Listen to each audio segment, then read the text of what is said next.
Chapter 7. Mitya's Great Secret. Received with hisses. Gentlemen, he began, still in the same agitation, I want to make a full confession, that money was my own. The lawyers' faces lengthened. That was not at all what they expected. How do you mean? Faltered Nikolai Parfenovitch, when at 5 o'clock on the same day, from your own confession. Damn, 5 o'clock on the same day and my own confession. That's nothing to do with it now. That money was my own, that is, stolen by me, not mine, but stolen by me, and it was 1,500 rubles, and I had it on me all the time. All the time. But where did you get it? I took it off my neck, gentlemen, off this very neck, it was here, round my neck, sewn up in a rag, and I'd had it round my neck a long time. It's a month since I put it round my neck, to my shame and disgrace. And from whom did you appropriate it? You mean, steal it? Speak out plainly now. Yes, I consider that I practically stole it, but, if you prefer, I appropriated it. I consider I stole it. And last night I stole it finally. Last night? But you said that it's a month since you obtained it? Yes. But not from my father. Not from my father, don't be uneasy. I didn't steal it from my father, but from her. Let me tell you without interrupting. It's hard to do, you know. You see, a month ago, I was sent for by Katerina Ivanovna, formerly my betrothed. Do you know her? Yes, of course. I know you know her. She's a noble creature, noblest of the noble. But she has hated me ever so long, oh, ever so long, and hated me with good reason, good reason. Katerina Ivanovna. Nikolai Parfenovitch exclaimed with wonder. The prosecutor, too, stared. Oh, don't take her name in vain. I'm a scoundrel to bring her into it. Yes, I've seen that she hated me, a long while. From the very first, even that evening at my lodging, but enough, enough. You're unworthy even to know of that. No need of that at all. I need only tell you that she sent for me a month ago, gave me 3,000 rubles to send off to her sister and another relation in Moscow, as though she couldn't have sent it off herself.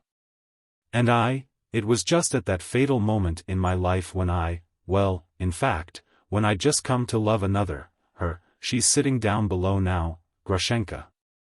I carried her off here to Mokroe then, and wasted here in 2 days half that damned 3,000, but the other half I kept on me. Well, I've kept that other half, that 1,500, like a locket round my neck, but yesterday I undid it, and spent it. What's left of it, 800 rubles, is in your hands now, Nikolai Parfenovitch. That's the change out of the 1,500 I had yesterday. Excuse me. How's that? Why, when you were here a month ago you spent 3,000, not 1,500, everybody knows that. Who knows it? Who counted the money? Did I let anyone count it? Why, you told everyone yourself that you'd spent exactly 3,000. It's true, I did. I told the whole town so, and the whole town said so. And here, at Mokroe, too, everyone reckoned it was 3,000. Yet I didn't spend 3,000, but 1,500. And the other 1,500 I sewed into a little bag. That's how it was, gentlemen. That's where I got that money yesterday. This is almost miraculous, murmured Nikolai Parfenovitch. Allow me to inquire, observed the prosecutor at last, have you informed anyone whatever of this circumstance before, I mean that you had 1,500 left about you a month ago? I told no one. That's strange. Do you mean absolutely no one? Absolutely no one. No one and nobody. What was your reason for this reticence? What was your motive for making such a secret of it? To be more precise, you have told us at last your secret, in your words, so disgraceful, though in reality, that is, of course, comparatively speaking, this action, that is, the appropriation of 3,000 rubles belonging to someone else, and, of course, only for a time is, in my view at least, only an act of the greatest recklessness and not so disgraceful. When one takes into consideration your character. Even admitting that it was an action in the highest degree discreditable, still, discreditable is not disgraceful. Many people have already guessed, during this last month, about the 3,000 of Katerina Ivanovna's, that you have spent, and I heard the legend myself, apart from your confession. Mikhail Makarovich, for instance, had heard it, too, so that indeed, it was scarcely a legend, but the gossip of the whole town. There are indications, too, if I am not mistaken, that you confessed this yourself to someone. I mean that the money was Katerina Ivanovna's, and so, it's extremely surprising to me that hitherto, that is, up to the present moment, you have made such an extraordinary secret of the 1,500 you say you put by, apparently connecting a feeling of positive horror with that secret. It's not easy to believe that it could cost you such distress to confess such a secret. You cried out, just now, that Siberia would be better than confessing it. The prosecutor ceased speaking. He was provoked. He did not conceal his vexation, which was almost anger, and gave vent to all his accumulated spleen, disconnectedly and incoherently, without choosing words. It's not the 1,500 that's the disgrace, but that I put it apart from the rest of the 3,000, said Mitya firmly. Why? Smiled the prosecutor irritably. What is there disgraceful, to your thinking, in your having set aside half of the 3,000 you had discreditably, if you prefer, disgracefully, appropriated? Your taking the 3,000 is more important than what you did with it. And by the way, why did you do that? Why did you set apart that half? For what purpose, for what object did you do it? Can you explain that to us? Oh, gentlemen, the purpose is the whole point, cried Mitya. I put it aside because I was vile, that is, because I was calculating, and to be calculating in such a case is vile, and that vileness has been going on a whole month. It's incomprehensible. I wonder at you. But I'll make it clearer. Perhaps it really is incomprehensible. You see, attend to what I say. I appropriate 3,000 entrusted to my honor, I spend it on a spree, say I spend it all, and next morning I go to her and say, Katya, I've done wrong, I've squandered your 3,000. Well, is that right? No, it's not right, it's dishonest and cowardly. I'm a beast, with no more self-control than a beast, that's so, isn't it? But still I'm not a thief. Not a downright thief, you'll admit. I squandered it, but I didn't steal it. Now a second, rather more favorable alternative, follow me carefully, or I may get confused again, my head's going round, and so. For the second alternative, I spend here only 1,500 out of the 3,000, that is, only half. Next day I go and take that half to her. Katya, take this 1,500 from me, I'm a low beast, and an untrustworthy scoundrel, for I've wasted half the money, and I shall waste this, too. So keep me from temptation. Well, what of that alternative? I should be a beast and a scoundrel, and whatever you like. But not a thief, not altogether a thief, or I should not have brought back what was left, but have kept that, too. She would see at once that since I brought back half, I should pay back what I'd spent, that I should never give up trying to, that I should work to get it and pay it back. So in that case I should be a scoundrel, but not a thief. You may say what you like, not a thief. I admit that there is a certain distinction, said the prosecutor, with a cold smile. But it's strange that you see such a vital difference. Yes, I see a vital difference. Every man may be a scoundrel, and perhaps every man is a scoundrel, but not everyone can be a thief. It takes an arch scoundrel to be that. Oh, of course, I don't know how to make these fine distinctions, but a thief is lower than a scoundrel, that's my conviction. Listen, I carry the money about me a whole month, I may make up my mind to give it back tomorrow, and I'm a scoundrel no longer, but I cannot make up my mind, you see. Though I'm making up my mind every day, and every day spurring myself on to do it, and yet for a whole month I can't bring myself to it, you see. Is that right to your thinking, is that right? Certainly, that's not right, that I can quite understand, and that I don't dispute," answered the prosecutor with reserve. "And let us give up all discussion of these subtleties and distinctions, and, if you will be so kind, get back to the point. And the point is, that you have still not told us. Altogether we've asked you, why, in the first place, you have the money, squandering one half and hiding the other? For what purpose exactly did you hide it? What did you mean to do with that 1,500? I insist upon that question, Dmitri Fyodorovitch." "Yes, of course," cried Mitya, striking himself on the forehead. "Forgive me, I'm worrying you, and am not explaining the chief point, or you'd understand in a minute, for it's just the motive of it that's the disgrace. You see, it was all to do with the old man, my dead father. He was always pestering Agrafena Alexandrovna, and I was jealous. I thought then that she was hesitating between me and him.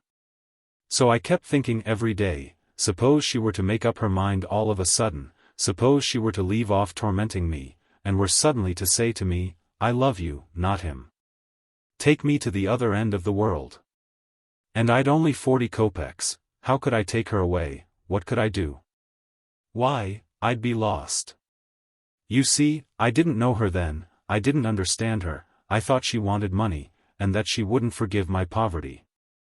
And so I fiendishly counted out the half of that 3,000, sewed it up, calculating on it, sewed it up before I was drunk, and after I had sewn it up, I went off to get drunk on the rest.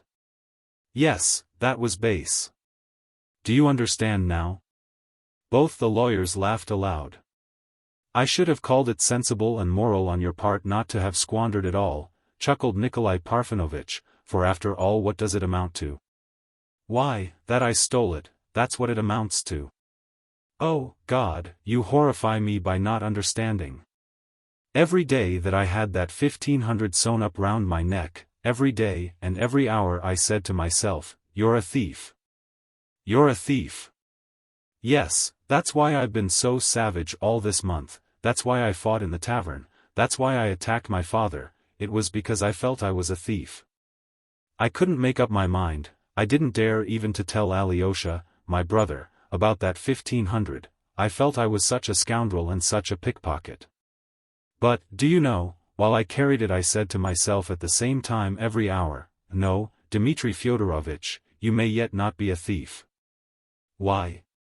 Because I might go next day and pay back that 1,500 to Katya. And only yesterday I made up my mind to tear my amulet off my neck, on my way from Fenyas to Perhotin.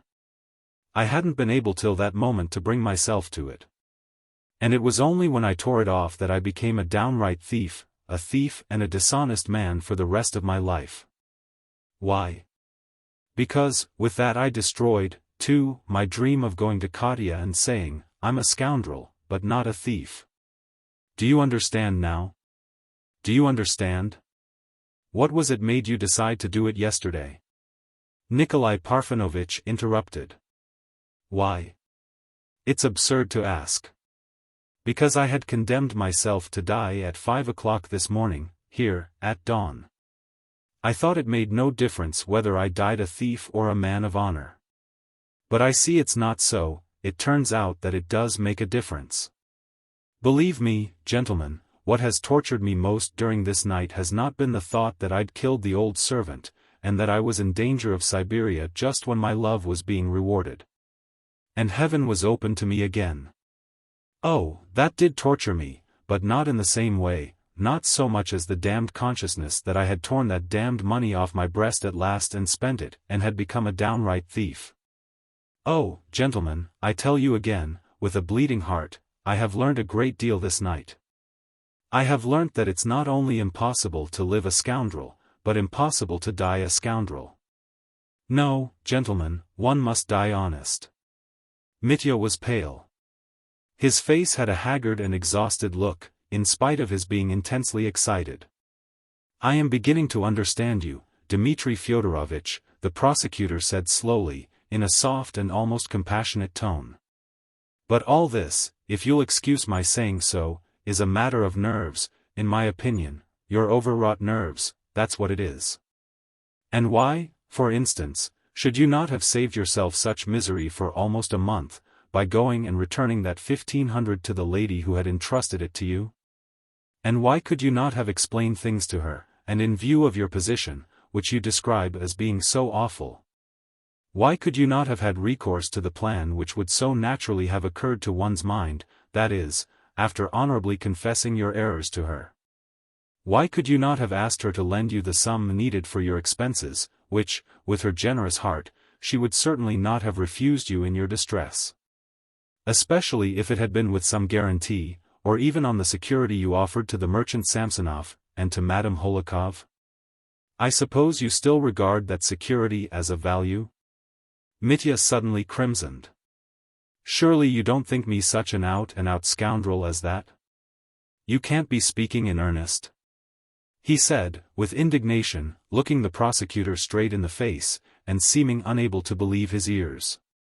I assure you I'm in earnest. Why do you imagine I'm not serious? It was the prosecutor's turn to be surprised. Oh, how base that would have been! Gentlemen, do you know, you are torturing me. Let me tell you everything, so be it. I'll confess all my infernal wickedness, but to put you to shame, and you'll be surprised yourselves at the depth of ignominy to which a medley of human passions can sink. You must know that I already had that plan myself, that plan you spoke of, just now, prosecutor. Yes, gentlemen, I, too, have had that thought in my mind all this current month, so that I was on the point of deciding to go to Katia. I was mean enough for that. But to go to her, to tell her of my treachery, and for that very treachery, to carry it out, for the expenses of that treachery, to beg for money from her, Katia, to beg, do you hear, to beg? And go straight from her to run away with the other, the rival, who hated and insulted her, to think of it. You must be mad, prosecutor. Mad I am not, but I did speak in haste, without thinking, of that feminine jealousy, if there could be jealousy in this case, as you assert. Yes, perhaps there is something of the kind, said the prosecutor, smiling. But that would have been so infamous. Mitya brought his fist down on the table fiercely. That would have been filthy beyond everything. Yes, do you know that she might have given me that money? Yes, and she would have given it, too. She'd have been certain to give it, to be revenged on me. She'd have given it to satisfy her vengeance, to show her contempt for me, for hers is an infernal nature, too. And she's a woman of great wrath. I'd have taken the money, too. Oh, I should have taken it, and then, for the rest of my life, oh, God. Forgive me, gentlemen, I'm making such an outcry because I've had that thought in my mind so lately, only the day before yesterday, that night when I was having all that bother with Lyagavy. And afterwards yesterday, all day yesterday, I remember, till that happened. Till what happened? Put in Nikolai Parfenovitch inquisitively, but Mitya did not hear it. I have made you an awful confession, Mitya said gloomily in conclusion. You must appreciate it, and what's more, you must respect it, for if not, if that leaves your souls untouched, then you've simply no respect for me, gentlemen, I tell you that. And I shall die of shame at having confessed it to men like you. Oh, I shall shoot myself. Yes, I see already that you don't believe me. What, you want to write that down, too? He cried in dismay. Yes, what you said just now, said Nikolai Parfenovitch, looking at him in surprise, that is. That up to the last hour you were still contemplating going to Katerina Ivanovna to beg that sum from her. I assure you, that's a very important piece of evidence for us, Dmitri Fyodorovitch, I mean for the whole case, and particularly for you, particularly important for you. Have mercy, gentlemen. Mitya flung up his hands. Don't write that, anyway, have some shame. Here I've torn my heart asunder before you, and you seize the opportunity and are fingering the wounds in both halves. Oh, my God! In despair he hid his face in his hands. Don't worry yourself so, Dmitri Fyodorovitch, observed the prosecutor, everything that is written down will be read over to you afterwards, and what you don't agree to will alter as you like. But now I'll ask you one little question for the second time. Has no one, absolutely no one, heard from you of that money you sewed up? That, I must tell you, is almost impossible to believe. No one, I told you so before, or you've not understood anything. Let me alone.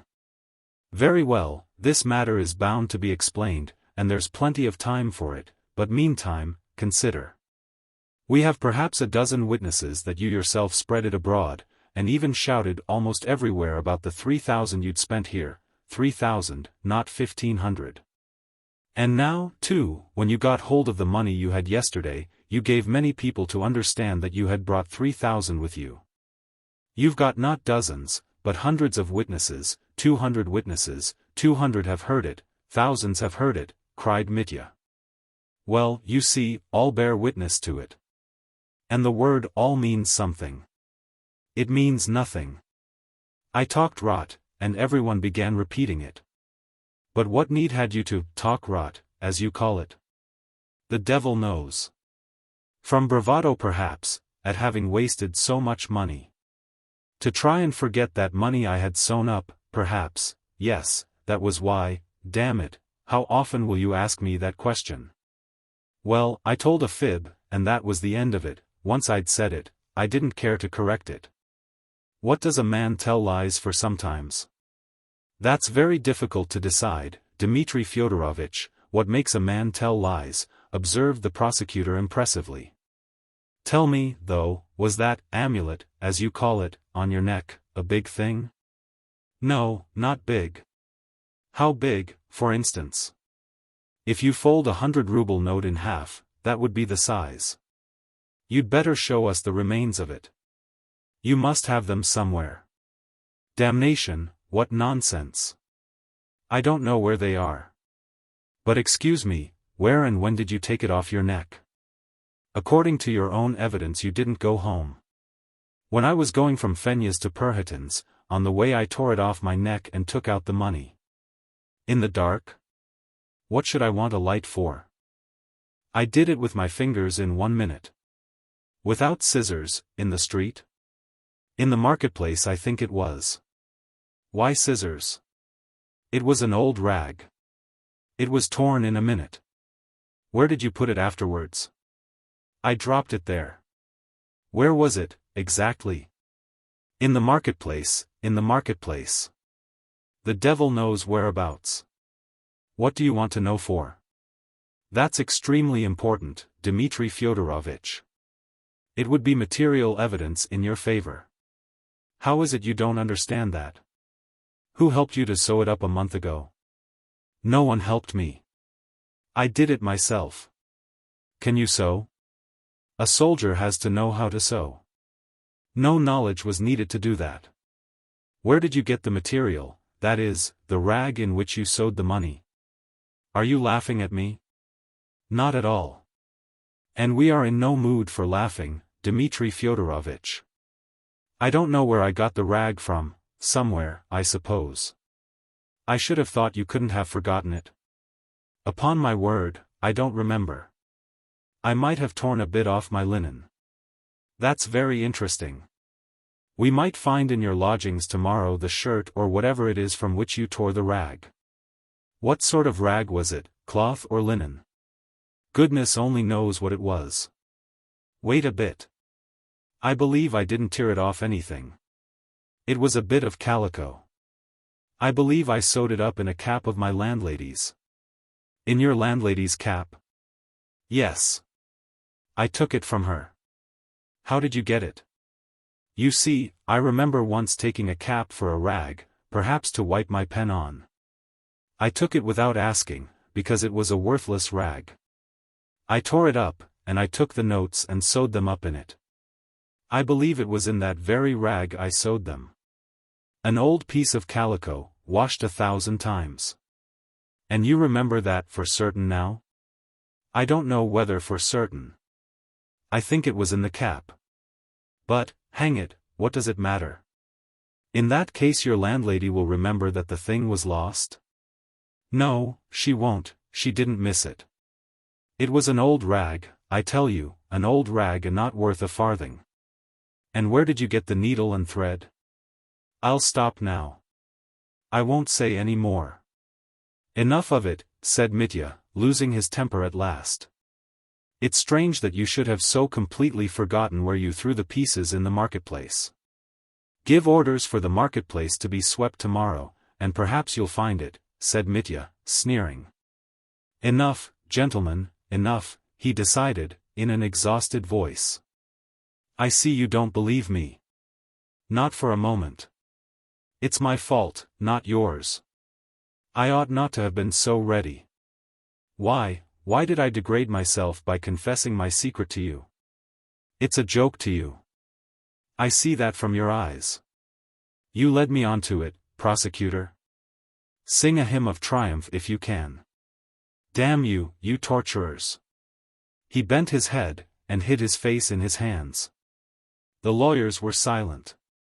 A minute later he raised his head and looked at them almost vacantly. His face now expressed complete, hopeless despair, and he sat mute and passive as though hardly conscious of what was happening. In the meantime they had to finish what they were about. They had immediately to begin examining the witnesses. It was by now 8 o'clock in the morning. The lights had been extinguished long ago. Mikhail Makarovich and Kalganov, who had been continually in and out of the room all the while the interrogation had been going on, had now both gone out again. The lawyers, too, looked very tired. It was a wretched morning, the whole sky was overcast, and the rain streamed down in bucketfuls. Mitya gazed blankly out of the window. May I look out of the window? He asked Nikolai Parfenovitch, suddenly. Oh, as much as you like, the latter replied. Mitya got up and went to the window. The rain lashed against its little greenish panes. He could see the muddy road just below the house, and farther away, in the rain and mist, a row of poor, black, dismal huts, looking even blacker and poorer in the rain. Mitya thought of Phoebus the golden-haired, and how he had meant to shoot himself at his first ray. Perhaps it would be even better on a morning like this, he thought with a smile, and suddenly, flinging his hand downwards, he turned to his torturers. Gentlemen, he cried, I see that I am lost. But she?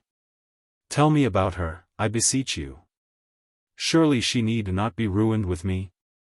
She's innocent, you know, she was out of her mind when she cried last night, it's all my fault. She's done nothing, nothing. I've been grieving over her all night as I sat with you. Won't you tell me what you are going to do with her now? You can set your mind quite at rest on that score, Dmitri Fyodorovitch, the prosecutor answered at once, with evident alacrity. We have, so far, no grounds for interfering with the lady in whom you are so interested. I trust that it may be the same in the later development of the case. On the contrary, we'll do everything that lies in our power in that matter. Set your mind completely at rest. Gentlemen, I thank you. I knew that you were honest, straightforward people in spite of everything. You've taken a load off my heart. Well, what are we to do now? I'm ready. Well, we ought to make haste. We must pass to examining the witnesses without delay. That must be done in your presence and therefore. Shouldn't we have some tea first? Interposed Nikolai Parfenovitch, I think we've deserved it. They decided that if tea were ready downstairs, Mikhail Makarovich had, no doubt, gone down to get some, they would have a glass and then go on and on, putting off their proper breakfast until a more favorable opportunity. Tea really was ready below, and was soon brought up. Mitya at first refused the glass that Nikolai Parfenovitch politely offered him, but afterwards he asked for it himself and drank it greedily. He looked surprisingly exhausted. It might have been supposed from his Herculean strength that one night of carousing, even accompanied by the most violent emotions, could have had little effect on him. But he felt that he could hardly hold his head up, and from time to time all the objects about him seemed heaving and dancing before his eyes. A little more and I shall begin raving, he said to himself. Chapter 8. The evidence of the witnesses. The babe. The examination of the witnesses began. But we will not continue our story in such detail as before. And so we will not dwell on how Nikolai Parfenovitch impressed on every witness called that he must give his evidence in accordance with truth and conscience. And that he would afterwards have to repeat his evidence on oath, how every witness was called upon to sign the protocol of his evidence, and so on. We will only note that the point principally insisted upon in the examination was the question of the 3,000 rubles, that is, was the sum spent here, at Mokroe, by Mitya on the first occasion, a month before, 3,000 or 1,500? And again had he spent 3,000 or 1,500 yesterday? Alas, all the evidence given by everyone turned out to be against Mitya. There was not one in his favor, and some witnesses introduced new, almost crushing facts, in contradiction of his, Mitya's, story. The first witness examined was Trifon Borisovich. He was not in the least abashed as he stood before the lawyers. He had, on the contrary, an air of stern and severe indignation with the accused, which gave him an appearance of truthfulness and personal dignity. He spoke little, and with reserve, waited to be questioned, answered precisely and deliberately. Firmly and unhesitatingly he bore witness that the sum spent a month before could not have been less than 3,000. That all the peasants about here would testify that they had heard the sum of 3,000 mentioned by Dmitri Fyodorovitch himself. What a lot of money he flung away on the gypsy girls alone. He wasted 1,000, I dare say, on them alone. I don't believe I gave them 500, was Mitya's gloomy comment on this. It's a pity I didn't count the money at the time, but I was drunk. Mitya was sitting sideways with his back to the curtains. He listened gloomily, with a melancholy and exhausted air, as though he would say, "Oh, say what you like. It makes no difference now." "More than 1,000 went on them, Dmitri Fyodorovitch," retorted Trifon Borisovich firmly. "You flung it about at random and they picked it up. They were a rascally, thievish lot, horse stealers, they've been driven away from here, or maybe they'd bear witness themselves how much they got from you. I saw the sum in your hands, myself, counted I didn't, you didn't let me, that's true enough, but by the look of it I should say it was far more than 1,500, indeed. We've seen money too. We can judge of amounts." As for the sum spent yesterday, he asserted that Dmitri Fyodorovitch had told him, as soon as he arrived, that he had brought 3,000 with him. "Come now, is that so, Trifon Borisovich?" replied Mitya. "Surely I didn't declare so positively that I'd brought 3,000? You did say so, Dmitri Fyodorovitch. You said it before Andrei. Andrei himself is still here. Send for him.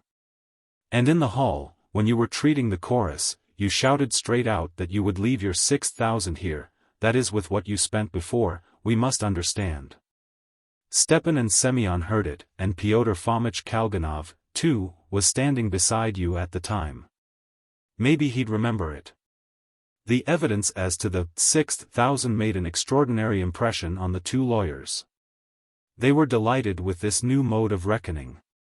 3 and 3 made 6, 3,000 then and 3 now made 6, that was clear. They questioned all the peasants suggested by Trifon Borisovich, Stepan and Semyon, the driver Andrei, and Kalganov. The peasants and the driver unhesitatingly confirmed Trifon Borisovich's evidence. They noted down, with particular care, Andrei's account of the conversation he had had with Mitya on the road, where, says he, "Am I, Dmitri Fyodorovitch, going, to heaven or to hell? And shall I be forgiven in the next world or not?" The psychological Ippolit Kirillovitch heard this with a subtle smile, and ended by recommending that these remarks as to where Dmitri Fyodorovitch would go should be included in the case. Kalganov, when called, came in reluctantly, frowning and ill-humored, and he spoke to the lawyers as though he had never met them before in his life. Though they were acquaintances whom he had been meeting every day for a long time past. He began by saying that he knew nothing about it and didn't want to. But it appeared that he had heard of the 6,000, and he admitted that he had been standing close by at the moment. As far as he could see, he didn't know how much money Mitya had in his hands. He affirmed that the Poles had cheated at cards. In reply to reiterated questions he stated that, after the Poles had been turned out, Mitya's position with Agrafena Alexandrovna had certainly improved, and that she had said that she loved him. He spoke of Agrafena Alexandrovna with reserve and respect, as though she had been a lady of the best society, and did not once allow himself to call her Grushenka. In spite of the young man's obvious repugnance at giving evidence, Ippolit Kirillovitch examined him at great length, and only from him learnt all the details of what made up Mitya's romance. So to say, on that night, Mitya did not once pull Kalganov up. At last they let the young man go, and he left the room with unconcealed indignation. The Poles, too, were examined. Though they had gone to bed in their room, they had not slept all night, and on the arrival of the police officers they hastily dressed and got ready, realizing that they would certainly be sent for. They gave their evidence with dignity, though not without some uneasiness. The little Pole turned out to be a retired official of the 12th class, who had served in Siberia as a veterinary surgeon. His name was Musyalovich. Pan Vrublevsky turned out to be an uncertificated dentist. Although Nikolai Parfenovitch asked them questions on entering the room, they both addressed their answers to Mikhail Makarovitch, who was standing on one side. Taking him in their ignorance for the most important person and in command, and addressed him at every word as Pan Colonel. Only after several reproofs from Mikhail Makarovitch himself, they grasped that they had to address their answers to Nikolai Parfenovitch only. It turned out that they could speak Russian quite correctly except for their accent in some words. Of his relations with Grushenka, past and present, Pan Musyalovitch spoke proudly and warmly. So that Mitya was roused at once and declared that he would not allow the scoundrel to speak like that in his presence. Pan Musyalovitch at once called attention to the word scoundrel and begged that it should be put down in the protocol. Mitya fumed with rage. "He's a scoundrel. A scoundrel. You can put that down. And put down, too, that, in spite of the protocol I still declare that he's a scoundrel," he cried. Though Nikolai Parfenovitch did insert this in the protocol, he showed the most praiseworthy tact and management.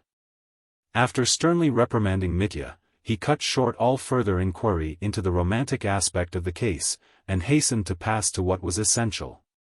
One piece of evidence given by the Poles roused special interest in the lawyers, that was how, in that very room, Mitya had tried to buy off Pan Musyalovitch. And had offered him 3,000 rubles to resign his claims, 700 rubles down, and the remaining 2,300 to be paid next day in the town.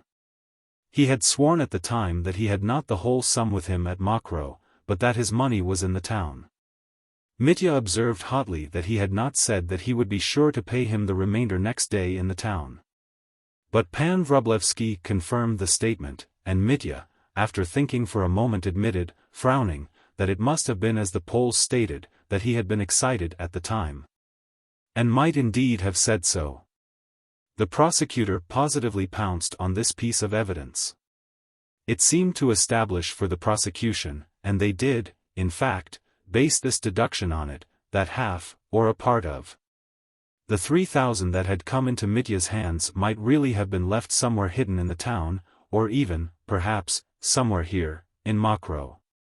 This would explain the circumstance, so baffling for the prosecution, that only 800 rubles were to be found in Mitya's hands. This circumstance had been the one piece of evidence which, insignificant as it was, had hitherto told, to some extent, in Mitya's favor. Now this one piece of evidence in his favor had broken down. In answer to the prosecutor's inquiry, where he would have got the remaining 2,300 rubles, since he himself had denied having more than 1,500. Mitya confidently replied that he had meant to offer the little chap, not money, but a formal deed of conveyance of his rights to the village of Chermashnya. Those rights which he had already offered to Samsonov and Madame Holikov. The prosecutor positively smiled at the innocence of this subterfuge. And you imagine he would have accepted such a deed as a substitute for 2,300 rubles in cash? He certainly would have accepted it, Mitya declared warmly. Why, look here, he might have grabbed not 2,000, but 4 or 6, for it. He would have put his lawyers, Poles and Jews, onto the job, and might have got, not 3,000, but the whole property out of the old man. The evidence of Pan Musyilovich was, of course, entered in the protocol in the fullest detail. Then they let the Poles go. The incident of the cheating at cards was hardly touched upon. Nikolai Parfenovitch was too well pleased with them, as it was, and did not want to worry them with trifles. Moreover, it was nothing but a foolish, drunken quarrel over cards. There had been drinking and disorder enough, that night. So the 200 rubles remained in the pockets of the Poles. Then old Maximov was summoned. He came in timidly, approached with little steps, looking very disheveled and depressed. He had, all this time, taken refuge below with Grushenka, sitting dumbly beside her, and now and then he'd begin blubbering over her and wiping his eyes with a blue check handkerchief. As Mikhail Makarovich described afterwards. So that she herself began trying to pacify and comfort him. The old man at once confessed that he had done wrong, that he had borrowed 10 rubles in my poverty, from Dmitri Fyodorovitch, and that he was ready to pay it back. To Nikolai Parfenovitch's direct question, had he noticed how much money Dmitri Fyodorovitch held in his hand? As he must have been able to see the sum better than anyone when he took the note from him, Maximov, in the most positive manner, declared that there was 20,000. "Have you ever seen so much as 20,000 before, then?" inquired Nikolai Parfenovitch, with a smile. "To be sure I have, not 20, but 7, when my wife mortgaged my little property. She'd only let me look at it from a distance, boasting of it to me. It was a very thick bundle, all rainbow-colored notes. And Dmitri Fyodorovitch's were all rainbow-colored. He was not kept long. At last it was Grushenka's turn. Nikolai Parfenovitch was obviously apprehensive of the effect her appearance might have on Mitya, and he muttered a few words of admonition to him, but Mitya bowed his head in silence, giving him to understand that he would not make a scene. Mikhail Makarovitch himself led Grushenka in. She entered with a stern and gloomy face, that looked almost composed, and sat down quietly on the chair offered her by Nikolai Parfenovitch. She was very pale, she seemed to be cold, and wrapped herself closely in her magnificent black shawl. She was suffering from a slight feverish chill, the first symptom of the long illness which followed that night. Her grave air, her direct earnest look and quiet manner made a very favorable impression on everyone. Nikolai Parfenovitch was even a little bit fascinated. He admitted himself, when talking about it afterwards, that only then had he seen how handsome the woman was, for, though he had seen her several times before, he had always looked upon her as something of a provincial hetaira. "She has the manners of the best society," he said enthusiastically, gossiping about her in a circle of ladies. But this was received with positive indignation by the ladies, who immediately called him a naughty man, to his great satisfaction. As she entered the room, Grushenka only glanced for an instant at Mitya, who looked at her uneasily. But her face reassured him at once. After the first inevitable inquiries and warnings, Nikolai Parfenovitch asked her, hesitating a little, but preserving the most courteous manner, on what terms she was with the retired lieutenant, Dmitri Fyodorovich Karamazov. To this Grushenka firmly and quietly replied, "He was an acquaintance. He came to see me as an acquaintance during the last month." To further inquisitive questions she answered plainly and with complete frankness, that, though, at times, she had thought him attractive, she had not loved him, but had won his heart as well as his old father's, in my nasty spite, that she had seen that Mitya was very jealous of Fyodor Pavlovitch and everyone else. But that had only amused her. She had never meant to go to Fyodor Pavlovitch, she had simply been laughing at him. I had no thoughts for either of them all this last month. I was expecting another man who had wronged me. But I think, she said in conclusion, that there's no need for you to inquire about that, nor for me to answer you, for that's my own affair. Nikolai Parfenovitch immediately acted upon this hint. He again dismissed the romantic aspect of the case and passed to the serious one, that is, to the question of most importance, concerning the 3,000 rubles. Grushenka confirmed the statement that 3,000 rubles had certainly been spent on the first carousal at Mokroe, and, though she had not counted the money herself, she had heard that it was 3,000 from Dmitri Fyodorovitch's own lips. Did he tell you that alone, or before someone else, or did you only hear him speak of it to others in your presence? The prosecutor inquired immediately. To which Grushenka replied that she had heard him say so before other people, and had heard him say so when they were alone. Did he say it to you alone once, or several times? Inquired the prosecutor, and learned that he had told Grushenka so several times. Ippolit Kirillovitch was very well satisfied with this piece of evidence. Further examination elicited that Grushenka knew, too, where that money had come from, and that Dmitri Fyodorovitch had got it from Katerina Ivanovna. And did you never, once, hear that the money spent a month ago was not 3,000, but less, and that Dmitri Fyodorovitch had saved half that sum for his own use? No, I never heard that, answered Grushenka. It was explained further that Mitya had, on the contrary, often told her that he hadn't a farthing. He was always expecting to get some from his father, said Grushenka in conclusion. Did he never say before you, casually, or in a moment of irritation, Nikolai Parfenovitch put in suddenly, that he intended to make an attempt on his father's life? Ach, he did say so, sighed Grushenka. Once or several times? He mentioned it several times, always in anger. And did you believe he would do it? No, I never believed it, she answered firmly. I had faith in his noble heart. Gentlemen, allow me, cried Mitya suddenly, allow me to say one word to Agrafena Alexandrovna, in your presence. You can speak, Nikolai Parfenovitch assented. Agrafena Alexandrovna. Mitya got up from his chair, have faith in God and in me. I am not guilty of my father's murder. Having uttered these words, Mitya sat down again on his chair. Grushenka stood up and crossed herself devoutly before the icon. Thanks be to thee, O Lord, she said, in a voice thrilled with emotion, and still standing, she turned to Nikolai Parfenovitch and added. As he has spoken now, believe it. I know him. He'll say anything as a joke or from obstinacy, but he'll never deceive you against his conscience. He's telling the whole truth, you may believe it. Thanks, Agrafena Alexandrovna, you've given me fresh courage, Mitya responded in a quivering voice. As to the money spent the previous day, she declared that she did not know what sum it was, but had heard him tell several people that he had 3,000 with him.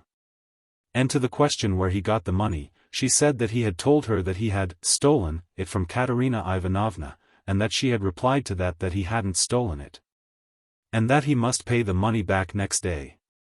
On the prosecutor's asking her emphatically whether the money he said he had stolen from Katerina Ivanovna was what he had spent yesterday, or what he had squandered here a month ago, she declared that he meant the money spent a month ago, and that was how she understood him. Grushenka was at last released, and Nikolai Parfenovitch informed her impulsively that she might at once return to the town and that if he could be of any assistance to her, with horses for example, or if she would care for an escort, he would be. I thank you sincerely, said Grushenka, bowing to him. I'm going with this old gentleman, I am driving him back to town with me. And meanwhile, if you'll allow me, I'll wait below to hear what you decide about Dmitri Fyodorovitch. She went out. Mitya was calm, and even looked more cheerful, but only for a moment. He felt more and more oppressed by a strange physical weakness. His eyes were closing with fatigue. The examination of the witnesses was, at last, over. They proceeded to a final revision of the protocol. Mitya got up, moved from his chair to the corner by the curtain, lay down on a large chest covered with a rug, and instantly fell asleep. He had a strange dream, utterly out of keeping with the place and the time. He was driving somewhere in the steppes, where he had been stationed long ago, and a peasant was driving him in a cart with a pair of horses, through snow and sleet. He was cold, it was early in November, and the snow was falling in big wet flakes, melting as soon as it touched the earth. And the peasant drove him smartly. He had a fair, long beard. He was not an old man, somewhere about 50, and he had on a grey peasant smock. Not far off was a village. He could see the black huts, and half the huts were burnt down, there were only the charred beams sticking up. And as they drove in, there were peasant women drawn up along the road, a lot of women, a whole row, all thin and wan, with their faces a sort of brownish color, especially one at the edge, a tall, bony woman, who looked 40, but might have been only 20, with a long thin face. And in her arms was a little baby crying. And her breasts seemed so dried up that there was not a drop of milk in them. And the child cried, and held out its little bare arms, with its little fists blue from cold. Why are they crying? Why are they crying? Mitya asked, as they dashed gaily by. It's the babe, answered the driver, the babe weeping. And Mitya was struck by his saying, in his peasant way, the babe, and he liked the peasants calling it a babe. There seemed more pity in it. But why is it weeping? Mitya persisted stupidly, why are its little arms bare? Why don't they wrap it up? The babe's cold, its little clothes are frozen and don't warm it. But why is it? Why? Foolish Mitya still persisted. Why, they're poor people, burnt out. They've no bread. They're begging because they've been burnt out. No, Mitya, as it were, still did not understand. Tell me why it is those poor mothers stand there. Why are people poor? Why is the babe poor? Why is the steppe barren? Why don't they hug each other and kiss? Why don't they sing songs of joy? Why are they so dark from black misery? Why don't they feed the babe? And he felt that, though his questions were unreasonable and senseless, yet he wanted to ask just that, and he had to ask it just in that way. And he felt that a passion of pity, such as he had never known before, was rising in his heart, that he wanted to cry, that he wanted to do something for them all. So that the babe should weep no more, so that the dark-faced, dried-up mother should not weep, that no one should shed tears again from that moment, and he wanted to do it at once. Regardless of all obstacles, with all the recklessness of the Karamazovs. And I'm coming with you. I won't leave you now for the rest of my life, I'm coming with you. He heard close beside him Grushenka's tender voice, thrilling with emotion. And his heart glowed, and he struggled forward towards the light, and he longed to live, to go on and on, towards the new, beckoning light, and to hasten, now, at once. What? Where? He exclaimed, opening his eyes, and sitting up on the chest, as though he had revived from a swoon, smiling brightly. Nikolai Parfenovitch was standing over him, suggesting that he should hear the protocol read aloud and sign it. Mitya guessed that he had been asleep an hour or more, but he did not hear Nikolai Parfenovitch. He was suddenly struck by the fact that there was a pillow under his head, which hadn't been there when he had leant back, exhausted, on the chest. Who put that pillow under my head? Who was so kind? He cried, with a sort of ecstatic gratitude, and tears in his voice, as though some great kindness had been shown him. He never found out who this kind man was. Perhaps one of the peasant witnesses, or Nikolai Parfenovitch's little secretary, had compassionately thought to put a pillow under his head, but his whole soul was quivering with tears. He went to the table and said that he would sign whatever they liked. I've had a good dream, gentlemen, he said in a strange voice, with a new light, as of joy, in his face. Chapter 9. They carry Mitya away. When the protocol had been signed, Nikolai Parfenovitch turned solemnly to the prisoner and read him the committal, setting forth, that in such a year, on such a day, in such a place, the investigating lawyer of such and such a district court, having examined so and so, to wit, Mitya, accused of this and of that, all the charges were carefully written out, and having considered that the accused, not pleading guilty to the charges made against him, had brought forward nothing in his defense, while the witnesses, so and so, and the circumstances such and such testify against him. Acting in accordance with such and such articles of the statute book, and so on, has ruled, that in order to preclude so and so, Mitya, from all means of evading pursuit and judgment he be detained in such and such a prison, which he hereby notifies to the accused and communicates a copy of this same committal to the deputy prosecutor, and so on, and so on. In brief, Mitya was informed that he was, from that moment, a prisoner, and that he would be driven at once to the town, and there shut up in a very unpleasant place. Mitya listened attentively, and only shrugged his shoulders. "Well, gentlemen, I don't blame you. I'm ready. I understand that there's nothing else for you to do." Nikolai Parfenovitch informed him gently that he would be escorted at once by the rural police officer, Mavriky Mavrikyevich, who happened to be on the spot. "Stay," Mitya interrupted, suddenly, and impelled by uncontrollable feeling he pronounced, addressing all in the room. "Gentlemen, we're all cruel, we're all monsters, we all make men weep. And mothers, and babes at the breast, but of all, let it be settled here, now, of all I am the lowest reptile. I've sworn to amend, and every day I've done the same filthy things. I understand now that such men as I need a blow of destiny to catch them as with a noose, and bind them by a force from without. Never, never should I have risen of myself. But the thunderbolt has fallen.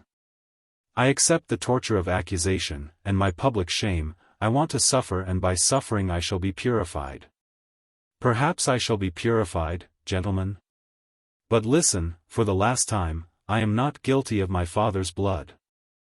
I accept my punishment, not because I killed him, but because I meant to kill him, and perhaps I really might have killed him. Still I mean to fight it out with you. I warn you of that. I'll fight it out with you to the end, and then God will decide. Goodbye, gentlemen, don't be vexed with me for having shouted at you during the examination. Oh, I was still such a fool then. In another minute I shall be a prisoner, but now, for the last time, as a free man, Dmitri Karamazov offers you his hand. Saying goodbye to you, I say it to all men." His voice quivered and he stretched out his hand, but Nikolai Parfenovitch, who happened to stand nearest to him, with a sudden, almost nervous movement, hid his hands behind his back. Mitya instantly noticed this, and started. He let his outstretched hand fall at once. "The preliminary inquiry is not yet over," Nikolai Parfenovitch faltered, somewhat embarrassed.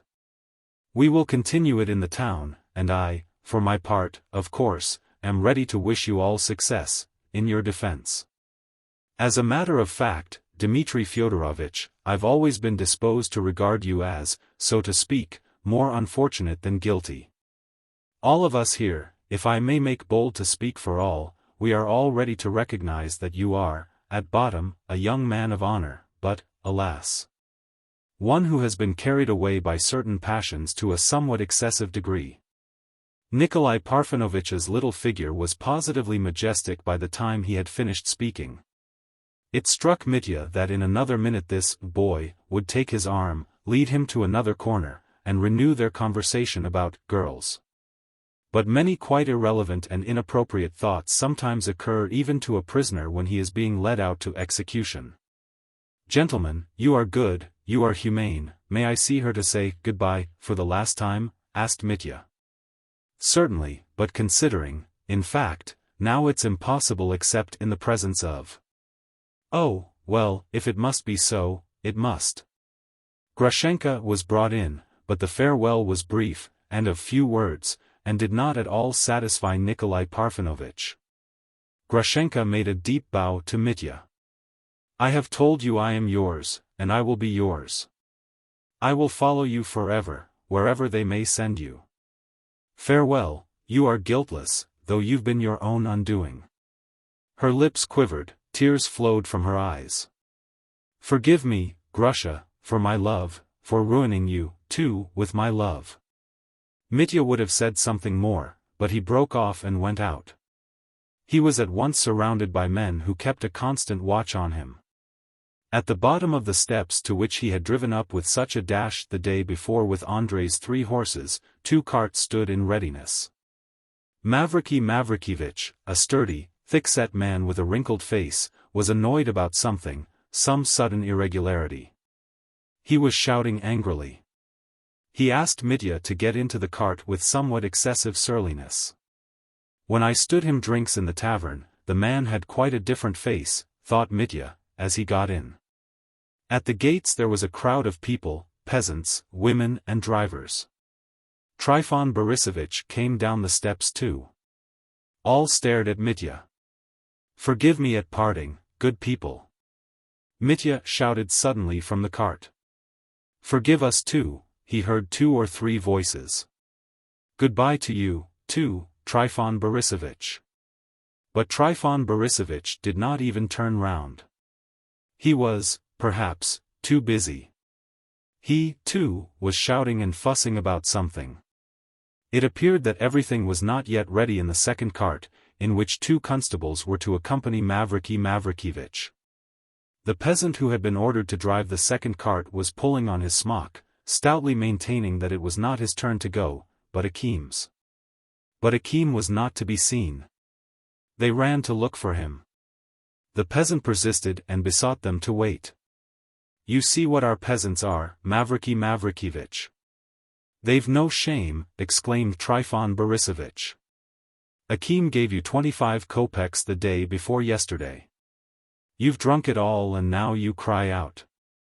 I'm simply surprised at your good nature, with our low peasants, Mavriky Mavrikyevich, that's all I can say." "But what do we want a second cart for?" Mitya put in. "Let's start with the one, Mavriky Mavrikyevich. I won't be unruly, I won't run away from you, old fellow. What do we want an escort for?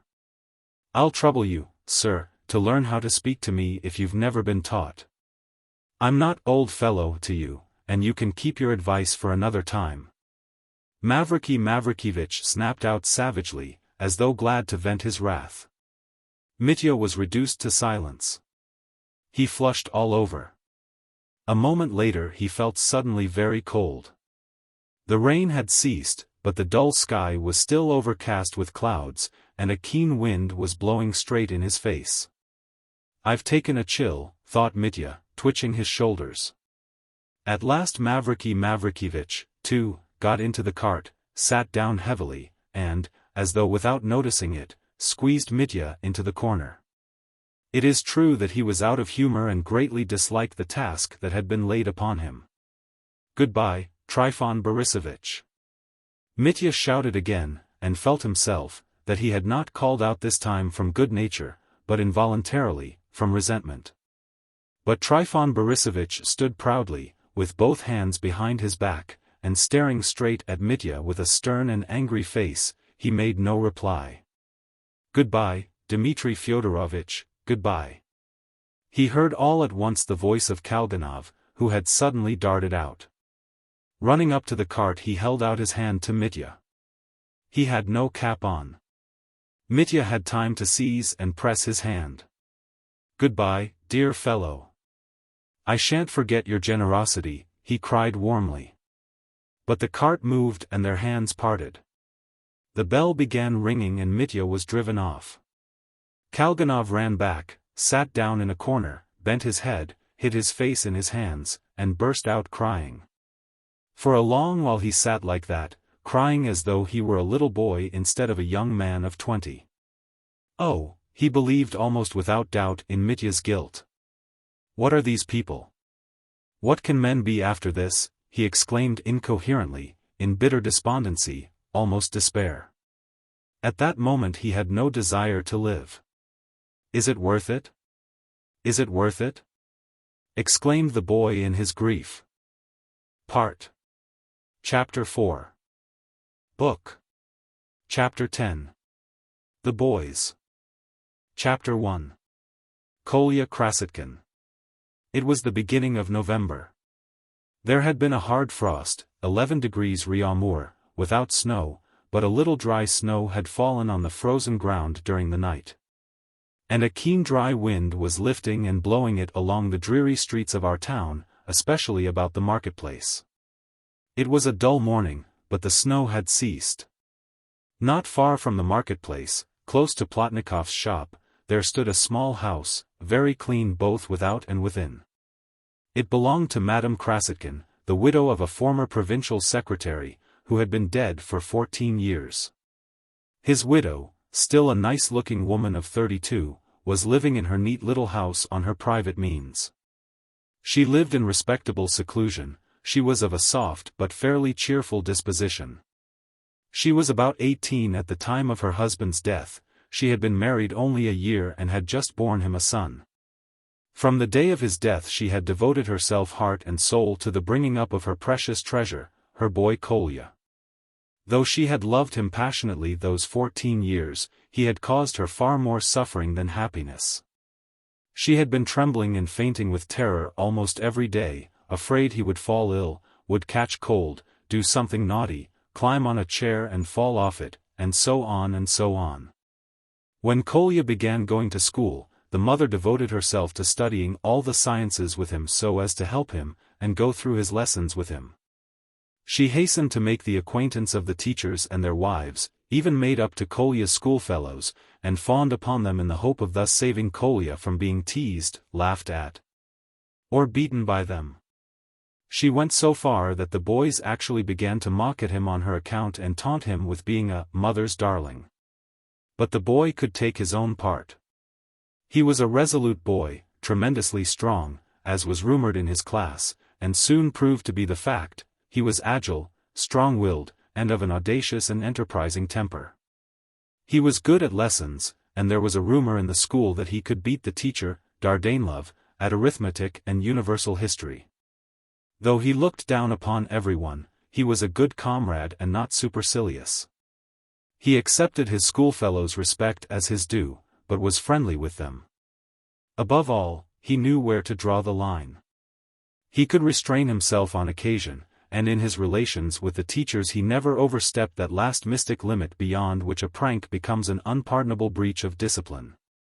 But he was as fond of mischief on every possible occasion as the smallest boy in the school, and not so much for the sake of mischief as for creating a sensation, inventing something effective and conspicuous. He was extremely vain. He knew how to make even his mother give way to him. He was almost despotic in his control of her. She gave way to him. Oh, she had given way to him for years. The one thought unendurable to her was that her boy had no great love for her. She was always fancying that Kolya was unfeeling to her, and at times, dissolving into hysterical tears, she used to reproach him with his coldness.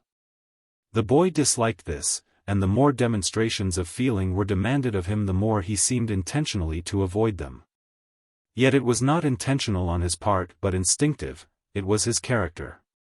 His mother was mistaken, he was very fond of her. He only disliked sheepish sentimentality, as he expressed it in his schoolboy language. There was a bookcase in the house containing a few books that had been his father's. Kolya was fond of reading, and had read several of them by himself. His mother did not mind that and only wondered sometimes at seeing the boy stand for hours by the bookcase poring over a book instead of going to play. And in that way Kolya read some things unsuitable for his age. Though the boy, as a rule, knew where to draw the line in his mischief, he had of late begun to play pranks that caused his mother serious alarm. It is true there was nothing vicious in what he did, but a wild mad recklessness. It happened that July, during the summer holidays, that the mother and son went to another district, 45 miles away, to spend a week with a distant relation, whose husband was an official at the railway station, the very station, the nearest one to our town, from which a month later Ivan Fyodorovich Karamazov set off for Moscow. There Kolya began by carefully investigating every detail connected with the railways, knowing that he could impress his schoolfellows when he got home with his newly acquired knowledge. But there happened to be some other boys in the place with whom he soon made friends. Some of them were living at the station, others in the neighborhood.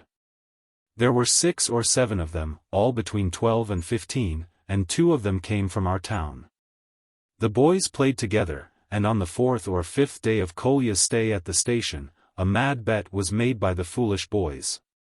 Kolya, who was almost the youngest of the party and rather looked down upon by the others in consequence, was moved by vanity or by reckless bravado to bet them 2 rubles that he would lie down between the rails at night when the 11 o'clock train was due, and would lie there without moving while the train rolled over him at full speed. It is true they made a preliminary investigation, from which it appeared that it was possible to lie so flat between the rails that the train could pass over without touching. But to lie there was no joke. Kolya maintained stoutly that he would. At first they laughed at him, called him a little liar, a braggart, but that only egged him on. What piqued him most was that these boys of 15 turned up their noses at him too superciliously, and were at first disposed to treat him as a small boy, not fit to associate with them. And that was an unendurable insult. And so it was resolved to go in the evening, half a mile from the station, so that the train might have time to get up full speed after leaving the station. The boys assembled. It was a pitch-dark night without a moon. At the time fixed, Kolya lay down between the rails. The 5 others who had taken the bet waited among the bushes below the embankment, their hearts beating with suspense, which was followed by alarm and remorse. At last they heard in the distance the rumble of the train leaving the station. 2 red lights gleamed out of the darkness, the monster roared as it approached. "Run, run away from the rails," the boys cried to Kolya from the bushes, breathless with terror. But it was too late, the train darted up and flew past. The boys rushed to Kolya. He lay without moving. They began pulling at him, lifting him up. He suddenly got up and walked away without a word. Then he explained that he had lain there as though he were insensible to frighten them, but the fact was that he really had lost consciousness, as he confessed long after to his mother. In this way his reputation as a desperate character was established forever. He returned home to the station as white as a sheet. Next day he had a slight attack of nervous fever, but he was in high spirits and well pleased with himself. The incident did not become known at once, but when they came back to the town it penetrated to the school and even reached the ears of the masters. But then Kolya's mother hastened to entreat the masters on her boy's behalf, and in the end Dardanelov, a respected and influential teacher, exerted himself in his favor, and the affair was ignored. Dardanelov was a middle-aged bachelor, who had been passionately in love with Madame Krasotkin for many years past, and had once already, about a year previously, ventured, trembling with fear and the delicacy of his sentiments, to offer her most respectfully his hand in marriage. But she refused him resolutely, feeling that to accept him would be an act of treachery to her son, though Dardanelov had, to judge from certain mysterious symptoms, reason for believing that he was not an object of aversion to the charming but too chaste and tender-hearted widow. Kolya's mad prank seemed to have broken the ice, and Dardanelov was rewarded for his intercession by a suggestion of hope. The suggestion, it is true, was a faint one, but then Dardanelov was such a paragon of purity and delicacy that it was enough for the time being to make him perfectly happy. He was fond of the boy, though he would have felt it beneath him to try and win him over, and was severe and strict with him in class. Kolya, too, kept him at a respectful distance. He learned his lessons perfectly. He was second in his class, was reserved with Dardanelov, and the whole class firmly believed that Kolya was so good at universal history that he could beat even Dardanelov. Kolya did indeed ask him the question, who founded Troy? To which Dardanelov had made a very vague reply, referring to the movements and migrations of races, to the remoteness of the period, to the mythical legends. But the question, who had founded Troy, that is, what individuals, he could not answer, and even for some reason regarded the question as idle and frivolous. But the boys remained convinced that Dardanelov did not know who founded Troy. Kolya had read of the founders of Troy in Smerdyakov, whose history was among the books in his father's bookcase. In the end all the boys became interested in the question, who it was that had founded Troy, but Krasotkin would not tell his secret, and his reputation for knowledge remained unshaken. After the incident on the railway, a certain change came over Kolya's attitude to his mother. When Anna Fyodorovna, Madame Krasotkin, heard of her son's exploit, she almost went out of her mind with horror. She had such terrible attacks of hysterics, lasting with intervals for several days, that Kolya, seriously alarmed at last, promised on his honor that such pranks should never be repeated. He swore on his knees before the holy image, and swore by the memory of his father, at Madame Krasotkin's instance, and that the manly Kolya burst into tears like a boy of 6. And all that day the mother and son were constantly rushing into each other's arms sobbing. Next day Kolya woke up as unfeeling as before, but he had become more silent, more modest, sterner, and more thoughtful. 6 weeks later, it is true, he got into another scrape, which even brought his name to the ears of our justice of the peace, but it was a scrape of quite another kind, amusing, foolish. And he did not, as it turned out, take the leading part in it, but was only implicated in it. But of this later. His mother still fretted and trembled, but the more uneasy she became, the greater were the hopes of Dardanelov's. It must be noted that Kolya understood and divined what was in Dardanelov's heart and, of course, despised him profoundly for his feelings. He had in the past been so tactless as to show this contempt before his mother, hinting vaguely that he knew what Dardanelov was after. But from the time of the railway incident his behavior in this respect also was changed. He did not allow himself the remotest allusion to the subject and began to speak more respectfully of Dardanelov before his mother, which the sensitive woman at once appreciated with boundless gratitude.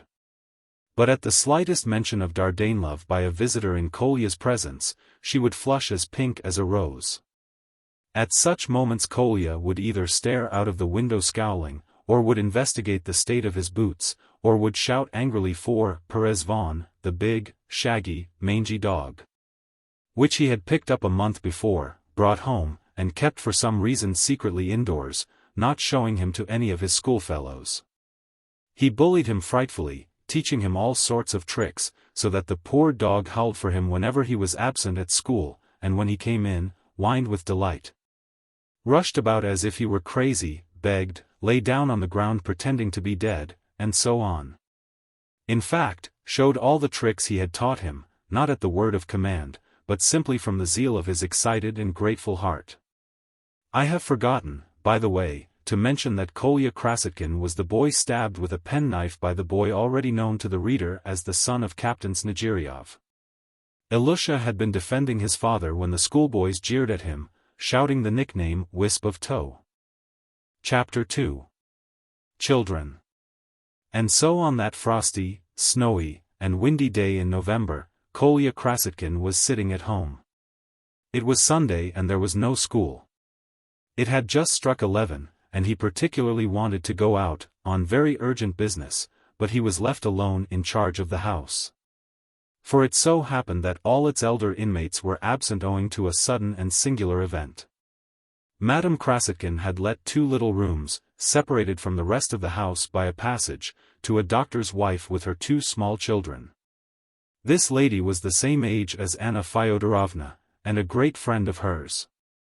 Her husband, the doctor, had taken his departure 12 months before, going first to Orenburg and then to Tashkent, and for the last 6 months she had not heard a word from him. Had it not been for her friendship with Madame Krasotkin, which was some consolation to the forsaken lady, she would certainly have completely dissolved away in tears. And now, to add to her misfortunes, Katerina, her only servant, was suddenly moved the evening before to announce, to her mistress's amazement, that she proposed to bring a child into the world before morning. It seemed almost miraculous to everyone that no one had noticed the probability of it before. The astounded doctor's wife decided to move Katerina while there was still time to an establishment in the town kept by a midwife for such emergencies. As she set great store by her servant, she promptly carried out this plan and remained there looking after her. By the morning all Madame Krasotkin's friendly sympathy and energy were called upon to render assistance and appeal to someone for help in the case.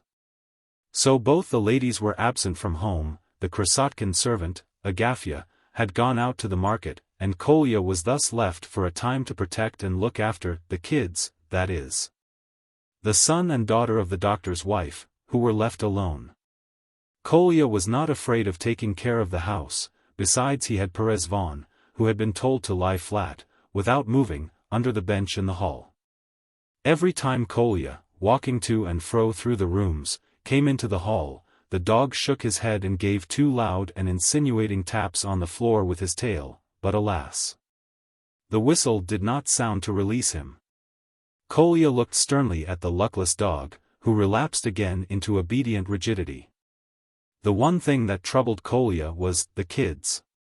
He looked, of course, with the utmost scorn on Katerina's unexpected adventure, but he was very fond of the bereaved kiddies, and had already taken them a picture book.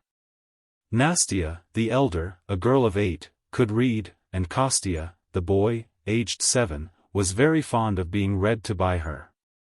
Krasotkin could, of course, have provided more diverting entertainment for them.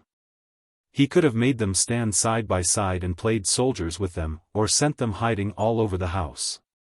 He had done so more than once before and was not above doing it, so much so that a report once spread at school that Krasotkin played horses with the little lodgers at home, prancing with his head on one side like a trace horse. But Krasotkin haughtily parried this thrust, pointing out that to play horses with boys of one's own age, boys of 13, would certainly be disgraceful at this date. But that he did it for the sake of the kids, because he liked them, and no one had a right to call him to account for his feelings. The 2 kids adored him. But on this occasion he was in no mood for games. He had very important business of his own before him, something almost mysterious. Meanwhile time was passing and Agafya, with whom he could have left the children, would not come back from market. He had several times already crossed the passage, opened the door of the lodger's room and looked anxiously at the kids, who were sitting over the book, as he had bidden them. Every time he opened the door they grinned at him, hoping he would come in and would do something delightful and amusing. But Kolya was bothered and did not go in. At last it struck 11 and he made up his mind, once for all, that if that damned Agafya did not come back within 10 minutes he should go out without waiting for her, making the kids promise. Of course, to be brave when he was away, not to be naughty, not to cry from fright. With this idea he put on his wadded winter overcoat with its catskin fur collar, slung his satchel round his shoulder, and, regardless of his mother's constantly reiterated entreaties that he would always put on galoshes in such cold weather, he looked at them contemptuously as he crossed the hall and went out with only his boots on. Perez Vaughan, seeing him in his outdoor clothes, began tapping nervously, yet vigorously, on the floor with his tail. Twitching all over, he even uttered a plaintive whine. But Kolya, seeing his dog's passionate excitement, decided that it was a breach of discipline, kept him for another minute under the bench, and only when he had opened the door into the passage, whistled for him. The dog leapt up like a mad creature and rushed bounding before him rapturously. Kolya opened the door to peep at the kids. They were both sitting as before at the table, not reading but warmly disputing about something. The children often argued together about various exciting problems of life, and Nastia, being the elder, always got the best of it.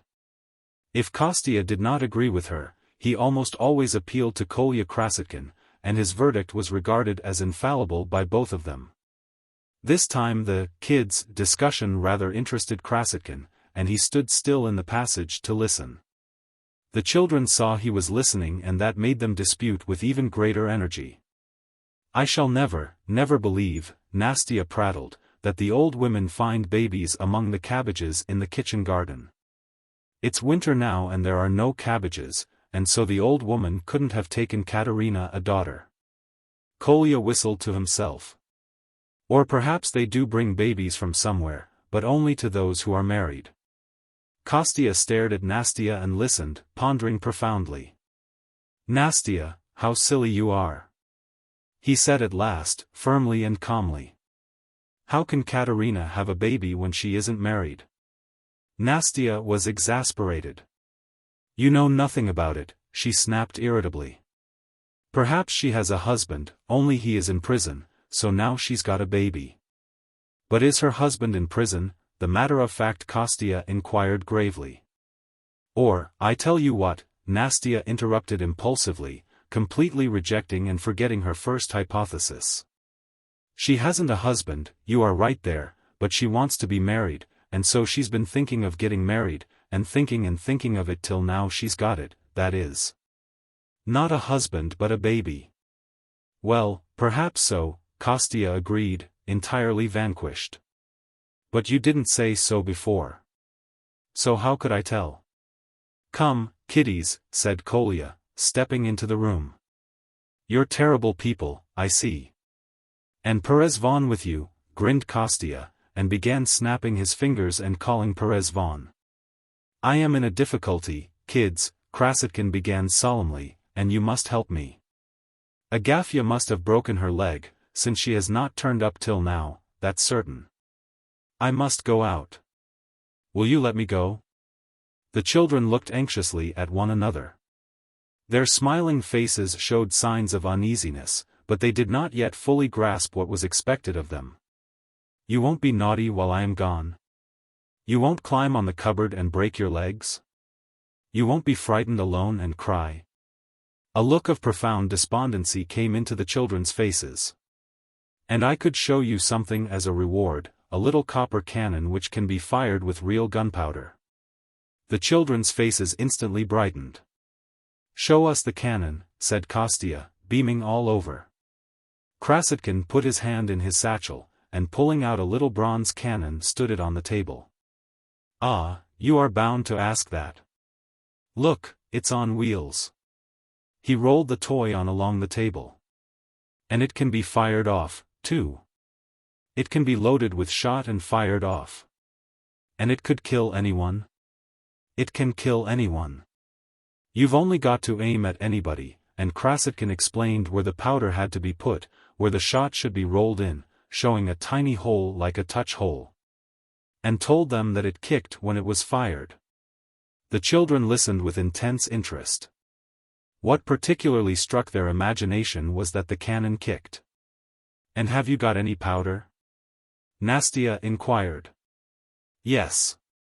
Show us the powder, too, she drawled with a smile of entreaty. Krasotkin dived again into his satchel and pulled out a small flask containing a little real gunpowder. He had some shot, too, in a screw of paper. He even uncorked the flask and shook a little powder into the palm of his hand. One has to be careful there's no fire about, or it would blow up and kill us all, Krasotkin warned them sensationally. The children gazed at the powder with an awe-stricken alarm that only intensified their enjoyment. But Kostya liked the shot better. And does the shot burn? He inquired. No, it doesn't. Give me a little shot, he asked in an imploring voice. I'll give you a little shot. Here, take it, but don't show it to your mother till I come back, or she'll be sure to think it's gunpowder, and will die of fright and give you a thrashing. Mother never does whip us, Nastya observed at once. I know, I only said it to finish the sentence. And don't you ever deceive your mother except just this once, until I come back.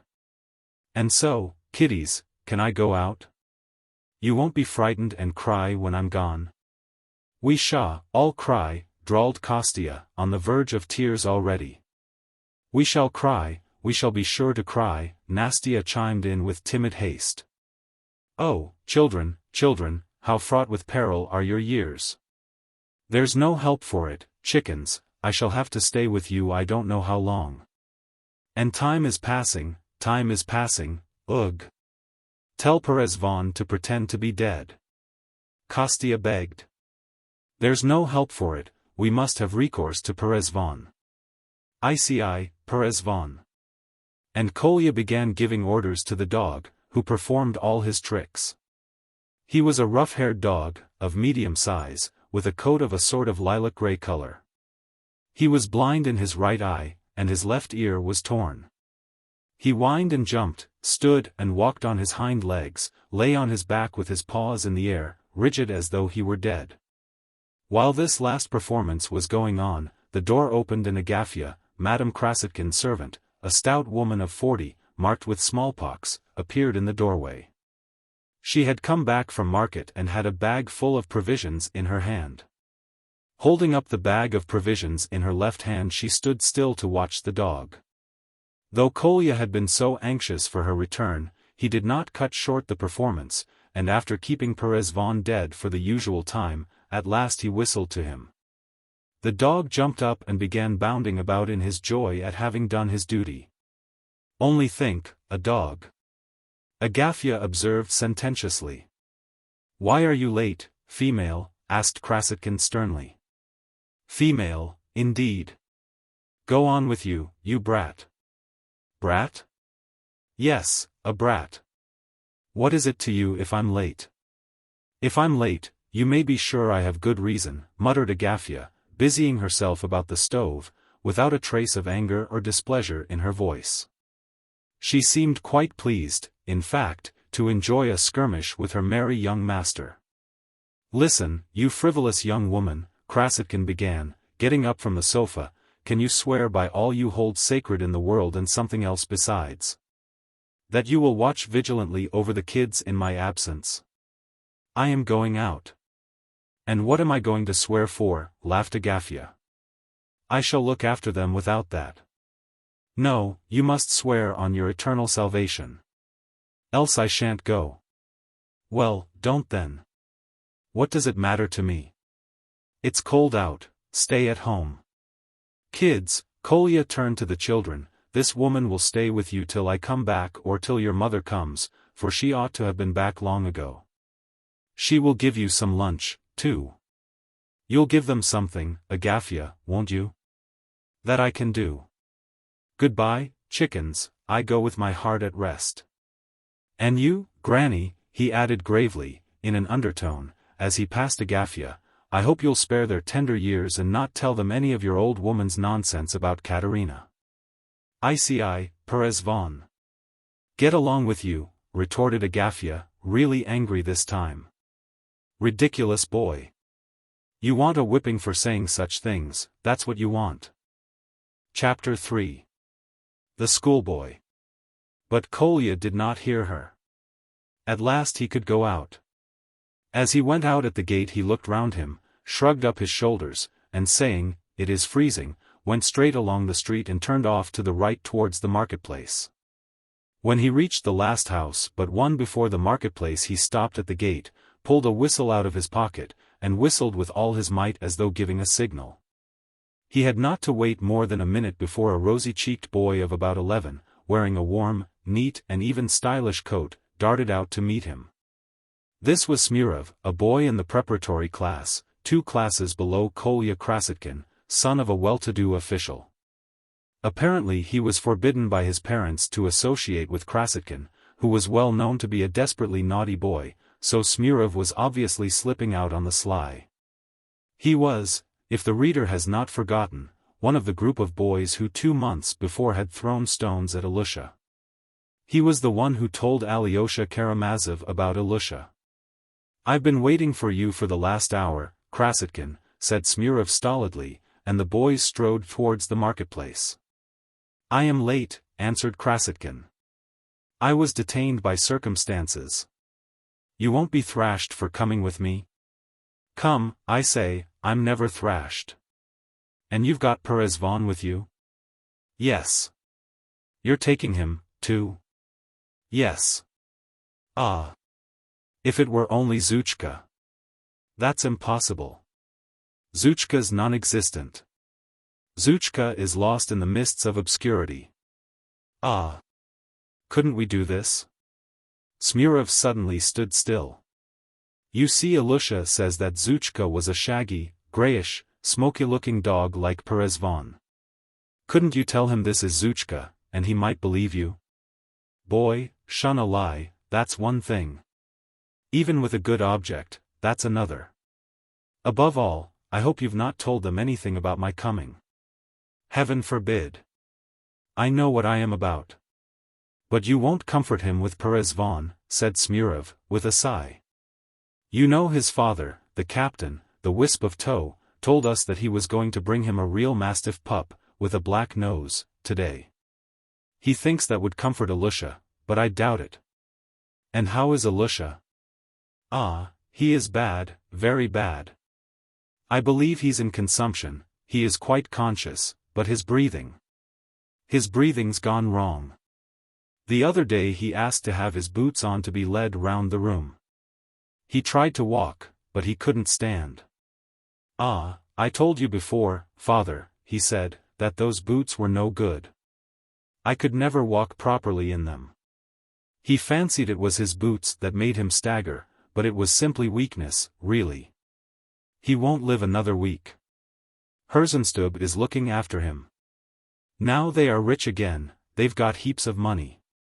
They are rogues. Who are rogues? Doctors and the whole crew of quacks collectively, and also, of course, individually. I don't believe in medicine. It's a useless institution. I mean to go into all that. But what's that sentimentality you've got up there? The whole class seems to be there every day. Not the whole class, it's only 10 of our fellows who go to see him every day. There's nothing in that. What I don't understand in all this is the part that Alexei Karamazov is taking in it. His brother's going to be tried tomorrow or next day for such a crime, and yet he has so much time to spend on sentimentality with boys.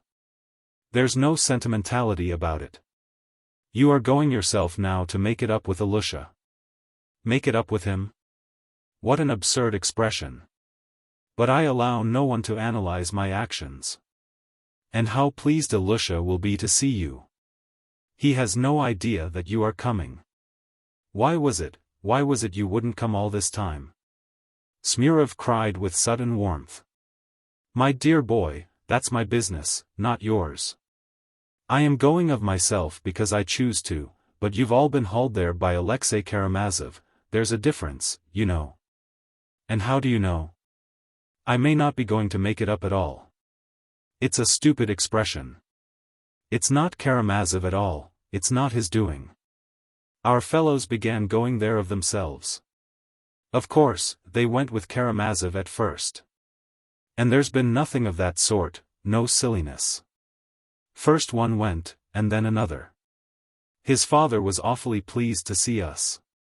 You know he will simply go out of his mind if Ilusha dies. He sees that Ilusha's dying. And he seems so glad we've made it up with Ilusha. Ilusha asked after you, that was all. He just asks and says no more. His father will go out of his mind or hang himself. He behaved like a madman before.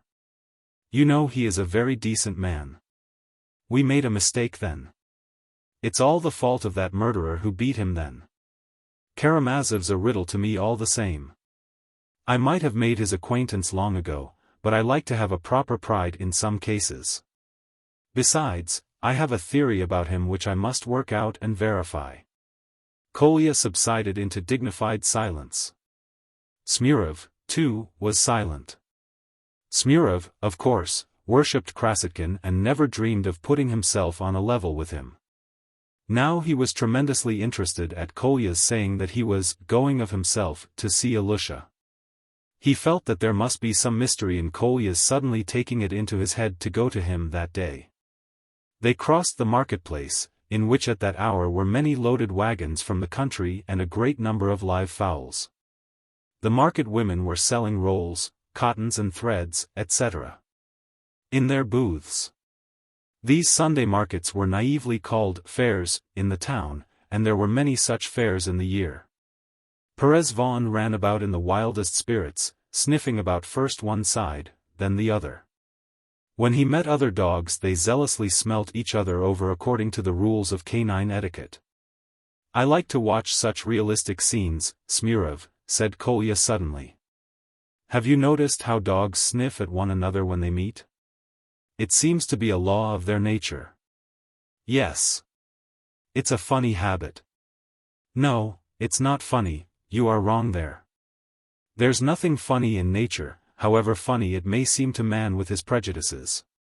If dogs could reason and criticize us they'd be sure to find just as much that would be funny to them, if not far more, in the social relations of men, their masters, far more, indeed. I repeat that, because I am convinced that there is far more foolishness among us. That's Rakitin's idea, a remarkable idea. I am a socialist, Smurov. And what is a socialist? Asked Smurov. That's when all are equal and all have property in common, there are no marriages, and everyone has any religion and laws he likes best, and all the rest of it. You are not old enough to understand that yet. It's cold, though. Yes, 12 degrees of frost. Father looked at the thermometer just now. Have you noticed, Smurov, that in the middle of winter we don't feel so cold even when there are 15 or 18 degrees of frost as we do now, in the beginning of winter? When there is a sudden frost of 12 degrees, especially when there is not much snow. It's because people are not used to it. Everything is habit with men, everything even in their social and political relations. Habit is the great motive power. What a funny-looking peasant. Kolya pointed to a tall peasant, with a good-natured countenance in a long sheepskin coat, who was standing by his wagon, clapping together his hands, in their shapeless leather gloves. To warm them. His long fair beard was all white with frost. That peasant's beard's frozen, Kolya cried in a loud provocative voice as he passed him. Lots of people's beards are frozen, the peasant replied, calmly and sententiously. Don't provoke him, observed Smurov. It's all right, he won't be cross, he's a nice fellow. Goodbye, Matvey. Goodbye. Is your name Matvey? Yes. Didn't you know? No, I didn't. It was a guess. You don't say so. You are a schoolboy, I suppose? Yes. You get whipped, I expect? Nothing to speak of, sometimes. Does it hurt? Well, yes, it does. Ek, what a life. The peasant heaved a sigh from the bottom of his heart. Goodbye, Matvey. Goodbye. You are a nice chap, that you are. The boys went on. That was a nice peasant, Kolya observed to Smurov. I like talking to the peasants, and am always glad to do them justice. Why did you tell a lie, pretending we are thrashed? Asked Smurov. I had to say that to please him. How do you mean? You know, Smurov, I don't like being asked the same thing twice. I like people to understand at the first word. Some things can't be explained. According to a peasant's notions, schoolboys are whipped, and must be whipped. What would a schoolboy be if he were not whipped? And if I were to tell him we are not, he'd be disappointed. But you don't understand that. One has to know how to talk to the peasants. Only don't tease them, please, or you'll get into another scrape as you did about that goose. So you're afraid? Don't laugh, Kolya. Of course I'm afraid. My father would be awfully cross. I am strictly forbidden to go out with you. Don't be uneasy, nothing will happen this time. Hello, Natasha, he shouted to a market woman in one of the booths. Call me Natasha. What next? My name is Maria, the middle-aged market woman shouted at him. I am so glad it's Maria. Goodbye. Ah, you young rascal. A brat like you to carry on so. I'm in a hurry. I can't stay now. You shall tell me next Sunday. Kolya waved his hand at her, as though she had attacked him and not he her. I've nothing to tell you next Sunday. You set upon me, you impudent young monkey. I didn't say anything, bawled Maria. You want a whipping, that's what you want, you saucy jackanapes. There was a roar of laughter among the other market women round her. Suddenly a man in a violent rage darted out from the arcade of shops close by. He was a young man, not a native of the town, with dark, curly hair and a long, pale face, marked with smallpox. He wore a long blue coat and a peaked cap, and looked like a merchant's clerk. He was in a state of stupid excitement and brandished his fist at Kolya. I know you, he cried angrily, I know you. Kolya stared at him. He could not recall when he could have had a row with the man. But he had been in so many rows in the street that he could hardly remember them all. "Do you?" he asked sarcastically. "I know you. I know you," the man repeated idiotically. "So much the better for you. Well, it's time I was going. Goodbye." "You are at your saucy pranks again?" cried the man. "You are at your saucy pranks again? I know, you are at it again." "It's not your business, brother, if I am at my saucy pranks again," said Kolya, standing still and scanning him. "Not my business?" "No, it's not your business." "Whose then? Whose then? Whose then?" "It's Trifon Nikititch's business, not yours." "What Trifon Nikititch?" asked the youth, staring with loutish amazement at Kolya, but still as angry as ever. Kolya scanned him gravely. "Have you been to the Church of the Ascension?" he suddenly asked him, with stern emphasis. "What Church of Ascension? What for?" "No, I haven't," said the young man, somewhat taken aback. "Do you know Sabanev?" Kolya went on even more emphatically and even more severely. "What Sabanev?" "No, I don't know him." "Well then you can go to the devil," said Kolya, cutting short the conversation. And turning sharply to the right he strode quickly on his way as though he disdained further conversation with a dolt who did not even know Sabanev. "Stop, hey! What Sabanev?" The young man recovered from his momentary stupefaction and was as excited as before. "What did he say?" He turned to the market women with a silly stare. The women laughed. "You can never tell what he's after," said one of them. "What Sabanev is it he's talking about?" the young man repeated, still furious and brandishing his right arm. "It must be a Sabanev who worked for the Kuzmichovs, that's who it must be," one of the women suggested. The young man stared at her wildly. "For the Kuzmichovs," repeated another woman. "But his name wasn't Trifon." "His name's Kuzma, not Trifon, but the boy said Trifon Nikititch, so it can't be the same." "His name is not Trifon and not Sabanev, it's Chitsov," put in suddenly a third woman, who had hitherto been silent, listening gravely. "Alexei Ivanitch is his name." "Chitsov, Alexei Ivanitch." "Not a doubt about it, it's Chitsov," a fourth woman emphatically confirmed the statement. The bewildered youth gazed from one to another. "But what did he ask for, what did he ask for, good people?" he cried almost in desperation. "Do you know Sabanev?" says he. "And who the devil's to know who is Sabanev? You're a senseless fellow. I tell you it's not Sabanev, but Chitsov, Alexei Ivanitch Chitsov, that's who it is," one of the women shouted at him impressively. "What Chitsov? Who is he? Tell me, if you know." "That tall, sniveling fellow who used to sit in the market in the summer." "And what's your Chitsov to do with me, good people, eh?" "How can I tell what he's to do with you?" put in another. "You ought to know yourself what you want with him, if you make such a clamor about him. He spoke to you, he did not speak to us, you stupid. Don't you really know him?" "Know whom?" "Chitsov. The devil take Chitsov and you with him. I'll give him a hiding, that I will." He was laughing at me. "We'll give Chitsov a hiding. More likely he will give you one.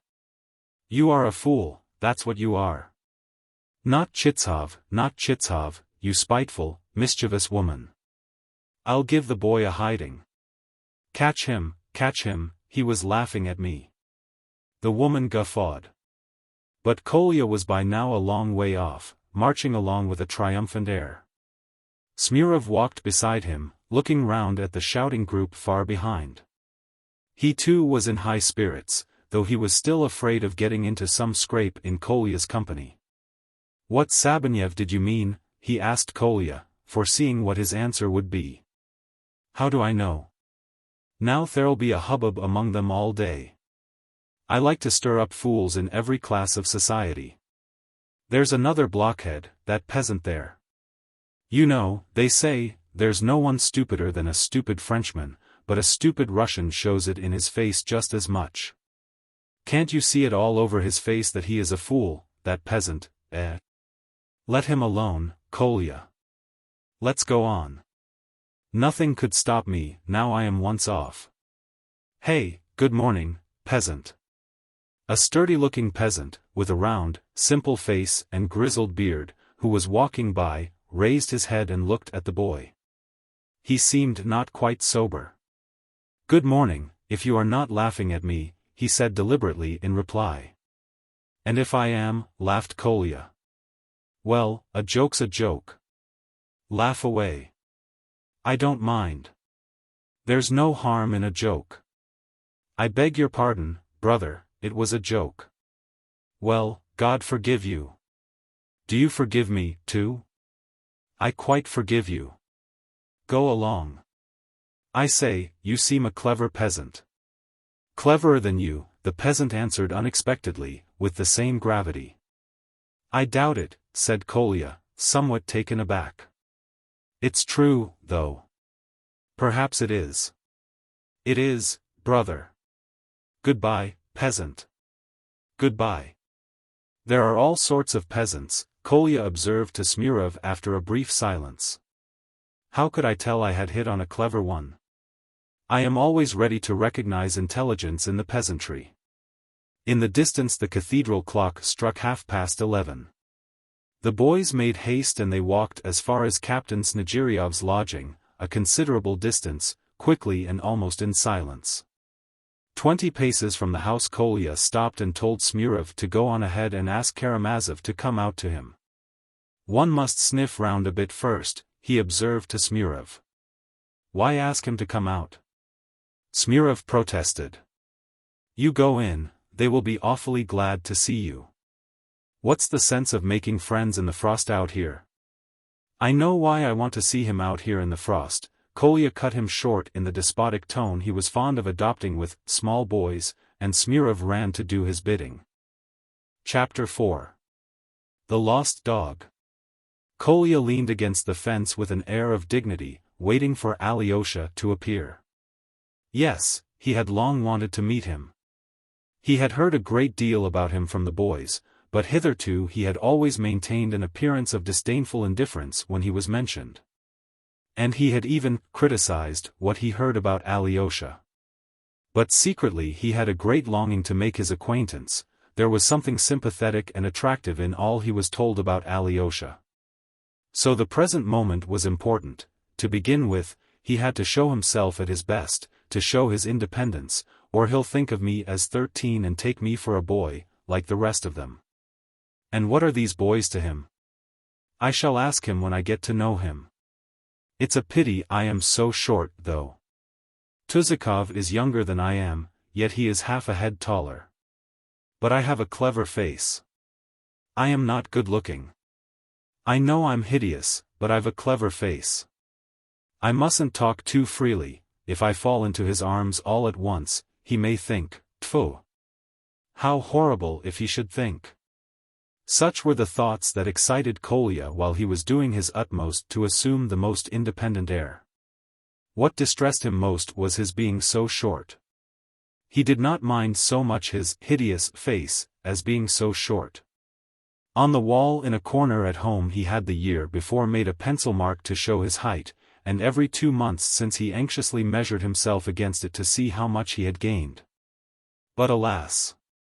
He grew very slowly, and this sometimes reduced him almost to despair. His face was in reality by no means hideous. On the contrary, it was rather attractive, with a fair, pale skin, freckled. His small, lively grey eyes had a fearless look, and often glowed with feeling. He had rather high cheekbones. Small, very red, but not very thick, lips. His nose was small and unmistakably turned up. I've a regular pug nose, Kolya used to mutter to himself when he looked in the looking-glass, and he always left it with indignation. But perhaps I haven't got a clever face? He sometimes thought, doubtful even of that. But it must not be supposed that his mind was preoccupied with his face and his height. On the contrary, however bitter the moments before the looking-glass were to him, he quickly forgot them, and forgot them for a long time, abandoning himself entirely to ideas and to real life. As he formulated it to himself. Alyosha came out quickly and hastened up to Kolya. Before he reached him, Kolya could see that he looked delighted. Can he be so glad to see me? Kolya wondered, feeling pleased. We may note here, in passing, that Alyosha's appearance had undergone a complete change since we saw him last.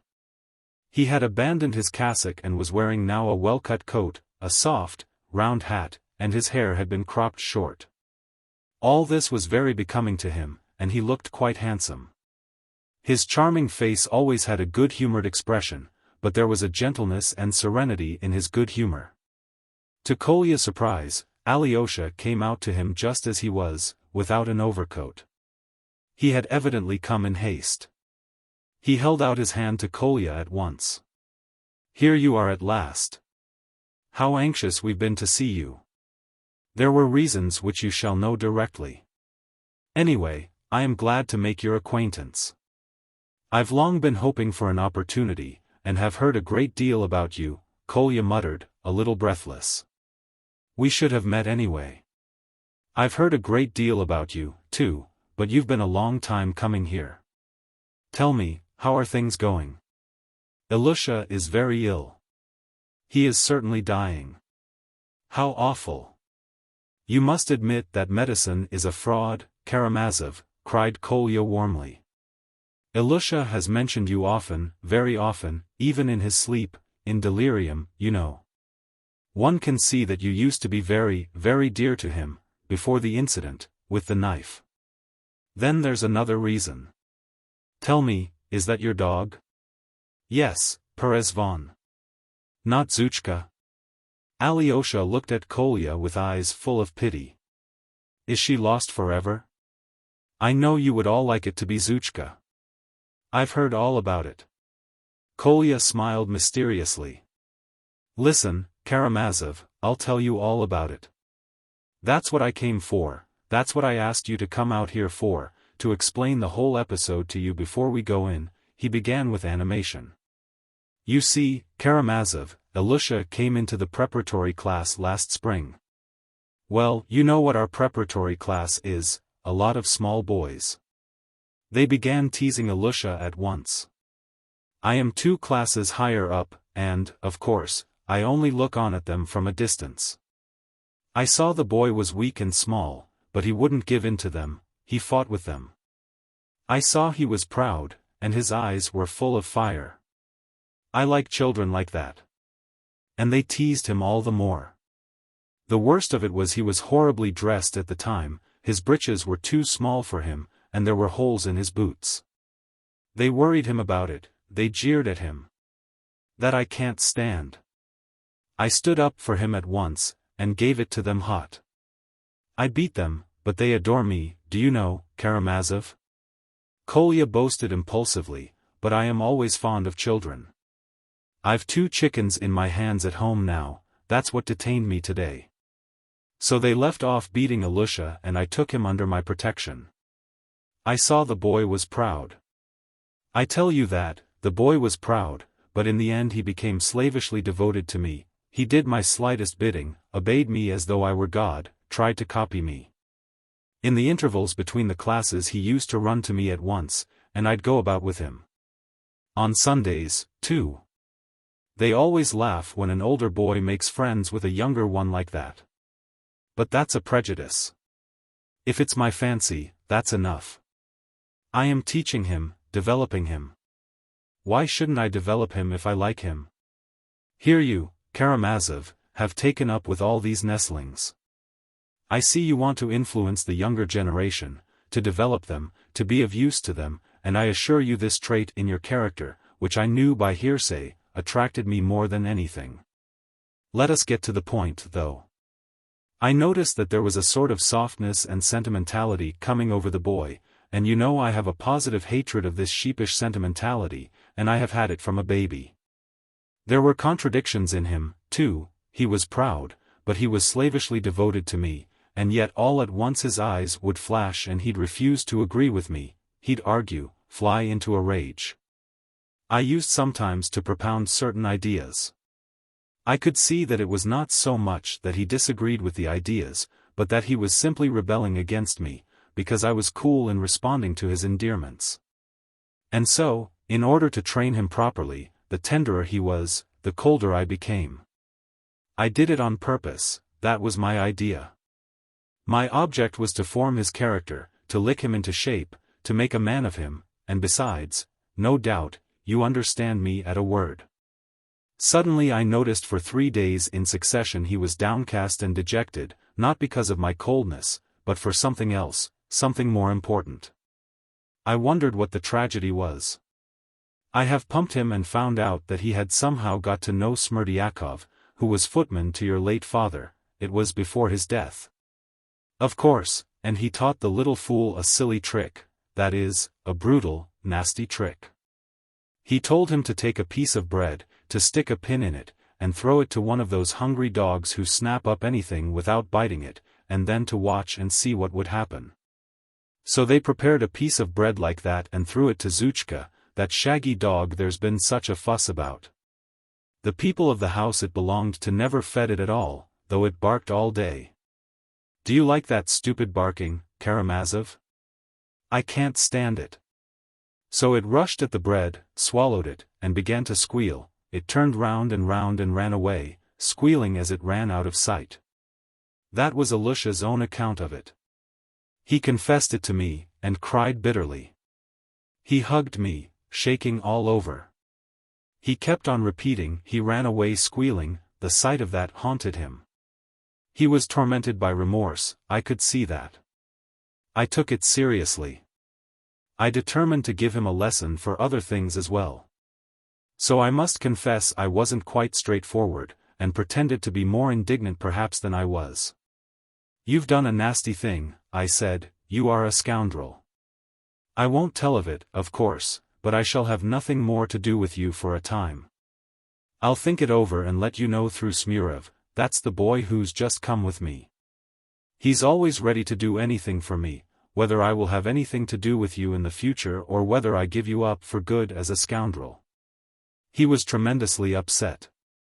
I must own I felt I'd gone too far as I spoke, but there was no help for it. I did what I thought best at the time. A day or two after, I sent Smurov to tell him that I would not speak to him again. That's what we call it when two schoolfellows refuse to have anything more to do with one another. Secretly I only meant to send him to Coventry for a few days and then, if I saw signs of repentance, to hold out my hand to him again. That was my intention. But what do you think happened? He heard Smurov's message, his eyes flashed. Tell Krasotkin from me, he cried, that I will throw bread with pins to all the dogs, all of them. So he's going in for a little temper. We must smoke it out of him. And I began to treat him with contempt. Whenever I met him I turned away or smiled sarcastically. And just then that affair with his father happened. You remember? You must realize that he was fearfully worked up by what had happened already. The boys, seeing I'd given him up, set on him and taunted him, shouting, wisp of toe, wisp of toe. And he had soon regular skirmishes with them, which I am very sorry for. They seem to have given him one very bad beating. One day he flew at them all as they were coming out of school. I stood a few yards off, looking on. And, I swear, I don't remember that I laughed, it was quite the other way, I felt awfully sorry for him, in another minute I would have run up to take his part. But he suddenly met my eyes. I don't know what he fancied, but he pulled out a penknife, rushed at me, and struck at my thigh, here in my right leg. I didn't move. I don't mind owning I am plucky sometimes, Karamazov. I simply looked at him contemptuously, as though to say, this is how you repay all my kindness. Do it again, if you like, I'm at your service. But he didn't stab me again, he broke down, he was frightened at what he had done, he threw away the knife, burst out crying, and ran away. I did not sneak on him, of course, and I made them all keep quiet, so it shouldn't come to the ears of the masters. I didn't even tell my mother till it had healed up. And the wound was a mere scratch. And then I heard that the same day he'd been throwing stones and had bitten your finger, but you understand now what a state he was in. Well, it can't be helped, it was stupid of me not to come and forgive him, that is, to make it up with him, when he was taken ill. I am sorry for it now. But I had a special reason. So now I've told you all about it, but I'm afraid it was stupid of me. Oh, what a pity, exclaimed Alyosha, with feeling, that I didn't know before what terms you were on with him, or I'd have come to you long ago to beg you to go to him with me. Would you believe it, when he was feverish he talked about you in delirium. I didn't know how much you were to him. And you've really not succeeded in finding that dog? His father and the boys have been hunting all over the town for it. Would you believe it, since he's been ill, I've 3 times heard him repeat with tears, it's because I killed Zhuchka, father, that I am ill now. God is punishing me for it. He can't get that idea out of his head. And if the dog were found and proved to be alive, one might almost fancy the joy would cure him. We have all rested our hopes on you. Tell me, what made you hope that I should be the one to find him? Kolya asked, with great curiosity. Why did you reckon on me rather than anyone else? There was a report that you were looking for the dog, and that you would bring it when you'd found it. Smurov said something of the sort. We've all been trying to persuade Ilusha that the dog is alive, that it's been seen. The boys brought him a live hare. He just looked at it, with a faint smile, and asked them to set it free in the fields. And so we did. His father has just this moment come back, bringing him a mastiff pup, hoping to comfort him with that, but I think it only makes it worse. Tell me, Karamazov, what sort of man is the father? I know him, but what do you make of him, a mountebank, a buffoon? Oh, no, there are people of deep feeling who have been somehow crushed. Buffoonery in them is a form of resentful irony against those to whom they daren't speak the truth, from having been for years humiliated and intimidated by them. Believe me, Krasotkin, that sort of buffoonery is sometimes tragic in the extreme. His whole life now is centered in Ilusha, and if Ilusha dies, he will either go mad with grief or kill himself. I feel almost certain of that when I look at him now. I understand you, Karamazov. I see you understand human nature, Kolya added, with feeling. And as soon as I saw you with a dog, I thought it was Zhuchka you were bringing. Wait a bit, Karamazov, perhaps we shall find it yet, but this is Perez Von. I'll let him go in now and perhaps it will amuse Ilusha more than the mastiff pup.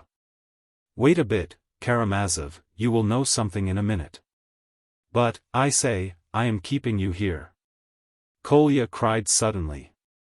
You've no overcoat on in this bitter cold. You see what an egoist I am. Oh, we are all egoists, Karamazov. Don't trouble, it is cold, but I don't often catch cold. Let us go in, though, and, by the way, what is your name? I know you are called Kolya, but what else? Nikolai Ivanovich Krasotkin, or, as they say in official documents, Krasotkin's son. Kolya laughed for some reason, but added suddenly, of course I hate my name Nikolai. Why so? It's so trivial, so ordinary. You are 13? Asked Alyosha. No, 14, that is, I shall be 14 very soon, in a fortnight. I'll confess one weakness of mine, Karamazov, just to you, since it's our first meeting, so that you may understand my character at once. I hate being asked my age, more than that, and in fact, there's a libelous story going about me, that last week I played robbers with the preparatory boys. It's a fact that I did play with them, but it's a perfect libel to say I did it for my own amusement. I have reasons for believing that you've heard the story. But I wasn't playing for my own amusement, it was for the sake of the children, because they couldn't think of anything to do by themselves. But they've always got some silly tale. This is an awful town for gossip, I can tell you. But what if you had been playing for your own amusement? What's the harm? Come, I say, for my own amusement. You don't play horses, do you? But you must look at it like this, said Alyosha, smiling. Grown-up people go to the theater and there the adventures of all sorts of heroes are represented. Sometimes there are robbers and battles, too, and isn't that just the same thing? In a different form, of course. And young people's games of soldiers or robbers in their playtime are also art in its first stage. You know, they spring from the growing artistic instincts of the young. And sometimes these games are much better than performances in the theater, the only difference is that people go there to look at the actors. While in these games the young people are the actors themselves. But that's only natural. You think so? Is that your idea? Kolya looked at him intently. Oh, you know, that's rather an interesting view. When I go home, I'll think it over. I'll admit I thought I might learn something from you. I've come to learn of you, Karamazov, Kolya concluded, in a voice full of spontaneous feeling. And I of you, said Alyosha, smiling and pressing his hand. Kolya was much pleased with Alyosha. What struck him most was that he treated him exactly like an equal and that he talked to him just as if he were, quite grown up. I'll show you something directly, Karamazov. It's a theatrical performance, too, he said, laughing nervously. That's why I've come. Let us go first to the people of the house, on the left. All the boys leave their coats in there, because the room is small and hot. Oh, I'm only coming in for a minute. I'll keep on my overcoat. Perezvon will stay here in the passage and be dead. ICI, Perezvon, lie down and be dead. You see how he's dead. I'll go in first and explore, then I'll whistle to him when I think fit, and you'll see, he'll dash in like mad. Only Smyrov must not forget to open the door at the moment. I'll arrange it all and you'll see something. Chapter 5. By Ilusha's bedside. The room inhabited by the family of the retired Captain Smerdyakov is already familiar to the reader. It was close and crowded at that moment with a number of visitors. Several boys were sitting with Ilusha, and though all of them, like Smyrov, were prepared to deny that it was Alyosha who had brought them and reconciled them with Ilusha, it was really the fact. All the art he had used had been to take them, one by one, to Ilusha, without sheepish sentimentality, appearing to do so casually and without design. It was a great consolation to Ilusha in his suffering. He was greatly touched by seeing the almost tender affection and sympathy shown him by these boys, who had been his enemies. Krasotkin was the only one missing and his absence was a heavy load on Ilusha's heart. Perhaps the bitterest of all his bitter memories was his stabbing Krasotkin, who had been his one friend and protector. Clever little Smyrov, who was the first to make it up with Ilusha, thought it was so. But when Smyrov hinted to Krasotkin that Alyosha wanted to come and see him about something, the latter cut him short, bidding Smyrov tell Karamazov at once that he knew best what to do. That he wanted no one's advice, and that, if he went to see Ilusha, he would choose his own time for he had his own reasons. That was a fortnight before this Sunday. That was why Alyosha had not been to see him, as he had meant to. But though he waited, he sent Smyrov to him twice again. Both times Krasotkin met him with a curt, impatient refusal, sending Alyosha a message not to bother him any more, that if he came himself, he, Krasotkin, would not go to Ilusha at all. Up to the very last day, Smyrov did not know that Kolya meant to go to Ilusha that morning, and only the evening before, as he parted from Smyrov. Kolya abruptly told him to wait at home for him next morning, for he would go with him to the Smerdyakhovs, but warned him on no account to say he was coming, as he wanted to drop in casually. Smyrov obeyed. Smyrov's fancy that Kolya would bring back the lost dog was based on the words Kolya had dropped that they must be asses not to find the dog, if it was alive. When Smyrov, waiting for an opportunity, timidly hinted at his guess about the dog, Krasotkin flew into a violent rage. I'm not such an ass as to go hunting about the town for other people's dogs when I've got a dog of my own. And how can you imagine a dog could be alive after swallowing a pin? Sheepish sentimentality, that's what it is. For the last fortnight Ilusha had not left his little bed under the icons in the corner. He had not been to school since the day he met Alyosha and bit his finger. He was taken ill the same day, though for a month afterwards he was sometimes able to get up and walk about the room and passage. But latterly he had become so weak that he could not move without help from his father. His father was terribly concerned about him. He even gave up drinking and was almost crazy with terror that his boy would die. And often, especially after leading him round the room on his arm and putting him back to bed, he would run to a dark corner in the passage and, leaning his head against the wall, he would break into paroxysms of violent weeping, stifling his sobs that they might not be heard by Ilusha. Returning to the room, he would usually begin doing something to amuse and comfort his precious boy. He would tell him stories, funny anecdotes, or would mimic comic people he had happened to meet, even imitate the howls and cries of animals. But Ilusha could not bear to see his father fooling and playing the buffoon. Though the boy tried not to show how he disliked it, he saw with an aching heart that his father was an object of contempt. And he was continually haunted by the memory of the wisp of tow, and that terrible day. Nina, Ilusha's gentle, crippled sister, did not like her father's buffoonery either. Varvara had been gone for some time past to Petersburg to study at the university. But the half-imbecile mother was greatly diverted and laughed heartily when her husband began capering about or performing something. It was the only way she could be amused. All the rest of the time she was grumbling and complaining that now everyone had forgotten her, that no one treated her with respect, that she was slighted, and so on. But during the last few days she had completely changed. She began looking constantly at Ilusha's bed in the corner and seemed lost in thought. She was more silent, quieter, and, if she cried quietly so as not to be heard. The captain noticed the change in her with mournful perplexity. The boys' visits at first only angered her, but later on their merry shouts and stories began to divert her, and at last she liked them so much that, if the boys had given up coming, she would have felt dreary without them. When the children told some story or played a game, she laughed and clapped her hands. She called some of them to her and kissed them. She was particularly fond of Smurov. As for the captain, the presence in his room of the children, who came to cheer up Ilusha, filled his heart from the first with ecstatic joy. He even hoped that Ilusha would now get over his depression, and that would hasten his recovery. In spite of his alarm about Ilusha, he had not, till lately, felt 1 minute's doubt of his boy's ultimate recovery. He met his little visitors with homage, waited upon them hand and foot. He was ready to be their horse and even began letting them ride on his back, but Ilusha did not like the game and it was given up.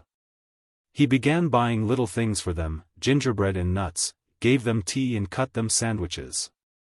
It must be noted that all this time he had plenty of money. He had taken the 200 rubles from Katerina Ivanovna just as Alyosha had predicted he would.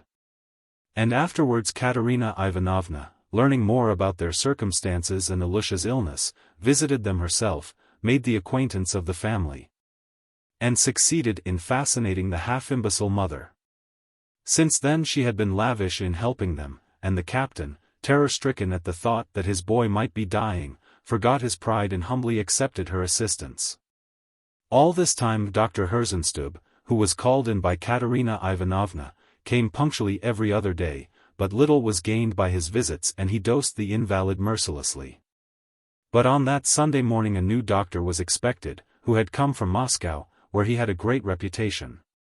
Katerina Ivanovna had sent for him from Moscow at great expense, not expressly for Ilusha, but for another object of which more will be said in its place hereafter. But, as he had come, she had asked him to see Ilusha as well, and the captain had been told to expect him. He hadn't the slightest idea that Kolya Krasotkin was coming, though he had long wished for a visit from the boy for whom Ilusha was fretting.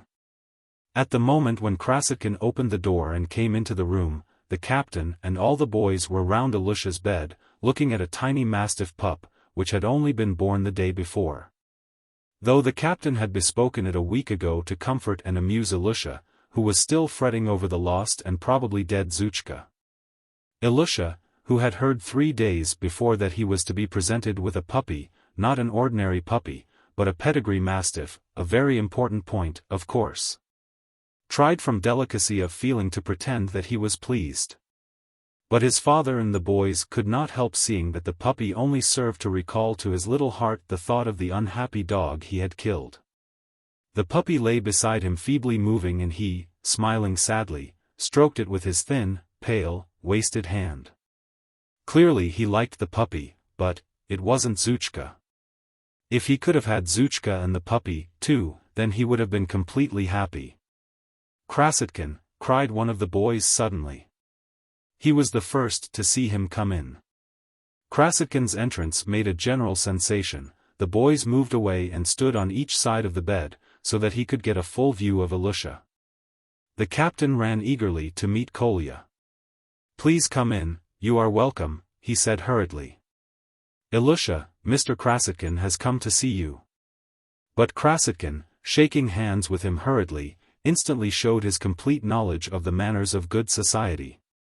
He turned first to the captain's wife sitting in her armchair, who was very ill-humored at the moment, and was grumbling that the boys stood between her and Ilusha's bed and did not let her see the new puppy. With the greatest courtesy he made her a bow, scraping his foot, and turning to Nina, he made her, as the only other lady present, a similar bow. This polite behavior made an extremely favorable impression on the deranged lady. "There, you can see at once he is a young man that has been well brought up," she commented aloud, throwing up her hands, "but as for our other visitors, they come in one on the top of another."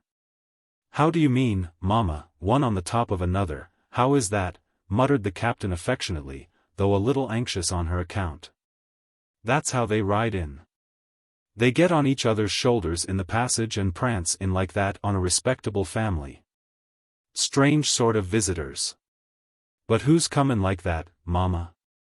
"Why, that boy came in riding on that one's back and this one on that one's." Kolya was already by Ilusha's bedside. The sick boy turned visibly paler. He raised himself in the bed and looked intently at Kolya.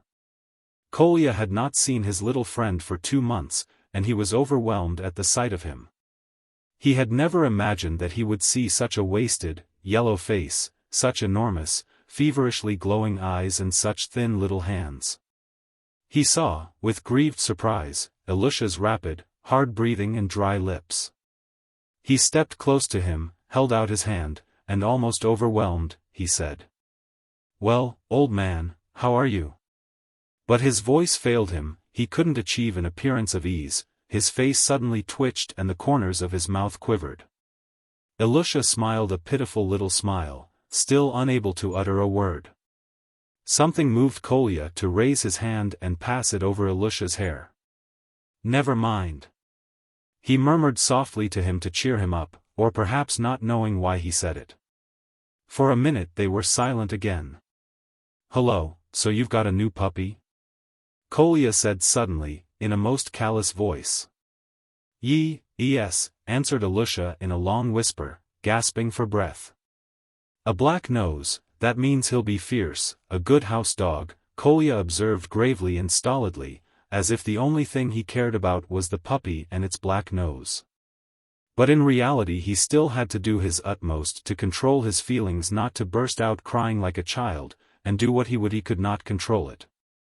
"When it grows up, you'll have to keep it on the chain, I'm sure." "He'll be a huge dog," cried one of the boys. "Of course he will, a mastiff, large, like this, as big as a calf," shouted several voices. "As big as a calf, as a real calf," chimed in the captain.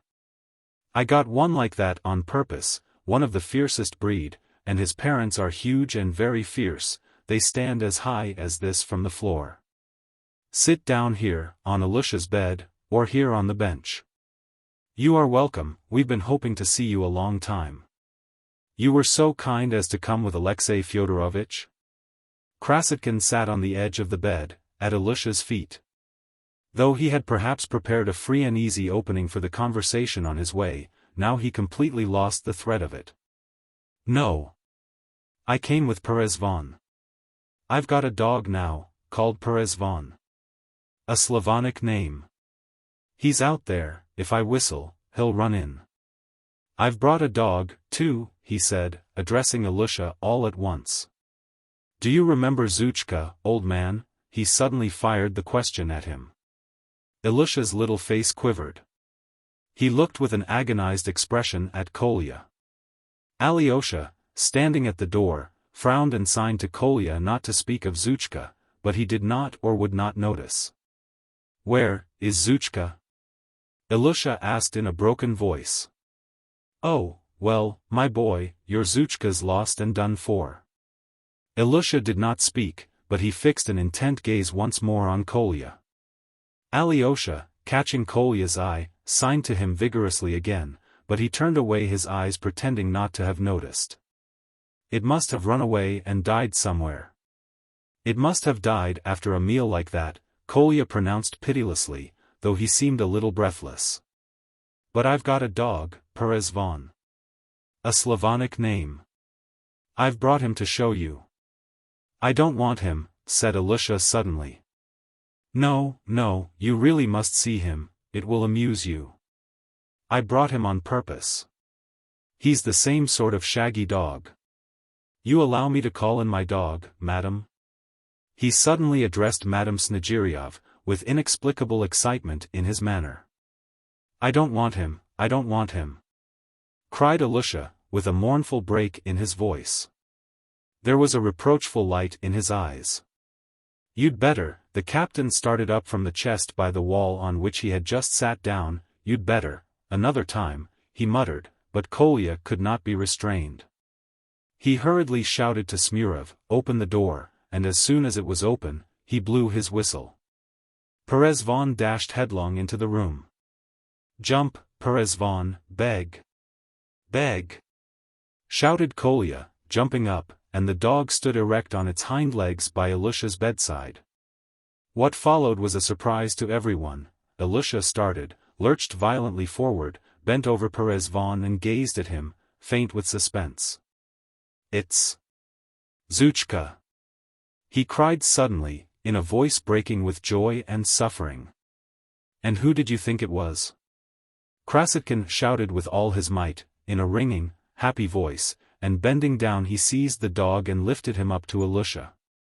Look, old man, you see, blind of one eye and the left ear is torn, just the marks you described to me. It was by that I found him. I found him directly. He did not belong to anyone. He explained, turning quickly to the captain, to his wife, to Alyosha and then again to Ilusha. He used to live in the Fedotovs' backyard. Though he made his home there, they did not feed him. He was a stray dog that had run away from the village. I found him. You see, old man, he couldn't have swallowed what you gave him. If he had, he must have died, he must have. So he must have spat it out, since he is alive. You did not see him do it. But the pin pricked his tongue, that is why he squealed. He ran away squealing and you thought he'd swallowed it. He might well squeal, because the skin of dogs' mouths is so tender, tenderer than in men, much tenderer. Kolya cried impetuously, his face glowing and radiant with delight. Ilusha could not speak. White as a sheet, he gazed open-mouthed at Kolya, with his great eyes almost starting out of his head. And if Krasotkin, who had no suspicion of it, had known what a disastrous and fatal effect such a moment might have on the sick child's health, nothing would have induced him to play such a trick on him. But Alyosha was perhaps the only person in the room who realized it. As for the captain, he behaved like a small child. Zhuchka! It's Zhuchka! He cried in a blissful voice, Ilusha, this is Zhuchka, your Zhuchka. Mama, this is Zhuchka. He was almost weeping. And I never guessed, cried Smurov regretfully. Bravo, Krasotkin. I said he'd find the dog and here he's found him. Here he's found him, another boy repeated gleefully. Krasotkin's a brick, cried a third voice. He's a brick, he's a brick!" cried the other boys, and they began clapping. "Wait, wait," Krasotkin did his utmost to shout above them all. "I'll tell you how it happened, that's the whole point. I found him, I took him home and hid him at once. I kept him locked up at home and did not show him to anyone till today. Only Smurov has known for the last fortnight, but I assured him this dog was called Perezvon and he did not guess. And meanwhile I taught the dog all sorts of tricks. You should only see all the things he can do. I trained him so as to bring you a well-trained dog, in good condition, old man, so as to be able to say to you, 'See, old man, what a fine dog your Zhuchka is now. Haven't you a bit of meat?' He'll show you a trick that will make you die with laughing. A piece of meat, haven't you got any?" The captain ran across the passage to the landlady, where their cooking was done. Not to lose precious time, Kolya, in desperate haste, shouted to Perezvon, "Dead." And the dog immediately turned round and lay on his back with its 4 paws in the air. The boys laughed. Ilusha looked on with the same suffering smile, but the person most delighted with the dog's performance was Mama. She laughed at the dog and began snapping her fingers and calling it, "Perezvon, Perezvon. Nothing will make him get up, nothing." Kolya cried triumphantly, proud of his success. "He won't move for all the shouting in the world, but if I call to him, he'll jump up in a minute. I, Perezvon." The dog leapt up and bounded about, whining with delight. The captain ran back with a piece of cooked beef. "Is it hot?" Kolya inquired hurriedly, with a businesslike air, taking the meat. "Dogs don't like hot things." "No, it's all right. Look, everybody, look, Ilusha, look, old man, why aren't you looking? He does not look at him, now I've brought him." The new trick consisted in making the dog stand motionless with his nose out and putting a tempting morsel of meat just on his nose. The luckless dog had to stand without moving, with the meat on his nose, as long as his master chose to keep him, without a movement, perhaps for half an hour. But he kept Perezvon only for a brief moment. "Paid for," cried Kolya, and the meat passed in a flash from the dog's nose to his mouth. The audience, of course, expressed enthusiasm and surprise. "Can you really have put off coming all this time simply to train the dog?" exclaimed Alyosha, with an involuntary note of reproach in his voice. "Simply for that," answered Kolya, with perfect simplicity. "I wanted to show him in all his glory." "Perezvon! Perezvon!" called Ilusha suddenly, snapping his thin fingers and beckoning to the dog. "What is it? Let him jump up on the bed." I, Perezvon!" Kolya slapped the bed and Perezvon darted up by Ilusha. The boy threw both arms round his head and Perezvon instantly licked his cheek. Ilusha crept close to him, stretched himself out in bed and hid his face in the dog's shaggy coat. "Dear, dear," kept exclaiming the captain. Kolya sat down again on the edge of the bed. "Ilusha, I can show you another trick.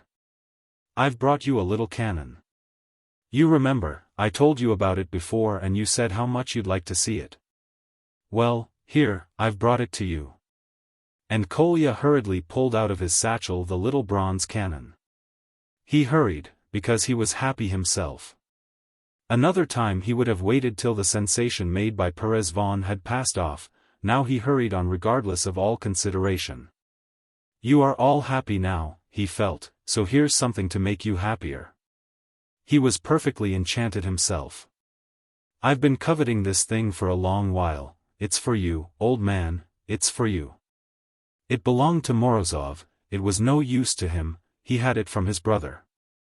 I swapped a book from father's bookcase for it, a kinsman of Muhammad or Salutary Folly, a scandalous book published in Moscow 100 years ago, before they had any censorship. And Morozov has a taste for such things. He was grateful to me, too." Kolya held the cannon in his hand so that all could see and admire it. Ilusha raised himself, and, with his right arm still round the dog, he gazed enchanted at the toy. The sensation was even greater when Kolya announced that he had gunpowder too, and that it could be fired off at once if it won't alarm the ladies. Mama immediately asked to look at the toy closer, and her request was granted. She was much pleased with the little bronze cannon on wheels and began rolling it to and fro on her lap. She readily gave permission for the cannon to be fired, without any idea of what she had been asked. Kolya showed the powder and the shot. The captain, as a military man, undertook to load it, putting in a minute quantity of powder. He asked that the shot might be put off till another time. The cannon was put on the floor, aiming towards an empty part of the room. 3 grains of powder were thrust into the touch hole and a match was put to it. A magnificent explosion followed. Mama was startled, but at once laughed with delight. The boys gazed in speechless triumph. But the captain, looking at Ilusha, was more enchanted than any of them. Kolya picked up the cannon and immediately presented it to Ilusha, together with the powder and the shot. "I got it for you, for you. I've been keeping it for you a long time," he repeated once more in his delight. "Oh, give it to me." "No, give me the cannon," Mama began begging like a little child. Her face showed a piteous fear that she would not get it. Kolya was disconcerted. The captain fidgeted uneasily. "Mama, Mama," he ran to her, "the cannon's yours, of course, but let Ilusha have it, because it's a present to him, but it's just as good as yours. Ilusha will always let you play with it. It shall belong to both of you, both of you." "No, I don't want it to belong to both of us, I want it to be mine altogether, not Ilusha's," persisted Mama, on the point of tears. "Take it, mother, here, keep it," Ilusha cried. "Krasotkin, may I give it to my mother?" He turned to Krasotkin with an imploring face, as though he were afraid he might be offended at his giving his present to someone else. "Of course you may," Krasotkin assented heartily, and, taking the cannon from Ilusha, he handed it himself to Mama with a polite bow. She was so touched that she cried. "Ilusha, darling, he's the one who loves his Mama," she said tenderly, and at once began wheeling the cannon to and fro on her lap again. "Mama, let me kiss your hand." The captain darted up to her at once and did so. "And I never saw such a charming fellow as this nice boy," said the grateful lady, pointing to Krasotkin. "And I'll bring you as much powder as you like, Ilusha. We make the powder ourselves now. Borovikov found out how it's made, 24 parts of saltpeter, 10 of sulfur and 6 of birchwood charcoal. It's all pounded together, mixed into a paste with water and rubbed through a tammy sieve, that's how it's done. Smurov told me about your powder, only father says it's not real gunpowder," responded Ilusha. "Not real?" Kolya flushed. "It burns." "I don't know, of course."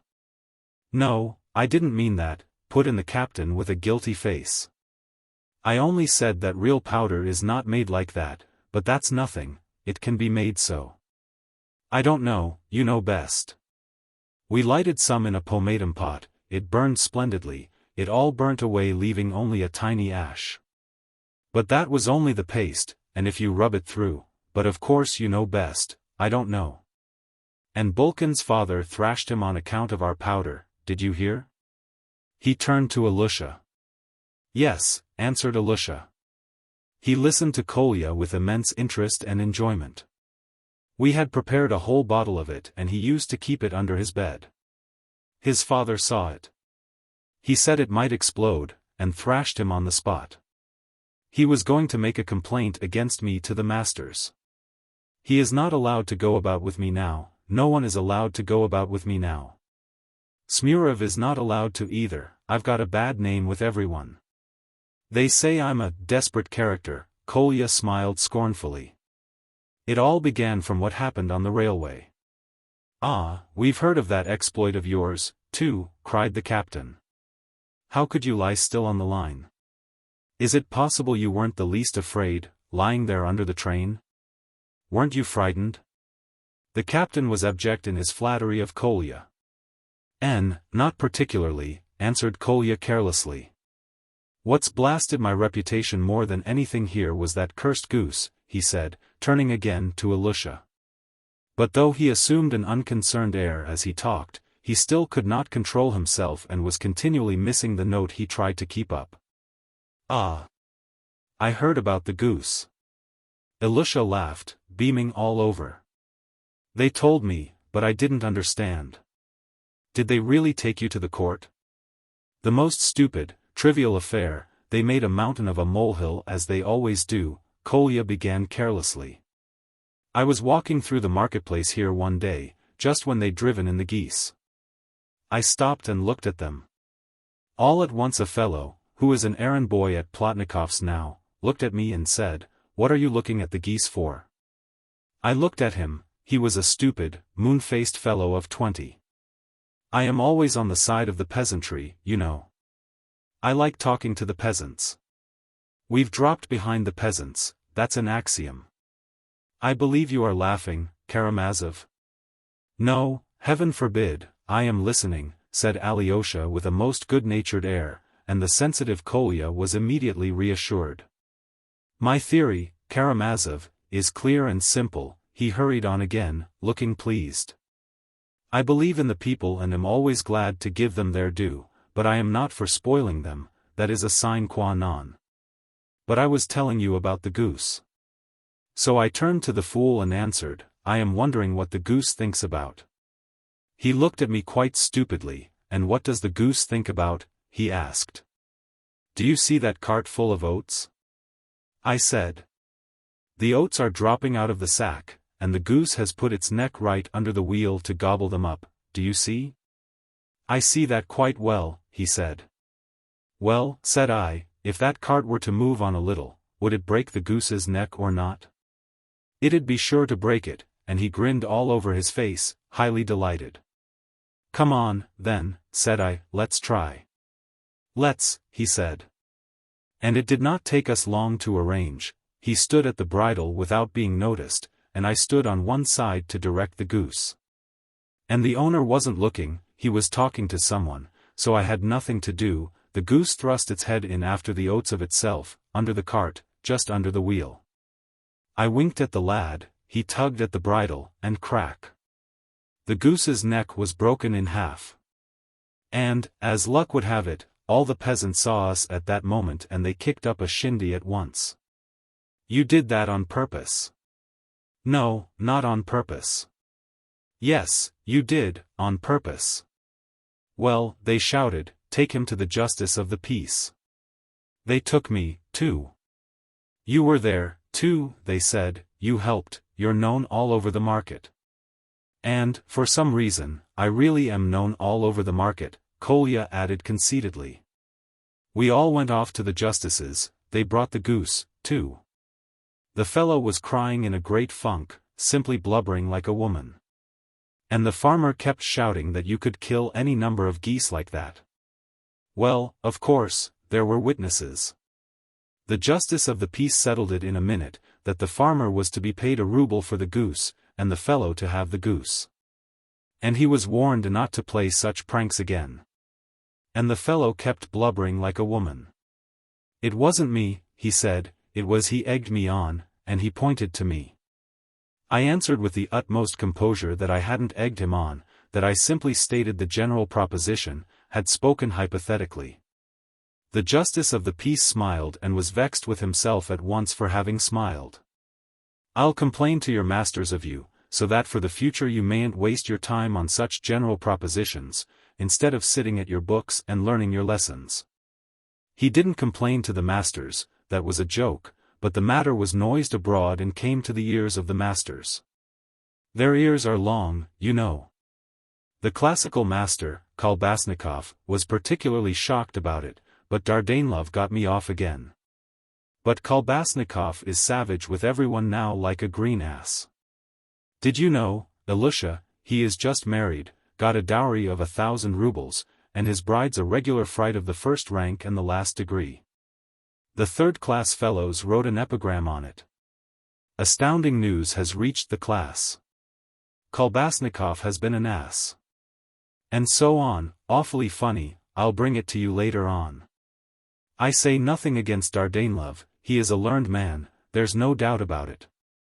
I respect men like that, and it's not because he stood up for me. But you took him down about the founders of Troy. Smurov put in suddenly, unmistakably proud of Krasotkin at such a moment. He was particularly pleased with the story of the goose. Did you really take him down? The captain inquired, in a flattering way. On the question who founded Troy? We heard of it, Ilusha told me about it at the time. He knows everything, father, he knows more than any of us, put in Ilusha. He only pretends to be like that, but really he is top in every subject. Ilusha looked at Kolya with infinite happiness. Oh, that's all nonsense about Troy, a trivial matter. I consider this an unimportant question, said Kolya with haughty humility. He had by now completely recovered his dignity, though he was still a little uneasy. He felt that he was greatly excited and that he had talked about the goose, for instance, with too little reserve, while Alyosha had looked serious and had not said a word all the time.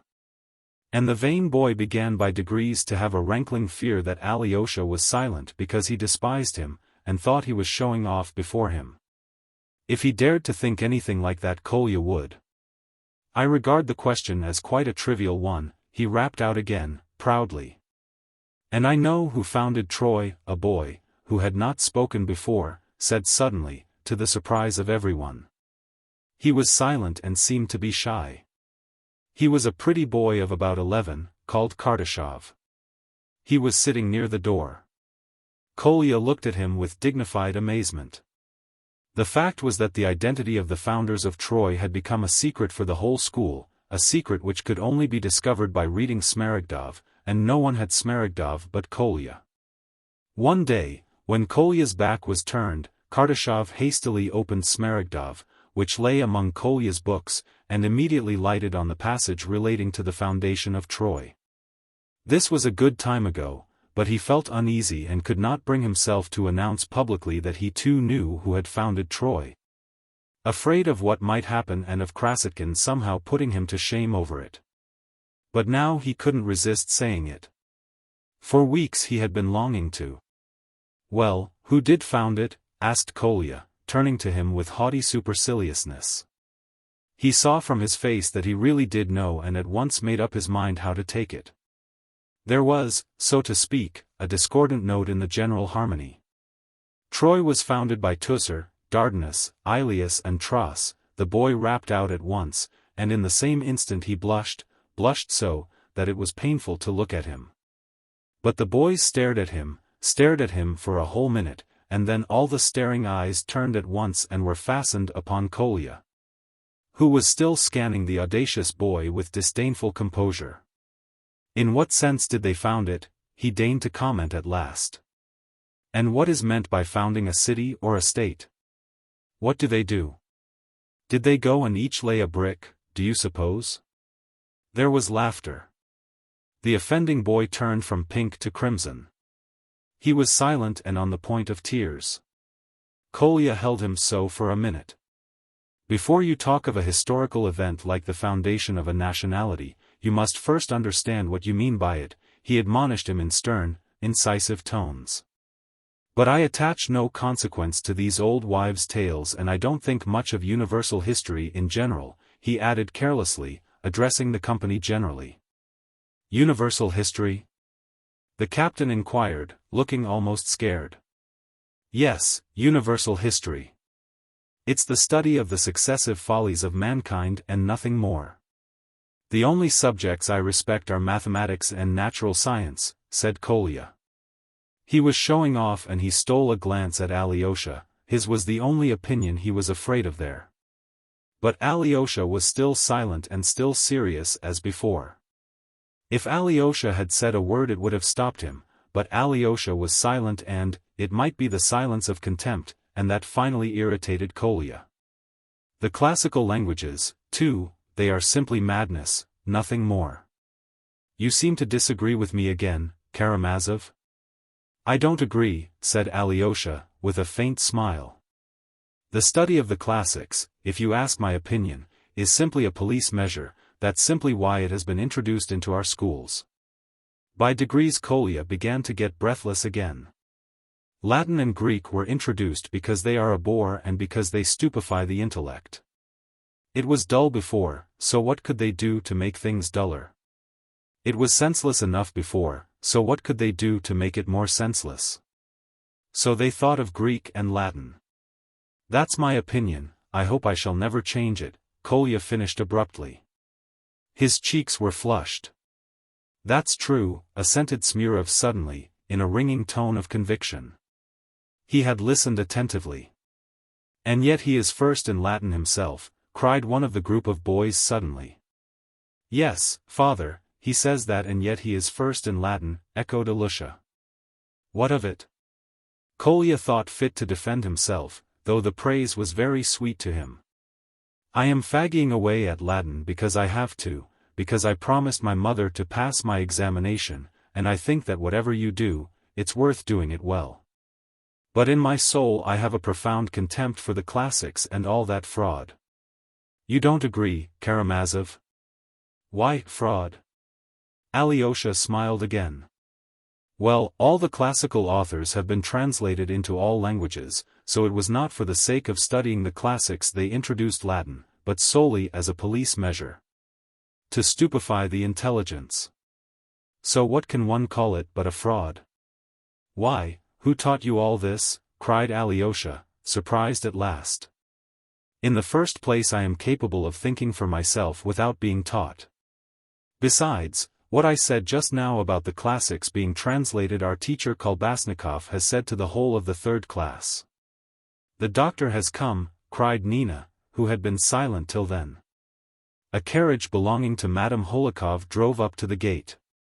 The captain, who had been expecting the doctor all the morning, rushed headlong out to meet him. Mamma pulled herself together and assumed a dignified air. Alyosha went up to Ilusha and began setting his pillows straight. Nina, from her invalid chair, anxiously watched him putting the bed tidy. The boys hurriedly took leave. Some of them promised to come again in the evening. Kolya called Perezvon and the dog jumped off the bed. I won't go away, Kolya said hastily to Ilusha. I'll wait in the passage and come back when the doctor's gone, I'll come back with Perezvon. But by now the doctor had entered, an important-looking person with long, dark whiskers and a shiny, shaven chin, wearing a bearskin coat. As he crossed the threshold he stopped, taken aback. He probably fancied he had come to the wrong place. How is this? Where am I? He muttered, not removing his coat nor his peaked sealskin cap. The crowd, the poverty of the room, the washing hanging on a line in the corner, puzzled him. The captain, bent double, was bowing low before him. It's here, sir, he muttered cringingly, it's here, you've come right, you were coming to us.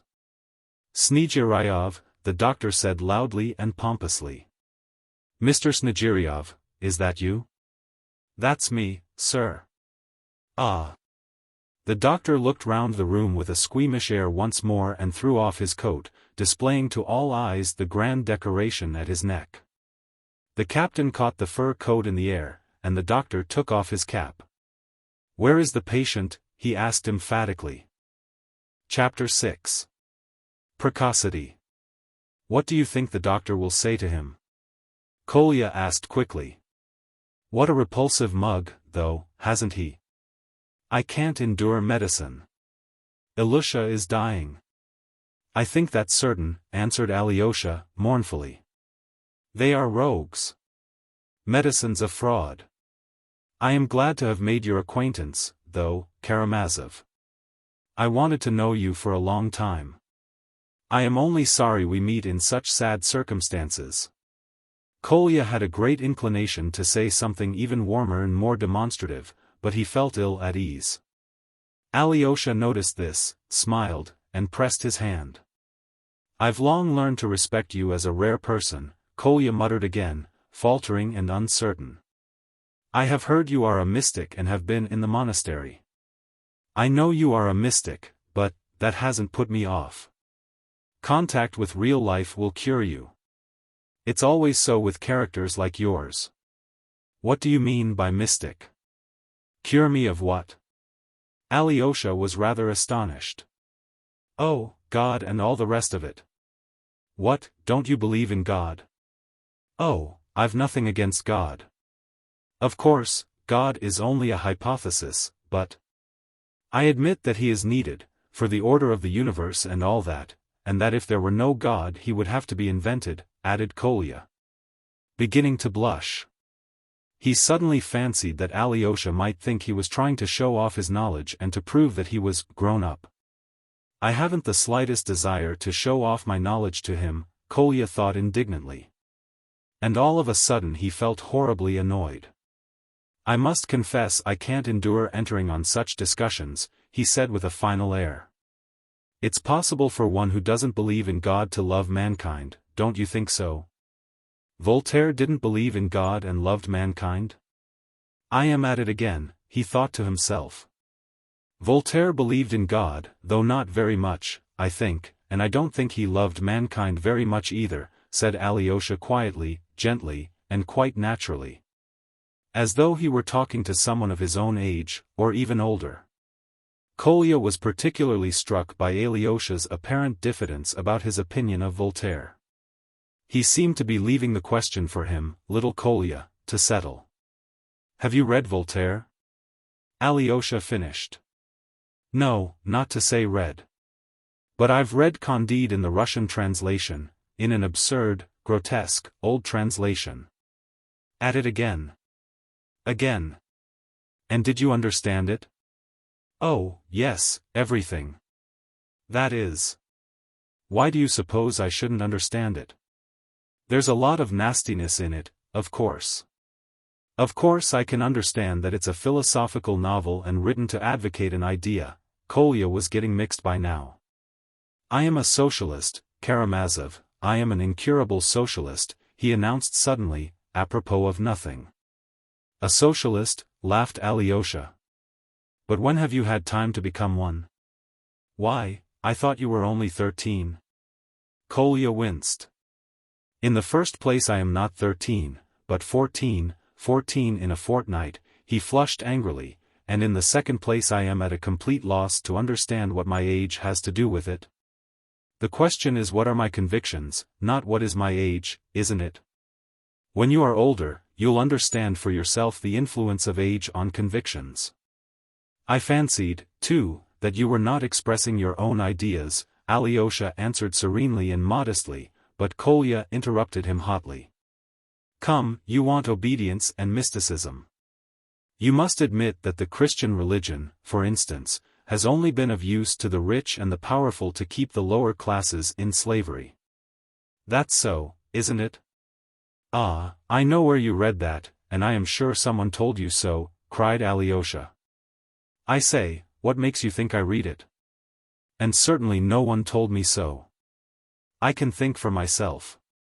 I am not opposed to Christ, if you like. He was a most humane person, and if he were alive today, he would be found in the ranks of the revolutionists, and would perhaps play a conspicuous part. There's no doubt about that. Oh, where did you get that from? What fool have you made friends with? Exclaimed Alyosha. Come, the truth will out. It has so chanced that I have often talked to Mr. Rakitin, of course, but, old Byelinsky said that, too, so they say. Byelinsky? I don't remember. He hasn't written that anywhere. If he didn't write it, they say he said it. I heard that from but never mind. And have you read Byelinsky? Well, no. I haven't read all of him, but I read the passage about Tatyana, why she didn't go off with Onyegin. Didn't go off with Onyegin? Surely you don't understand that already? Why, you seem to take me for little Smurov, said Kolya, with a grin of irritation. But please don't suppose I am such a revolutionist. I often disagree with Mr. Rakitin. Though I mention Tatyana, I am not at all for the emancipation of women. I acknowledge that women are a subject race and must obey. Les femmes tricotant, as Napoleon said. Kolya, for some reason, smiled, and on that question at least I am quite of one mind with that pseudo-great man. I think, too, that to leave one's own country and fly to America is mean, worse than mean, silly. Why go to America when one may be of great service to humanity here? Now especially. There's a perfect mass of fruitful activity open to us. That's what I answered. What do you mean? Answered whom? Has someone suggested you're going to America already? I must own, they've been at me to go, but I declined. That's between ourselves, of course, Karamazov, do you hear? Not a word to anyone. I say this only to you. I am not at all anxious to fall into the clutches of the secret police and take lessons at the Chain Bridge. Long will you remember? The house at the Chain Bridge. Do you remember? It's splendid. Why are you laughing? You don't suppose I am fibbing, do you? What if he should find out that I've only that one number of the Bell in father's bookcase, and haven't read any more of it? Kolya thought with a shudder. Oh, no, I am not laughing. Don't suppose for a moment that you are lying. No, indeed, I can't suppose so, for all this, alas, is perfectly true. But tell me, have you read Pushkin, Onyegin, for instance? You spoke just now of Tatyana. No, I haven't read it yet, but I want to read it. I have no prejudices, Karamazov. I want to hear both sides. What makes you ask? Oh, nothing. Tell me, Karamazov, have you an awful contempt for me? Kolya rapped out suddenly and drew himself up before Alyosha, as though he were on drill. Be so kind as to tell me, without beating about the bush. I have a contempt for you. Alyosha looked at him wondering. What for? I am only sad that a charming nature such as yours should be perverted by all this crude nonsense before you have begun life. Don't be anxious about my nature, Kolya interrupted, not without complacency. But it's true that I am stupidly sensitive, crudely sensitive. You smiled just now, and I fancied you seemed to. Oh, my smile meant something quite different. I'll tell you why I smiled. Not long ago I read the criticism made by a German who had lived in Russia, on our students and schoolboys of today. Show a Russian schoolboy, he writes, a map of the stars, which he knows nothing about, and he will give you back the map next day with corrections on it. No knowledge and unbounded conceit, that's what the German meant to say about the Russian schoolboy. Yes, that's perfectly right, Kolya laughed suddenly, exactly so. Bravo the German. But he did not see the good side, what do you think? Conceit may be, that comes from youth, that will be corrected if need be, but, on the other hand, there is an independent spirit almost from childhood, boldness of thought and conviction. And not the spirit of these sausage-makers, groveling before authority. But the German was right all the same. Bravo the German.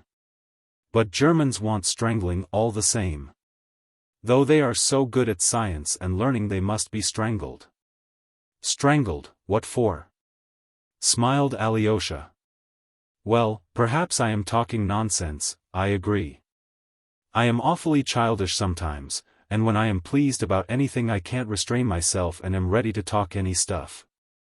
But, I say, we are chattering away here about nothing, and that doctor has been a long time in there. But perhaps he's examining the mama and that poor crippled Nina. I liked that Nina, you know. She whispered to me suddenly as I was coming away, why didn't you come before? And in such a voice, so reproachfully. I think she is awfully nice and pathetic. Yes, yes. Well, you'll be coming often, you will see what she is like. It would do you a great deal of good to know people like that, to learn to value a great deal which you will find out from knowing these people, Alyosha observed warmly. That would have more effect on you than anything. Oh, how I regret and blame myself for not having come sooner. Kolya exclaimed, with bitter feeling. Yes, it's a great pity. You saw for yourself how delighted the poor child was to see you. And how he fretted for you to come. Don't tell me. You make it worse. But it serves me right. What kept me from coming was my conceit, my egoistic vanity, and the beastly willfulness, which I never can get rid of, though I've been struggling with it all my life. I see that now. I am a beast in lots of ways, Karamazov. No, you have a charming nature, though it's been distorted, and I quite understand why you have had such an influence on this generous, morbidly sensitive boy, Alyosha answered warmly. And you say that to me, cried Kolya, and would you believe it, I've thought several times since I've been here, that you despised me. If only you knew how I prize your opinion. But are you really so sensitive? At your age? Would you believe it, just now, when you were telling your story, I thought, as I watched you, that you must be very sensitive. You thought so? What an eye you've got, I say. I bet that was when I was talking about the goose. That was just when I was fancying you had a great contempt for me for being in such a hurry to show off, and for a moment I quite hated you for it, and began talking like a fool. Then I fancied, just now, here, when I said that if there were no God he would have to be invented, that I was in too great a hurry to display my knowledge. Especially as I got that phrase out of a book. But I swear I wasn't showing off out of vanity, though I really don't know why. Because I was so pleased?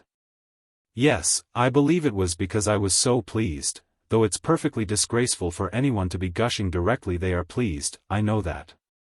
But I am convinced now that you don't despise me. It was all my imagination. Oh, Karamazov, I am profoundly unhappy. I sometimes fancy all sorts of things, that everyone is laughing at me, the whole world, and then I feel ready to overturn the whole order of things. And you worry everyone about you, smiled Alyosha. Yes, I worry everyone about me, especially my mother. Karamazov, tell me, am I very ridiculous now? Don't think about that, don't think of it at all, cried Alyosha. And what does ridiculous mean? Isn't everyone constantly being or seeming ridiculous? Besides, nearly all clever people now are fearfully afraid of being ridiculous, and that makes them unhappy. All I am surprised at is that you should be feeling that so early, though I've observed it for some time past, and not only in you. Nowadays the very children have begun to suffer from it. It's almost a sort of insanity. The devil has taken the form of that vanity and entered into the whole generation. It's simply the devil, added Alyosha, without a trace of the smile that Kolya, staring at him, expected to see. You are like everyone else, said Alyosha, in conclusion, that is, like very many others. Only you must not be like everybody else, that's all. Even if everyone is like that? Yes, even if everyone is like that. You be the only one not like it. You really are not like everyone else, here you are not ashamed to confess to something bad and even ridiculous. And who will admit so much in these days? No one. And people have even ceased to feel the impulse to self-criticism. Don't be like everyone else, even if you are the only one. Splendid. I was not mistaken in you. You know how to console one. Oh, how I have longed to know you, Karamazov. I've long been eager for this meeting. Can you really have thought about me, too? You said just now that you thought of me, too? Yes, I'd heard of you and had thought of you, too, and if it's partly vanity that makes you ask, it doesn't matter. Do you know, Karamazov, our talk has been like a declaration of love, said Kolya, in a bashful and melting voice. That's not ridiculous, is it? Not at all ridiculous, and if it were, it wouldn't matter, because it's been a good thing. Alyosha smiled brightly. But do you know, Karamazov, you must admit that you are a little ashamed yourself, now. I see it by your eyes. Kolya smiled with a sort of sly happiness. Why ashamed? Well, why are you blushing? It was you made me blush, laughed Alyosha, and he really did blush. Oh, well, I am a little, goodness knows why, I don't know, he muttered, almost embarrassed. Oh, how I love you and admire you at this moment just because you are rather ashamed. Because you are just like me, cried Kolya, in positive ecstasy. His cheeks glowed, his eyes beamed. You know, Kolya, you will be very unhappy in your life, something made Alyosha say suddenly. I know, I know. How you know it all beforehand? Kolya agreed at once. But you will bless life on the whole, all the same. Just so, hurrah. You are a prophet. Oh, we shall get on together, Karamazov. Do you know, what delights me most, is that you treat me quite like an equal. But we are not equals, no, we are not, you are better. But we shall get on. Do you know, all this last month, I've been saying to myself, either we shall be friends at once, forever, or we shall part enemies to the grave. And saying that, of course, you loved me, Alyosha laughed gaily. I did. I loved you awfully. I've been loving and dreaming of you. And how do you know it all beforehand? Ah, here's the doctor. Goodness. What will he tell us? Look at his face. Chapter 7. Ilusha. The doctor came out of the room again, muffled in his fur coat and with his cap on his head. His face looked almost angry and disgusted, as though he were afraid of getting dirty. He cast a cursory glance round the passage, looking sternly at Alyosha and Kolya as he did so. Alyosha waved from the door to the coachman, and the carriage that had brought the doctor drove up. The captain darted out after the doctor, and, bowing apologetically, stopped him to get the last word. The poor fellow looked utterly crushed, there was a scared look in his eyes. Your Excellency, is it possible, he began, but could not go on and clasped his hands in despair. Yet he still gazed imploringly at the doctor, as though a word from him might still change the poor boy's fate. I can't help it, I am not God. The doctor answered offhand, though with the customary impressiveness. Doctor, Your Excellency, and will it be soon, soon? You must be prepared for anything, said the doctor in emphatic and incisive tones, and dropping his eyes, he was about to step out to the coach. Your Excellency, for Christ's sake. The terror-stricken captain stopped him again. Your Excellency. But can nothing, absolutely nothing save him now? It's not in my hands now, said the doctor impatiently, but He stopped suddenly. If you could, for instance, send your patient, at once, without delay, the words, at once, without delay. The doctor uttered with an almost wrathful sternness that made the captain start, to Syracuse, the change to the new beneficial climatic conditions might possibly affect. To Syracuse, cried the captain, unable to grasp what was said. Syracuse is in Sicily, Kolya jerked out suddenly in explanation. The doctor looked at him. Sicily. Your Excellency, faltered the captain, but you've seen, he spread out his hands, indicating his surroundings, Mama and my family? No, Sicily is not the place for the family should go to Caucasus in the early spring, your daughter must go to the Caucasus. And your wife, after a course of the waters in the Caucasus for her rheumatism, must be sent straight to Paris to the mental specialist Lepelletier. I could give you a note to him, and then, there might be a change. Doctor. But you see. The captain flung wide his hands again despairingly, indicating the bare wooden walls of the passage. Well, that's not my business, grinned the doctor. I have only told you the answer of medical science to your question as to possible treatment. As for the rest, to my regret.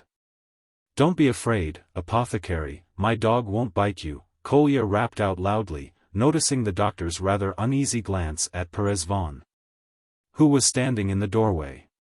There was a wrathful note in Kolya's voice. He used the word apothecary instead of doctor on purpose, and, as he explained afterwards, used it to insult him. What's that? The doctor flung up his head, staring with surprise at Kolya. Who's this? He addressed Alyosha, as though asking him to explain. It's Perezvan's master, don't worry about me, Kolya said incisively again. Perezvan, 7 repeated the doctor, perplexed. He hears the bell, but where it is he cannot tell. Goodbye, we shall meet in Syracuse. Who's this? Who's this? The doctor flew into a terrible rage. He is a schoolboy, doctor, he is a mischievous boy. Take no notice of him, said Alyosha, frowning and speaking quickly. Kolya, hold your tongue, he cried to Krasotkin. Take no notice of him, doctor, he repeated, rather impatiently. He wants a thrashing, a good thrashing. The doctor stamped in a perfect fury. And you know, apothecary, my Perezvan might bite, said Kolya, turning pale, with quivering voice and flashing eyes. I see Perezvan. Kolya, if you say another word, I'll have nothing more to do with you, Alyosha cried peremptorily. There is only one man in the world who can command Nikolai Krasotkin, this is the man, Kolya pointed to Alyosha. I obey him, goodbye. He stepped forward, opened the door, and quickly went into the inner room. Perezvan flew after him. The doctor stood still for 5 seconds in amazement, looking at Alyosha. Then, with a curse, he went out quickly to the carriage, repeating aloud, This is. I don't know what it is. The captain darted forward to help him into the carriage. Alyosha followed Kolya into the room. He was already by Ilusha's bedside. The sick boy was holding his hand and calling for his father. A minute later the captain, too, came back. Father, come, Ilusha faltered in violent excitement, but apparently unable to go on, he flung his wasted arms round his father and Kolya, uniting them in one embrace. And hugging them as tightly as he could. The captain suddenly began to shake with dumb sobs, and Kolya's lips and chin twitched. Father. How sorry I am for you. Ilusha moaned bitterly. Ilusha, darling, the doctor said, you would be all right, we shall be happy, the captain began. Ah, father. I know what the new doctor said to you about me. I saw, cried Ilusha, and again he hugged them both with all his strength, hiding his face on his father's shoulder. Father, don't cry, and when I die get a good boy, another one, choose one of them all, a good one, call him Ilusha and love him instead of me. Hush, old man, you'll get well, Krasotkin cried suddenly, in a voice that sounded angry. But don't ever forget me, father, Ilusha went on, come to my grave, and, father, bury me by our big stone, where we used to go for our walk. And come to me there with Krasotkin in the evening, and Perezvan. I shall expect you. Father. His voice broke. They were all three silent, still embracing. Nina was crying quietly in her chair, and at last seeing them all crying, Mama, too, burst into tears. Ilusha, she exclaimed. Krasotkin suddenly released himself from Ilusha's embrace. Goodbye, old man, mother expects me back to dinner, he said quickly. What a pity I did not tell her. She will be dreadfully anxious. But after dinner I'll come back to you for the whole day, for the whole evening, and I'll tell you all sorts of things. And I'll bring Perezvan, but now I will take him with me, because he will begin to howl when I am away and bother you. Goodbye. And he ran out into the passage. He didn't want to cry, but in the passage he burst into tears. Alyosha found him crying. Kolya, you must be sure to keep your word and come, or he will be terribly disappointed, Alyosha said emphatically. I will. Oh, how I curse myself for not having come before. Muttered Kolya, crying, and no longer ashamed of it. At that moment the captain flew out of the room, and at once closed the door behind him. His face looked frenzied, his lips were trembling. He stood before the two and flung up his arms. I don't want a good boy. I don't want another boy, he muttered in a wild whisper, clenching his teeth. If I forget thee, Jerusalem, may my tongue," he broke off with a sob and sank on his knees before the wooden bench. Pressing his fists against his head, he began sobbing with absurd whimpering cries, doing his utmost that his cries should not be heard in the room. Kolya ran out into the street. "Goodbye, Karamazov. Will you come yourself?" he cried sharply and angrily to Alyosha. "I will certainly come in the evening." What was that he said about Jerusalem? What did he mean by that? It's from the Bible. "If I forget thee, Jerusalem, that is, if I forget all that is most precious to me, if I let anything take its place, then may I understand, that's enough. Mind you come. Ici, Perez von." He cried with positive ferocity to the dog, and with rapid strides he went home. Book. Chapter 11. Ivan. Chapter 1. At Grushenka's. Alyosha went towards the cathedral square to the widow Morozov's house to see Grushenka, who had sent Fenya to him early in the morning with an urgent message begging him to come. Questioning Fenya, Alyosha learned that her mistress had been particularly distressed since the previous day. During the 2 months that had passed since Mitya's arrest, Alyosha had called frequently at the widow Morozov's house, both from his own inclination and to take messages for Mitya. 3 days after Mitya's arrest, Grushenka was taken very ill and was ill for nearly 5 weeks. For 1 whole week she was unconscious. She was very much changed, thinner and a little sallow, though she had for the past fortnight been well enough to go out. But to Alyosha her face was even more attractive than before, and he liked to meet her eyes when he went in to her. A look of firmness and intelligent purpose had developed in her face. There were signs of a spiritual transformation in her, and a steadfast, fine and humble determination that nothing could shake could be discerned in her. There was a small vertical line between her brows which gave her charming face a look of concentrated thought, almost austere at the first glance. There was scarcely a trace of her former frivolity. It seemed strange to Alyosha, too, that in spite of the calamity that had overtaken the poor girl, betrothed to a man who had been arrested for a terrible crime. Almost at the instant of their betrothal, in spite of her illness and the almost inevitable sentence hanging over Mitya, Grushenka had not yet lost her youthful cheerfulness. There was a soft light in the once proud eyes, though at times they gleamed with the old vindictive fire when she was visited by one disturbing thought stronger than ever in her heart. The object of that uneasiness was the same as ever, Katerina Ivanovna, of whom Grushenka had even raved when she lay in delirium. Alyosha knew that she was fearfully jealous of her. Yet Katerina Ivanovna had not once visited Mitya in his prison, though she might have done it whenever she liked. All this made a difficult problem for Alyosha, for he was the only person to whom Grushenka opened her heart and from whom she was continually asking advice. Sometimes he was unable to say anything. Full of anxiety he entered her lodging. She was at home.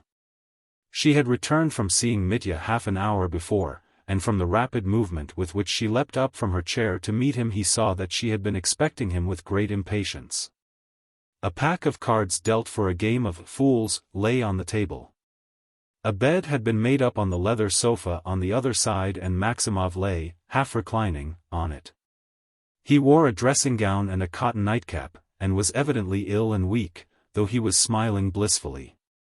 When the homeless old man returned with Grushenka from Mokroe 2 months before, he had simply stayed on and was still staying with her. He arrived with her in rain and sleet, sat down on the sofa, drenched and scared, and gazed mutely at her with a timid, appealing smile. Grushenka, who was in terrible grief and in the first stage of fever, almost forgot his existence in all she had to do the first half-hour after her arrival. Suddenly she chanced to look at him intently. He laughed a pitiful, helpless little laugh. She called Fenya and told her to give him something to eat. All that day he sat in the same place, almost without stirring. When it got dark and the shutters were closed, Fenya asked her mistress. "Is the gentleman going to stay the night, mistress?" "Yes." "Make him a bed on the sofa," answered Grushenka. Questioning him more in detail, Grushenka learned from him that he had literally nowhere to go, and that Mr. Kalganov, my benefactor, told me straight that he wouldn't receive me again and gave me 5 rubles. Well, God bless you, you'd better stay, then, Grushenka decided in her grief, smiling compassionately at him. Her smile wrung the old man's heart and his lips twitched with grateful tears. And so the destitute wanderer had stayed with her ever since. He did not leave the house even when she was ill. Fenya and her grandmother, the cook, did not turn him out, but went on serving him meals and making up his bed on the sofa. Grushenka had grown used to him. And coming back from seeing Mitya, whom she had begun to visit in prison before she was really well, she would sit down and begin talking to Maximushka about trifling matters, to keep her from thinking of her sorrow. The old man turned out to be a good storyteller on occasions, so that at last he became necessary to her. Grushenka saw scarcely anyone else beside Alyosha, who did not come every day and never stayed long. Her old merchant lay seriously ill at this time, at his last gasp, as they said in the town, and he did, in fact, die a week after Mitya's trial. 3 weeks before his death, feeling the end approaching, he made his sons, their wives and children, come upstairs to him at last and bade them not leave him again. From that moment he gave strict orders to his servants not to admit Grushenka and to tell her if she came, "The master wishes you long life and happiness and tells you to forget him." But Grushenka sent almost every day to inquire after him. "You've come at last," she cried, flinging down the cards and joyfully greeting Alyosha, "and Maximushka's been scaring me that perhaps you wouldn't come. Ah, how I need you. Sit down to the table. What will you have, coffee?" "Yes, please," said Alyosha, sitting down at the table. "I am very hungry." "That's right. Fenya, coffee," cried Grushenka. "It's been made a long time ready for you. And bring some little pies, and mind they are hot. Do you know, we've had a storm over those pies today. I took them to the prison for him, and would you believe it, he threw them back to me, he would not eat them. He flung one of them on the floor and stamped on it. So I said to him, I shall leave them with the warder, if you don't eat them before evening, it will be that your venomous spite is enough for you. With that I went away. We quarreled again, would you believe it? Whenever I go we quarrel." Grushenka said all this in one breath in her agitation. Maximov, feeling nervous, at once smiled and looked on the floor. "What did you quarrel about this time?" asked Alyosha. "I didn't expect it in the least. Only fancy, he is jealous of the Pole." "Why are you keeping him?" he said. "So you've begun keeping him." "He is jealous of me all the time, jealous eating and sleeping. He even took it into his head to be jealous of Kuzma last week." "But he knew about the Pole before?" "Yes, but there it is. He has known about him from the very beginning, but today he suddenly got up and began scolding about him. I am ashamed to repeat what he said. Silly fellow. Rakitin went in as I came out. Perhaps Rakitin is egging him on. What do you think?" she added carelessly. "He loves you, that's what it is, he loves you so much. And now he is particularly worried. I should think he might be, with the trial tomorrow. And I went to him to say something about tomorrow, for I dread to think what's going to happen then. You say that he is worried, but how worried I am. And he talks about the Pole. He's too silly. He is not jealous of Maximushka yet, anyway. My wife was dreadfully jealous over me, too," Maximov put in his word. "Jealous of you?" Grushenka laughed in spite of herself. Of whom could she have been jealous? Of the servant girls. "Hold your tongue, Maximushka, I am in no laughing mood now, I feel angry. Don't ogle the pies. I shan't give you any, they are not good for you, and I won't give you any vodka either. I have to look after him, too, just as though I kept an almshouse," she laughed. "I don't deserve your kindness. I am a worthless creature, said Maximov, with tears in his voice. You would do better to spend your kindness on people of more use than me. Everyone is of use, Maximushka, and how can we tell who's of most use? If only that Pole didn't exist, Alyosha. He's taken it into his head to fall ill, too, today. I've been to see him also. And I shall send him some pies, too, on purpose. I hadn't sent him any, but Mitya accused me of it, so now I shall send some. Ah, here's Fenya with a letter. Yes, it's from the Poles, begging again. Pan Musyilovich had indeed sent an extremely long and characteristically eloquent letter in which he begged her to lend him 3 rubles. In the letter was enclosed a receipt for the sum, with a promise to repay it within 3 months, signed by Pan Vrublevsky as well. Grushenka had received many such letters, accompanied by such receipts, from her former lover during the fortnight of her convalescence. But she knew that the 2 Poles had been to ask after her health during her illness.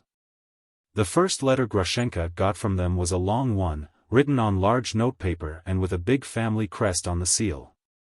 It was so obscure and rhetorical that Grushenka put it down before she had read half, unable to make head or tail of it. She could not attend to letters then. The first letter was followed next day by another in which Pan Musyilovich begged her for a loan of 2,000 rubles for a very short period. Grushenka left that letter, too, unanswered. A whole series of letters had followed, one every day, all as pompous and rhetorical, but the loan asked for, gradually diminishing, dropped to 100 rubles, then to 25, to 10. And finally Grushenka received a letter in which both the Poles begged her for only 1 ruble and included a receipt signed by both.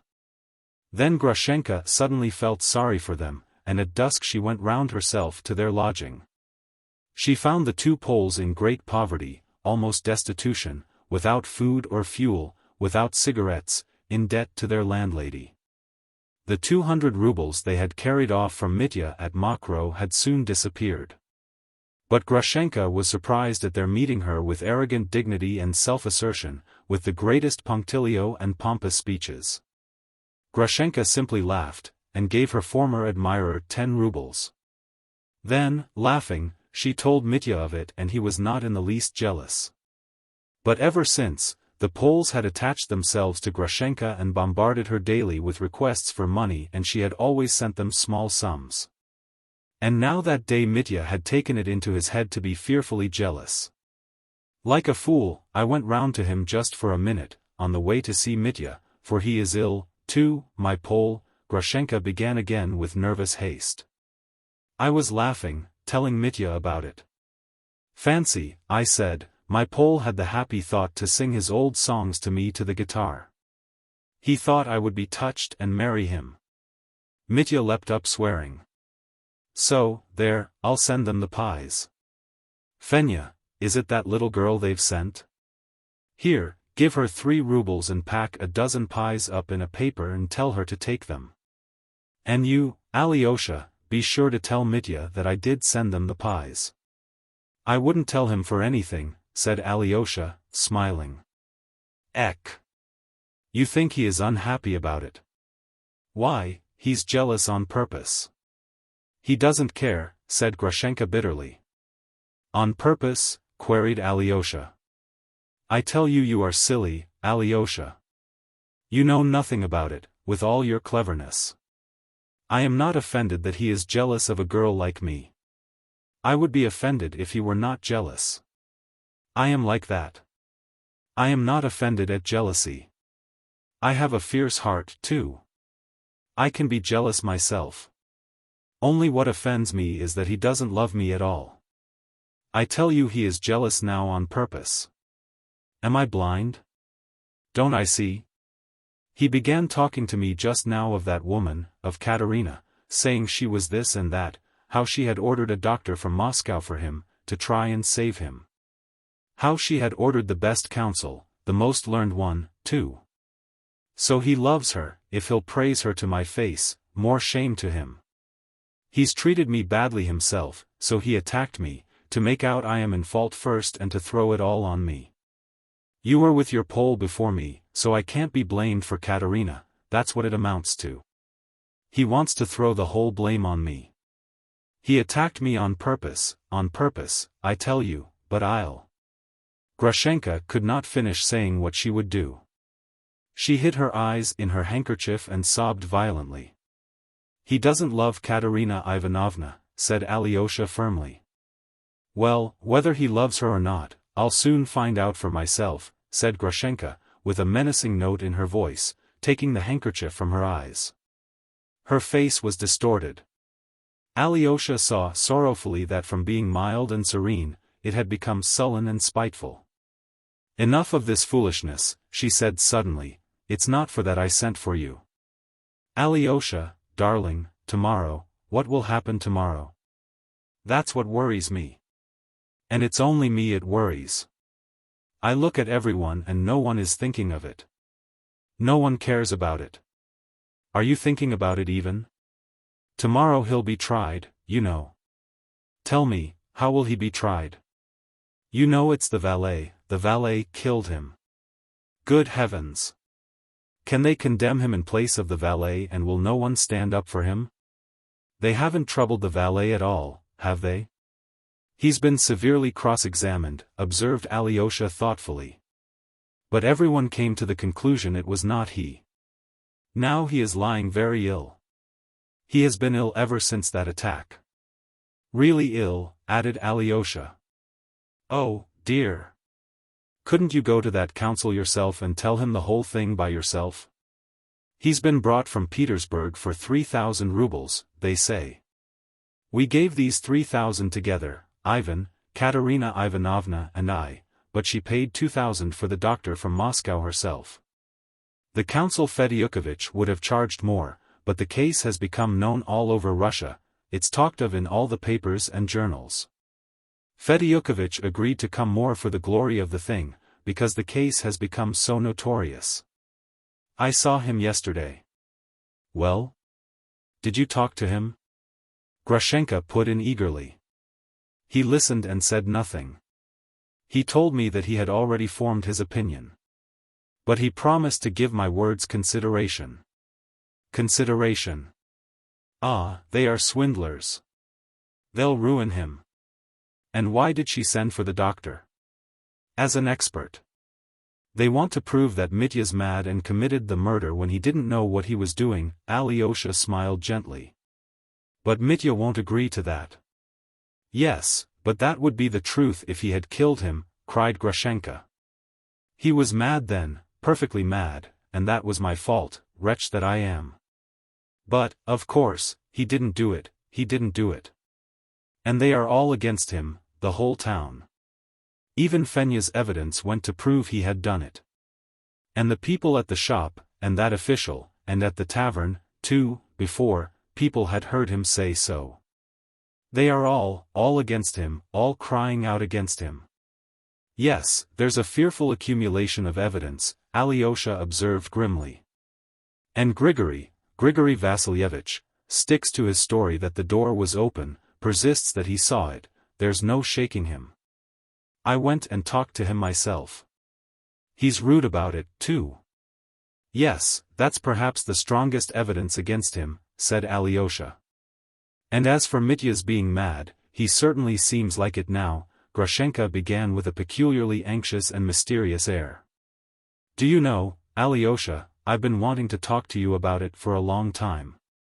I go to him every day and simply wonder at him. Tell me, now, what do you suppose he's always talking about? He talks and I can make nothing of it. I fancied he was talking of something intellectual that I couldn't understand in my foolishness. Only he suddenly began talking to me about a babe, that is, about some child. Why is the babe poor, he said. It's for that babe I am going to Siberia now. I am not a murderer, but I must go to Siberia. What that meant, what babe, I couldn't tell for the life of me. Only I cried when he said it, because he said it so nicely. He cried himself, and I cried, too. He suddenly kissed me and made the sign of the cross over me. What did it mean, Alyosha, tell me? What is this babe? It must be Rakitin, who's been going to see him lately, smiled Alyosha, though, that's not Rakitin's doing. I didn't see Mitya yesterday. I'll see him today. No, it's not Rakitin. It's his brother Ivan Fyodorovitch upsetting him. It's his going to see him, that's what it is, Grushenka began, and suddenly broke off. Alyosha gazed at her in amazement. Ivan's going? Has he been to see him? Mitya told me himself that Ivan hasn't been once. There. What a girl I am. Blurting things out, exclaimed Grushenka, confused and suddenly blushing. Stay, Alyosha, hush. Since I've said so much I'll tell the whole truth. He's been to see him twice, the first directly he arrived. He galloped here from Moscow at once, of course, before I was taken ill, and the second time was a week ago. He told Mitya not to tell you about it, under any circumstances. And not to tell anyone, in fact. He came secretly. Alyosha sat plunged in thought, considering something. The news evidently impressed him. Ivan doesn't talk to me of Mitya's case, he said slowly. He's said very little to me these last 2 months. And whenever I go to see him, he seems vexed at my coming, so I've not been to him for the last 3 weeks. If he was there a week ago, there certainly has been a change in Mitya this week. There has been a change, Grushenka assented quickly. They have a secret. Mitya told me himself there was a secret, and such a secret that Mitya can't rest. Before then, he was cheerful, and, indeed, he is cheerful now, but when he shakes his head like that, you know, and strides about the room and keeps pulling at the hair on his right temple with his right hand, I know there is something on his mind worrying him. I know. He was cheerful before, though, indeed, he is cheerful today. But you said he was worried. Yes, he is worried and yet cheerful. He keeps on being irritable for a minute and then cheerful and then irritable again. And you know, Alyosha, I am constantly wondering at him, with this awful thing hanging over him, he sometimes laughs at such trifles as though he were a baby himself. And did he really tell you not to tell me about Ivan? Did he say, don't tell him? Yes, he told me, don't tell him. It's you that Mitya's most afraid of. Because it's a secret, he said himself it was a secret. Alyosha, darling, go to him and find out what their secret is and come and tell me, Grushenka besought him with sudden eagerness. Set my mind at rest that I may know the worst that's in store for me. That's why I sent for you. You think it's something to do with you? If it were, he wouldn't have told you there was a secret. I don't know. Perhaps he wants to tell me, but doesn't dare to. He warns me. There is a secret, he tells me, but he won't tell me what it is. What do you think yourself? What do I think? It's the end for me, that's what I think. They all 3 have been plotting my end, for Katerina's in it. It's all Katerina, it all comes from her. She is this and that means that I am not. He tells me that beforehand, warns me. He is planning to throw me over, that's the whole secret. They've planned it together, the 3 of them, Mitya, Katerina, and Ivan Fyodorovitch. Alyosha, I've been wanting to ask you a long time. A week ago he suddenly told me that Ivan was in love with Katerina, because he often goes to see her. Did he tell me the truth or not? Tell me, on your conscience, tell me the worst. I won't tell you a lie. Ivan is not in love with Katerina Ivanovna, I think. Oh, that's what I thought. He is lying to me, shameless deceiver, that's what it is. And he was jealous of me just now, so as to put the blame on me afterwards. He is stupid, he can't disguise what he is doing, he is so open, you know. But I'll give it to him, I'll give it to him. You believe I did it, he said. He said that to me. He reproached me with that. God forgive him. You wait, I'll make it hot for Katerina at the trial. I'll just say a word then. I'll tell everything then. And again she cried bitterly. This I can tell you for certain, Grushenka, Alyosha said, getting up. First, that he loves you more than anyone in the world, and you only, believe me. I know. I do know. The second thing is that I don't want to worm his secret out of him, but if he'll tell me of himself today, I shall tell him straight out that I have promised to tell you. Then I'll come to you today, and tell you. Only. I fancy Katerina Ivanovna has nothing to do with it, and that the secret is about something else. That's certain. It isn't likely it's about Katerina Ivanovna, it seems to me. Goodbye for now. Alyosha shook hands with her. Grushenka was still crying. He saw that she put little faith in his consolation, but she was better for having had her sorrow out, for having spoken of it. He was sorry to leave her in such a state of mind, but he was in haste. He had a great many things to do still. Chapter 2. The Injured Foot. The first of these things was at the house of Madame Holikov, and he hurried there to get it over as quickly as possible and not be too late for Mitya. Madame Holikov had been slightly ailing for the last 3 weeks, her foot had for some reason swollen up, and though she was not in bed, she lay all day half reclining on the couch in her boudoir. In a fascinating but decorous deshabille. Alyosha had once noted with innocent amusement that, in spite of her illness, Madame Holikov had begun to be rather dressy, topknots, ribbons, loose wrappers, had made their appearance. And he had an inkling of the reason, though he dismissed such ideas from his mind as frivolous. During the last 2 months the young official, Perhotin, had become a regular visitor at the house. Alyosha had not called for 4 days and he was in haste to go straight to Lise, as it was with her he had to speak, for Lise had sent a maid to him the previous day, specially asking him to come to her about something very important, a request which, for certain reasons, had interest for Alyosha. But while the maid went to take his name in to Lise, Madame Holikov heard of his arrival from someone, and immediately sent to beg him to come to her, just for 1 minute. Alyosha reflected that it was better to accede to the mamma's request, or else she would be sending down to Lisa's room every minute that he was there.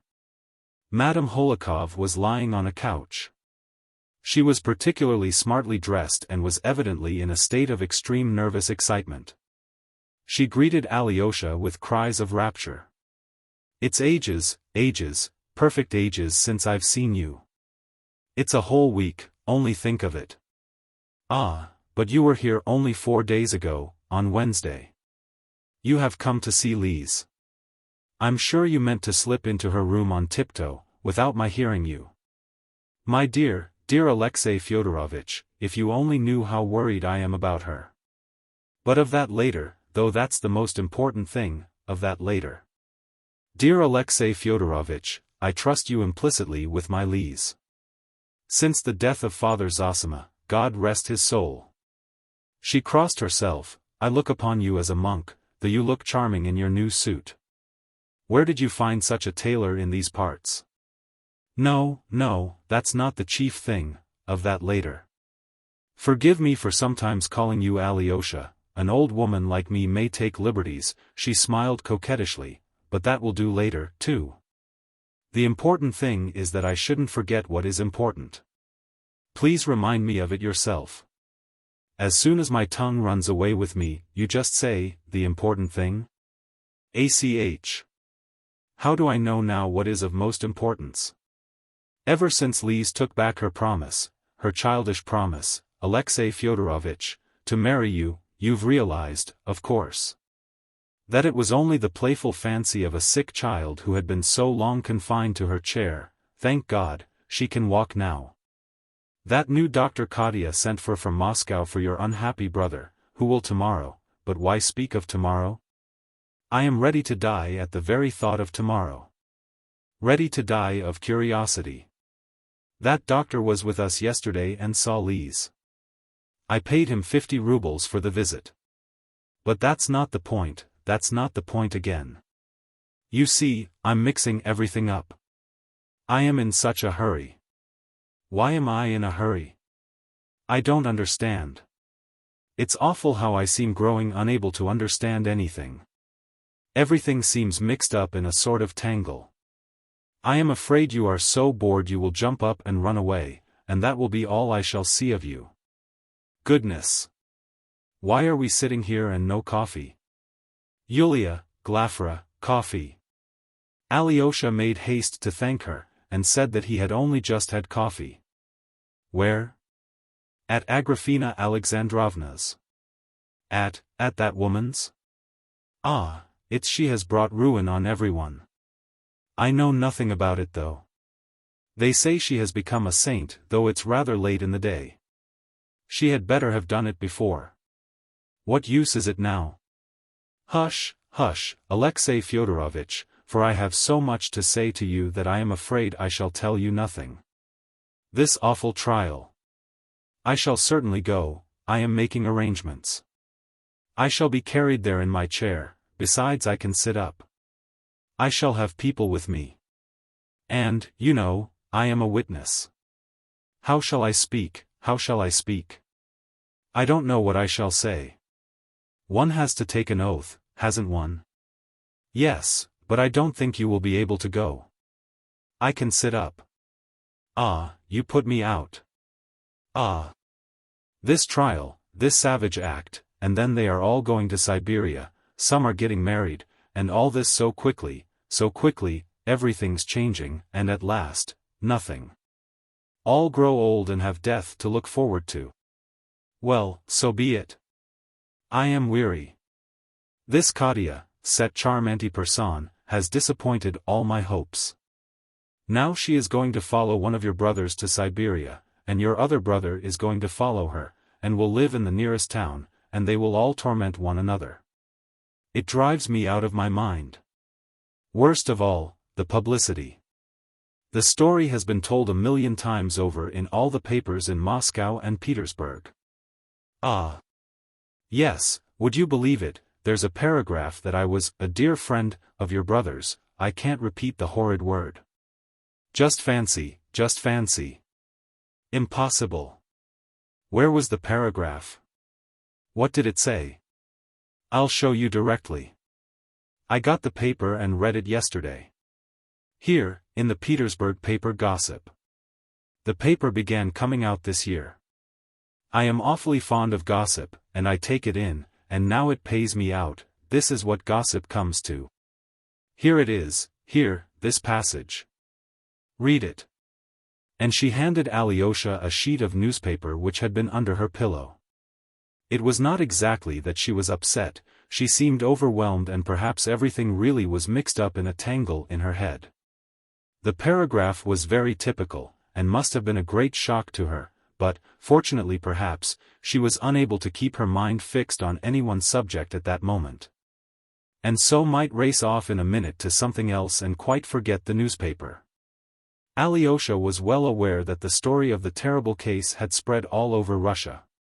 And, good heavens! What wild rumors about his brother, about the Karamazovs, and about himself he had read in the course of those 2 months, among other equally credible items. One paper had even stated that he had gone into a monastery and become a monk, in horror at his brother's crime. Another contradicted this, and stated that he and his elder, Father Zosima, had broken into the monastery chest and made tracks from the monastery. The present paragraph in the paper Gossip was under the heading, The Karamazov Case at Skotoprigonyevsk. That, alas, was the name of our little town. I had hitherto kept it concealed. It was brief, and Madame Holikov was not directly mentioned in it. No names appeared, in fact. It was merely stated that the criminal, whose approaching trial was making such a sensation, retired army captain, an idle swaggerer, and reactionary bully, was continually involved in amorous intrigues, and particularly popular with certain ladies, who were pining in solitude. One such lady, a pining widow, who tried to seem young though she had a grown-up daughter, was so fascinated by him that only 2 hours before the crime she offered him 3,000 rubles. On condition that he would elope with her to the gold mines. But the criminal, counting on escaping punishment, had preferred to murder his father to get the 3,000 rather than go off to Siberia with the middle-aged charms of his pining lady. This playful paragraph finished, of course, with an outburst of generous indignation at the wickedness of parricide and at the lately abolished institution of serfdom. Reading it with curiosity, Alyosha folded up the paper and handed it back to Madame Holikov. "Well, that must be me," she hurried on again. "Of course I am meant." Scarcely more than an hour before, I suggested gold mines to him, and here they talk of middle-aged charms as though that were my motive. He writes that out of spite. God Almighty forgive him for the middle-aged charms, as I forgive him. Do you know who it is? It's your friend Rakitin. Perhaps, said Alyosha, though I've heard nothing about it. It's he. No, perhaps, about it. I turned him out of the house. You know all that story, don't you? I know that you asked him not to visit you for the future, but why it was, I haven't heard, from you, at least. Ah, then you've heard it from him. He abuses me, I suppose, abuses me dreadfully? Yes, he does, but then he abuses everyone. But why you've given him up I haven't heard from him either. I meet him very seldom now, indeed. We are not friends. Well, then, I'll tell you all about it. There's no help for it, I'll confess, for there is one point in which I was perhaps to blame. Only a little point, so little that perhaps it doesn't count. You see, my dear boy, Madame Holikov suddenly looked arch and a charming, though enigmatic, smile played about her lips. You see, I suspect. You must forgive me, Alyosha. I am like a mother to you. No, quite the contrary. I speak to you now as though you were my father. Mother's quite out of place. Well, it's as though I were confessing to Father Zosima, that's just it. I called you a monk just now. Well, that poor young man, your friend, Rakitin, mercy on us. I can't be angry with him. I feel cross, but not very. That frivolous young man, would you believe it, seems to have taken it into his head to fall in love with me. I only noticed it later. At first, a month ago, he only began to come oftener to see me, almost every day, though, of course, we were acquainted before. I knew nothing about it, and suddenly it dawned upon me, and I began to notice things with surprise. 2 months ago, that modest, charming, excellent young man, Pyotr Ilyich Perhotin, who's in the service here, began to be a regular visitor at the house. You met him here ever so many times yourself. And he is an excellent, earnest young man, isn't he? He comes once every 3 days, not every day, though I should be glad to see him every day, and always so well dressed.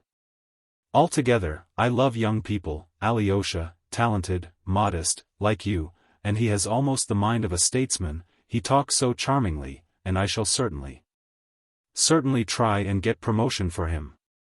He is a future diplomat. On that awful day he almost saved me from death by coming in the night. And your friend Rakitin comes in such boots, and always stretches them out on the carpet. He began hinting at his feelings, in fact, and one day, as he was going, he squeezed my hand terribly hard. My foot began to swell directly after he pressed my hand like that. He had met Pyotr Ilyich here before, and would you believe it, he is always jibing at him, growling at him, for some reason. I simply looked at the way they went on together and laughed inwardly. So I was sitting here alone. No, I was laid up then. Well, I was lying here alone and suddenly Rakitin comes in, and only fancy. Brought me some verses of his own composition, a short poem, on my bad foot, that is, he described my foot in a poem. Wait a minute, how did it go? A captivating little foot. It began somehow like that. I can never remember poetry. I've got it here. I'll show it to you later. But it's a charming thing, charming. And, it's not only about the foot, it had a good moral, too, a charming idea, only I've forgotten it. In fact, it was just the thing for an album. So, of course, I thanked him, and he was evidently flattered. I'd hardly had time to thank him when in comes Pyotr Ilyitch, and Rakitin suddenly looked as black as night. I could see that Pyotr Ilyitch was in the way, for Rakitin certainly wanted to say something after giving me the verses. I had a presentiment of it, but Pyotr Ilyitch came in. I showed Pyotr Ilyitch the verses and didn't say who was the author. But I am convinced that he guessed, though he won't own it to this day, and declares he had no idea. But he says that on purpose. Pyotr Ilyitch began to laugh at once, and fell to criticizing it. Wretched doggerel, he said they were, some divinity student must have written them, and with such vehemence, such vehemence. Then, instead of laughing, your friend flew into a rage. Good gracious! I thought, they'll fly at each other. It was I who wrote them, said he. I wrote them as a joke, he said, for I think it degrading to write verses. But they are good poetry. They want to put a monument to your Pushkin for writing about women's feet, while I wrote with a moral purpose, and you, said he, are an advocate of serfdom. You've no humane ideas, said he. You have no modern enlightened feelings, you are uninfluenced by progress, you are a mere official, he said, and you take bribes. Then I began screaming and imploring them. And, you know, Pyotr Ilyitch is anything but a coward. He at once took up the most gentlemanly tone, looked at him sarcastically, listened, and apologized. I'd no idea, said he. I shouldn't have said it, if I had known. I should have praised it. Poets are all so irritable, he said. In short, he laughed at him under cover of the most gentlemanly tone. He explained to me afterwards that it was all sarcastic. I thought he was in earnest. Only as I lay there, just as before you now, I thought, would it, or would it not, be the proper thing for me to turn Rakitin out for shouting so rudely at a visitor in my house? And, would you believe it, I lay here, shut my eyes, and wondered, would it be the proper thing or not? I kept worrying, and my heart began to beat, and I couldn't make up my mind whether to make an outcry or not. One voice seemed to be telling me, speak, and the other, no, don't speak. And no sooner had the second voice said that than I cried out, and fainted. Of course, there was a fuss. I got up suddenly and said to Rakitin, it's painful for me to say it, but I don't wish to see you in my house again. So I turned him out. Ah! Alexei Fyodorovitch, I know myself I did wrong. I was putting it on. I wasn't angry with him at all, really, but I suddenly fancied, that was what did it, that it would be such a fine scene. And yet, believe me, it was quite natural, for I really shed tears and cried for several days afterwards, and then suddenly, one afternoon, I forgot all about it. So it's a fortnight since he's been here, and I kept wondering whether he would come again.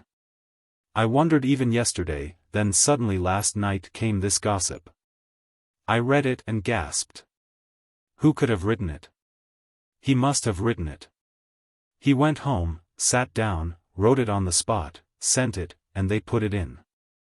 It was a fortnight ago, you see. But, Alyosha, it's awful how I keep talking and don't say what I want to say. Ah! The words come of themselves. It's very important for me to be in time to see my brother today, Alyosha faltered. To be sure, to be sure. You bring it all back to me. Listen, what is an aberration? What aberration? Asked Alyosha, wondering. In the legal sense. An aberration in which everything is pardonable. Whatever you do, you will be acquitted at once. What do you mean? I'll tell you. This Katya. Ah. She is a charming, charming creature, only I never can make out who it is she is in love with. She was with me some time ago and I couldn't get anything out of her. Especially as she won't talk to me except on the surface now. She is always talking about my health and nothing else, and she takes up such a tone with me, too. I simply said to myself, well, so be it. I don't care. Oh, yes. I was talking of aberration. This doctor has come. You know a doctor has come? Of course, you know it, the one who discovers madmen. You wrote for him. No, it wasn't you, but Katya. It's all Katya's doing. Well, you see, a man may be sitting perfectly sane and suddenly have an aberration. He may be conscious and know what he is doing and yet be in a state of aberration. And there's no doubt that Dmitri Fyodorovich was suffering from aberration. They found out about aberration as soon as the law courts were reformed. It's all the good effect of the reformed law courts. The doctor has been here and questioned me about that evening, about the gold mines. How did he seem then, he asked me. He must have been in a state of aberration. He came in shouting, money, money, 3,000. Give me 3,000, and then went away and immediately did the murder. I don't want to murder him, he said, and he suddenly went and murdered him. That's why they'll acquit him, because he struggled against it and yet he murdered him. But he didn't murder him, Alyosha interrupted rather sharply. He felt more and more sick with anxiety and impatience. Yes, I know it was that old man Grigory murdered him. Grigory? Cried Alyosha. Yes, yes, it was Grigory. He lay as Dmitri Fyodorovich struck him down, and then got up, saw the door open, went in and killed Fyodor Pavlovich. But why? Suffering from aberration. When he recovered from the blow Dmitri Fyodorovich gave him on the head, he was suffering from aberration, he went and committed the murder. As for his saying he didn't, he very likely doesn't remember. Only, you know, it'll be better, ever so much better, if Dmitri Fyodorovich murdered him. And that's how it must have been, though I say it was Grigory. It certainly was Dmitri Fyodorovich, and that's better, ever so much better. Oh! Not better that a son should have killed his father, I don't defend that. Children ought to honor their parents, and yet it would be better if it were he, as you'd have nothing to cry over then, for he did it when he was unconscious or rather when he was conscious. But did not know what he was doing. Let them acquit him, that's so humane, and would show what a blessing reformed law courts are. I knew nothing about it, but they say they have been so a long time. And when I heard it yesterday, I was so struck by it that I wanted to send for you at once. And if he is acquitted, make him come straight from the law courts to dinner with me, and I'll have a party of friends, and we'll drink to the reformed law courts. I don't believe he'd be dangerous. Besides, I'll invite a great many friends, so that he could always be let out if he did anything. And then he might be made a justice of the peace or something in another town, for those who have been in trouble themselves make the best judges. And, besides, who isn't suffering from aberration nowadays? You, I, all of us are in a state of aberration, and there are ever so many examples of it. A man sits singing a song, suddenly something annoys him. He takes a pistol and shoots the first person he comes across, and no one blames him for it. I read that lately, and all the doctors confirm it. The doctors are always confirming, they confirm anything. Why, my Lise is in a state of aberration. She made me cry again yesterday, and the day before, too, and today I suddenly realized that it's all due to aberration. Oh, Lise grieves me so. I believe she's quite mad. Why did she send for you? Did she send for you or did you come of yourself? Yes, she sent for me, and I am just going to her. Alyosha got up resolutely. Oh, my dear Alexei Fyodorovich, perhaps that's what's most important, Madame Holikov cried, suddenly bursting into tears. God knows I trust Lise to you with all my heart, and it's no matter her sending for you on the sly, without telling her mother. But forgive me, I can't trust my daughter so easily to your brother Ivan Fyodorovich, though I still consider him the most chivalrous young man. But only fancy, he's been to see Lise and I knew nothing about it. How? What? When? Alyosha was exceedingly surprised. He had not sat down again and listened standing. I will tell you. That's perhaps why I asked you to come, for I don't know now why I did ask you to come. Well, Ivan Fyodorovitch has been to see me twice, since he came back from Moscow. First time he came as a friend to call on me, and the second time Katya was here and he came because he heard she was here. I didn't, of course, expect him to come often, knowing what a lot he has to do as it is. Vous comprenez, cette affaire est la mort terrible de votre papa. But I suddenly heard he'd been here again, not to see me but to see Lise. That's 6 days ago now. He came, stayed 5 minutes, and went away. And I didn't hear of it till 3 days afterwards, from Glafra, so it was a great shock to me. I sent for Lise directly. She laughed. He thought you were asleep, she said, and came in to me to ask after your health. Of course, that's how it happened. But Lise, mercy on us, how she distresses me.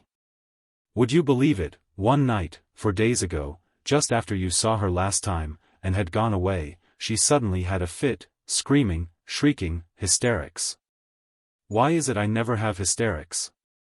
Then, next day another fit, and the same thing on the third, and yesterday too, and then yesterday that aberration. She suddenly screamed out, I hate Ivan Fyodorovitch. I insist on your never letting him come to the house again. I was struck dumb at these amazing words, and answered, on what grounds could I refuse to see such an excellent young man, a young man of such learning too, and so unfortunate? For all this business is a misfortune, isn't it? She suddenly burst out laughing at my words, and so rudely, you know. Well, I was pleased.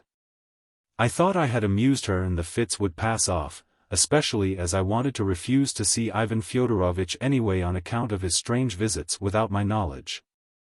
And meant to ask him for an explanation. But early this morning Lise waked up and flew into a passion with Yulia and, would you believe it, slapped her in the face. That's monstrous, I am always polite to my servants. And an hour later she was hugging Yulia's feet and kissing them. She sent a message to me that she wasn't coming to me at all, and would never come and see me again, and when I dragged myself down to her, she rushed to kiss me, crying, and as she kissed me, she pushed me out of the room without saying a word, so I couldn't find out what was the matter. Now, dear Alexei Fyodorovitch, I rest all my hopes on you, and, of course, my whole life is in your hands. I simply beg you to go to Lise and find out everything from her, as you alone can, and come back and tell me, her mother, for you understand it will be the death of me, simply the death of me. If this goes on, or else I shall run away. I can stand no more. I have patience, but I may lose patience, and then something awful will happen. Ah, dear me. At last, Pyotr Ilyitch, cried Madame Holikov, beaming all over as she saw Perhotin enter the room. You are late, you are late. Well, sit down, speak, put us out of suspense. What does the council say? Where are you off to, Alexei Fyodorovitch? To Lise. Oh, yes. You won't forget what I asked you? It's a question of life and death. Of course, I won't forget, if I can, but I am so late, muttered Alyosha, beating a hasty retreat. No, be sure to come in, don't say, if you can.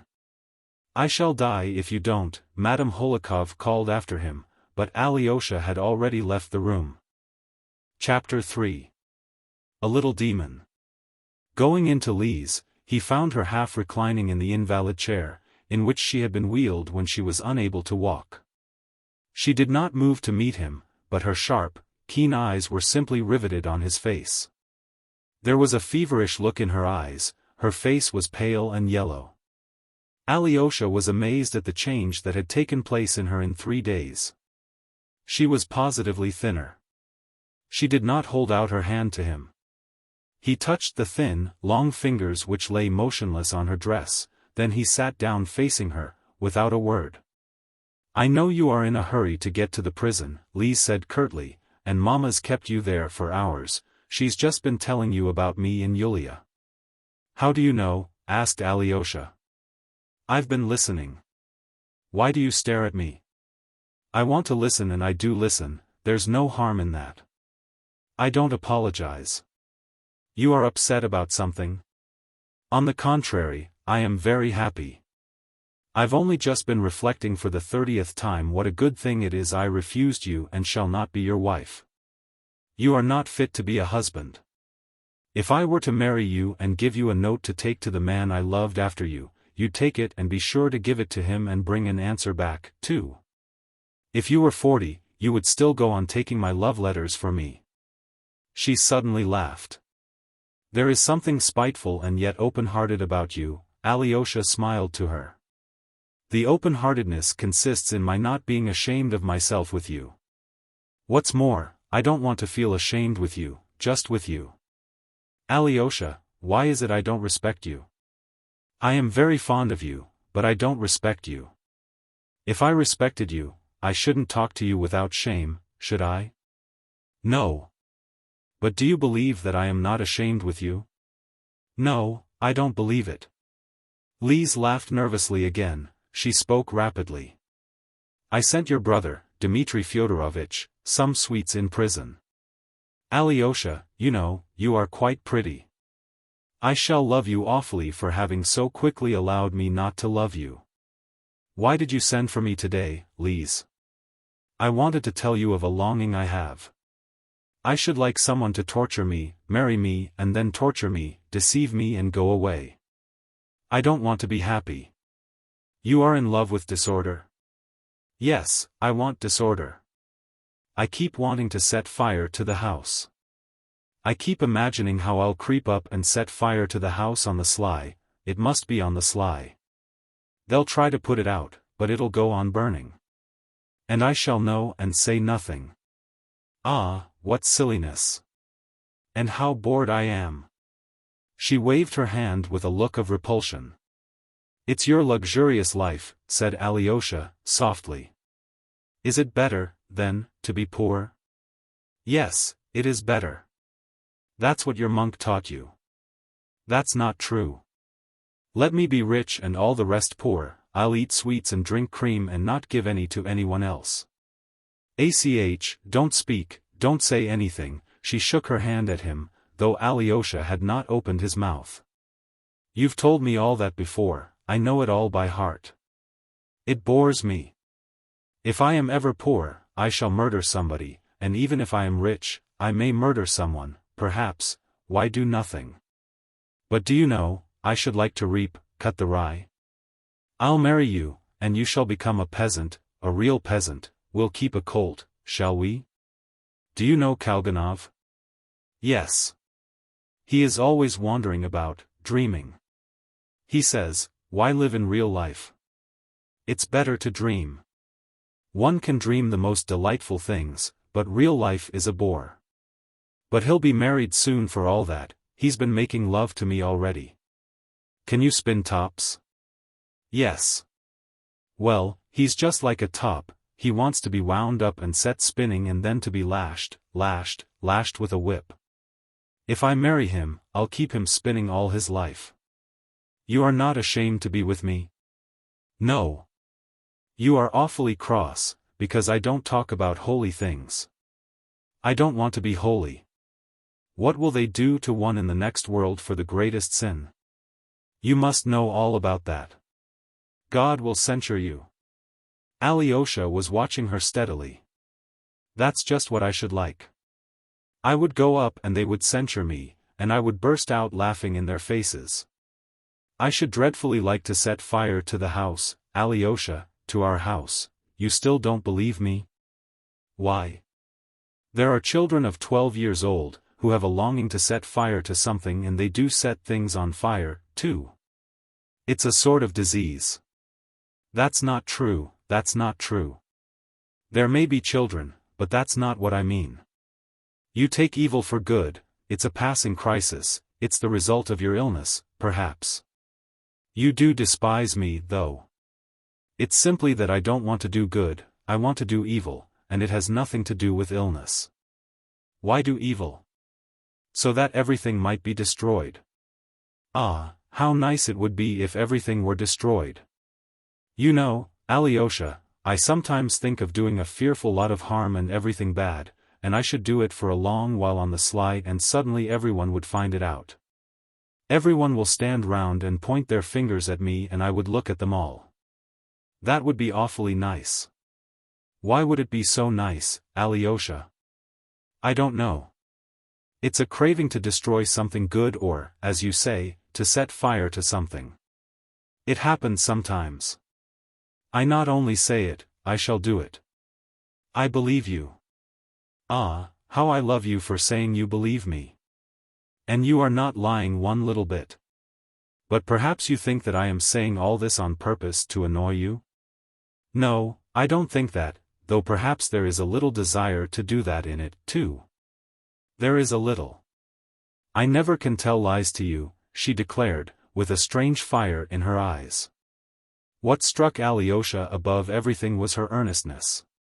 There was not a trace of humor or jesting in her face now, though, in old days, fun and gaiety never deserted her even at her most earnest moments.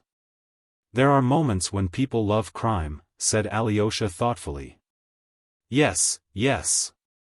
You have uttered my thought, they love crime, everyone loves crime, they love it always, not at some moments. You know, it's as though people have made an agreement to lie about it and have lied about it ever since. They all declare that they hate evil, but secretly they all love it. And are you still reading nasty books? Yes, I am. Mama reads them and hides them under her pillow and I steal them. Aren't you ashamed to destroy yourself? I want to destroy myself. There's a boy here, who lay down between the railway lines when the train was passing. Lucky fellow. Listen, your brother is being tried now for murdering his father and everyone loves his having killed his father. Loves his having killed his father? Yes, loves it, everyone loves it. Everybody says it's so awful, but secretly they simply love it. I for one love it. There is some truth in what you say about everyone, said Alyosha softly. Oh, what ideas you have! Lise shrieked in delight. And you a monk, too. You wouldn't believe how I respect you, Alyosha, for never telling lies. Oh, I must tell you a funny dream of mine. I sometimes dream of devils. It's night, I am in my room with a candle and suddenly there are devils all over the place, in all the corners, under the table, and they open the doors. There's a crowd of them behind the doors and they want to come and seize me. And they are just coming, just seizing me. But I suddenly cross myself and they all draw back, though they don't go away altogether, they stand at the doors and in the corners, waiting. And suddenly I have a frightful longing to revile God aloud, and so I begin, and then they come crowding back to me, delighted, and seize me again and I cross myself again and they all draw back. It's awful fun, it takes one's breath away. I've had the same dream, too, said Alyosha suddenly. Really? Cried Lise, surprised. I say, Alyosha, don't laugh, that's awfully important. Could two different people have the same dream? It seems they can. Alyosha, I tell you, it's awfully important, Lise went on, with really excessive amazement. It's not the dream that's important, but you're having the same dream as me. You never lie to me, don't lie now, is it true? You are not laughing? It's true. Lise seemed extraordinarily impressed and for half a minute she was silent. Alyosha, come and see me more often, she said suddenly, in a supplicating voice. I'll always come to see you, all my life, answered Alyosha firmly. You are the only person I can talk to, you know, Lise began again. I talk to no one but myself and you. Only you in the whole world. And to you more readily than to myself. And I am not a bit ashamed with you, not a bit. Alyosha, why am I not ashamed with you, not a bit? Alyosha, is it true that at Easter the Jews steal a child and kill it? I don't know. There's a book here in which I read about the trial of a Jew, who took a child of 4 years old and cut off the fingers from both hands, and then crucified him on the wall. Hammered nails into him and crucified him, and afterwards, when he was tried, he said that the child died soon, within 4 hours. That was soon. He said the child moaned, kept on moaning, and he stood admiring it. That's nice. Nice? Nice. I sometimes imagine that it was I who crucified him. He would hang there moaning and I would sit opposite him eating pineapple compote. I am awfully fond of pineapple compote. Do you like it? Alyosha looked at her in silence. Her pale, sallow face was suddenly contorted, her eyes burned. You know, when I read about that Jew I shook with sobs all night. I kept fancying how the little thing cried and moaned, a child of 4 years old understands, you know, and all the while the thought of pineapple compote haunted me. In the morning I wrote a letter to a certain person, begging him particularly to come and see me. He came and I suddenly told him all about the child and the pineapple compote. All about it, all, and said that it was nice. He laughed and said it really was nice. Then he got up and went away. He was only here 5 minutes. Did he despise me? Did he despise me? Tell me, Alyosha, did he despise me or not? She sat up on the couch, with flashing eyes. Tell me, Alyosha asked anxiously, did you send for that person? Yes, I did. Did you send him a letter? Yes. Simply to ask about that child? No, not about that at all. But when he came, I asked him about that at once. He answered, laughed, got up and went away. That person behaved honorably, Alyosha murmured. And did he despise me? Did he laugh at me? No, for perhaps he believes in the pineapple compote himself. He is very ill now, too, Lise. Yes, he does believe in it, said Lise, with flashing eyes. He doesn't despise anyone, Alyosha went on. Only he does not believe anyone. If he doesn't believe in people, of course, he does despise them. Then he despises me. You, too. Good, Lise seemed to grind her teeth. When he went out laughing, I felt that it was nice to be despised. The child with fingers cut off is nice, and to be despised is nice. And she laughed in Alyosha's face, a feverish malicious laugh.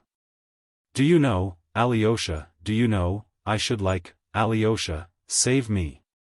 She suddenly jumped from the couch, rushed to him and seized him with both hands. Save me, she almost groaned. Is there anyone in the world I could tell what I've told you? I've told you the truth, the truth. I shall kill myself, because I loathe everything. I don't want to live, because I loathe everything. I loathe everything, everything. Alyosha, why don't you love me in the least? She finished in a frenzy. But I do love you, answered Alyosha warmly. And will you weep over me, will you? Yes. Not because I won't be your wife, but simply weep for me? Yes. Thank you. It's only your tears I want. Everyone else may punish me and trample me underfoot, everyone, not excepting anyone. For I don't love anyone. Do you hear, not anyone. On the contrary, I hate him. Go, Alyosha. It's time you went to your brother. She tore herself away from him suddenly. How can I leave you like this, said Alyosha, almost in alarm. Go to your brother, the prison will be shut. Go, here's your hat. Give my love to Mitya, go. And she almost forcibly pushed Alyosha out of the door. He looked at her with pained surprise, when he was suddenly aware of a letter in his right hand, a tiny letter folded up tight and sealed. He glanced at it and instantly read the address, to Ivan Fyodorovich Karamazov. He looked quickly at Lise. Her face had become almost menacing. Give it to him, you must give it to him. She ordered him, trembling and beside herself. Today, at once, or I'll poison myself. That's why I sent for you. And she slammed the door quickly. The bolt clicked. Alyosha put the note in his pocket and went straight downstairs, without going back to Madame Holikov, forgetting her, in fact. As soon as Alyosha had gone, Lise unbolted the door, opened it a little, put her finger in the crack and slammed the door with all her might, pinching her finger. 10 seconds after, releasing her finger, she walked softly, slowly to her chair, sat up straight in it and looked intently at her blackened finger and at the blood that oozed from under the nail. Her lips were quivering and she kept whispering rapidly to herself. I am a wretch, wretch, wretch, wretch. Chapter 4. A Hymn and a Secret. It was quite late, days are short in November, when Alyosha rang at the prison gate. It was beginning to get dusk. But Alyosha knew that he would be admitted without difficulty. Things were managed in our little town, as everywhere else. At first, of course, on the conclusion of the preliminary inquiry, relations and a few other persons could only obtain interviews with Mitya by going through certain inevitable formalities. But later, though the formalities were not relaxed, exceptions were made for some, at least, of Mitya's visitors. So much so, that sometimes the interviews with the prisoner in the room set aside for the purpose were practically tête-à-tête. These exceptions, however, were few in number. Only Grushenka, Alyosha and Rakitin were treated like this. But the captain of the police, Mikhail Mihailovich, was very favorably disposed to Grushenka. His abuse of her at Mokroe weighed on the old man's conscience, and when he learned the whole story, he completely changed his view of her. And strange to say, though he was firmly persuaded of his guilt, yet after Mitya was once in prison, the old man came to take a more and more lenient view of him. He was a man of good heart, perhaps, he thought, who had come to grief from drinking and dissipation. His first horror had been succeeded by pity. As for Alyosha, the police captain was very fond of him and had known him for a long time.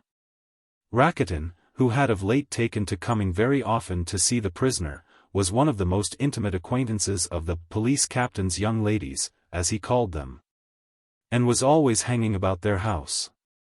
He gave lessons in the house of the prison superintendent, too, who, though scrupulous in the performance of his duties, was a kind-hearted old man. Alyosha, again, had an intimate acquaintance of long standing with the superintendent, who was fond of talking to him, generally on sacred subjects.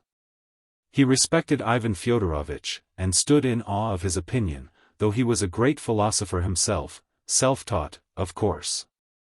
But Alyosha had an irresistible attraction for him. During the last year the old man had taken to studying the apocryphal Gospels, and constantly talked over his impressions with his young friend. He used to come and see him in the monastery and discussed for hours together with him and with the monks. So even if Alyosha were late at the prison, he had only to go to the superintendent and everything was made easy. Besides, everyone in the prison, down to the humblest warder, had grown used to Alyosha. The sentry, of course, did not trouble him so long as the authorities were satisfied. When Mitya was summoned from his cell, he always went downstairs, to the place set aside for interviews. As Alyosha entered the room he came upon Rakitin, who was just taking leave of Mitya. They were both talking loudly. Mitya was laughing heartily as he saw him out, while Rakitin seemed grumbling. Rakitin did not like meeting Alyosha, especially of late. He scarcely spoke to him, and bowed to him stiffly. Seeing Alyosha enter now, he frowned and looked away, as though he were entirely absorbed in buttoning his big, warm, fur-trimmed overcoat. Then he began looking at once for his umbrella. I must mind not to forget my belongings, he muttered, simply to say something. Mind you don't forget other people's belongings, said Mitya, as a joke, and laughed at once at his own wit. Rakitin fired up instantly. You'd better give that advice to your own family, who've always been a slave-driving lot, and not to Rakitin, he cried, suddenly trembling with anger. What's the matter? I was joking, cried Mitya. Damn it all. They are all like that, he turned to Alyosha, nodding towards Rakitin's hurriedly retreating figure. He was sitting here, laughing and cheerful, and all at once he boils up like that. He didn't even nod to you. Have you broken with him completely? Why are you so late? I've not been simply waiting, but thirsting for you the whole morning. But never mind. We'll make up for it now.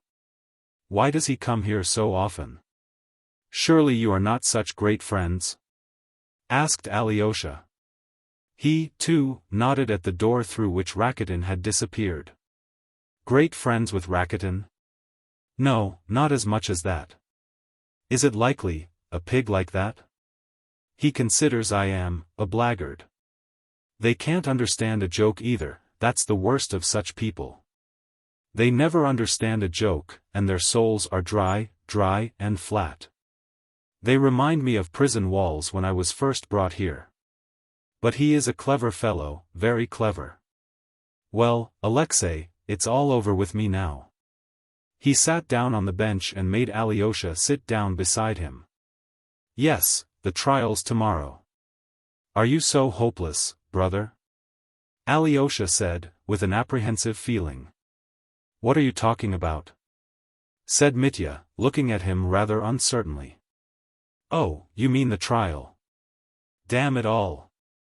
Till now we've been talking of things that don't matter, about this trial, but I haven't said a word to you about the chief thing. Yes, the trial is tomorrow. But it wasn't the trial I meant, when I said it was all over with me. Why do you look at me so critically? What do you mean, Mitya? Ideas, that's all. Ethics. What is ethics? Ethics? Asked Alyosha, wondering. Yes, is it a science? Yes, there is such a science, but I confess I can't explain to you what sort of science it is. Rakitin knows. Rakitin knows a lot, damn him. He's not going to be a monk. He means to go to Petersburg. There he'll go in for criticism of an elevating tendency. Who knows, he may be of use and make his own career, too. Oof. They are first-rate, these people, at making a career. Damn ethics, I am done for, Alexei, I am, you man of God. I love you more than anyone. It makes my heart yearn to look at you. Who was Karl Bernard? Karl Bernard? Alyosha was surprised again. No, not Karl. Stay, I made a mistake. Claude Bernard. What was he? Chemist or what? He must be a savant, answered Alyosha, but I confess I can't tell you much about him either. I've heard of him as a savant, but what sort I don't know. Well, damn him, then. I don't know either, swore Mitya. A scoundrel of some sort, most likely. They are all scoundrels. And Rakitin will make his way. Rakitin will get on anywhere. He is another Bernard. Ugh, these Bernards. They are all over the place. But what is the matter? Alyosha asked insistently. He wants to write an article about me, about my case, and so begin his literary career. That's what he comes for, he said so himself. He wants to prove some theory. He wants to say, he couldn't help murdering his father, he was corrupted by his environment, and so on. He explained it all to me. He is going to put in a tinge of socialism, he says. But there, damn the fellow, he can put in a tinge if he likes, I don't care. He can't bear Ivan, he hates him. He's not fond of you either. But I don't turn him out, for he is a clever fellow. Awfully conceited, though. I said to him just now, the Karamazovs are not blackguards, but philosophers. For all true Russians are philosophers, and though you've studied, you are not a philosopher, you are a low fellow. He laughed, so maliciously. And I said to him, de ideabus non est disputandum. Isn't that rather good? I can set up for being a classic, you see. Mitya laughed suddenly. Why is it all over with you? You said so just now, Alyosha interposed. Why is it all over with me? The fact of it is, if you take it as a whole, I am sorry to lose God, that's why it is. What do you mean by, sorry to lose God? Imagine, inside, in the nerves, in the head, that is, these nerves are there in the brain. Damn them. There are sort of little tails, the little tails of those nerves, and as soon as they begin quivering, that is, you see, I look at something with my eyes and then they begin quivering. Those little tails, and when they quiver, then an image appears. It doesn't appear at once, but an instant, a second, passes, and then something like a moment appears. That is, not a moment, devil take the moment, but an image, that is, an object, or an action, damn it. That's why I see and then think, because of those tails, not at all because I've got a soul, and that I am some sort of image and likeness. All that is nonsense. Rakitin explained it all to me yesterday, brother, and it simply bowled me over. It's magnificent, Alyosha, this science. A new man's arising, that I understand. And yet I am sorry to lose God. Well, that's a good thing, anyway, said Alyosha.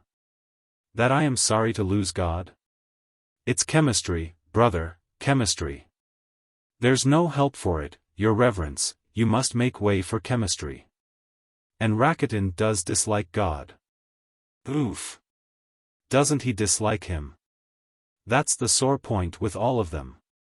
But they conceal it. They tell lies. They pretend. Will you preach this in your reviews? I asked him. Oh, well, if I did it openly, they won't let it through, he said. He laughed. But what will become of men then? I asked him, without God and immortal life? All things are lawful then, they can do what they like. Didn't you know, he said laughing, a clever man can do what he likes, he said.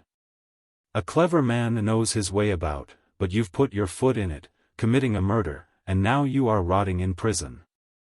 He says that to my face. A regular pig. I used to kick such people out, but now I listen to them. He talks a lot of sense, too. Writes well. He began reading me an article last week. I copied out 3 lines of it. Wait a minute. Here it is. Mitya hurriedly pulled out a piece of paper from his pocket and read. In order to determine this question, it is above all essential to put one's personality in contradiction to one's reality. Do you understand that? No, I don't, said Alyosha. He looked at Mitya and listened to him with curiosity. I don't understand either. It's dark and obscure, but intellectual. Everyone writes like that now, he says, it's the effect of their environment. They are afraid of the environment. He writes poetry, too, the rascal. He's written in honor of Madame Holokov's foot. Ha ha ha. I've heard about it, said Alyosha. Have you? And have you heard the poem? No. I've got it. Here it is. I'll read it to you. You don't know, I haven't told you, there's quite a story about it. He's a rascal. 3 weeks ago he began to tease me. You've got yourself into a mess, like a fool, for the sake of 3,000, but I'm going to collar 150,000. I am going to marry a widow and buy a house in Petersburg. And he told me he was courting Madame Holokov. She hadn't much brains in her youth, and now at 40 she has lost what she had. But she's awfully sentimental, he says. That's how I shall get hold of her. When I marry her, I shall take her to Petersburg and there I shall start a newspaper. And his mouth was simply watering, the beast, not for the widow, but for the 150,000. And he made me believe it. He came to see me every day. She is coming round, he declared. He was beaming with delight. And then, all of a sudden, he was turned out of the house. Perhatin's carrying everything before him, bravo. I could kiss the silly old noodle for turning him out of the house. And he had written this doggerel. It's the first time I've soiled my hands with writing poetry, he said. It's to win her heart, so it's in a good cause. When I get hold of the silly woman's fortune, I can be of great social utility. They have this social justification for every nasty thing they do. Anyway, it's better than your Pushkin's poetry, he said, for I've managed to advocate enlightenment even in that. I understand what he means about Pushkin, I quite see that, if he really was a man of talent and only wrote about women's feet. But wasn't Rakitin stuck up about his doggerel? The vanity of these fellows. On the convalescence of the swollen foot of the object of my affections, he thought of that for a title. He's a waggish fellow. A captivating little foot. Though swollen and red and tender. The doctors come and plasters put. But still they cannot mend her. Yet, 'tis not for her foot I dread. A theme for Pushkin's muse more fit. It's not her foot, it is her head. I tremble for her loss of wit. For as her foot swells, strange to say, her intellect is on the wane. Oh, for some remedy I pray, that may restore both foot and brain. He is a pig, a regular pig, but he's very arch, the rascal. And he really has put in a progressive idea. And wasn't he angry when she kicked him out? He was gnashing his teeth. He's taken his revenge already, said Alyosha. He's written a paragraph about Madame Holikov. And Alyosha told him briefly about the paragraph in Gossip. That's his doing, that's his doing. Mitya assented, frowning. That's him. These paragraphs. I know, the insulting things that have been written about Grushenka, for instance. And about Katya, too. He walked across the room with a harassed air. Brother, I cannot stay long, Alyosha said, after a pause. Tomorrow will be a great and awful day for you, the judgment of God will be accomplished. I am amazed at you, you walk about here, talking of I don't know what. No, don't be amazed at me. Mitya broke in warmly. Am I to talk of that stinking dog? Of the murderer? We've talked enough of him. I don't want to say more of the stinking son of stinking Lizaveta. God will kill him, you will see. Hush. He went up to Alyosha excitedly and kissed him. His eyes glowed. Rakitin wouldn't understand it, he began in a sort of exaltation, but you'll understand it all. That's why I was thirsting for you. You see, there's so much I've been wanting to tell you for ever so long, here, within these peeling walls, but I haven't said a word about what matters most. The moment never seems to have come. Now I can wait no longer. I must pour out my heart to you. Brother, these last 2 months I've found in myself a new man. A new man has risen up in me. He was hidden in me, but would never have come to the surface, if it hadn't been for this blow from heaven. I am afraid. And what do I care if I spend 20 years in the mines, breaking or with a hammer? I am not a bit afraid of that, it's something else I am afraid of now, that new man may leave me. Even there, in the mines, underground, I may find a human heart in another convict and murderer by my side, and I may make friends with him, for even there one may live and love and suffer. One may thaw and revive a frozen heart in that convict, one may wait upon him for years, and at last bring up from the dark depths a lofty soul, a feeling, suffering creature. One may bring forth an angel, create a hero. There are so many of them, hundreds of them, and we are all to blame for them. Why was it I dreamed of that babe at such a moment? Why is the babe so poor? That was a sign to me at that moment. It's for the babe I'm going. Because we are all responsible for all. For all the babes, for there are big children as well as little children. All are babes. I go for all, because someone must go for all. I didn't kill father, but I've got to go. I accept it. It's all come to me here, within these peeling walls. There are numbers of them there, hundreds of them underground, with hammers in their hands. Oh, yes, we shall be in chains and there will be no freedom, but then, in our great sorrow, we shall rise again to joy, without which man cannot live nor God exist. For God gives joy, it's his privilege, a grand one. Ah, man should be dissolved in prayer. What should I be underground there without God? Rakitin's laughing. If they drive God from the earth, we shall shelter him underground. One cannot exist in prison without God, it's even more impossible than out of prison. And then we men underground will sing from the bowels of the earth a glorious hymn to God, with whom is joy. Hail to God and his joy. I love him. Mitya was almost gasping for breath as he uttered his wild speech. He turned pale, his lips quivered, and tears rolled down his cheeks. Yes, life is full, there is life even underground, he began again. You wouldn't believe, Alexei, how I want to live now, what a thirst for existence and consciousness has sprung up in me within these peeling walls. Rakitin doesn't understand that. All he cares about is building a house and letting flats. But I've been longing for you. And what is suffering? I am not afraid of it, even if it were beyond reckoning. I am not afraid of it now. I was afraid of it before. Do you know, perhaps I won't answer at the trial at all. And I seem to have such strength in me now, that I think I could stand anything, any suffering, only to be able to say and to repeat to myself every moment, I exist. In thousands of agonies, I exist.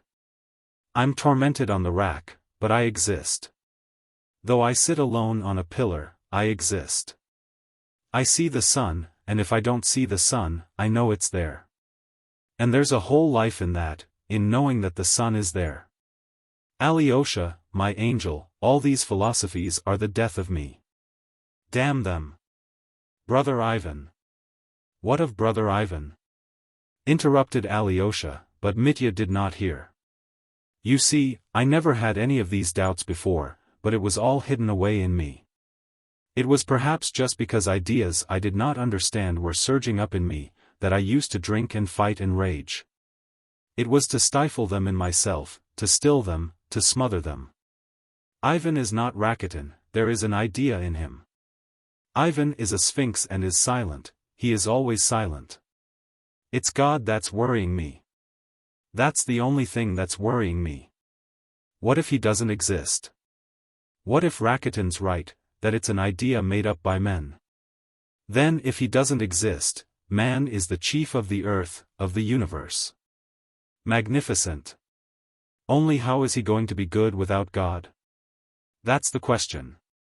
I always come back to that. For whom is man going to love then? To whom will he be thankful? To whom will he sing the hymn? Rakitin laughs. Rakitin says that one can love humanity without God. Well, only a sniveling idiot can maintain that. I can't understand it. Life's easy for Rakitin. You'd better think about the extension of civic rights, or even of keeping down the price of meat. You will show your love for humanity more simply and directly by that, than by philosophy. I answered him, well, but you, without a God, are more likely to raise the price of meat, if it suits you, and make a ruble on every kopeck. He lost his temper. But after all, what is goodness? Answer me that, Alexei. Goodness is one thing with me and another with a Chinaman, so it's a relative thing. Or isn't it? Is it not relative? A treacherous question. You won't laugh if I tell you it's kept me awake 2 nights. I only wonder now how people can live and think nothing about it. Vanity. Ivan has no God. He has an idea. It's beyond me. But he is silent. I believe he is a Freemason. I asked him, but he is silent. I wanted to drink from the springs of his soul, he was silent. But once he did drop a word. What did he say? Alyosha took it up quickly. I said to him, then everything is lawful, if it is so? He frowned. Fyodor Pavlovitch, our papa, he said, was a pig, but his ideas were right enough. That was what he dropped. That was all he said. That was going one better than Rakitin. Yes, Alyosha assented bitterly. When was he with you? Of that later. Now I must speak of something else. I have said nothing about Ivan to you before. I put it off to the last. When my business here is over and the verdict has been given, then I'll tell you something. I'll tell you everything. We've something tremendous on hand. And you shall be my judge in it. But don't begin about that now, be silent. You talk of tomorrow, of the trial. But, would you believe it, I know nothing about it. Have you talked to the council? What's the use of the council? I told him all about it. He's a soft, city-bred rogue, a Bernard. But he doesn't believe me, not a bit of it. Only imagine, he believes I did it. I see it. In that case, I asked him, why have you come to defend me? Hang them all. They've got a doctor down, too, want to prove I'm mad. I won't have that. Katerina Ivanovna wants to do her duty to the end, whatever the strain. Mitya smiled bitterly. The cat. Hard-hearted creature. She knows that I said of her at Mokroe that she was a woman of great wrath. They repeated it. Yes, the facts against me have grown numerous as the sands of the sea. Grigory sticks to his point. Grigory's honest, but a fool. Many people are honest because they are fools, that's Rakitin's idea. Grigory's my enemy. And there are some people who are better as foes than friends. I mean Katerina Ivanovna. I am afraid, oh, I am afraid she will tell how she bowed to the ground after that 4,000. She'll pay it back to the last farthing. I don't want her sacrifice, they'll put me to shame at the trial. I wonder how I can stand it. Go to her, Alyosha, ask her not to speak of that in the court, can't you? But damn it all, it doesn't matter. I shall get through somehow. I don't pity her. It's her own doing. She deserves what she gets. I shall have my own story to tell, Alexei. He smiled bitterly again. Only Grusha. Good Lord. Why should she have such suffering to bear? He exclaimed suddenly, with tears. Grusha's killing me, the thought of hers killing me. She was with me just now. She told me she was very much grieved by you today. I know. Confound my temper. It was jealousy. I was sorry, I kissed her as she was going. I didn't ask her forgiveness. Why didn't you? Exclaimed Alyosha. Suddenly Mitya laughed almost mirthfully. God preserve you, my dear boy, from ever asking forgiveness for a fault from a woman you love. From one you love especially, however greatly you may have been in fault. For a woman, devil only knows what to make of a woman. I know something about them, anyway. But try acknowledging you are in fault to a woman. Say, I am sorry, forgive me, and a shower of reproaches will follow. Nothing will make her forgive you simply and directly, she'll humble you to the dust, bring forward things that have never happened, recall everything, forget nothing, add something of her own. And only then forgive you. And even the best of them do it. She'll scrape up all the scrapings and load them on your head. They are ready to flay you alive, I tell you, every one of them, all these angels without whom we cannot live. I tell you plainly and openly, dear boy, every decent man ought to be under some woman's thumb. That's my conviction, not conviction, but feeling. A man ought to be magnanimous, and it's no disgrace to a man. No disgrace to a hero, not even a Caesar. But don't ever beg her pardon all the same for anything. Remember that rule given you by your brother Mitya, who's come to ruin through women. No, I'd better make it up to Grusha somehow, without begging pardon. I worship her, Alexei, worship her. Only she doesn't see it. No, she still thinks I don't love her enough. And she tortures me with her love. The past was nothing. In the past it was only those infernal curves of hers that tortured me, but now I've taken all her soul into my soul and through her I've become a man myself. Will they marry us? If they don't, I shall die of jealousy. I imagine something every day. What did she say to you about me? Alyosha repeated all Grushenka had said to him that day. Mitya listened, made him repeat things, and seemed pleased. Then she is not angry at my being jealous, he exclaimed. She is a regular woman. I've a fierce heart myself. Ah, I love such fierce hearts, though I can't bear anyone's being jealous of me. I can't endure it. We shall fight.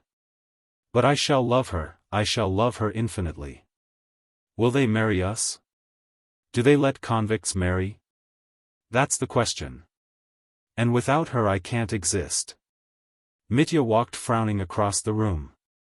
It was almost dark. He suddenly seemed terribly worried.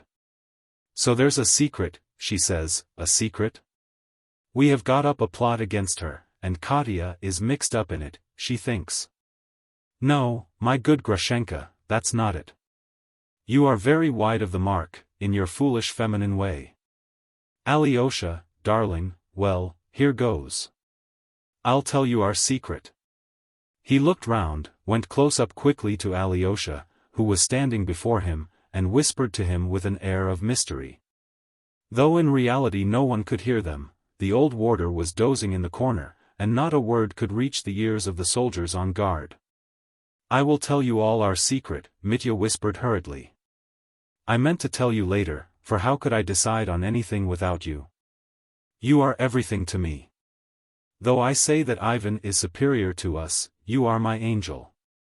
It's your decision will decide it. Perhaps it's you that is superior and not Ivan. You see, it's a question of conscience, question of the higher conscience. The secret is so important that I can't settle it myself, and I've put it off till I could speak to you. But anyway, it's too early to decide now, for we must wait for the verdict. As soon as the verdict is given, you shall decide my fate. Don't decide it now. I'll tell you now. You listen, but don't decide. Stand and keep quiet. I won't tell you everything. I'll only tell you the idea, without details, and you keep quiet. Not a question, not a movement. You agree? But, goodness, what shall I do with your eyes? I'm afraid your eyes will tell me your decision, even if you don't speak. Ooh. I'm afraid. Alyosha, listen. Ivan suggests my escaping. I won't tell you the details, it's all been thought out, it can all be arranged. Hush, don't decide. I should go to America with Grusha. You know I can't live without Grusha. What if they won't let her follow me to Siberia? Do they let convicts get married? Ivan thinks not. And without Grusha, what should I do there underground with a hammer? I should only smash my skull with the hammer. But, on the other hand, my conscience? I should have run away from suffering. A sign has come, I reject the sign. I have a way of salvation and I turn my back on it. Ivan says that in America, with the goodwill, I can be of more use than underground. But what becomes of our him from underground? What's America? America is vanity again. And there's a lot of swindling in America, too, I expect. I should have run away from crucifixion. I tell you, you know, Alexei, because you are the only person who can understand this. There's no one else. It's folly, madness to others, all I've told you of the hymn. They'll say I'm out of my mind or a fool. I am not out of my mind and I am not a fool. Ivan understands about the hymn, too. He understands, only he doesn't answer, he doesn't speak. He doesn't believe in the hymn. Don't speak, don't speak. I see how you look. You have already decided. Don't decide, spare me. I can't live without Grusha. Wait till after the trial. Mitya ended beside himself. He held Alyosha with both hands on his shoulders, and his yearning, feverish eyes were fixed on his brothers. They don't let convicts marry, do they? He repeated for the third time in a supplicating voice. Alyosha listened with extreme surprise and was deeply moved. Tell me one thing, he said. Is Ivan very keen on it, and whose idea was it? His, and he is very keen on it. He didn't come to see me at first, then he suddenly came a week ago and he began about it straight away. He is awfully keen on it. He doesn't ask me, but orders me to escape. He doesn't doubt of my obeying him, though I showed him all my heart as I have to you, and told him about the hymn, too. He told me he'd arrange it. He's found out about everything. But of that later. He's simply set on it. It's all a matter of money. He'll pay 10,000 for escape and give me 20,000 for America. And he says we can arrange a magnificent escape for 10,000. And he told you on no account to tell me? Alyosha asked again. To tell no one, and especially not you. On no account to tell you. He is afraid, no doubt, that you'll stand before me as my conscience. Don't tell him I told you. Don't tell him, for anything. You are right, Alyosha pronounced. It's impossible to decide anything before the trial is over. After the trial you'll decide of yourself. Then you'll find that new man in yourself and he will decide. A new man, or a Bernard who'll decide a la Bernard, for I believe I'm a contemptible Bernard myself, said Mitya, with a bitter grin. But, brother, have you no hope then of being acquitted? Mitya shrugged his shoulders nervously and shook his head. Alyosha, darling, it's time you were going, he said, with a sudden haste. There's the superintendent shouting in the yard. He'll be here directly. We are late, it's irregular. Embrace me quickly. Kiss me. Sign me with the cross, darling, for the cross I have to bear tomorrow. They embraced and kissed. Ivan, said Mitya suddenly, suggests my escaping, but, of course, he believes I did it. A mournful smile came on to his lips. Have you asked him whether he believes it? Asked Alyosha. No, I haven't. I wanted to, but I couldn't. I hadn't the courage. But I saw it from his eyes. Well, goodbye. Once more they kissed hurriedly, and Alyosha was just going out, when Mitya suddenly called him back. Stand facing me. That's right. And again he seized Alyosha, putting both hands on his shoulders. His face became suddenly quite pale, so that it was dreadfully apparent, even through the gathering darkness. His lips twitched, his eyes fastened upon Alyosha. Alyosha, tell me the whole truth, as you would before God. Do you believe I did it? Do you in yourself, believe it? The whole truth, don't lie, he cried desperately. Everything seemed heaving before Alyosha, and he felt something like a stab at his heart. Hush. What do you mean? He faltered helplessly. The whole truth, the whole, don't lie, repeated Mitya. I've never for one instant believed that you were the murderer. Broke in a shaking voice from Alyosha's breast, and he raised his right hand in the air, as though calling God to witness his words. Mitya's whole face was lighted up with bliss. Thank you. He articulated slowly, as though letting a sigh escape him after fainting. Now you have given me new life. Would you believe it, till this moment I've been afraid to ask you, even you. Well, go. You've given me strength for tomorrow. God bless you. Come, go along. Love Ivan, was Mitya's last word. Alyosha went out in tears. Such distrustfulness in Mitya, such lack of confidence even to him. To Alyosha, all this suddenly opened before Alyosha an unsuspected depth of hopeless grief and despair in the soul of his unhappy brother. Intense, infinite compassion overwhelmed him instantly. There was a poignant ache in his torn heart. Love Ivan. He suddenly recalled Mitya's words. And he was going to Ivan. He badly wanted to see Ivan all day. He was as much worried about Ivan as about Mitya, and more than ever now. Chapter 5. Not you, not you. On the way to Ivan he had to pass the house where Katerina Ivanovna was living. There was light in the windows. He suddenly stopped and resolved to go in. He had not seen Katerina Ivanovna for more than a week. But now it struck him that Ivan might be with her, especially on the eve of the terrible day. Ringing, and mounting the staircase, which was dimly lighted by a Chinese lantern, he saw a man coming down, and as they met, he recognized him as his brother. So he was just coming from Katerina Ivanovna. "Ah, it's only you," said Ivan dryly. "Well, goodbye. You are going to her?" "Yes. I don't advise you to, she's upset and you'll upset her more." A door was instantly flung open above, and a voice cried suddenly. "No, no. Alexei Fyodorovitch, have you come from him?" "Yes, I have been with him." "Has he sent me any message?" "Come up, Alyosha, and you, Ivan Fyodorovitch, you must come back, you must. Do you hear?" There was such a peremptory note in Katya's voice that Ivan, after a moment's hesitation, made up his mind to go back with Alyosha.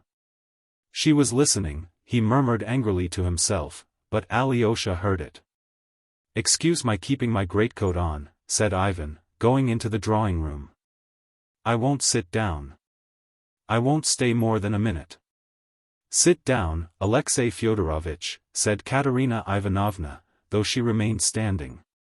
She had changed very little during this time, but there was an ominous gleam in her dark eyes. Alyosha remembered afterwards that she had struck him as particularly handsome at that moment. "What did he ask you to tell me?" "Only one thing," said Alyosha, looking her straight in the face. "That you would spare yourself and say nothing at the trial of what," he was a little confused, "passed between you, at the time of your first acquaintance, in that town." "Ah! That I bowed down to the ground for that money." She broke into a bitter laugh. "Why, is he afraid for me or for himself? He asks me to spare, whom? Him or myself? Tell me, Alexei Fyodorovitch." Alyosha watched her intently, trying to understand her. "Both yourself and him," he answered softly. "I am glad to hear it," she snapped out maliciously, and she suddenly blushed. "You don't know me yet, Alexei Fyodorovitch," she said menacingly. "And I don't know myself yet. Perhaps you'll want to trample me underfoot after my examination tomorrow." "You will give your evidence honorably," said Alyosha, "that's all that's wanted." "Women are often dishonorable," she snarled. "Only an hour ago I was thinking I felt afraid to touch that monster, as though he were a reptile, but no, he is still a human being to me." "But did he do it? Is he the murderer?" she cried, all of a sudden, hysterically, turning quickly to Ivan.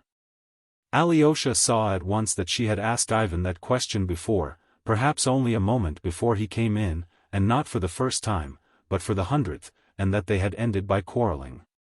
"I've been to see Smerdyakov. It was you who persuaded me that he murdered his father." "It's only you I believed," she continued, still addressing Ivan. He gave her a sort of strained smile. Alyosha started at her tone. He had not suspected such familiar intimacy between them. "Well, that's enough, anyway," Ivan cut short the conversation. "I am going. I'll come tomorrow." And turning at once, he walked out of the room and went straight downstairs. With an imperious gesture, Katerina Ivanovna seized Alyosha by both hands. "Follow him. Overtake him. Don't leave him alone for a minute," she said, in a hurried whisper. "He's mad. Don't you know that he's mad? He is in a fever, nervous fever. The doctor told me so. Go, run after him." Alyosha jumped up and ran after Ivan, who was not 50 paces ahead of him. "What do you want?" He turned quickly on Alyosha, seeing that he was running after him. "She told you to catch me up, because I'm mad. I know it all by heart," he added irritably. "She is mistaken, of course, but she is right that you are ill," said Alyosha. "I was looking at your face just now. You look very ill, Ivan." Ivan walked on without stopping. Alyosha followed him. And do you know, Alexei Fyodorovitch, how people do go out of their mind? Ivan asked in a voice suddenly quiet, without a trace of irritation, with a note of the simplest curiosity. No, I don't. I suppose there are all kinds of insanity. And can one observe that one's going mad oneself? I imagine one can't see oneself clearly in such circumstances, Alyosha answered with surprise. Ivan paused for half a minute. If you want to talk to me, please change the subject, he said suddenly. Oh, while I think of it, I have a letter for you, said Alyosha timidly, and he took Lisa's note from his pocket and held it out to Ivan. They were just under a lamppost.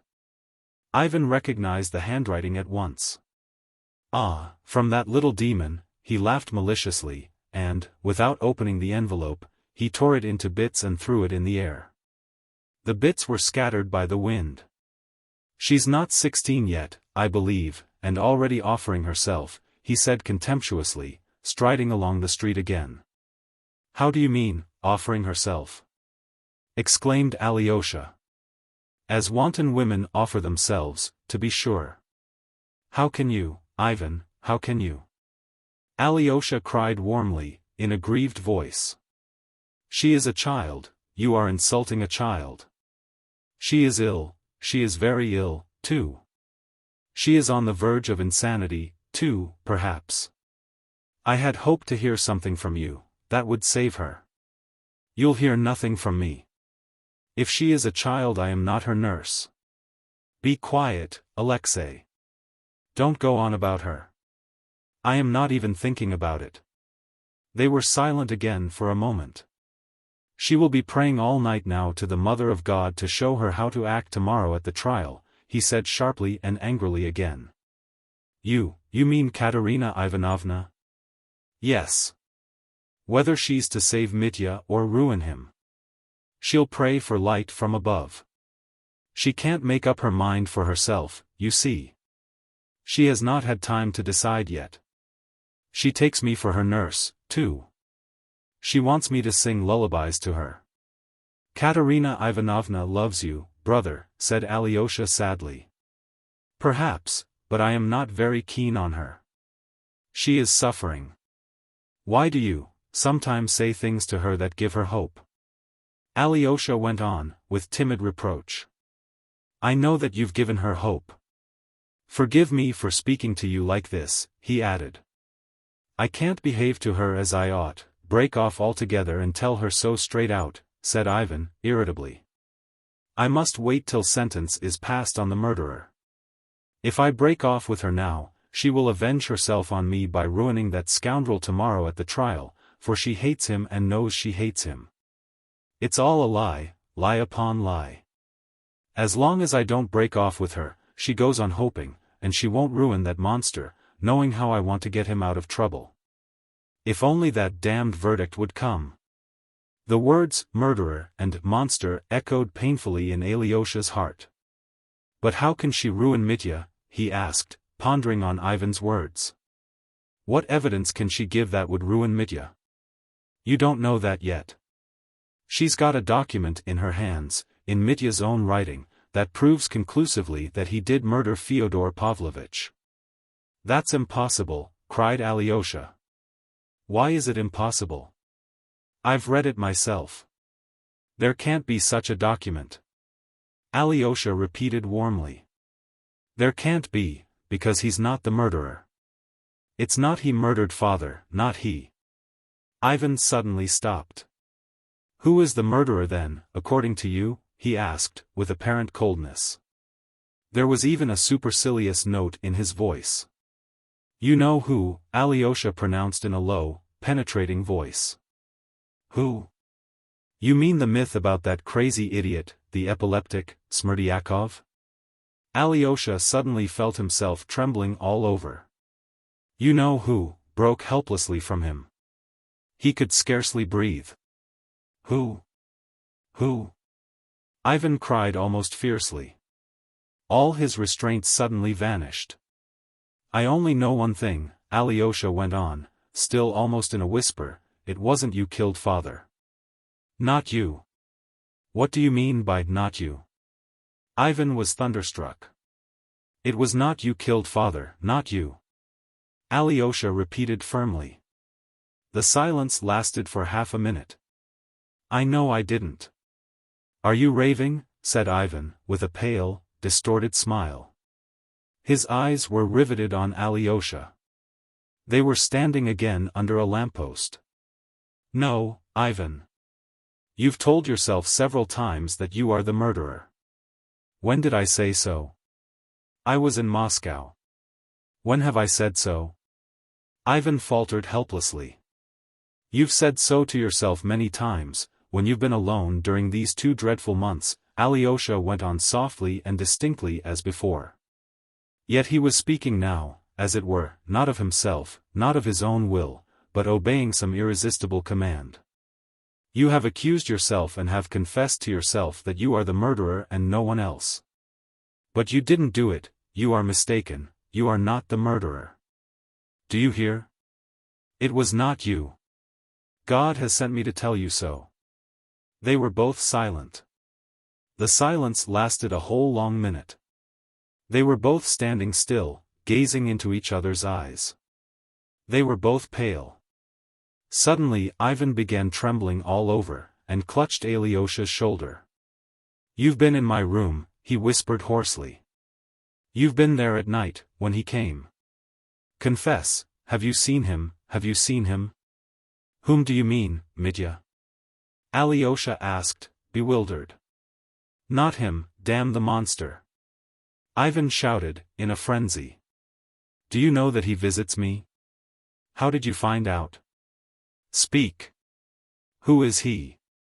I don't know whom you are talking about, Alyosha faltered, beginning to be alarmed. Yes, you do know, or how could you? It's impossible that you don't know. Suddenly he seemed to check himself. He stood still and seemed to reflect. A strange grin contorted his lips. Brother, Alyosha began again, in a shaking voice, I have said this to you, because you'll believe my word, I know that. I tell you once and for all, it's not you. You hear, once for all. God has put it into my heart to say this to you, even though it may make you hate me from this hour. But by now Ivan had apparently regained his self-control. Alexei Fyodorovitch, he said, with a cold smile, I can't endure prophets and epileptics, messengers from God especially, and you know that only too well. I break off all relations with you from this moment and probably forever. I beg you to leave me at this turning. It's the way to your lodgings, too. You'd better be particularly careful not to come to me today. Do you hear? He turned and walked on with a firm step, not looking back. Brother, Alyosha called after him, if anything happens to you today, turn to me before anyone. But Ivan made no reply. Alyosha stood under the lamppost at the crossroads, till Ivan had vanished into the darkness. Then he turned and walked slowly homewards. Both Alyosha and Ivan were living in lodgings. Neither of them was willing to live in Fyodor Pavlovitch's empty house. Alyosha had a furnished room in the house of some working people. Ivan lived some distance from him. He had taken a roomy and fairly comfortable lodge attached to a fine house that belonged to a well-to-do lady, the widow of an official. But his only attendant was a deaf and rheumatic old crone who went to bed at 6 o'clock every evening and got up at 6 in the morning. Ivan had become remarkably indifferent to his comforts of late, and very fond of being alone. He did everything for himself in the one room he lived in, and rarely entered any of the other rooms in his abode. He reached the gate of the house and had his hand on the bell, when he suddenly stopped. He felt that he was trembling all over with anger. Suddenly he let go of the bell, turned back with a curse, and walked with rapid steps in the opposite direction. He walked 1.5 miles to a tiny, slanting, wooden house, almost a hut, where Marya Kondratyevna, the neighbor who used to come to Fyodor Pavlovitch's kitchen for soup and to whom Smerdyakov had once sung his songs and played on the guitar, was now lodging. She had sold their little house, and was now living here with her mother. Smerdyakov, who was ill, almost dying, had been with them ever since Fyodor Pavlovitch's death. It was to him Ivan was going now, drawn by a sudden and irresistible prompting. Chapter 6. The first interview with Smerdyakov. This was the third time that Ivan had been to see Smerdyakov since his return from Moscow. The first time he had seen him and talked to him was on the first day of his arrival, then he had visited him once more, a fortnight later. But his visits had ended with that second one, so that it was now over a month since he had seen him. And he had scarcely heard anything of him. Ivan had only returned 5 days after his father's death, so that he was not present at the funeral, which took place the day before he came back.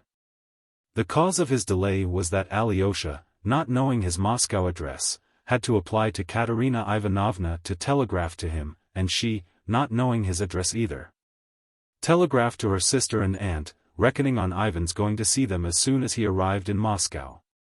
But he did not go to them till 4 days after his arrival. When he got the telegram, he had, of course, set off post-haste to our town. The first to meet him was Alyosha, and Ivan was greatly surprised to find that, in opposition to the general opinion of the town, he refused to entertain a suspicion against Mitya, and spoke openly of Smerdyakov as the murderer.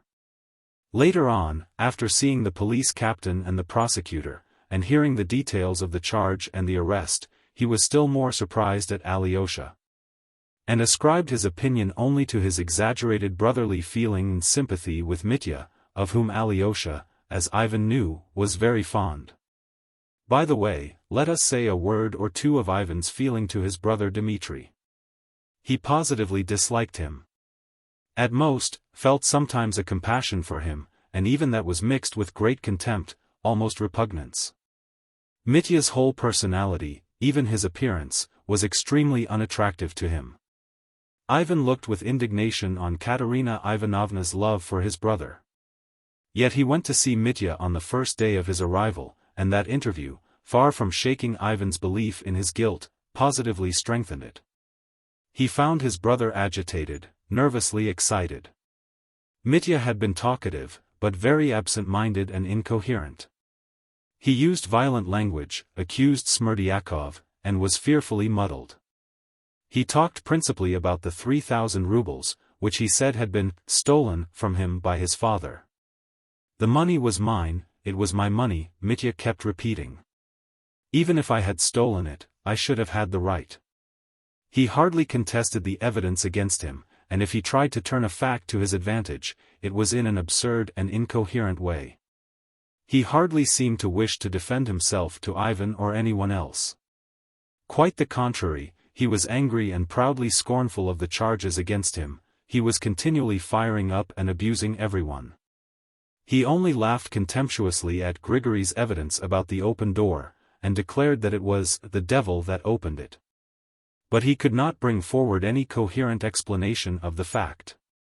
He even succeeded in insulting Ivan during their first interview, telling him sharply that it was not for people who declared that everything was lawful, to suspect and question him. Altogether he was anything but friendly with Ivan on that occasion. Immediately after that interview with Mitya, Ivan went for the first time to see Smerdyakov. In the railway train on his way from Moscow, he kept thinking of Smerdyakov and of his last conversation with him on the evening before he went away.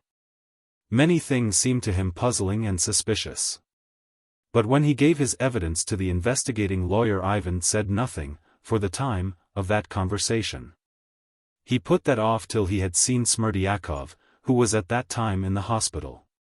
Dr. Herzenstube and Varvinsky, the doctor he met in the hospital, confidently asserted in reply to Ivan's persistent questions, that Smerdyakov's epileptic attack was unmistakably genuine, and were surprised indeed at Ivan asking whether he might not have been shamming on the day of the catastrophe. They gave him to understand that the attack was an exceptional one, the fits persisting and recurring several times, so that the patient's life was positively in danger, and it was only now, after they had applied remedies, that they could assert with confidence that the patient would survive. Though it might well be, added Dr. Herzenstube, that his reason would be impaired for a considerable period, if not permanently. On Ivan's asking impatiently whether that meant that he was now mad, they told him that this was not yet the case, in the full sense of the word, but that certain abnormalities were perceptible. Ivan decided to find out for himself what those abnormalities were. At the hospital he was at once allowed to see the patient. Smerdyakov was lying on a truckle bed in a separate ward. There was only one other bed in the room, and in it lay a tradesman of the town, swollen with dropsy, who was obviously almost dying. He could be no hindrance to their conversation. Smerdyakov grinned uncertainly on seeing Ivan, and for the first instant seemed nervous. So at least Ivan fancied. But that was only momentary. For the rest of the time he was struck, on the contrary, by Smerdyakov's composure. From the first glance Ivan had no doubt that he was very ill. He was very weak. He spoke slowly, seeming to move his tongue with difficulty. He was much thinner and sallower. Throughout the interview, which lasted 20 minutes, he kept complaining of headache and of pain in all his limbs. His thin emasculate face seemed to have become so tiny. His hair was ruffled, and his crest of curls in front stood up in a thin tuft. But in the left eye, which was screwed up and seemed to be insinuating something, Smerdyakov showed himself unchanged. It's always worth while speaking to a clever man. Ivan was reminded of that at once. He sat down on the stool at his feet. Smerdyakov, with painful effort, shifted his position in bed, but he was not the first to speak. He remained dumb, and did not even look much interested. "Can you talk to me?" asked Ivan. "I won't tire you much." "Certainly I can," mumbled Smerdyakov, in a faint voice. "Has your honor been back long?" he added patronizingly, as though encouraging a nervous visitor. "I only arrived today. To see the mess you are in here." Smerdyakov sighed. "Why do you sigh?" "You knew of it all along," Ivan blurted out. Smerdyakov was stolidly silent for a while. "How could I help knowing? It was clear beforehand. But how could I tell it would turn out like that?" "What would turn out?" "Don't prevaricate. You've foretold you'd have a fit. On the way down to the cellar, you know. You mentioned the very spot. Have you said so at the examination yet?" Smerdyakov queried with composure. Ivan felt suddenly angry. "No, I haven't yet, but I certainly shall. You must explain a great deal to me, my man, and let me tell you, I am not going to let you play with me." "Why should I play with you, when I put my whole trust in you, as in God Almighty?" said Smerdyakov, with the same composure, only for a moment closing his eyes. "In the first place," began Ivan, "I know that epileptic fits can't be told beforehand. I've inquired, don't try and take me in. You can't foretell the day and the hour. How was it you told me the day and the hour beforehand, and about the cellar, too? How could you tell that you would fall down the cellar stairs in a fit, if you didn't sham a fit on purpose? I had to go to the cellar anyway, several times a day, indeed," Smerdyakov drawled deliberately. "I fell from the garret just in the same way a year ago. It's quite true you can't tell the day and hour of a fit beforehand, but you can always have a presentiment of it. But you did foretell the day and the hour. In regard to my epilepsy, sir, you had much better inquire of the doctors here. You can ask them whether it was a real fit or a sham. It's no use my saying any more about it." "And the cellar? How could you know beforehand of the cellar? You don't seem able to get over that cellar." "As I was going down to the cellar, I was in terrible dread and doubt. What frightened me most was losing you and being left without defense in all the world. So I went down into the cellar thinking, here, it'll come on directly, it'll strike me down directly, shall I fall? And it was through this fear that I suddenly felt the spasm that always comes, and so I went flying. All that and all my previous conversation with you at the gate the evening before, when I told you how frightened I was and spoke of the cellar. I told all that to Dr. Herzenstube and Nikolai Parfenovitch, the investigating lawyer, and it's all been written down in the protocol. And the doctor here, Mr. Varvinsky, maintained to all of them that it was just the thought of it brought it on, the apprehension that I might fall. It was just then that the fit seized me. And so they've written it down, that it's just how it must have happened, simply from my fear." As he finished, Smerdyakov drew a deep breath, as though exhausted. "Then you have said all that in your evidence," said Ivan, somewhat taken aback. He had meant to frighten him with the threat of repeating their conversation, and it appeared that Smerdyakov had already reported it all himself. "What have I to be afraid of? Let them write down the whole truth," Smerdyakov pronounced firmly. "And have you told them every word of our conversation at the gate?" "No, not to say every word." "And did you tell them that you can sham fits, as you boasted then?" "No, I didn't tell them that either." "Tell me now, why did you send me then to Chermashnya?" "I was afraid you'd go away to Moscow. Chermashnya is nearer, anyway." "You are lying, you suggested my going away yourself, you told me to get out of the way of trouble."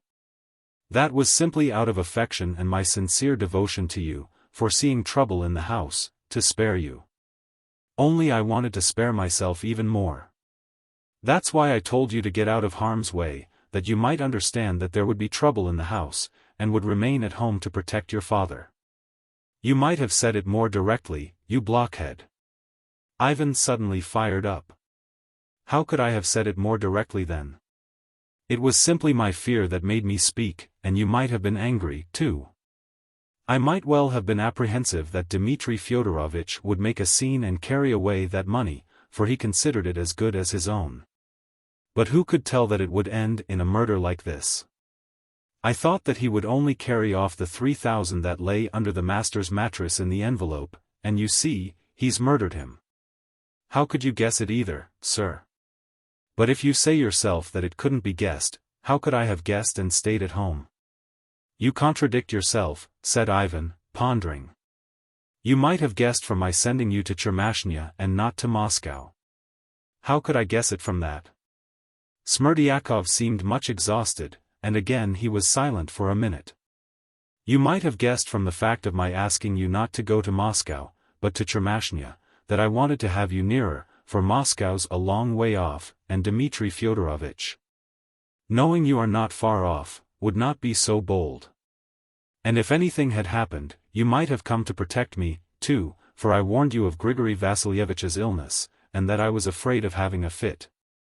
And when I explained those knocks to you, by means of which one could go into the deceased, and that Dmitri Fyodorovitch knew them all through me, I thought that you would guess yourself that he would be sure to do something, and so wouldn't go to Chermashnya even, but would stay.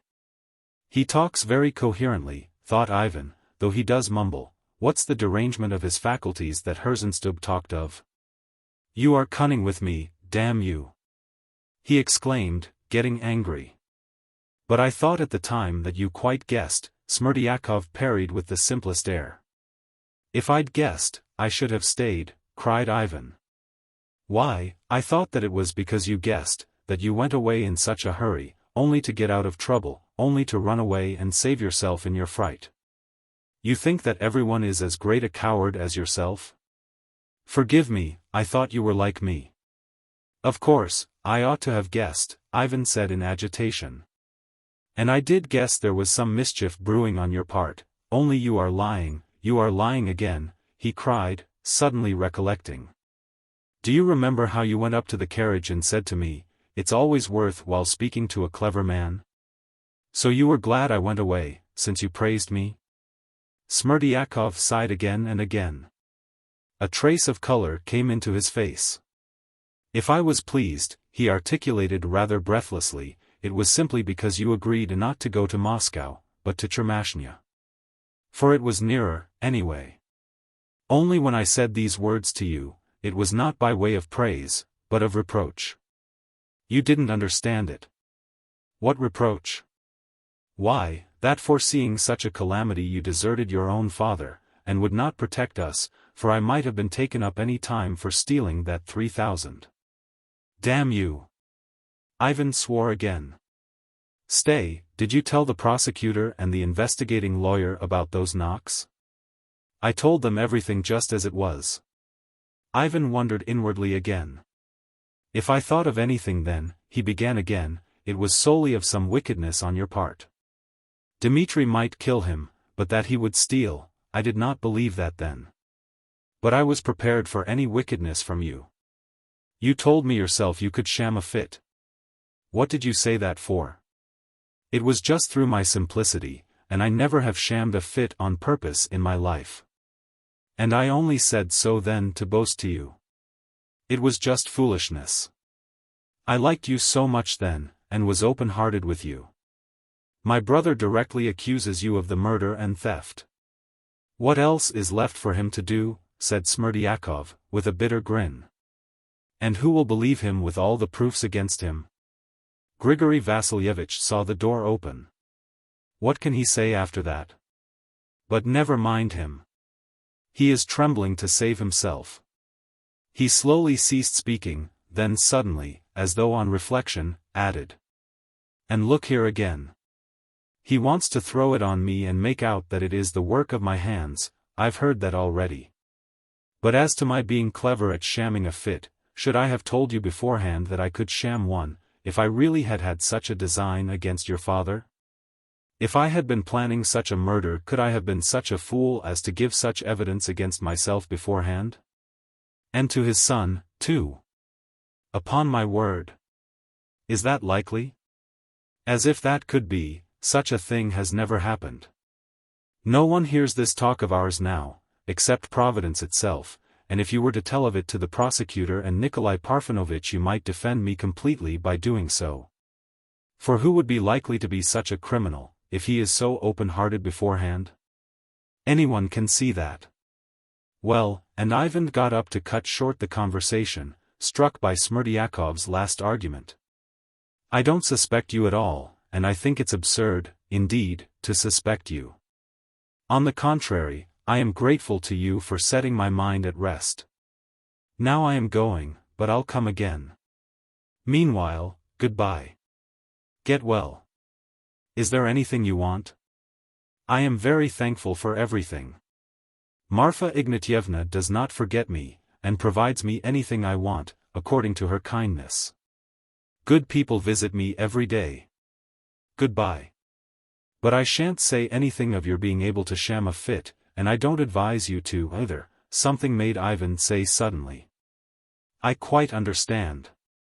And if you don't speak of that, I shall say nothing of that conversation of ours at the gate. Then it happened that Ivan went out, and only when he had gone a dozen steps along the corridor, he suddenly felt that there was an insulting significance in Smerdyakov's last words. He was almost on the point of turning back, but it was only a passing impulse, and muttering, "Nonsense," he went out of the hospital. His chief feeling was one of relief at the fact that it was not Smerdyakov, but Mitya, who had committed the murder, though he might have been expected to feel the opposite. He did not want to analyze the reason for this feeling, and even felt a positive repugnance at prying into his sensations. He felt as though he wanted to make haste to forget something. In the following days he became convinced of Mitya's guilt, as he got to know all the weight of evidence against him. There was evidence of people of no importance, Fenya and her mother, for instance, but the effect of it was almost overpowering. As to Perhotin, the people at the tavern, and at Plotnikov's shop, as well as the witnesses at Mokroe, their evidence seemed conclusive. It was the details that were so damning. The secret of the knocks impressed the lawyers almost as much as Grigory's evidence as to the open door. Grigory's wife, Marfa, in answer to Ivan's questions, declared that Smerdyakov had been lying all night the other side of the partition wall. He was not 3 paces from our bed, and that although she was a sound sleeper she waked several times and heard him moaning. He was moaning the whole time, moaning continually. Talking to Herzenstube, and giving it as his opinion that Smerdyakov was not mad, but only rather weak, Ivan only evoked from the old man a subtle smile. Do you know how he spends his time now? He asked, learning lists of French words by heart. He has an exercise book under his pillow with the French words written out in Russian letters for him by someone. He. Ivan ended by dismissing all doubts. He could not think of Dmitri without repulsion. Only one thing was strange, however. Alyosha persisted that Dmitri was not the murderer, and that, in all probability, Smerdyakov was. Ivan always felt that Alyosha's opinion meant a great deal to him, and so he was astonished at it now. Another thing that was strange was that Alyosha did not make any attempt to talk about Mitya with Ivan, that he never began on the subject and only answered his questions. This, too, struck Ivan particularly. But he was very much preoccupied at that time with something quite apart from that. On his return from Moscow, he abandoned himself hopelessly to his mad and consuming passion for Katerina Ivanovna. This is not the time to begin to speak of this new passion of Ivan's, which left its mark on all the rest of his life. This would furnish the subject for another novel, which I may perhaps never write. But I cannot omit to mention here that when Ivan, on leaving Katerina Ivanovna with Alyosha, as I've related already, told him, "I am not keen on her," it was an absolute lie. He loved her madly, though at times he hated her so that he might have murdered her. Many causes helped to bring about this feeling. Shattered by what had happened with Mitya, she rushed on Ivan's return to meet him as her one salvation. She was hurt, insulted and humiliated in her feelings. And here the man had come back to her, who had loved her so ardently before, oh! She knew that very well, and whose heart and intellect she considered so superior to her own. But the sternly virtuous girl did not abandon herself altogether to the man she loved, in spite of the Karamazov violence of his passions and the great fascination he had for her. She was continually tormented at the same time by remorse for having deserted Mitya, and in moments of discord and violent anger, and they were numerous, she told Ivan so plainly. This was what he had called to Alyosha, lies upon lies. There was, of course, much that was false in it, and that angered Ivan more than anything. But of all this later. He did, in fact, for a time almost forget Smerdyakov's existence, and yet, a fortnight after his first visit to him, he began to be haunted by the same strange thoughts as before. It's enough to say that he was continually asking himself, why was it that on that last night in Fyodor Pavlovitch's house he had crept out onto the stairs like a thief and listened to hear what his father was doing below? Why had he recalled that afterwards with repulsion? Why next morning, had he been suddenly so depressed on the journey? Why, as he reached Moscow, had he said to himself, "I am a scoundrel"? And now he almost fancied that these tormenting thoughts would make him even forget Katerina Ivanovna, so completely did they take possession of him again. It was just after fancying this, that he met Alyosha in the street. He stopped him at once, and put a question to him. "Do you remember when Dmitri burst in after dinner and beat father, and afterwards I told you in the yard that I reserved the right to desire? Tell me, did you think then that I desired father's death or not?" "I did think so," answered Alyosha, softly. "It was so, too, it was not a matter of guessing. But didn't you fancy then that what I wished was just that one reptile should devour another? That is, just that Dmitri should kill father, and as soon as possible, and that I myself was even prepared to help to bring that about?" Alyosha turned rather pale, and looked silently into his brother's face. "Speak," cried Ivan, "I want above everything to know what you thought then. I want the truth, the truth." He drew a deep breath, looking angrily at Alyosha before his answer came. "Forgive me, I did think that, too, at the time," whispered Alyosha, and he did not add one softening phrase. "Thanks," snapped Ivan, and, leaving Alyosha, he went quickly on his way. From that time Alyosha noticed that Ivan began obviously to avoid him and seemed even to have taken a dislike to him, so much so that Alyosha gave up going to see him. Immediately after that meeting with him, Ivan had not gone home, but went straight to Smerdyakov again. Chapter 7. The second visit to Smerdyakov. By that time Smerdyakov had been discharged from the hospital. Ivan knew his new lodging, the dilapidated little wooden house, divided in two by a passage on one side of which lived Marya Kondratyevna and her mother, and on the other, Smerdyakov. No one knew on what terms he lived with them, whether as a friend or as a lodger. It was supposed afterwards that he had come to stay with them as Marya Kondratyevna's betrothed, and was living there for a time without paying for board or lodging. Both mother and daughter had the greatest respect for him and looked upon him as greatly superior to themselves. Ivan knocked, and, on the door being opened, went straight into the passage. By Maria Kondratyevna's directions he went straight to the better room on the left, occupied by Smerdyakov. There was a tiled stove in the room and it was extremely hot. The walls were gay with blue paper, which was a good deal used however, and in the cracks under it cockroaches swarmed in amazing numbers, so that there was a continual rustling from them. The furniture was very scanty, 2 benches against each wall and 2 chairs by the table. The table of plain wood was covered with a cloth with pink patterns on it. There was a pot of geranium on each of the 2 little windows. In the corner there was a case of icons. On the table stood a little copper samovar with many dents in it, and a tray with 2 cups. But Smerdyakov had finished tea and the samovar was out. He was sitting at the table on a bench. He was looking at an exercise book and slowly writing with a pen. There was a bottle of ink by him and a flat iron candlestick, but with a composite candle. Ivan saw at once from Smerdyakov's face that he had completely recovered from his illness. His face was fresher, fuller, his hair stood up jauntily in front, and was plastered down at the sides. He was sitting in a party-colored, wadded dressing gown, rather dirty and frayed, however. He had spectacles on his nose, which Ivan had never seen him wearing before. This trifling circumstance suddenly redoubled Ivan's anger, a creature like that and wearing spectacles. Smerdyakov slowly raised his head and looked intently at his visitor through his spectacles. Then he slowly took them off and rose from the bench, but by no means respectfully, almost lazily, doing the least possible required by common civility. All this struck Ivan instantly.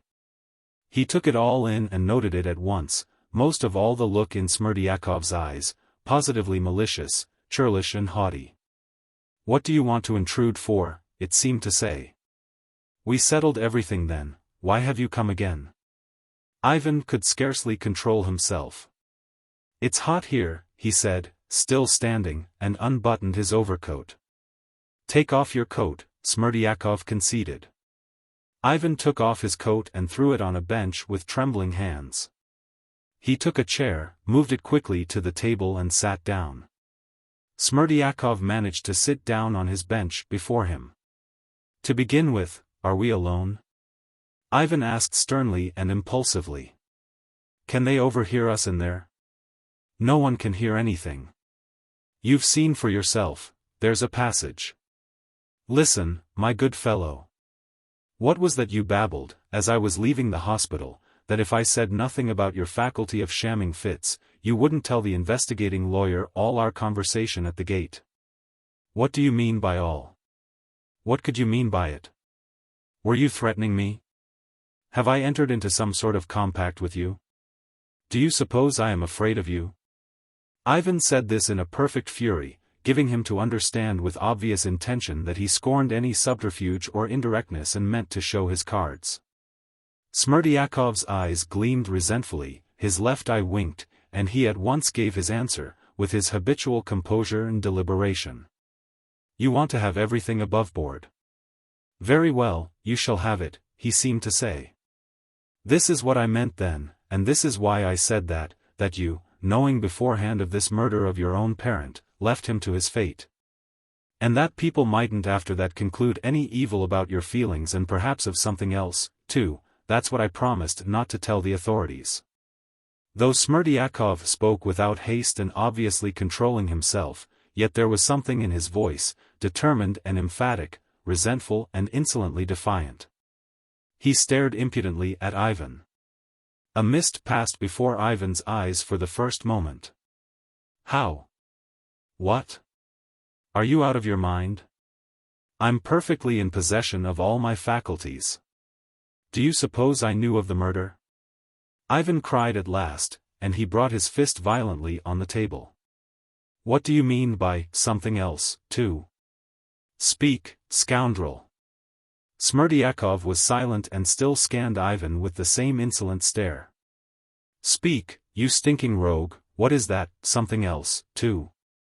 The something else I meant was that you probably, too, were very desirous of your parents' death. Ivan jumped up and struck him with all his might on the shoulder, so that he fell back against the wall. In an instant his face was bathed in tears. Saying, "It's a shame, sir, to strike a sick man," he dried his eyes with a very dirty blue check handkerchief and sank into quiet weeping. A minute passed. "That's enough. Leave off," Ivan said peremptorily, sitting down again. "Don't put me out of all patience." Smerdyakov took the rag from his eyes. Every line of his puckered face reflected the insult he had just received. "So you thought then, you scoundrel, that together with Dmitri I meant to kill my father?" "I didn't know what thoughts were in your mind then," said Smerdyakov resentfully, "and so I stopped you then at the gate to sound you on that very point." "To sound what? What?" "Why, that very circumstance, whether you wanted your father to be murdered or not." What infuriated Ivan more than anything was the aggressive, insolent tone to which Smerdyakov persistently adhered. "It was you murdered him," he cried suddenly. Smerdyakov smiled contemptuously. "You know of yourself, for a fact, that it wasn't I murdered him. And I should have thought that there was no need for a sensible man to speak of it again. But why had you such a suspicion about me at the time? As you know already, it was simply from fear. For I was in such a position, shaking with fear, that I suspected everyone. I resolved to sound you, too, for I thought if you wanted the same as your brother, then the business was as good as settled and I should be crushed like a fly, too. Look here, you didn't say that a fortnight ago. I meant the same when I talked to you in the hospital, only I thought you'd understand without wasting words, and that being such a sensible man you wouldn't care to talk of it openly. What next? Come answer, I insist. What was it? What could I have done to put such a degrading suspicion into your mean soul? As for the murder, you couldn't have done that and didn't want to, but as for wanting someone else to do it, that was just what you did want. And how coolly he speaks. But why should I have wanted it? What grounds had I for wanting it? What grounds had you? What about the inheritance, said Smerdyakov sarcastically, and, as it were, vindicatively. Why, after your parents' death there was at least 40,000 to come to each of you, and very likely more, but if Fyodor Pavlovitch got married then to that lady, Agrafena Alexandrovna, she would have had all his capital made over to her directly after the wedding, for she's plenty of sense, so that your parent would not have left you 2 rubles between the 3 of you. And were they far from a wedding, either? Not a hair's breadth. That lady had only to lift her little finger and he would have run after her to church, with his tongue out. Ivan restrained himself with painful effort. Very good, he commented at last. You see, I haven't jumped up, I haven't knocked you down, I haven't killed you. Speak on. So, according to you, I had fixed on Dmitri to do it, I was reckoning on him. How could you help reckoning on him? If he killed him, then he would lose all the rights of a nobleman, his rank and property, and would go off to exile. So his share of the inheritance would come to you and your brother Alexei Fyodorovitch in equal parts, so you'd each have not 40, but 60,000 each. There's not a doubt you did reckon on Dmitri Fyodorovitch. What I put up with from you. Listen, scoundrel, if I had reckoned on anyone then, it would have been on you, not on Dmitri, and I swear I did expect some wickedness from you, at the time. I remember my impression. I thought, too, for a minute, at the time, that you were reckoning on me as well, said Smerdyakov, with a sarcastic grin. So that it was just by that more than anything you showed me what was in your mind. For if you had a foreboding about me and yet went away, you as good as said to me, you can murder my parent, I won't hinder you. You scoundrel. So that's how you understood it. It was all that going to Chermashnya. Why? You were meaning to go to Moscow and refused all your father's entreaties to go to Chermashnya, and simply at a foolish word from me you consented at once. What reason had you to consent to Chermashnya? Since you went to Chermashnya with no reason, simply at my word, it shows that you must have expected something from me." "No, I swear I didn't," shouted Ivan, grinding his teeth. "You didn't? Then you ought, as your father's son, to have had me taken to the lock-up and thrashed at once for my words then, or at least, to have given me a punch in the face on the spot. But you were not a bit angry, if you please, and at once in a friendly way acted on my foolish word and went away, which was utterly absurd, for you ought to have stayed to save your parents' life." How could I help drawing my conclusions? Ivan sat scowling, both his fists convulsively pressed on his knees. "Yes, I am sorry I didn't punch you in the face," he said with a bitter smile. "I couldn't have taken you to the lock-up just then. Who would have believed me, and what charge could I bring against you? But the punch in the face, oh, I'm sorry I didn't think of it.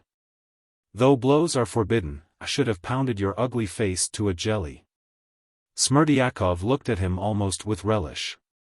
"In the ordinary occasions of life," he said in the same complacent and sententious tone in which he had taunted Grigory and argued with him about religion at Fyodor Pavlovitch's table.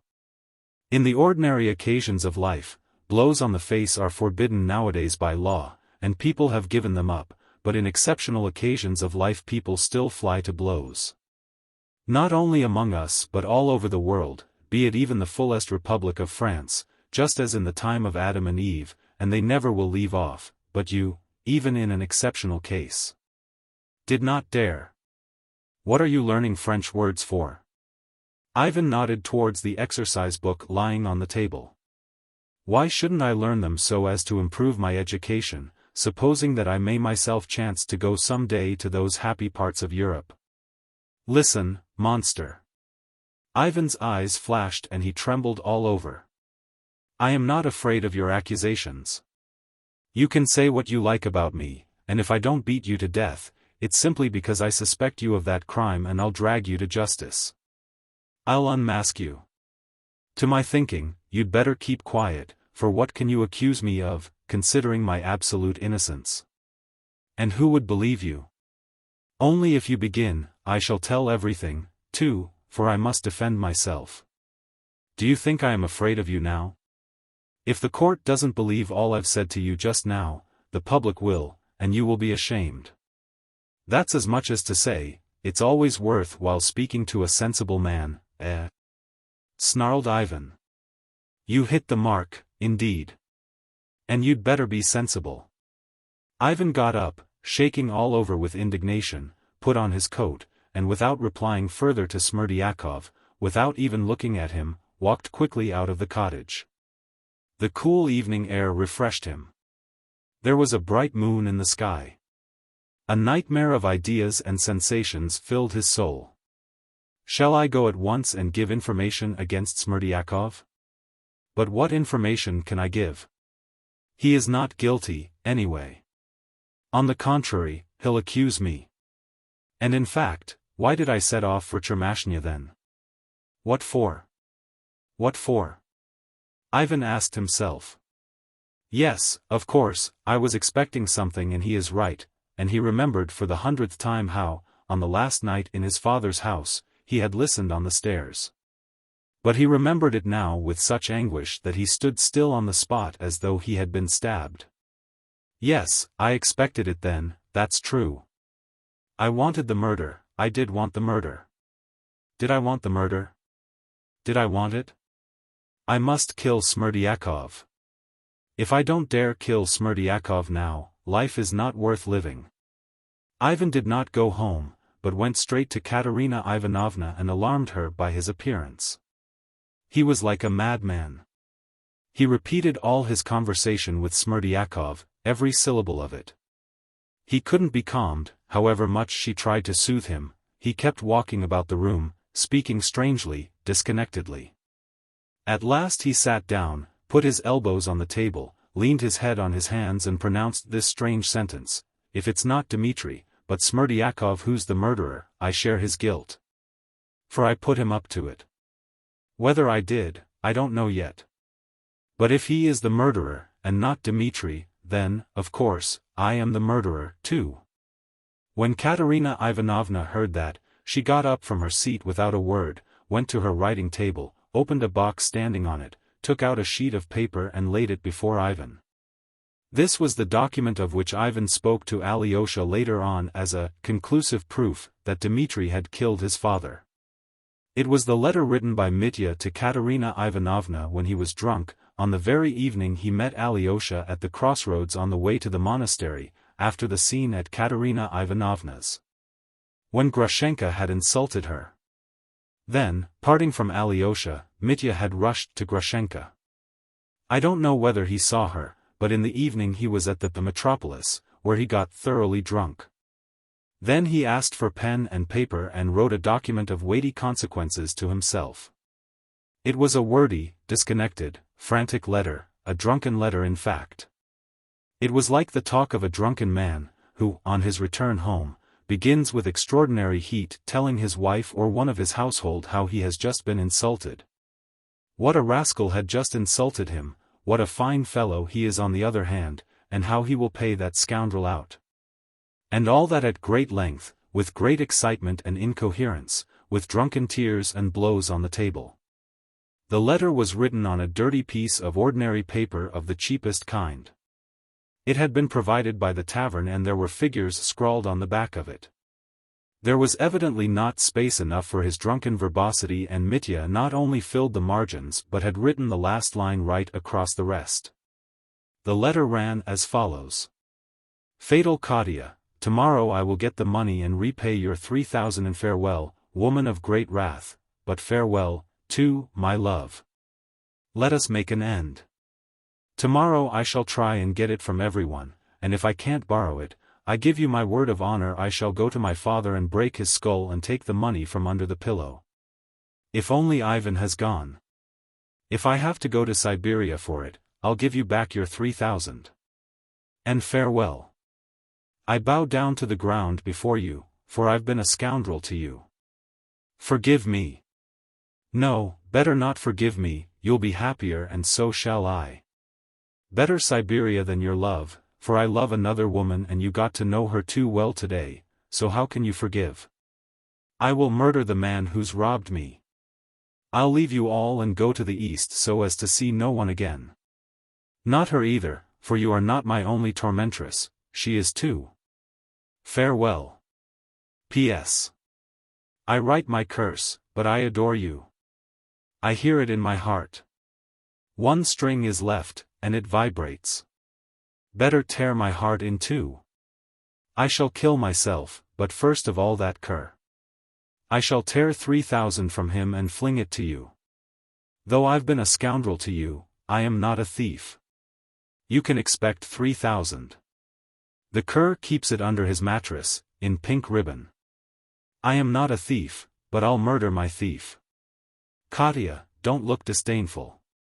Dmitri is not a thief, but a murderer. He has murdered his father and ruined himself to hold his ground, rather than endure your pride. And he doesn't love you.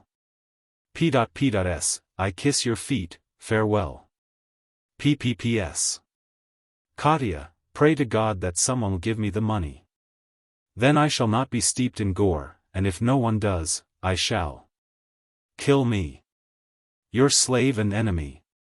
D. Karamazov. When Ivan read this document, he was convinced. So then it was his brother, not Smerdyakov. And if not Smerdyakov, then not he, Ivan. This letter at once assumed in his eyes the aspect of a logical proof. There could be no longer the slightest doubt of Mitya's guilt. The suspicion never occurred to Ivan, by the way, that Mitya might have committed the murder in conjunction with Smerdyakov, and, indeed, such a theory did not fit in with the facts. Ivan was completely reassured. The next morning he only thought of Smerdyakov and his jibes with contempt. A few days later he positively wondered how he could have been so horribly distressed at his suspicions. He resolved to dismiss him with contempt and forget him. So passed a month. He made no further inquiry about Smerdyakov, but twice he happened to hear that he was very ill and out of his mind. He'll end in madness, the young Dr. Varvinsky observed about him, and Ivan remembered this. During the last week of that month Ivan himself began to feel very ill. He went to consult the Moscow doctor who had been sent for by Katerina Ivanovna just before the trial. And just at that time his relations with Katerina Ivanovna became acutely strained. They were like two enemies in love with one another. Katerina Ivanovna's returns to Mitya, that is, her brief but violent revulsions of feeling in his favor, drove Ivan to perfect frenzy. Strange to say, until that last scene described above, when Alyosha came from Mitya to Katerina Ivanovna, Ivan had never once, during that month, heard her express a doubt of Mitya's guilt. In spite of those returns that were so hateful to him. It is remarkable, too, that while he felt that he hated Mitya more and more every day, he realized that it was not on account of Katya's returns that he hated him, but just because he was the murderer of his father. He was conscious of this and fully recognized it to himself. Nevertheless, he went to see Mitya 10 days before the trial and proposed to him a plan of escape, a plan he had obviously thought over a long time. He was partly impelled to do this by a sore place still left in his heart from a phrase of Smerdyakov's, that it was to his, Ivan's, advantage that his brother should be convicted, as that would increase his inheritance and Alyosha's from 40 to 60,000 rubles. He determined to sacrifice 30,000 on arranging Mitya's escape. On his return from seeing him, he was very mournful and dispirited. He suddenly began to feel that he was anxious for Mitya's escape, not only to heal that sore place by sacrificing 30,000, but for another reason. Is it because I am as much a murderer at heart? He asked himself. Something very deep down seemed burning and rankling in his soul. His pride above all suffered cruelly all that month. But of that later. When, after his conversation with Alyosha, Ivan suddenly decided with his hand on the bell of his lodging to go to Smerdyakov, he obeyed a sudden and peculiar impulse of indignation. He suddenly remembered how Katerina Ivanovna had only just cried out to him in Alyosha's presence, "It was you persuaded me of his, that is, Mitya's, guilt." Ivan was thunderstruck when he recalled it. He had never once tried to persuade her that Mitya was the murderer. On the contrary, he had suspected himself in her presence, that time when he came back from Smerdyakov. It was she who had produced that document and proved his brother's guilt. And now she suddenly exclaimed, "I've been at Smerdyakov's myself." When had she been there? Ivan had known nothing of it. So she was not at all so sure of Mitya's guilt. And what could Smerdyakov have told her? What had he said to her? His heart burned with violent anger. He could not understand how he could, half an hour before, have let those words pass and not have cried out at the moment. He let go of the bell and rushed off to Smerdyakov. I shall kill him, perhaps, this time, he thought on the way. Chapter 8. The third and last interview with Smerdyakov. When he was halfway there, the keen dry wind that had been blowing early that morning rose again, and a fine dry snow began falling thickly. It did not lie on the ground, but was whirled about by the wind, and soon there was a regular snowstorm. There were scarcely any lampposts in the part of the town where Smerdyakov lived. Ivan strode alone in the darkness, unconscious of the storm, instinctively picking out his way. His head ached and there was a painful throbbing in his temples. He felt that his hands were twitching convulsively. Not far from Maria Kondratyevna's cottage, Ivan suddenly came upon a solitary drunken little peasant. He was wearing a coarse and patched coat, and was walking in zigzags, grumbling and swearing to himself. Then suddenly he would begin singing in a husky drunken voice. Vanka's gone to Petersburg. I won't wait till he comes back. But he broke off every time at the second line and began swearing again, then he would begin the same song again. Ivan felt an intense hatred for him before he had thought about him at all. Suddenly he realized his presence and felt an irresistible impulse to knock him down. At that moment they met, and the peasant with a violent lurch fell full tilt against Ivan, who pushed him back furiously. The peasant went flying backwards and fell like a log on the frozen ground. He uttered one plaintive, "Oh, oh," and then was silent. Ivan stepped up to him. He was lying on his back, without movement or consciousness. He will be frozen, thought Ivan, and he went on his way to Smerdyakov's. In the passage, Maria Kondratyevna, who ran out to open the door with a candle in her hand, whispered that Smerdyakov was very ill. It's not that he's laid up, but he seems not himself. And he even told us to take the tea away. He wouldn't have any. Why, does he make a row? Asked Ivan coarsely. Oh, dear, no, quite the contrary, he's very quiet. Only please don't talk to him too long, Maria Kondratyevna begged him. Ivan opened the door and stepped into the room. It was overheated as before, but there were changes in the room. One of the benches at the side had been removed, and in its place had been put a large old mahogany leather sofa, on which a bed had been made up, with fairly clean white pillows. Smerdyakov was sitting on the sofa, wearing the same dressing gown. The table had been brought out in front of the sofa, so that there was hardly room to move. On the table lay a thick book in yellow cover, but Smerdyakov was not reading it. He seemed to be sitting doing nothing. He met Ivan with a slow silent gaze, and was apparently not at all surprised at his coming. There was a great change in his face, he was much thinner and sallower. His eyes were sunken and there were blue marks under them. Why, you really are ill? Ivan stopped short. I won't keep you long, I won't even take off my coat. Where can one sit down? He went to the other end of the table, moved up a chair and sat down on it. Why do you look at me without speaking? I've only come with one question, and I swear I won't go without an answer. Has the young lady, Katerina Ivanovna, been with you? Smerdyakov still remained silent, looking quietly at Ivan as before. Suddenly, with a motion of his hand, he turned his face away. What's the matter with you? Cried Ivan. Nothing. What do you mean by nothing? Yes, she has. It's no matter to you. Let me alone. No, I won't let you alone. Tell me, when was she here? Why, I'd quite forgotten about her, said Smerdyakov, with a scornful smile, and turning his face to Ivan again, he stared at him with a look of frenzied hatred. The same look that he had fixed on him at their last interview, a month before. You seem very ill yourself, your face is sunken, you don't look like yourself, he said to Ivan. Never mind my health, tell me what I ask you. But why are your eyes so yellow? The whites are quite yellow. Are you so worried? He smiled contemptuously and suddenly laughed outright. Listen, I've told you I won't go away without an answer. Ivan cried, intensely irritated. Why do you keep pestering me? Why do you torment me? Said Smerdyakov, with a look of suffering. Damn it! I've nothing to do with you. Just answer my question and I'll go away.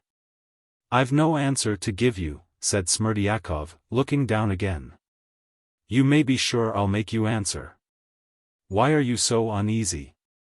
Smerdyakov stared at him, not simply with contempt, but almost with repulsion. Is this because the trial begins tomorrow? Nothing will happen to you, can't you believe that at last? Go home, go to bed and sleep in peace, don't be afraid of anything. I don't understand you. What have I to be afraid of tomorrow? Ivan articulated in astonishment, and suddenly a chill breath of fear did in fact pass over his soul. Smerdyakov measured him with his eyes. You don't understand, he drawled reproachfully. It's a strange thing a sensible man should care to play such a farce. Ivan looked at him speechless. The startling, incredibly supercilious tone of this man who had once been his valet, was extraordinary in itself. He had not taken such a tone even at their last interview. I tell you, you've nothing to be afraid of. I won't say anything about you, there's no proof against you. I say, how your hands are trembling. Why are your fingers moving like that? Go home, you did not murder him. Ivan started. He remembered Alyosha. I know it was not I, he faltered. do you? Smerdyakov caught him up again. Ivan jumped up and seized him by the shoulder. Tell me everything, you viper. Tell me everything. Smerdyakov was not in the least scared. He only riveted his eyes on Ivan with insane hatred. Well, it was you who murdered him, if that's it, he whispered furiously. Ivan sank back on his chair, as though pondering something. He laughed malignantly. You mean my going away? What you talked about last time? You stood before me last time and understood it all, and you understand it now. All I understand is that you are mad. Aren't you tired of it? Here we are face to face, what's the use of going on keeping up a farce to each other? Are you still trying to throw it all on me, to my face? You murdered him. You are the real murderer, I was only your instrument, your faithful servant, and it was following your words I did it. Did it? Why, did you murder him? Ivan turned cold. Something seemed to give way in his brain, and he shuddered all over with a cold shiver. Then Smerdyakov himself looked at him wonderingly, probably the genuineness of Ivan's horror struck him. You don't mean to say you really did not know, he faltered mistrustfully, looking with a forced smile into his eyes. Ivan still gazed at him, and seemed unable to speak. Venka's gone to Petersburg. I won't wait till he comes back. Suddenly echoed in his head. Do you know, I am afraid that you are a dream, a phantom sitting before me, he muttered. There's no phantom here, but only us two and one other. No doubt he is here, that third, between us. Who is he? Who is here? What third person? Ivan cried in alarm, looking about him, his eyes hastily searching in every corner. That third is God himself, Providence. He is the third beside us now. Only don't look for him, you won't find him. It's a lie that you killed him. Ivan cried madly. You are mad, or teasing me again. Smerdyakov, as before, watched him curiously, with no sign of fear. He could still scarcely get over his incredulity. He still fancied that Ivan knew everything and was trying to throw it all on him to his face. Wait a minute, he said at last in a weak voice, and suddenly bringing up his left leg from under the table, he began turning up his trouser leg. He was wearing long white stockings and slippers. Slowly he took off his garter and fumbled to the bottom of his stocking. Ivan gazed at him, and suddenly shuddered in a paroxysm of terror. He's mad! He cried, and rapidly jumping up, he drew back, so that he knocked his back against the wall and stood up against it, stiff and straight. He looked with insane terror at Smerdyakov, who, entirely unaffected by his terror, continued fumbling in his stocking. As though he were making an effort to get hold of something with his fingers and pull it out. At last he got hold of it and began pulling it out. Ivan saw that it was a piece of paper, or perhaps a roll of papers. Smerdyakov pulled it out and laid it on the table. Here, he said quietly. What is it? Asked Ivan, trembling. Kindly look at it, Smerdyakov answered, still in the same low tone. Ivan stepped up to the table, took up the roll of paper and began unfolding it, but suddenly he drew back his fingers, as though from contact with a loathsome reptile. Your hands keep twitching, observed Smerdyakov, and he deliberately unfolded the bundle himself. Under the wrapper were 3 packets of 100-ruble notes.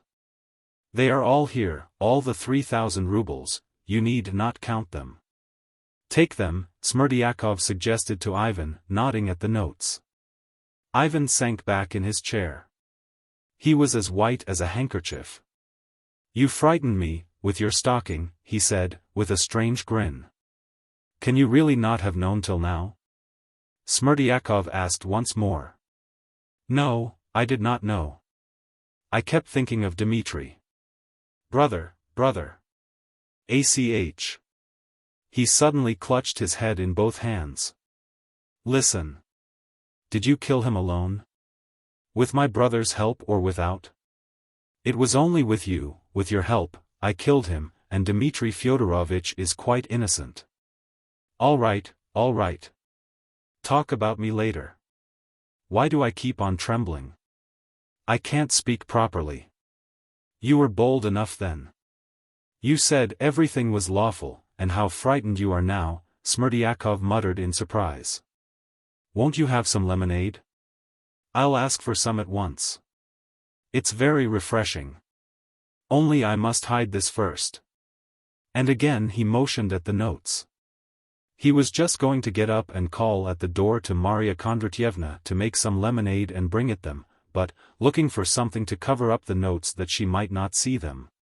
He first took out his handkerchief, and as it turned out to be very dirty, took up the big yellow book that Ivan had noticed at first lying on the table, and put it over the notes. The book was the sayings of the Holy Father Isaac the Syrian. Ivan read it mechanically. I won't have any lemonade, he said. Talk of me later. Sit down and tell me how you did it. Tell me all about it. You'd better take off your greatcoat, or you'll be too hot. Ivan, as though he'd only just thought of it, took off his coat, and, without getting up from his chair, threw it on the bench. Speak, please, speak. He seemed calmer. He waited, feeling sure that Smerdyakov would tell him all about it. How it was done, sighed Smerdyakov. It was done in a most natural way, following your very words. Of my words later, Ivan broke in again, apparently with complete self-possession, firmly uttering his words, and not shouting as before. Only tell me in detail how you did it. Everything, as it happened. Don't forget anything. The details, above everything, the details, I beg you. You'd gone away, then I fell into the cellar. In a fit or in a sham one? A sham one, naturally. I shammed it all. I went quietly down the steps to the very bottom and lay down quietly, and as I lay down I gave a scream, and struggled, till they carried me out. Stay. And were you shamming all along, afterwards, and in the hospital? No, not at all. Next day, in the morning, before they took me to the hospital, I had a real attack and a more violent one than I've had for years. For 2 days I was quite unconscious. All right, all right. Go on. They laid me on the bed. I knew I'd be the other side of the partition, for whenever I was ill, Marfa Ignatyevna used to put me there, near them. She's always been very kind to me, from my birth up. At night I moaned, but quietly. I kept expecting Dmitri Fyodorovitch to come. Expecting him? To come to you? Not to me. I expected him to come into the house, for I'd no doubt that he'd come that night, for being without me and getting no news, he'd be sure to come and climb over the fence, as he used to. And do something. And if he hadn't come? Then nothing would have happened. I should never have brought myself to it without him. All right, speak more intelligibly, don't hurry. Above all, don't leave anything out. I expected him to kill Fyodor Pavlovitch. I thought that was certain, for I had prepared him for it, during the last few days. He knew about the knocks, that was the chief thing. With his suspiciousness and the fury which had been growing in him all those days, he was bound to get into the house by means of those taps. That was inevitable, so I was expecting him. Stay, Ivan interrupted, if he had killed him, he would have taken the money and carried it away, you must have considered that. What would you have got by it afterwards? I don't see. But he would never have found the money. That was only what I told him, that the money was under the mattress. But that wasn't true. It had been lying in a box. And afterwards I suggested to Fyodor Pavlovitch, as I was the only person he trusted, to hide the envelope with the notes in the corner behind the icons, for no one would have guessed that place. Especially if they came in a hurry. So that's where the envelope lay, in the corner behind the icons. It would have been absurd to keep it under the mattress, the box, anyway, could be locked. But all believe it was under the mattress. A stupid thing to believe. So if Dmitri Fyodorovitch had committed the murder, finding nothing, he would either have run away in a hurry, afraid of every sound, as always happens with murderers, or he would have been arrested. So I could always have clambered up to the icons and have taken away the money next morning or even that night, and it would have all been put down to Dmitri Fyodorovich.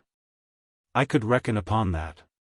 But what if he did not kill him, but only knocked him down? If he did not kill him, of course, would not have ventured to take the money, and nothing would have happened. But I calculated that he would beat him senseless, and I should have time to take it then.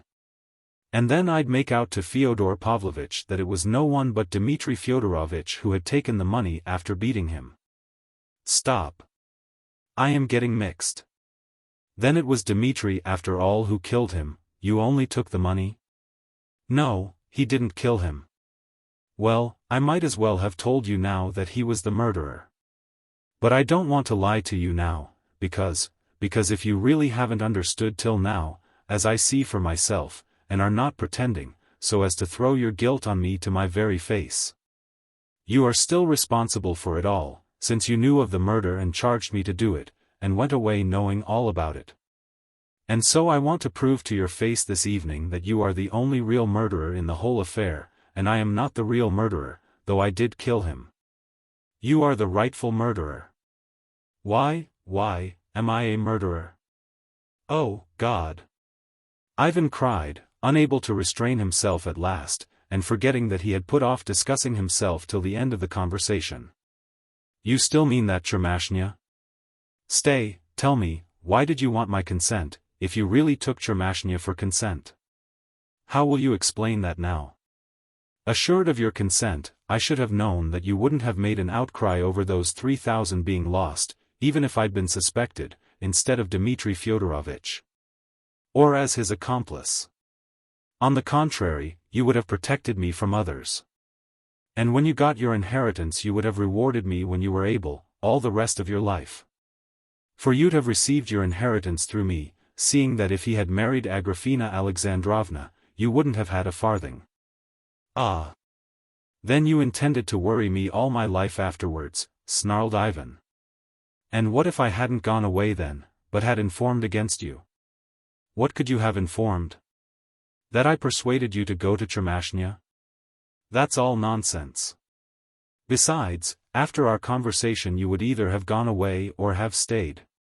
If you had stayed, nothing would have happened. I should have known that you didn't want it done, and should have attempted nothing. As you went away, it meant you assured me that you wouldn't dare to inform against me at the trial, and that you'd overlook my having the 3,000. And, indeed, you couldn't have prosecuted me afterwards, because then I should have told it all in the court. That is, not that I had stolen the money or killed him, I shouldn't have said that, but that you'd put me up to the theft and the murder, though I didn't consent to it. That's why I needed your consent, so that you couldn't have cornered me afterwards, for what proof could you have had? I could always have cornered you, revealing your eagerness for your father's death, and I tell you the public would have believed it all, and you would have been ashamed for the rest of your life. Was I then so eager, was I? Ivan snarled again. To be sure you were, and by your consent you silently sanctioned my doing it. Smerdyakov looked resolutely at Ivan. He was very weak and spoke slowly and wearily, but some hidden inner force urged him on. He evidently had some design. Ivan felt that. Go on, he said. Tell me what happened that night. What more is there to tell? I lay there and I thought I heard the master shout. And before that Grigory Vassilyevich had suddenly got up and came out, and he suddenly gave a scream, and then all was silence and darkness. I lay there waiting, my heart beating. I couldn't bear it. I got up at last, went out. I saw the window open on the left into the garden, and I stepped to the left to listen whether he was sitting there alive, and I heard the master moving about, sighing, so I knew he was alive. Eck! I thought. I went to the window and shouted to the master, it's I. And he shouted to me, he's run away. He meant Dmitri Fyodorovich had been. He's killed Grigory. Where? I whispered. There, in the corner, he pointed. He was whispering, too. Wait a bit, I said. I went to the corner of the garden to look, and there I came upon Grigory Vassilyevich lying by the wall, covered with blood, senseless. So it's true that Dmitri Fyodorovich has been here, was the thought that came into my head, and I determined on the spot to make an end of it, as Grigory Vassilyevich, even if he were alive, would see nothing of it, as he lay there senseless. The only risk was that Marfa Ignatyevna might wake up. I felt that at the moment, but the longing to get it done came over me, till I could scarcely breathe. I went back to the window to the master and said, "She's here, she's come, Agrafena Alexandrovna has come, wants to be let in." And he started like a baby. "Where is she?" He fairly gasped, but couldn't believe it. "She's standing there," said I, "open." He looked out of the window at me, half believing and half distrustful, but afraid to open. Why, he is afraid of me now, I thought. And it was funny. I bethought me to knock on the window frame those taps we'd agreed upon as a signal that Grushenka had come, in his presence, before his eyes. He didn't seem to believe my word, but as soon as he heard the taps, he ran at once to open the door. He opened it. I would have gone in, but he stood in the way to prevent me passing. "Where is she? Where is she?" He looked at me, all of a tremble. Well, thought I, if he's so frightened of me as all that, it's a bad lookout. And my legs went weak with fright that he wouldn't let me in or would call out, or Marfa Ignatyevna would run up, or something else might happen. I don't remember now, but I must have stood pale, facing him. I whispered to him, "Why, she's there, under the window, how is it you don't see her?"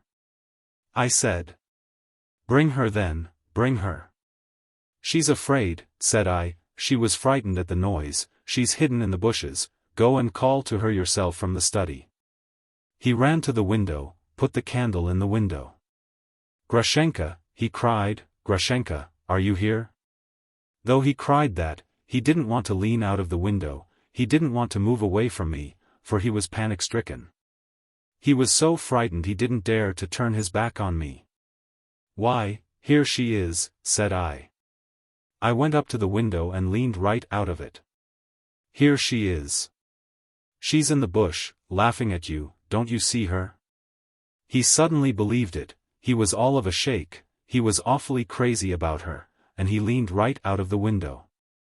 I snatched up that iron paperweight from his table, do you remember, weighing about 3 pounds? I swung it and hit him on the top of the skull with the corner of it. He didn't even cry out. He only sank down suddenly, and I hit him again and a third time. And the third time I knew I'd broken his skull. He suddenly rolled on his back, face upwards, covered with blood. I looked round. There was no blood on me, not a spot. I wiped the paperweight, put it back, went up to the icons, took the money out of the envelope, and flung the envelope on the floor and the pink ribbon beside it. I went out into the garden all of a tremble, straight to the apple tree with a hollow in it, you know that hollow. I'd marked it long before and put a rag and a piece of paper ready in it.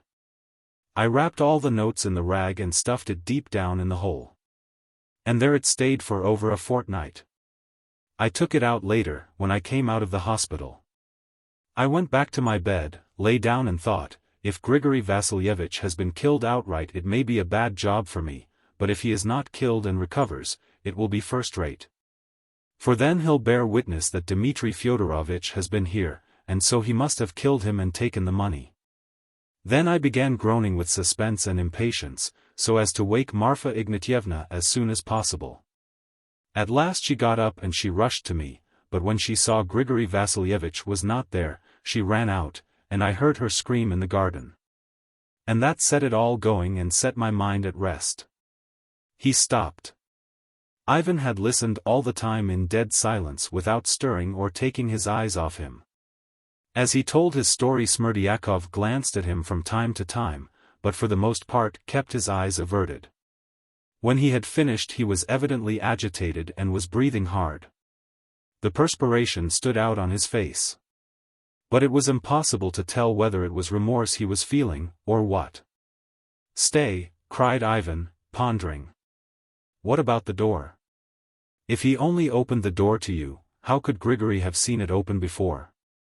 For Grigory saw it before you went. It was remarkable that Ivan spoke quite amicably, in a different tone, not angry as before, so if anyone had opened the door at that moment and peeped in at them, he would certainly have concluded that they were talking peaceably about some ordinary, though interesting, subject. As for that door and Grigory Vasilyevich's having seen it open, that's only his fancy, said Smerdyakov, with a wry smile. He is not a man, I assure you, but an obstinate mule. He didn't see it, but fancied he had seen it, and there's no shaking him. It's just our luck he took that notion into his head, for they can't fail to convict Dmitri Fyodorovitch after that. Listen, said Ivan, beginning to seem bewildered again and making an effort to grasp something. Listen. There are a lot of questions I want to ask you, but I forget them. I keep forgetting and getting mixed up. Yes. Tell me this at least, why did you open the envelope and leave it there on the floor? Why didn't you simply carry off the envelope? When you were telling me, I thought you spoke about it as though it were the right thing to do, but why, I can't understand. I did that for a good reason. For if a man had known all about it, as I did for instance, if he'd seen those notes before, and perhaps had put them in that envelope himself, and had seen the envelope sealed up and addressed with his own eyes, if such a man had done the murder, what should have made him tear open the envelope afterwards, especially in such desperate haste? Since he'd know for certain the notes must be in the envelope? No, if the robber had been someone like me, he'd simply have put the envelope straight in his pocket and got away with it as fast as he could. But it'd be quite different with Dmitri Fyodorovitch. He only knew about the envelope by hearsay. He had never seen it, and if he'd found it, for instance, under the mattress, he'd have torn it open as quickly as possible to make sure the notes were in it. And he'd have thrown the envelope down, without having time to think that it would be evidence against him. Because he was not an habitual thief and had never directly stolen anything before, for he is a gentleman born, and if he did bring himself to steal, it would not be regular stealing, but simply taking what was his own, for he'd told the whole town he meant to before, and had even bragged aloud before everyone that he'd go and take his property from Fyodor Pavlovitch. I didn't say that openly to the prosecutor when I was being examined, but quite the contrary, I brought him to it by a hint, as though I didn't see it myself. And as though he'd thought of it himself and I hadn't prompted him. So that Mr. Prosecutor's mouth positively watered at my suggestion. But can you possibly have thought of all that on the spot? Cried Ivan, overcome with astonishment. He looked at Smerdyakov again with alarm. Mercy on us! Could anyone think of it all in such a desperate hurry? It was all thought out beforehand. Well, it was the devil helped you. Ivan cried again. No, you are not a fool, you are far cleverer than I thought. He got up, obviously intending to walk across the room. He was in terrible distress. But as the table blocked his way, and there was hardly room to pass between the table and the wall, he only turned round where he stood and sat down again. Perhaps the impossibility of moving irritated him, as he suddenly cried out almost as furiously as before. Listen, you miserable, contemptible creature. Don't you understand that if I haven't killed you, it's simply because I am keeping you to answer tomorrow at the trial? God sees, Ivan raised his hand, perhaps I, too, was guilty. Perhaps I really had a secret desire for my father's death, but I swear I was not as guilty as you think, and perhaps I didn't urge you on at all. No, I didn't urge you on. But no matter, I will give evidence against myself tomorrow at the trial. I'm determined to. I shall tell everything. But we'll make our appearance together. And whatever you may say against me at the trial, whatever evidence you give, I'll face it, I am not afraid of you. I'll confirm it all myself. But you must confess, too. You must. We'll go together. That's how it shall be. Ivan said this solemnly and resolutely, and from his flashing eyes alone it could be seen that it would be so. You are ill, I see, you are quite ill. Your eyes are yellow, Smerdyakov commented, without the least irony, with apparent sympathy in fact. We'll go together, Ivan repeated. And if you won't go, no matter, I'll go alone. Smerdyakov paused as though pondering. There'll be nothing of the sort, and you won't go, he concluded at last positively. You don't understand me, Ivan exclaimed reproachfully. You'll be too much ashamed, if you confess it all. And, what's more, it will be no use at all, for I shall say straight out that I never said anything of the sort to you, and that you are either ill, and it looks like it, too. Or that you're so sorry for your brother that you are sacrificing yourself to save him and have invented it all against me, for you've always thought no more of me than if I'd been a fly. And who will believe you, and what single proof have you got? Listen, you showed me those notes just now to convince me. Smerdyakov lifted the book off the notes and laid it on one side. Take that money away with you, Smerdyakov sighed. Of course, I shall take it. But why do you give it to me, if you committed the murder for the sake of it? Ivan looked at him with great surprise. I don't want it, Smerdyakov articulated in a shaking voice, with a gesture of refusal. I did have an idea of beginning a new life with that money in Moscow or, better still, abroad. I did dream of it, chiefly because all things are lawful. That was quite right what you taught me, for you talked a lot to me about that. For if there's no everlasting God, there's no such thing as virtue, and there's no need of it. You were right there. So that's how I looked at it. Did you come to that of yourself? Asked Ivan, with a wry smile. With your guidance. And now, I suppose, you believe in God, since you are giving back the money? No, I don't believe, whispered Smerdyakov. Then why are you giving it back? Leave off, that's enough.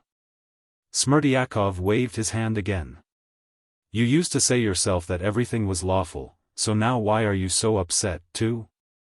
You even want to go and give evidence against yourself. Only there'll be nothing of the sort. You won't go to give evidence, Smerdyakov decided with conviction. You'll see, said Ivan. It isn't possible. You are very clever. You are fond of money, I know that. You like to be respected, too, for you're very proud. You are far too fond of female charms, too, and you mind most of all about living in undisturbed comfort, without having to depend on anyone, that's what you care most about. You won't want to spoil your life forever by taking such a disgrace on yourself. You are like Fyodor Pavlovitch, you are more like him than any of his children, you've the same soul as he had. You are not a fool, said Ivan, seeming struck. The blood rushed to his face. You are serious now, he observed, looking suddenly at Smerdyakov with a different expression. It was your pride made you think I was a fool. Take the money. Ivan took the 3 rolls of notes and put them in his pocket without wrapping them in anything. I shall show them at the court tomorrow, he said. Nobody will believe you, as you've plenty of money of your own, you may simply have taken it out of your cash box and brought it to the court. Ivan rose from his seat. I repeat, he said, the only reason I haven't killed you is that I need you for tomorrow, remember that, don't forget it. Well, kill me. Kill me now, Smerdyakov said, all at once looking strangely at Ivan. You won't dare do that even, he added, with a bitter smile. You won't dare to do anything, you, who used to be so bold. Till tomorrow, cried Ivan, and moved to go out. Stay a moment. Show me those notes again. Ivan took out the notes and showed them to him. Smerdyakov looked at them for 10 seconds. Well, you can go, he said, with a wave of his hand. Ivan Fyodorovitch, he called after him again. What do you want? Ivan turned without stopping. Goodbye. Till tomorrow. Ivan cried again, and he walked out of the cottage. The snowstorm was still raging. He walked the first few steps boldly, but suddenly began staggering. It's something physical, he thought with a grin. Something like joy was springing up in his heart. He was conscious of unbounded resolution. He would make an end of the wavering that had so tortured him of late. His determination was taken, and now it will not be changed, he thought with relief. At that moment he stumbled against something and almost fell down. Stopping short, he made out at his feet the peasant he had knocked down, still lying senseless and motionless. The snow had almost covered his face. Ivan seized him and lifted him in his arms. Seeing a light in the little house to the right, he went up, knocked at the shutters, and asked the man to whom the house belonged to help him carry the peasant to the police station, promising him 3 rubles. The man got ready and came out. I won't describe in detail how Ivan succeeded in his object, bringing the peasant to the police station and arranging for a doctor to see him at once, providing with a liberal hand for the expenses. I will only say that this business took a whole hour, but Ivan was well content with it. His mind wandered and worked incessantly. If I had not taken my decision so firmly for tomorrow, he reflected with satisfaction, I should not have stayed a whole hour to look after the peasant, but should have passed by, without caring about his being frozen. I am quite capable of watching myself, by the way, he thought at the same instant, with still greater satisfaction, although they have decided that I am going out of my mind. Just as he reached his own house he stopped short, asking himself suddenly hadn't he better go at once to the prosecutor and tell him everything. He decided the question by turning back to the house. Everything together tomorrow, he whispered to himself, and, strange to say, almost all his gladness and self-satisfaction passed in one instant. As he entered his own room he felt something like a touch of ice on his heart, like a recollection or, more exactly, a reminder, of something agonizing and revolting that was in that room now. At that moment, and had been there before. He sank wearily on his sofa. The old woman brought him a samovar, he made tea, but did not touch it. He sat on the sofa and felt giddy. He felt that he was ill and helpless.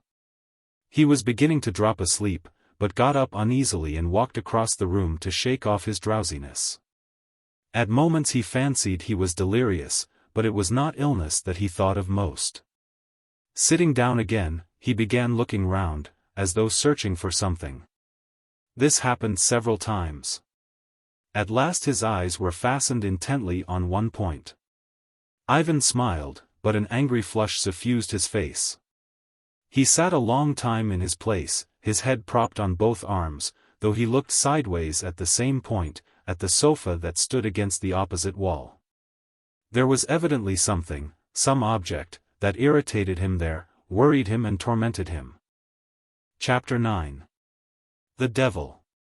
Ivan's Nightmare. I am not a doctor, but yet I feel that the moment has come when I must inevitably give the reader some account of the nature of Ivan's illness. Anticipating events, I can say at least one thing: he was at that moment on the very eve of an attack of brain fever. Though his health had long been affected, it had offered a stubborn resistance to the fever which in the end gained complete mastery over it. Though I know nothing of medicine, I venture to hazard the suggestion that he really had perhaps, by a terrible effort of will, succeeded in delaying the attack for a time, hoping, of course, to check it completely. He knew that he was unwell, but he loathed the thought of being ill at that fatal time, at the approaching crisis in his life, when he needed to have all his wits about him, to say what he had to say boldly and resolutely, and to justify himself to himself. He had, however, consulted the new doctor, who had been brought from Moscow by a fantastic notion of Katerina Ivanovna's to which I have referred already. After listening to him and examining him, the doctor came to the conclusion that he was actually suffering from some disorder of the brain, and was not at all surprised by an admission which Ivan had reluctantly made him. Hallucinations are quite likely in your condition, the doctor opined, though it would be better to verify them. You must take steps at once, without a moment's delay, or things will go badly with you. But Ivan did not follow this judicious advice and did not take to his bed to be nursed. I am walking about, so I am strong enough, if I drop, it'll be different then, anyone may nurse me who likes, he decided, dismissing the subject. And so he was sitting almost conscious himself of his delirium and, as I have said already, looking persistently at some object on the sofa against the opposite wall. Someone appeared to be sitting there, though goodness knows how he had come in, for he had not been in the room when Ivan came into it, on his return from Smerdyakov. This was a person or, more accurately speaking, a Russian gentleman of a particular kind, no longer young, que faisait la cinquantaine, as the French say, with rather long, still thick, dark hair. Slightly streaked with grey and a small pointed beard. He was wearing a brownish reefer jacket, rather shabby, evidently made by a good tailor though, and of a fashion at least 3 years old. That had been discarded by smart and well-to-do people for the last 2 years. His linen and his long scarf-like necktie were all such as are worn by people who aim at being stylish, but on closer inspection his linen was not over-clean and his wide scarf was very threadbare. The visitor's check trousers were of excellent cut, but were too light in color and too tight for the present fashion. His soft fluffy white hat was out of keeping with the season. In brief, there was every appearance of gentility on straightened means. It looked as though the gentleman belonged to that class of idle landowners who used to flourish in the times of serfdom.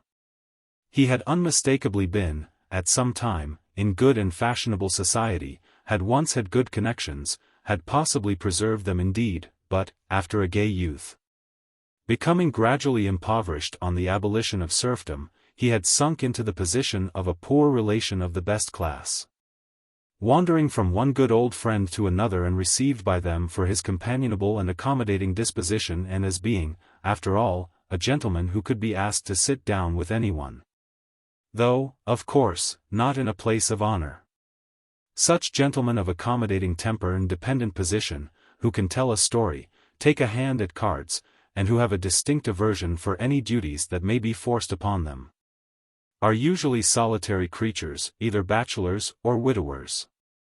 Sometimes they have children, but if so, the children are always being brought up at a distance, at some aunt's, to whom these gentlemen never allude in good society, seeming ashamed of the relationship. They gradually lose sight of their children altogether, though at intervals they receive a birthday or Christmas letter from them and sometimes even answer it. The countenance of the unexpected visitor was not so much good-natured, as accommodating and ready to assume any amiable expression as occasion might arise. He had no watch, but he had a tortoise-shell lorgnette on a black ribbon. On the middle finger of his right hand was a massive gold ring with a cheap opal stone in it. Ivan was angrily silent and would not begin the conversation. The visitor waited and sat exactly like a poor relation who had come down from his room to keep his host company at tea, and was discreetly silent, seeing that his host was frowning and preoccupied. But he was ready for any affable conversation as soon as his host should begin it. All at once his face expressed a sudden solicitude. "I say," he began to Ivan, "excuse me, I only mention it to remind you. You went to Smerdyakov's to find out about Katerina Ivanovna, but you came away without finding out anything about her, you probably forgot." "Ah, yes," broke from Ivan, and his face grew gloomy with uneasiness. "Yes, I'd forgotten, but it doesn't matter now, never mind, till tomorrow," he muttered to himself, "and you," he added, addressing his visitor, "should have remembered that myself in a minute. For that was just what was tormenting me. Why do you interfere, as if I should believe that you prompted me, and that I didn't remember it of myself?" "Don't believe it then," said the gentleman, smiling amicably, "what's the good of believing against your will? Besides, proofs are no help to believing, especially material proofs. Thomas believed, not because he saw Christ risen, but because he wanted to believe, before he saw. Look at the spiritualists, for instance. I am very fond of them, only fancy, they imagine that they are serving the cause of religion, because the devils show them their horns from the other world. That, they say, is a material proof, so to speak, of the existence of another world. The other world and material proofs, what next? And if you come to that, does proving there's a devil prove that there's a God? I want to join an idealist society, I'll lead the opposition in it, I'll say I am a realist, but not a materialist, he. Listen, Ivan suddenly got up from the table. I seem to be delirious. I am delirious, in fact, talk any nonsense you like, I don't care. You won't drive me to fury, as you did last time. But I feel somehow ashamed. I want to walk about the room. I sometimes don't see you and don't even hear your voice as I did last time, but I always guess what you are prating, for it's I myself speaking, not you. Only I don't know whether I was dreaming last time or whether I really saw you. I'll wet a towel and put it on my head and perhaps you'll vanish into air. Ivan went into the corner, took a towel, and did as he said, and with a wet towel on his head began walking up and down the room. I am so glad you treat me so familiarly, the visitor began.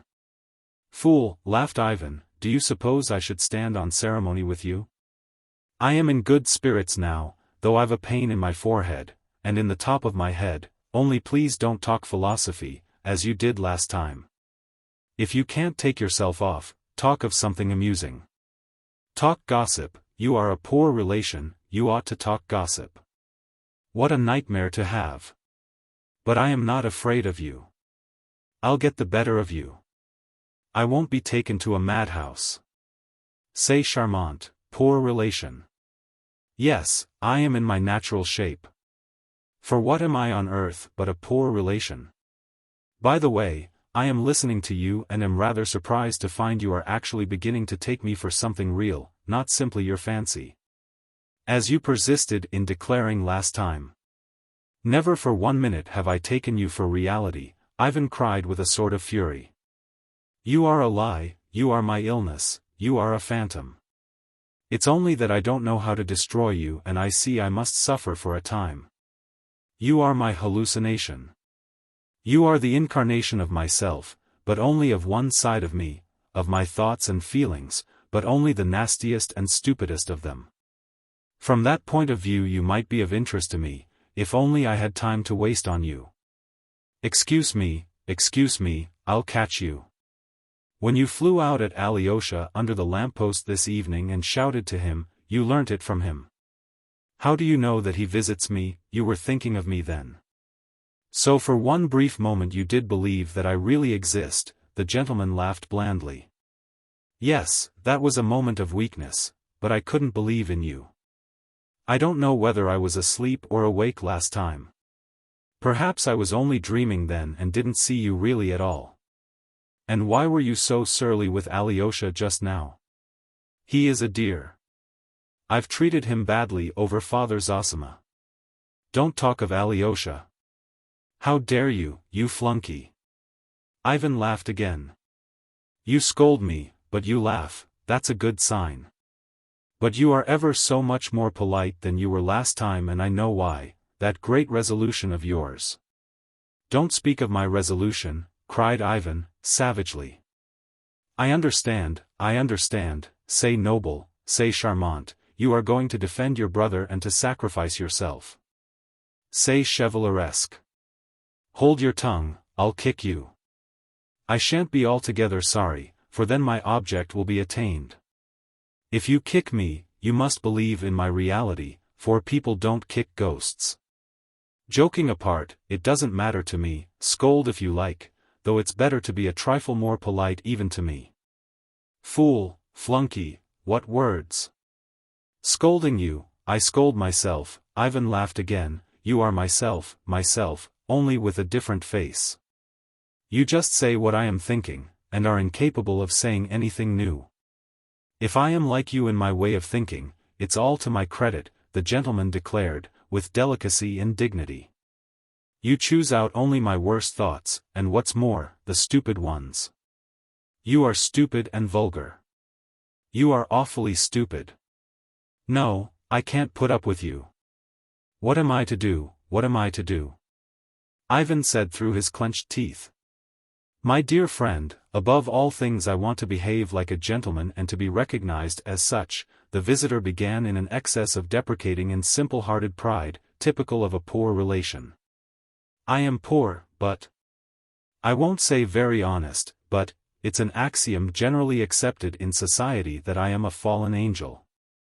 I certainly can't conceive how I can ever have been an angel. If I ever was, it must have been so long ago that there's no harm in forgetting it.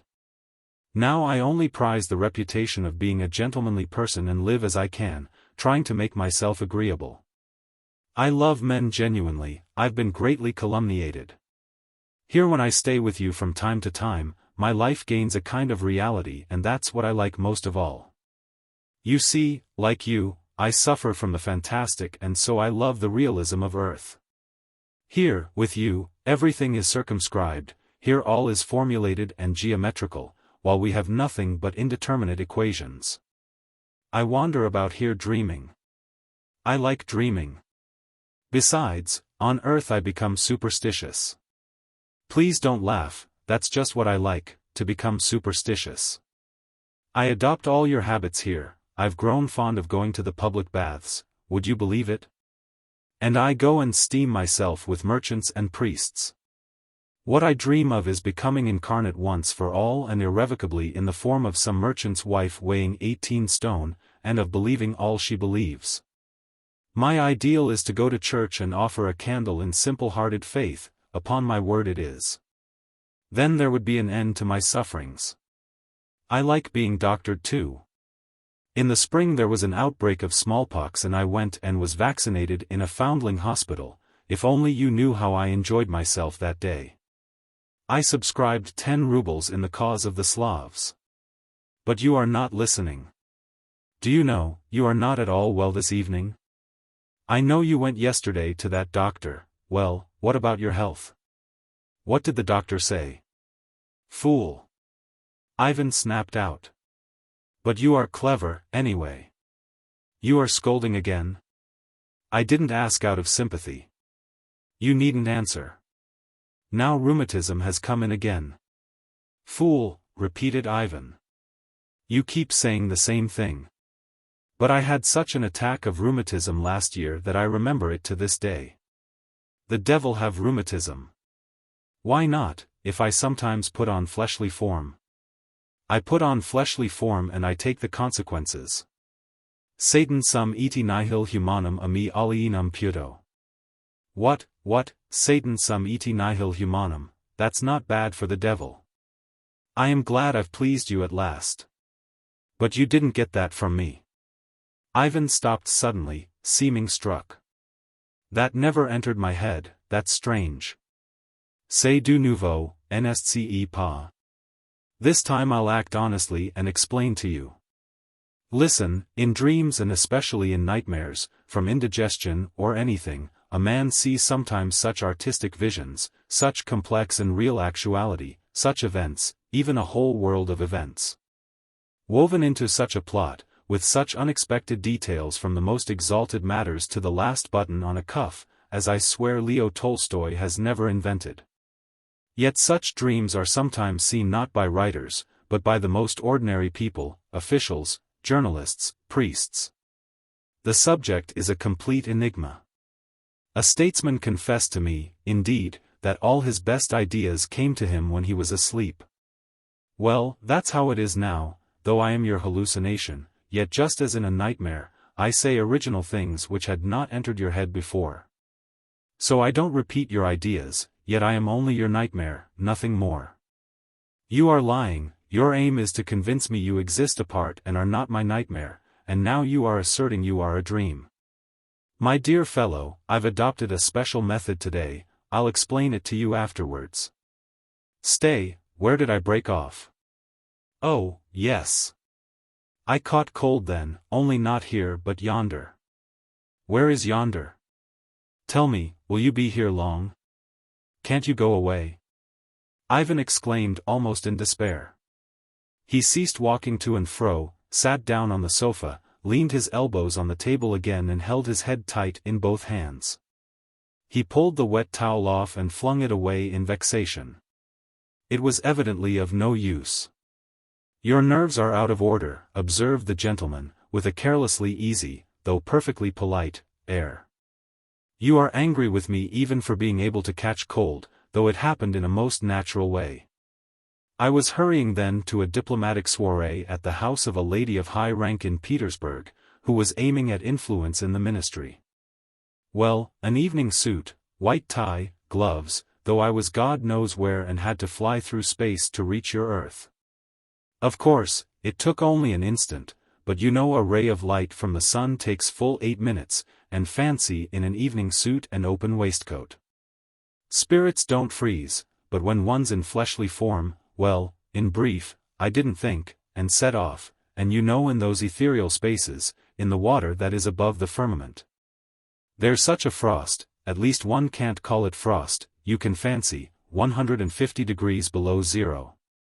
You know the game the village girls play, they invite the unwary to lick an axe in 30 degrees of frost, the tongue instantly freezes to it and the dupe tears the skin off, so it bleeds. But that's only in 30 degrees, in 150 degrees I imagine it would be enough to put your finger on the axe and it would be the end of it, if only there could be an axe there. And can there be an axe there? Ivan interrupted, carelessly and disdainfully. He was exerting himself to the utmost not to believe in the delusion and not to sink into complete insanity. An axe? The guest interrupted in surprise. Yes, what would become of an axe there? Ivan cried suddenly, with a sort of savage and insistent obstinacy. What would become of an axe in space? Quelle idée! If it were to fall to any distance, it would begin, I think, flying round the earth without knowing why, like a satellite. The astronomers would calculate the rising and the setting of the axe, Gatzik would put it in his calendar, that's all. You are stupid, awfully stupid, said Ivan peevishly. Fib more cleverly or I won't listen. You want to get the better of me by realism, to convince me that you exist, but I don't want to believe you exist. I won't believe it. But I am not fibbing, it's all the truth is unhappily hardly ever amusing. I see you persist in expecting something big of me, and perhaps something fine. That's a great pity, for I only give what I can. Don't talk philosophy, you ass. Philosophy, indeed, when all my right side is numb and I am moaning and groaning. I've tried all the medical faculty, they can diagnose beautifully, they have the whole of your disease at their fingertips, but they've no idea how to cure you. There was an enthusiastic little student here, you may die, said he, but you'll know perfectly what disease you are dying of. And then what a way they have sending people to specialists. We only diagnose, they say, but go to such and such a specialist, he'll cure you. The old doctor who used to cure all sorts of disease has completely disappeared, I assure you. Now there are only specialists and they all advertise in the newspapers. If anything is wrong with your nose, they send you to Paris, there, they say, is a European specialist who cures noses. If you go to Paris, he'll look at your nose. I can only cure your right nostril, he'll tell you, for I don't cure the left nostril, that's not my speciality, but go to Vienna, there's a specialist who will cure your left nostril. What are you to do? I fell back on popular remedies, a German doctor advised me to rub myself with honey and salt in the bathhouse. Solely to get an extra bath I went, smeared myself all over and it did me no good at all. In despair I wrote to Count Mattei in Milan. He sent me a book and some drops, bless him, and, only fancy, Hoff's malt extract cured me. I bought it by accident, drank a bottle and a half of it, and I was ready to dance. It took it away completely. I made up my mind to write to the papers to thank him, I was prompted by a feeling of gratitude, and only fancy, it led to no end of a bother, not a single paper would take my letter. It would be very reactionary, they said, no one will believe it. Le diable en existe point. You'd better remain anonymous, they advised me. What use is a letter of thanks if it's anonymous? I laughed with the men at the newspaper office. It's reactionary to believe in God in our days, I said, but I am the devil, so I may be believed in. We quite understand that, they said. Who doesn't believe in the devil? Yet it won't do, it might injure our reputation. As a joke, if you like. But I thought as a joke it wouldn't be very witty. So it wasn't printed. And do you know, I have felt sore about it to this day. My best feelings, gratitude, for instance, are literally denied me simply from my social position. Philosophical reflections again? Ivan snarled malignantly. God preserve me from it, but one can't help complaining sometimes. I am a slandered man. You upbraid me every moment with being stupid. One can see you are young. My dear fellow, intelligence isn't the only thing. I have naturally a kind and merry heart. I also write vaudevilles of all sorts. You seem to take me for Hlestakov grown old, but my fate is a far more serious one. Before time was, by some decree which I could never make out, I was predestined to deny, and yet I am genuinely good-hearted and not at all inclined to negation. No, you must go and deny. Without denial there's no criticism, and what would a journal be without a column of criticism? Without criticism it would be nothing but one Hosanna. But nothing but Hosanna is not enough for life, the Hosanna must be tried in the crucible of doubt and so on, in the same style. But I don't meddle in that, I didn't create it, I am not answerable for it. Well, they've chosen their scapegoat, they've made me write the column of criticism, and so life was made possible. We understand that comedy, I, for instance, simply ask for annihilation. No, live, I am told, for there'd be nothing without you. If everything in the universe were sensible, nothing would happen. There would be no events without you, and there must be events. So against the grain I serve to produce events and do what's irrational because I am commanded to. For all their indisputable intelligence, men take this farce as something serious, and that is their tragedy.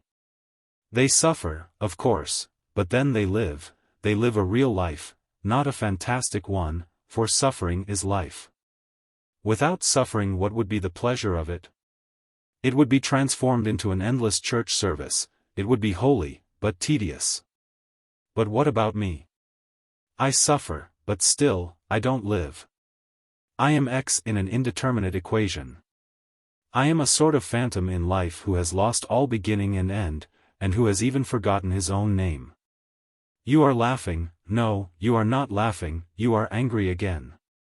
You are forever angry, all you care about is intelligence, but I repeat again that I would give away all this superstellar life, all the ranks and honors, simply to be transformed into the soul of a merchant's wife weighing 18 stone and set candles at God's shrine. Then even you don't believe in God, said Ivan, with a smile of hatred. What can I say, that is, if you are in earnest? Is there a God or not? Ivan cried with the same savage intensity. Ah, then you are in earnest. My dear fellow, upon my word I don't know. There. I've said it now. You don't know, but you see God? No, you are not someone apart, you are myself, you are I and nothing more. You are rubbish, you are my fancy. Well, if you like, I have the same philosophy as you, that would be true. Je pense, donc je suis, I know that for a fact, all the rest, all these worlds, God and even Satan, all that is not proved, to my mind. Does all that exist of itself, or is it only an emanation of myself, a logical development of my ego which alone has existed forever, but I make haste to stop. For I believe you will be jumping up to beat me directly. You'd better tell me some anecdote, said Ivan miserably. There is an anecdote precisely on our subject, or rather a legend, not an anecdote. You reproach me with unbelief, you see, you say, yet you don't believe. But, my dear fellow, I am not the only one like that. We are all in a muddle over there now, and all through your science. Once there used to be atoms, 5 senses, 4 elements, and then everything hung together somehow. There were atoms in the ancient world even, but since we've learned that you've discovered the chemical molecule and protoplasm and the devil knows what, we had to lower our crest. There's a regular muddle, and, above all, superstition, scandal. There's as much scandal among us as among you, you know. A little more in fact, and spying, indeed, for we have our secret police department where private information is received. Well, this wild legend belongs to our Middle Ages, not yours, but ours, and no one believes it even among us, except the old ladies of 18 stone, not your old ladies I mean, but ours. We've everything you have. I am revealing one of our secrets out of friendship for you, though it's forbidden. This legend is about paradise.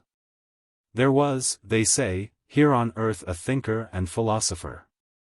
He rejected everything, laws, conscience, faith, and, above all, the future life. He died. He expected to go straight to darkness and death, and he found a future life before him. He was astounded and indignant. This is against my principles, he said. And he was punished for that. That is, you must excuse me, I am just repeating what I heard myself. It's only a legend. He was sentenced to walk a quadrillion kilometers in the dark. We've adopted the metric system, you know, and when he has finished that quadrillion, the gates of heaven would be opened to him and he'll be forgiven. And what tortures have you in the other world besides the quadrillion kilometers? Asked Ivan, with a strange eagerness. What tortures? Ah, don't ask. In old days we had all sorts, but now they have taken chiefly to moral punishments, the stings of conscience, and all that nonsense. We got that, too, from you, from the softening of your manners. And who's the better for it? Only those who have got no conscience, for how can they be tortured by conscience when they have none? But decent people who have conscience and a sense of honor suffer for it. Reforms, when the ground has not been prepared for them, especially if they are institutions copied from abroad, do nothing but mischief. The ancient fire was better. Well, this man, who was condemned to the quadrillion kilometers, stood still, looked round and lay down across the road. I won't go, I refuse on principle. Take the soul of an enlightened Russian atheist and mix it with the soul of the prophet Jonah, who sulked for 3 days and nights in the belly of the whale. And you get the character of that thinker who lay across the road. What did he lie on there? Well, I suppose there was something to lie on. You are not laughing? Bravo, cried Ivan, still with the same strange eagerness. Now he was listening with an unexpected curiosity. Well, is he lying there now? That's the point, that he isn't. He lay there almost 1,000 years and then he got up and went on. What an ass, cried Ivan, laughing nervously and still seeming to be pondering something intently. Does it make any difference whether he lies there forever or walks the quadrillion kilometers? It would take 1 billion years to walk it. Much more than that. I haven't got a pencil and paper or I could work it out. But he got there long ago, and that's where the story begins. What, he got there? But how did he get the 1 billion years to do it? Why, you keep thinking of our present Earth. But our present Earth may have been repeated 1 billion times. Why, it's become extinct, been frozen. Cracked, broken to bits, disintegrated into its elements, again, the water above the firmament, then again a comet, again a sun. Again from the sun it becomes Earth, and the same sequence may have been repeated endlessly and exactly the same to every detail, most unseemly and insufferably tedious. Well, well. What happened when he arrived? Why, the moment the gates of paradise were open and he walked in, before he had been there 2 seconds.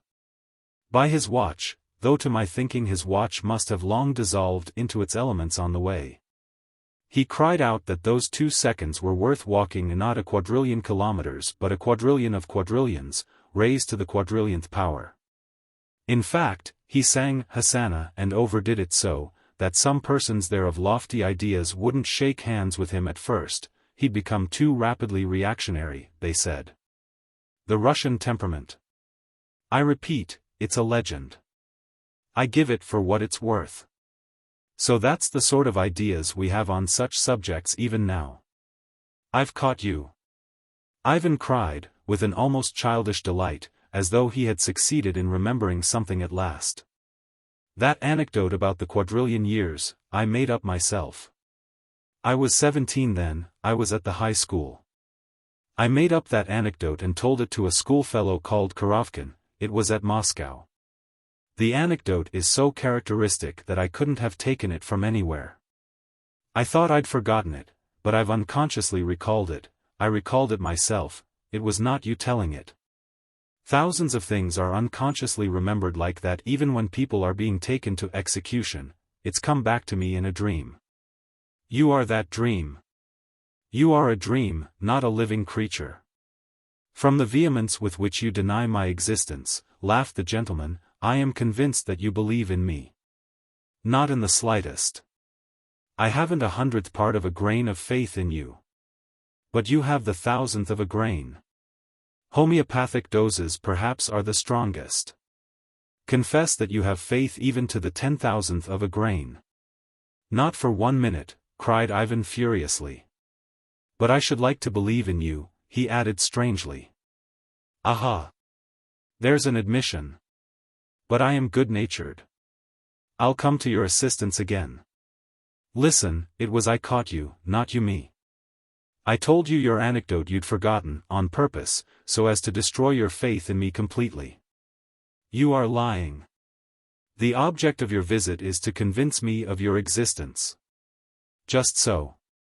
But hesitation, suspense, conflict between belief and disbelief, is sometimes such torture to a conscientious man, such as you are, that it's better to hang oneself at once.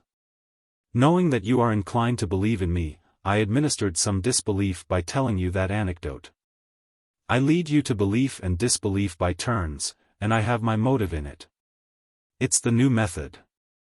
As soon as you disbelieve in me completely, you'll begin assuring me to my face that I am not a dream but a reality. I know you. Then I shall have attained my object, which is an honorable one. I shall sow in you only a tiny grain of faith and it will grow into an oak tree, and such an oak tree that, sitting on it, you will long to enter the ranks of the hermits in the wilderness and the saintly women, for that is what you are secretly longing for. You'll dine on locusts, you'll wander into the wilderness to save your soul. Then it's for the salvation of my soul you are working, is it, you scoundrel? One must do a good work sometimes. How ill-humored you are. Fool! Did you ever tempt those holy men who ate locusts and prayed 17 years in the wilderness till they were overgrown with moss? My dear fellow, I've done nothing else. One forgets the whole world and all the worlds, and sticks to one such saint, because he is a very precious diamond. One such soul, you know, is sometimes worth a whole constellation. We have our system of reckoning, you know. The conquest is priceless. And some of them, on my word, are not inferior to you in culture, though you won't believe it. They can contemplate such depths of belief and disbelief at the same moment that sometimes it really seems that they are within a hair's breadth of being turned upside down. As the actor Gorbanov says. Well, did you get your nose pulled? 8. My dear fellow, observed the visitor sententiously, it's better to get off with your nose pulled than without a nose at all. As an afflicted marquis observed not long ago, he must have been treated by a specialist, in confession to his spiritual father, a Jesuit. I was present, it was simply charming. Give me back my nose, he said, and he beat his breast. My son, said the priest evasively, all things are accomplished in accordance with the inscrutable decrees of Providence, and what seems a misfortune sometimes leads to extraordinary, though unapparent, benefits. If stern destiny has deprived you of your nose, it's to your advantage that no one can ever pull you by your nose. Holy Father, that's no comfort, cried the despairing marquis. I'd be delighted to have my nose pulled every day of my life, if it were only in its proper place. My son, sighs the priest, you can't expect every blessing at once. This is murmuring against Providence, who even in this has not forgotten you, for if you repine as you repine just now, declaring you'd be glad to have your nose pulled for the rest of your life, your desire has already been fulfilled indirectly, for when you lost your nose, you were led by the nose. Fool, how stupid, cried Ivan. My dear friend, I only wanted to amuse you.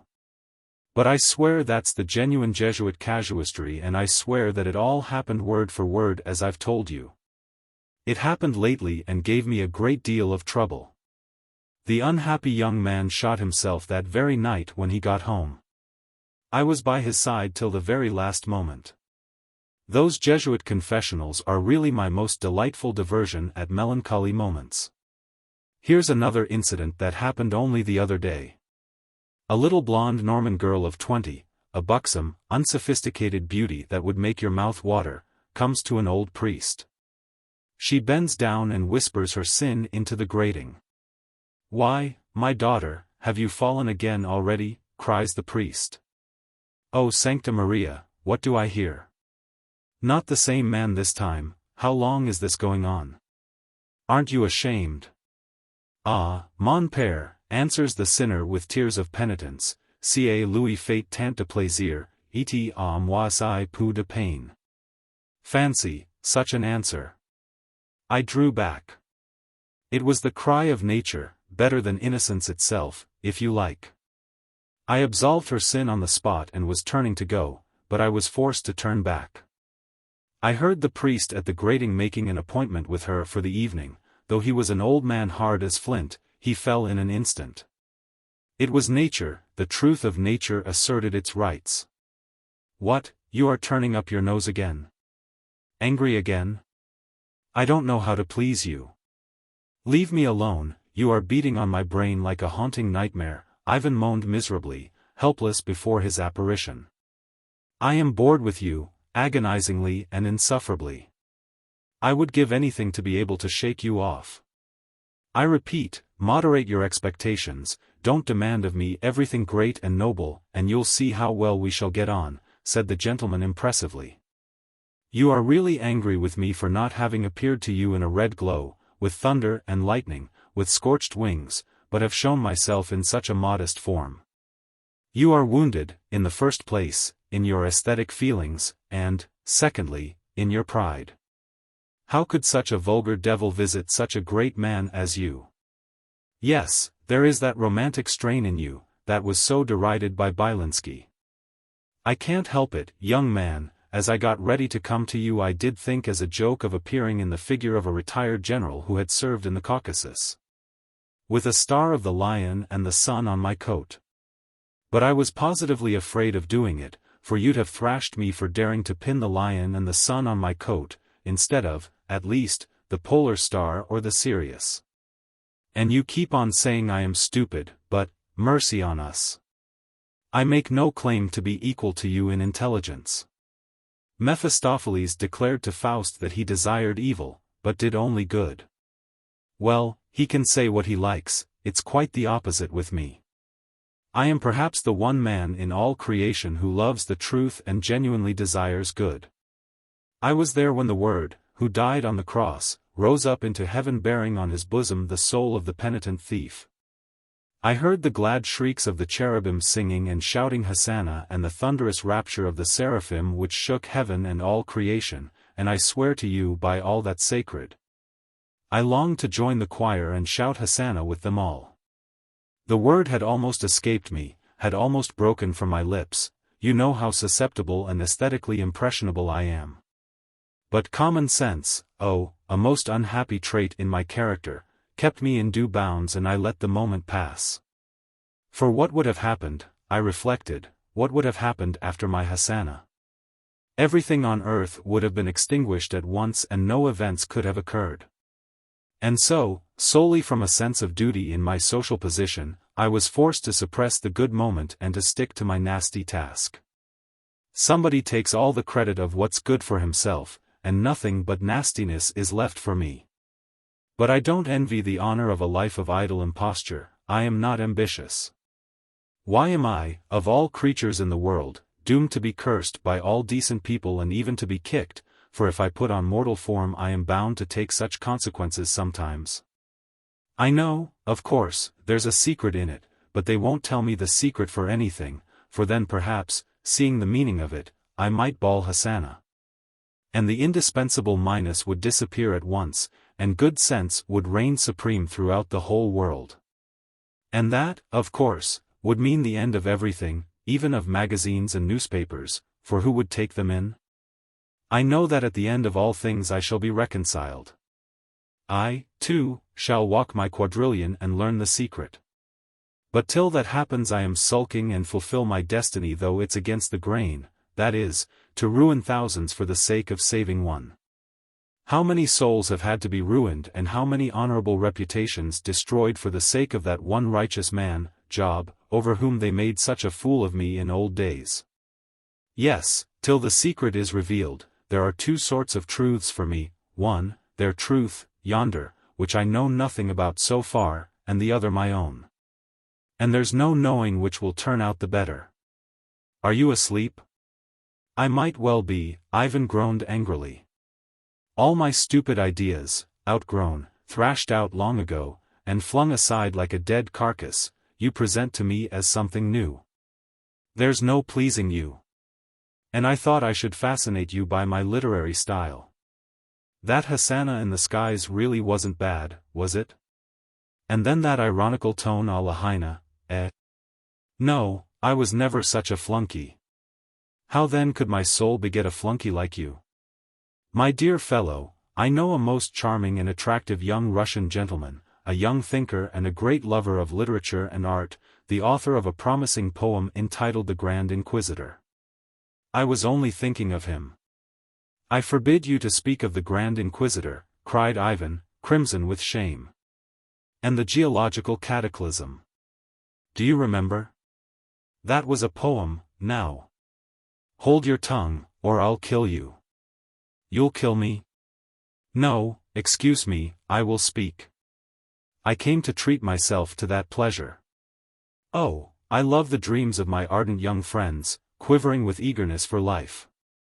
There are new men, you decided last spring, when you were meaning to come here, they propose to destroy everything and begin with cannibalism. Stupid fellows. They didn't ask my advice. I maintain that nothing need be destroyed, that we only need to destroy the idea of God in man, that's how we have to set to work. It's that we must begin with. Oh, blind race of men who have no understanding. As soon as men have all of them denied God, and I believe that period, analogous with geological periods, will come to pass, the old conception of the universe will fall of itself without cannibalism, and, what's more, the old morality, and everything will begin anew. Men will unite to take from life all it can give, but only for joy and happiness in the present world. Man will be lifted up with a spirit of divine titanic pride and the man-God will appear. From hour to hour extending his conquest of nature infinitely by his will and his science. Man will feel such lofty joy from hour to hour in doing it that it will make up for all his old dreams of the joys of heaven. Everyone will know that he is mortal and will accept death proudly and serenely like a god. His pride will teach him that it's useless for him to repine at life's being a moment, and he will love his brother without need of reward. Love will be sufficient only for a moment of life, but the very consciousness of its momentariness will intensify its fire, which now is dissipated in dreams of eternal love beyond the grave, and so on in the same style. Charming. Ivan sat with his eyes on the floor, and his hands pressed to his ears, but he began trembling all over. The voice continued. The question now is, my young thinker reflected, is it possible that such a period will ever come? If it does, everything is determined and humanity is settled forever. But as, owing to man's inveterate stupidity, this cannot come about for at least 1,000 years, everyone who recognizes the truth even now may legitimately order his life as he pleases. On the new principles. In that sense, all things are lawful, for him. What's more, even if this period never comes to pass, since there is anyway no God and no immortality, the new man may well become the man-God, even if he is the only one in the whole world. And promoted to his new position, he may light-heartedly overstep all the barriers of the old morality of the old slave man, if necessary. There is no law for God. Where God stands, the place is holy. Where I stand will be at once the foremost place. All things are lawful, and that's the end of it. That's all very charming. But if you want to swindle, why do you want a moral sanction for doing it? But that's our modern Russian all over. He can't bring himself to swindle without a moral sanction. He is so in love with truth. The visitor talked, obviously carried away by his own eloquence, speaking louder and looking ironically at his host. But he did not succeed in finishing. Ivan suddenly snatched a glass from the table and flung it at the orator. "Ah, mais c'est bête enfin," cried the latter, jumping up from the sofa and shaking the drops of tea off himself. He remembers Luther's inkstand. He takes me for a dream and throws glasses at a dream. It's like a woman. I suspected you were only pretending to stop up your ears. A loud, persistent knocking was suddenly heard at the window. Ivan jumped up from the sofa. "Do you hear?" "You'd better open," cried the visitor. "It's your brother Alyosha with the most interesting and surprising news, I'll be bound." "Be silent, deceiver, I knew it was Alyosha, I felt he was coming, and of course he has not come for nothing, of course he brings news," Ivan exclaimed frantically.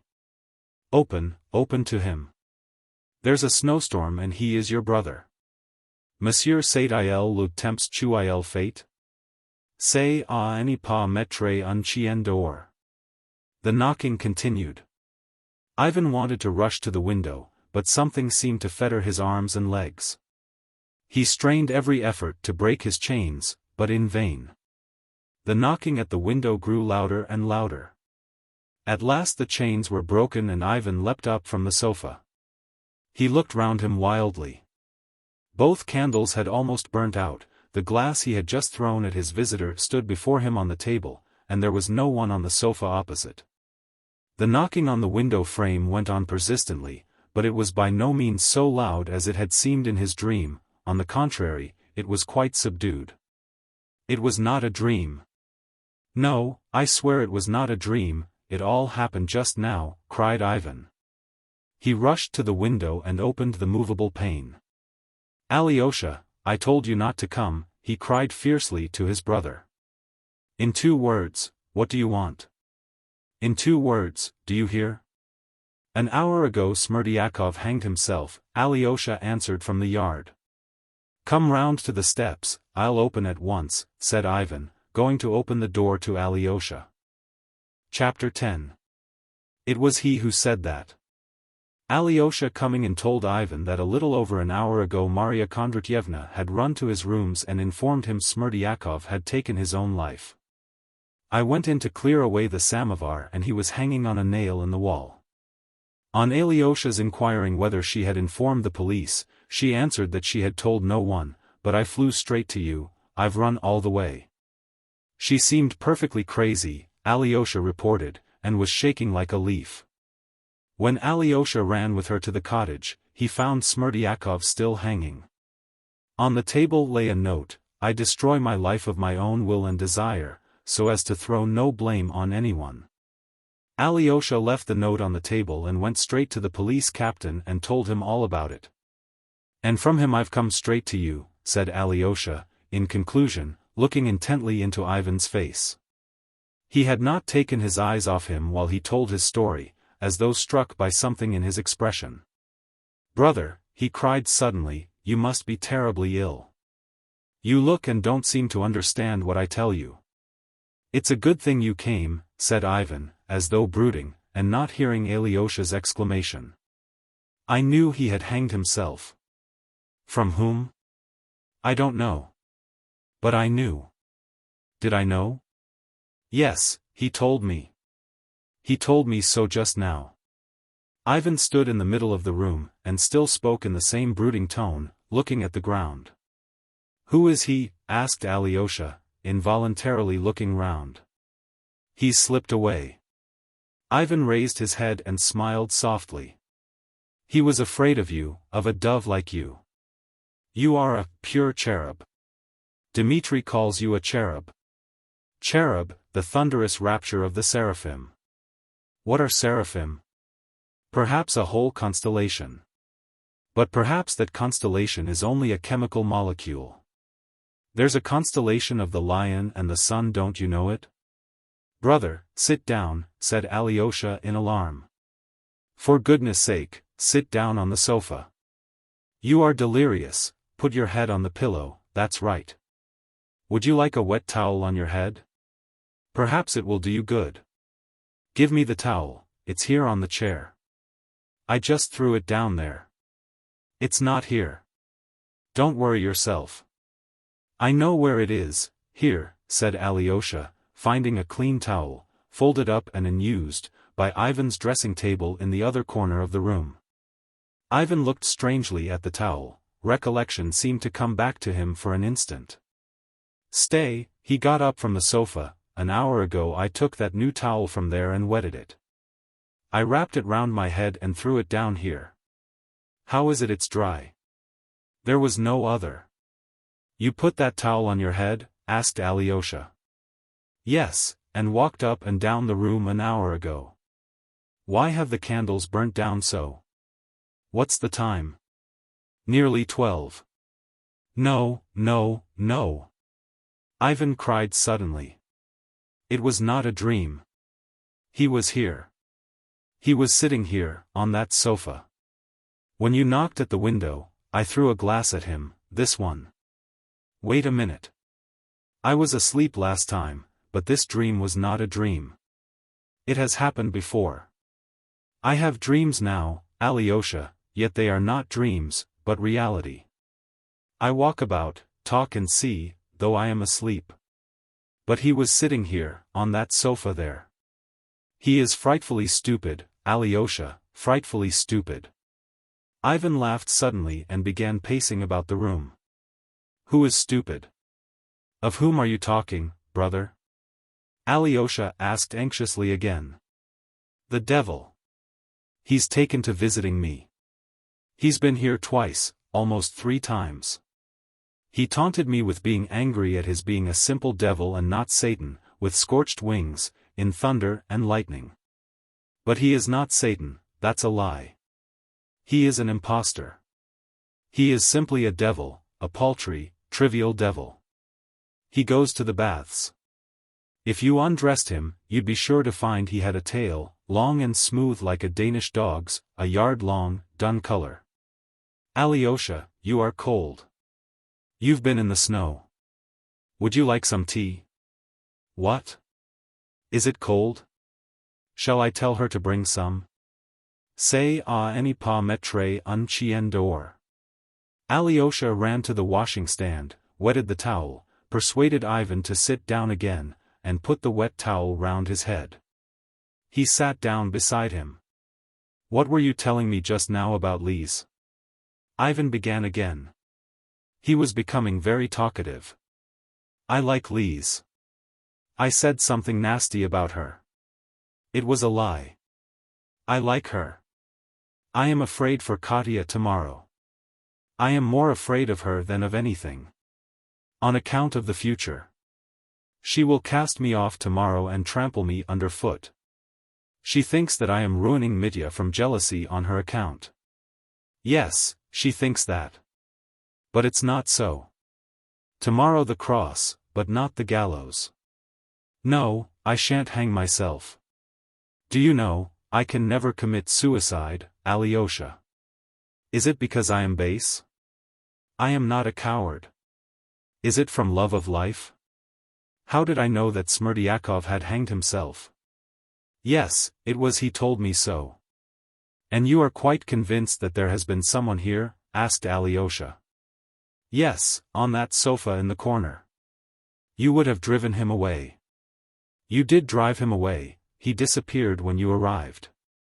I love your face, Alyosha. Did you know that I loved your face? And he is myself, Alyosha.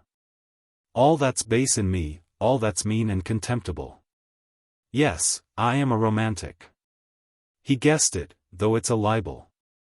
He is frightfully stupid, but it's to his advantage. He has cunning, animal cunning, he knew how to infuriate me. He kept taunting me with believing in him, and that was how he made me listen to him. He fooled me like a boy. He told me a great deal that was true about myself, though. I should never have owned it to myself. Do you know, Alyosha, Ivan added in an intensely earnest and confidential tone, should be awfully glad to think that it was he and not I. He has worn you out, said Alyosha, looking compassionately at his brother. He's been teasing me. And you know he does it so cleverly, so cleverly. Conscience. What is conscience? I make it up for myself. Why am I tormented by it? From habit. From the universal habit of mankind for the 7,000 years. So let us give it up, and we shall be gods. It was he said that, it was he said that. And not you, not you? Alyosha could not help crying, looking frankly at his brother. Never mind him, anyway, have done with him and forget him. And let him take with him all that you curse now, and never come back. Yes, but he is spiteful. He laughed at me. He was impudent, Alyosha, Ivan said, with a shudder of offense. But he was unfair to me about lots of things. He told lies about me to my face. Oh, you are going to perform an act of heroic virtue, to confess you murdered your father, that the valet murdered him at your instigation. Brother, Alyosha interposed, restrain yourself. It was not you murdered him. It's not true. That's what he says, and he knows it. You are going to perform an act of heroic virtue, and you don't believe in virtue. That's what tortures you and makes you angry, that's why you are so vindictive. He said that to me about me and he knows what he says. It's you say that, not he, exclaimed Alyosha mournfully, and you say it because you are ill and delirious, tormenting yourself. No, he knows what he says. You are going from pride, he says. You'll stand up and say it was I killed him, and why do you writhe with horror? You are lying.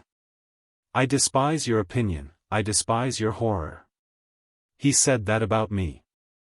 And do you know you are longing for their praise? He is a criminal, a murderer, but what a generous soul, he wanted to save his brother and he confessed. That's a lie, Alyosha. Ivan cried suddenly, with flashing eyes.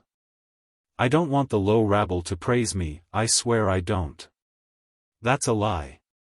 That's why I threw the glass at him and it broke against his ugly face. Brother, calm yourself, stop. Alyosha entreated him. Yes, he knows how to torment one. He's cruel, Ivan went on, unheeding. I had an inkling from the first what he came for. Granting that you go through pride, still you had a hope that Smerdyakov might be convicted and sent to Siberia, and Mitya would be acquitted. While you would only be punished with moral condemnation, do you hear? He laughed then, and some people will praise you. But now Smerdyakov's dead, he has hanged himself, and who'll believe you alone? But yet you are going, you'll go all the same, you've decided to go. What are you going for now? That's awful, Alyosha. I can't endure such questions. Who dare ask me such questions? Brother, interposed Alyosha, his heart sank with terror, but he still seemed to hope to bring Ivan to reason. How could he have told you of Smerdyakov's death before I came? When no one knew of it and there was no time for anyone to know of it? He told me, said Ivan firmly, refusing to admit a doubt. It was all he did talk about, if you come to that. And it would be all right if you believed in virtue, he said. No matter if they disbelieve you, you are going for the sake of principle. But you are a little pig like Fyodor Pavlovitch, and what do you want with virtue? Why do you want to go meddling if your sacrifice is of no use to anyone? Because you don't know yourself why you go. Oh, you'd give a great deal to know yourself why you go. And can you have made up your mind? You've not made up your mind. You'll sit all night deliberating whether to go or not. But you will go, you know you'll go. You know that whichever way you decide, the decision does not depend on you. You'll go because you won't dare not to go. Why won't you dare? You must guess that for yourself. That's a riddle for you. He got up and went away. You came and he went. He called me a coward, Alyosha. Le mot de l'enigme is that I am a coward. It is not for such eagles to soar above the earth. It was he added that, he. And Smerdyakov said the same. He must be killed. Katya despises me. I've seen that for a month past. Even Lise will begin to despise me. You are going in order to be praised. That's a brutal lie. And you despise me too, Alyosha. Now I am going to hate you again. And I hate the monster, too. I hate the monster. I don't want to save the monster. Let him rot in Siberia. He's begun singing a hymn. Oh, tomorrow I'll go, stand before them, and spit in their faces. He jumped up in a frenzy, flung off the towel, and fell to pacing up and down the room again. Alyosha recalled what he had just said. I seem to be sleeping awake.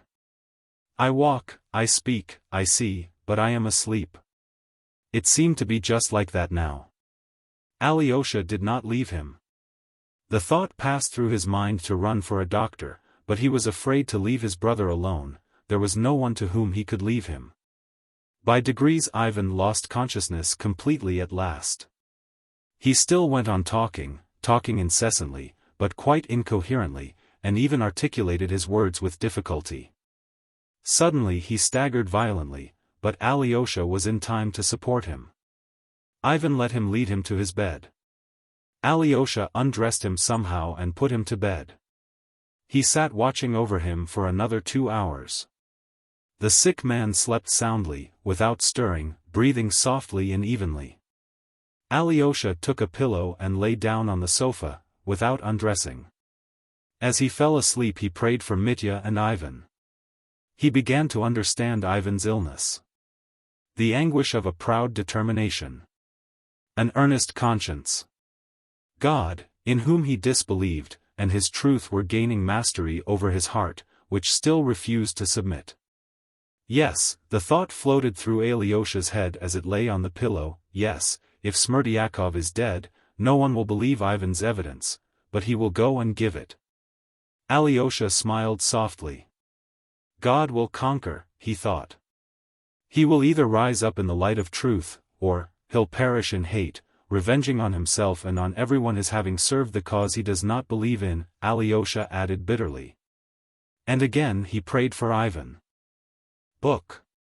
Chapter 12. A Judicial Error. Chapter 1. The Fatal Day. At 10 o'clock in the morning of the day following the events I have described, the trial of Dmitri Karamazov began in our district court. I hasten to emphasize the fact that I am far from esteeming myself capable of reporting all that took place at the trial in full detail, or even in the actual order of events. I imagine that to mention everything with full explanation would fill a volume, even a very large one. And so I trust one may not be reproached for confining myself to what struck me. I may have selected as of most interest what was of secondary importance, and may have omitted the most prominent and essential details. But I see I shall do better not to apologize. I will do my best and the reader will see for himself that I have done all I can. And, to begin with, before entering the court, I will mention what surprised me most on that day. Indeed, as it appeared later, everyone was surprised at it, too. We all knew that the affair had aroused great interest, that everyone was burning with impatience for the trial to begin, that it had been a subject of talk, conjecture, exclamation and surmise for the last 2 months in local society. Everyone knew, too, that the case had become known throughout Russia, but yet we had not imagined that it had aroused such burning, such intense, interest in everyone, not only among ourselves, but all over Russia. This became evident at the trial this day. Visitors had arrived not only from the chief town of our province, but from several other Russian towns, as well as from Moscow and Petersburg. Among them were lawyers, ladies, and even several distinguished personages. Every ticket of admission had been snatched up. A special place behind the table at which the 3 judges sat was set apart for the most distinguished and important of the men visitors. A row of armchairs had been placed there, something exceptional, which had never been allowed before. A large proportion, not less than half of the public, were ladies. There was such a large number of lawyers from all parts that they did not know where to seat them, for every ticket had long since been eagerly sought for and distributed. I saw at the end of the room, behind the platform, a special partition hurriedly put up, behind which all these lawyers were admitted, and they thought themselves lucky to have standing room there. For all chairs had been removed for the sake of space, and the crowd behind the partition stood throughout the case closely packed, shoulder to shoulder. Some of the ladies, especially those who came from a distance, made their appearance in the gallery very smartly dressed, but the majority of the ladies were oblivious even of dress. Their faces betrayed hysterical, intense, almost morbid, curiosity. A peculiar fact, established afterwards by many observations, was that almost all the ladies, or, at least the vast majority of them, were on Mitya's side and in favor of his being acquitted. This was perhaps chiefly owing to his reputation as a conqueror of female hearts. It was known that 2 women rivals were to appear in the case. One of them, Katerina Ivanovna, was an object of general interest. All sorts of extraordinary tales were told about her, amazing anecdotes of her passion for Mitya, in spite of his crime. Her pride and aristocratic connections were particularly insisted upon. She had called upon scarcely anyone in the town. People said she intended to petition the government for leave to accompany the criminal to Siberia and to be married to him somewhere in the mines. The appearance of Grushenka in court was awaited with no less impatience. The public was looking forward with anxious curiosity to the meeting of the 2 rivals, the proud aristocratic girl and the hetaira. But Grushenka was a more familiar figure to the ladies of the district than Katerina Ivanovna. They had already seen the woman who had ruined Fyodor Pavlovitch and his unhappy son, and all, almost without exception, wondered how father and son could be so in love with such a very common, ordinary Russian girl, who was not even pretty. In brief, there was a great deal of talk. I know for a fact that there were several serious family quarrels on Mitya's account in our town. Many ladies quarreled violently with their husbands over differences of opinion about the dreadful case, and it was only natural that the husbands of these ladies, far from being favorably disposed to the prisoner, should enter the court bitterly prejudiced against him. In fact, one may say pretty certainly that the masculine, as distinguished from the feminine, part of the audience were biased against the prisoner. There were numbers of severe, frowning, even vindictive faces. Mitya, indeed, had managed to offend many people during his stay in the town. Some of the visitors were, of course, in excellent spirits and quite unconcerned as to the fate of Mitya personally. But all were interested in the trial, and the majority of the men were certainly hoping for the conviction of the criminal, except perhaps the lawyers, who were more interested in the legal than in the moral aspect of the case. Everybody was excited at the presence of the celebrated lawyer, Fedyukovich. His talent was well known, and this was not the first time he had defended notorious criminal cases in the provinces. And if he defended them, such cases became celebrated and long remembered all over Russia. There were stories, too, about our prosecutor and about the president of the court. It was said that Ippolit Kirillovich was in a tremor at meeting Fedyukovich, and that they had been enemies from the beginning of their careers in Petersburg, that though our sensitive prosecutor, who always considered that he had been aggrieved by someone in Petersburg because his talents had not been properly appreciated, was keenly excited over the Karamazov case, and was even dreaming of rebuilding his flagging fortunes by means of it. Fedyukovich, they said, was his one anxiety. But these rumors were not quite just. Our prosecutor was not one of those men who lose heart in face of danger. On the contrary, his self-confidence increased with the increase of danger. It must be noted that our prosecutor was in general too hasty and morbidly impressionable.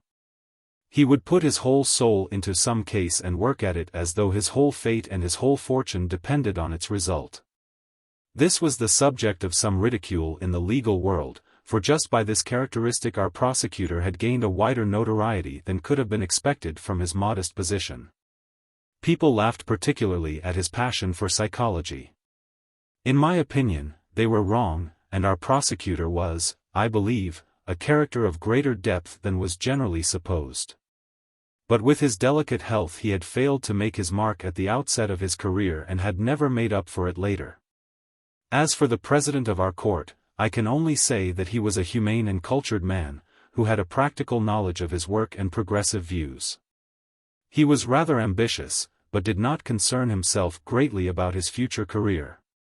The great aim of his life was to be a man of advanced ideas. He was, too, a man of connections and property. He felt, as we learnt afterwards, rather strongly about the Karamazov case, but from a social, not from a personal standpoint. He was interested in it as a social phenomenon, in its classification and its character as a product of our social conditions, as typical of the national character, and so on, and so on. His attitude to the personal aspect of the case, to its tragic significance and the persons involved in it, including the prisoner, was rather indifferent and abstract, as was perhaps fitting. Indeed, the court was packed and overflowing long before the judges made their appearance. Our court is the best hall in the town, spacious, lofty, and good for sound. On the right of the judges, who were on a raised platform, a table and 2 rows of chairs had been put ready for the jury. On the left was the place for the prisoner and the counsel for the defense. In the middle of the court, near the judges, was a table with the material proofs. On it lay Fyodor Pavlovitch's white silk dressing gown, stained with blood. The fatal brass pestle with which the supposed murder had been committed, Mitya's shirt, with a blood-stained sleeve. His coat, stained with blood in patches over the pocket in which he had put his handkerchief, the handkerchief itself, stiff with blood and by now quite yellow. The pistol loaded by Mitya at Perhotin's with a view to suicide, and taken from him on the sly at Mokroe by Trifon Borisovich. The envelope in which the 3,000 rubles had been put ready for Grushenka, the narrow pink ribbon with which it had been tied, and many other articles I don't remember. In the body of the hall, at some distance, came the seats for the public. But in front of the balustrade a few chairs had been placed for witnesses who remained in the court after giving their evidence. At 10 o'clock the 3 judges arrived, the president, 1 honorary justice of the peace, and 1 other. The prosecutor, of course, entered immediately after. The president was a short, stout, thick-set man of 50, with a dyspeptic complexion, dark hair turning grey and cut short, and a red ribbon, of what order I don't remember. The prosecutor struck me and the others, too, as looking particularly pale, almost green. His face seemed to have grown suddenly thinner, perhaps in a single night, for I had seen him looking as usual only 2 days before. The president began with asking the court whether all the jury were present. But I see I can't go on like this, partly because some things I did not hear, others I did not notice, and others I have forgotten, but most of all because, as I have said before, I have literally no time or space to mention everything that was said and done. I only know that neither side objected to very many of the jurymen. I remember the 12 jurymen, 4 were petty officials of the town, 2 were merchants, and 6 peasants and artisans of the town. I remember, long before the trial, questions were continually asked with some surprise, especially by ladies: can such a delicate, complex and psychological case be submitted for decision to petty officials and even peasants? And, what can an official, still more a peasant, understand in such an affair? All the 4 officials in the jury were, in fact, men of no consequence and of low rank. Except one who was rather younger, they were grey-headed men, little known in society, who had vegetated on a pitiful salary, and who probably had elderly, unpresentable wives and crowds of children. Perhaps even without shoes and stockings. At most, they spent their leisure over cards and, of course, had never read a single book. The 2 merchants looked respectable, but were strangely silent and stolid. One of them was close-shaven, and was dressed in European style, the other had a small, grey beard, and wore a red ribbon with some sort of a medal upon it on his neck. There is no need to speak of the artisans and the peasants. The artisans of Skotoprigonyevsk are almost peasants, and even work on the land. 2 of them also wore European dress, and, perhaps for that reason, were dirtier and more uninviting looking than the others. So that one might well wonder, as I did as soon as I had looked at them, what men like that could possibly make of such a case. Yet their faces made a strangely imposing, almost menacing, impression. They were stern and frowning. At last the president opened the case of the murder of Fyodor Pavlovich Karamazov. I don't quite remember how he described him. The court usher was told to bring in the prisoner, and Mitya made his appearance. There was a hush through the court. One could have heard a fly. I don't know how it was with others, but Mitya made a most unfavorable impression on me. He looked an awful dandy in a brand new frock coat. I heard afterwards that he had ordered it in Moscow expressly for the occasion from his own tailor, who had his measure. He wore immaculate black kid gloves and exquisite linen. He walked in with his yard-long strides, looking stiffly straight in front of him, and sat down in his place with a most unperturbed air. At the same moment the counsel for defense, the celebrated Fedyukovitch, entered, and a sort of subdued hum passed through the court. He was a tall, spare man, with long thin legs, with extremely long, thin, pale fingers, clean-shaven face, demurely brushed, rather short hair, and thin lips that were at times curved into something between a sneer and a smile. He looked about 40. His face would have been pleasant, if it had not been for his eyes, which, in themselves small and inexpressive, were set remarkably close together, with only the thin, long nose as a dividing line between them. In fact, there was something strikingly bird-like about his face. He was in evening dress and white tie. I remember the president's first questions to Mitya, about his name, his calling, and so on. Mitya answered sharply, and his voice was so unexpectedly loud that it made the president start and look at the prisoner with surprise. Then followed a list of persons who were to take part in the proceedings, that is, of the witnesses and experts. It was a long list. 4 of the witnesses were not present: Myasov, who had given evidence at the preliminary inquiry, but was now in Paris, Madame Holikov and Maximov, who were absent through illness, and Smerdyakov, through his sudden death, of which an official statement from the police was presented. The news of Smerdyakov's death produced a sudden stir and whisper in the court. Many of the audience, of course, had not heard of the sudden suicide.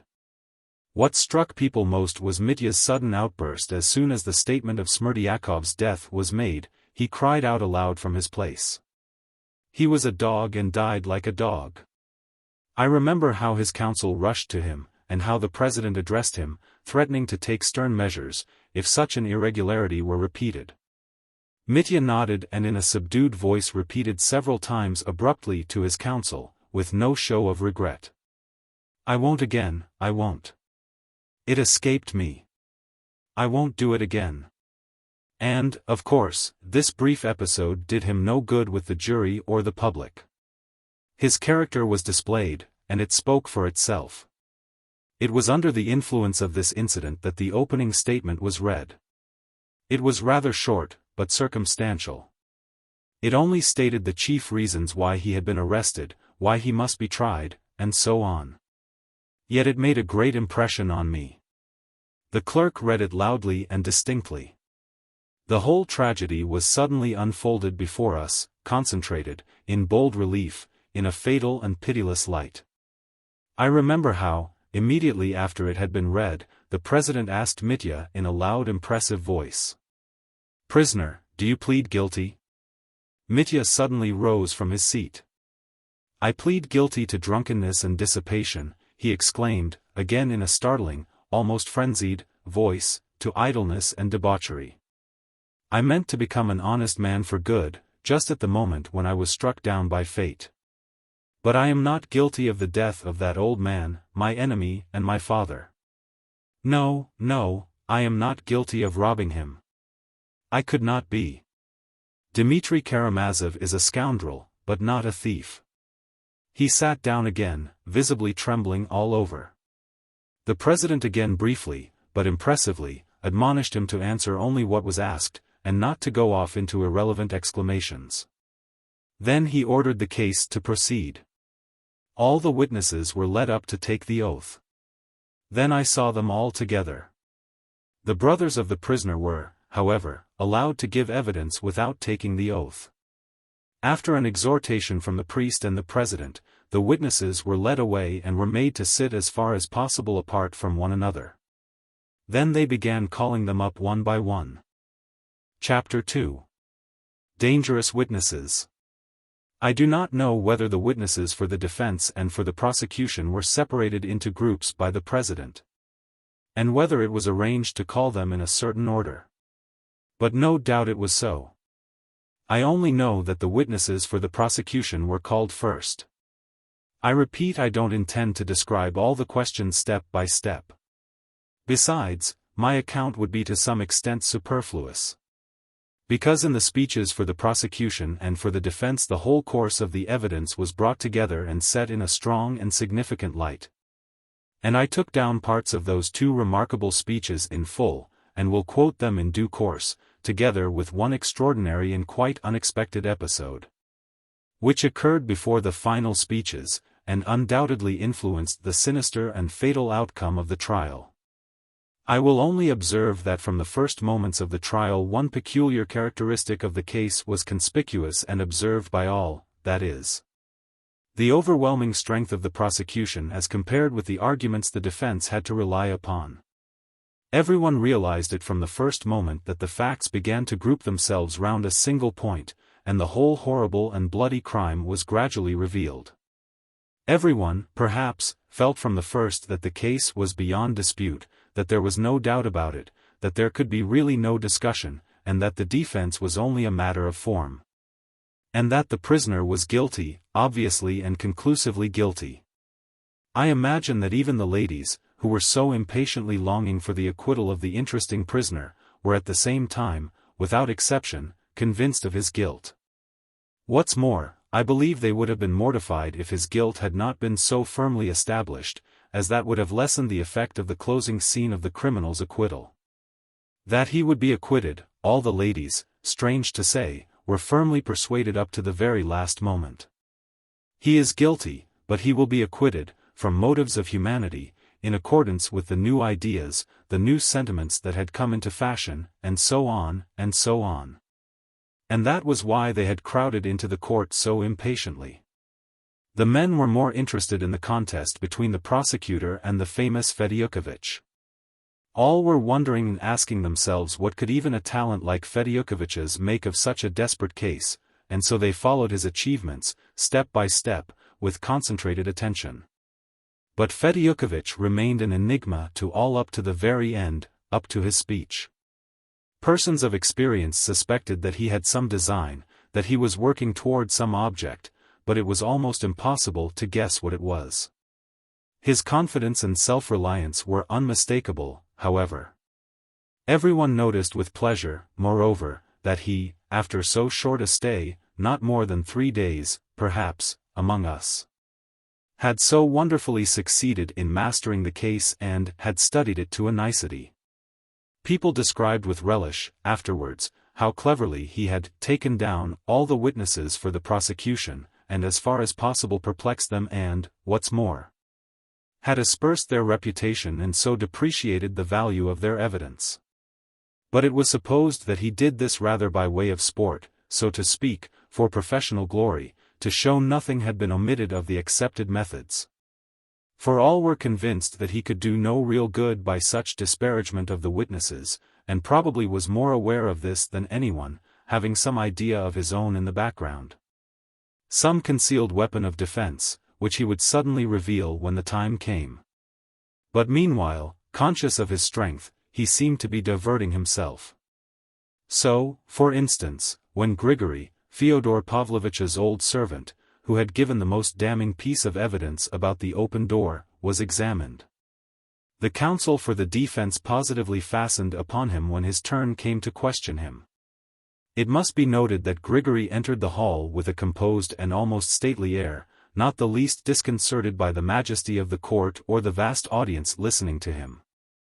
He gave evidence with as much confidence as though he had been talking with his Marfa, only perhaps more respectfully. It was impossible to make him contradict himself. The prosecutor questioned him first in detail about the family life of the Karamazovs. The family picture stood out in lurid colors. It was plain to ear and eye that the witness was guileless and impartial.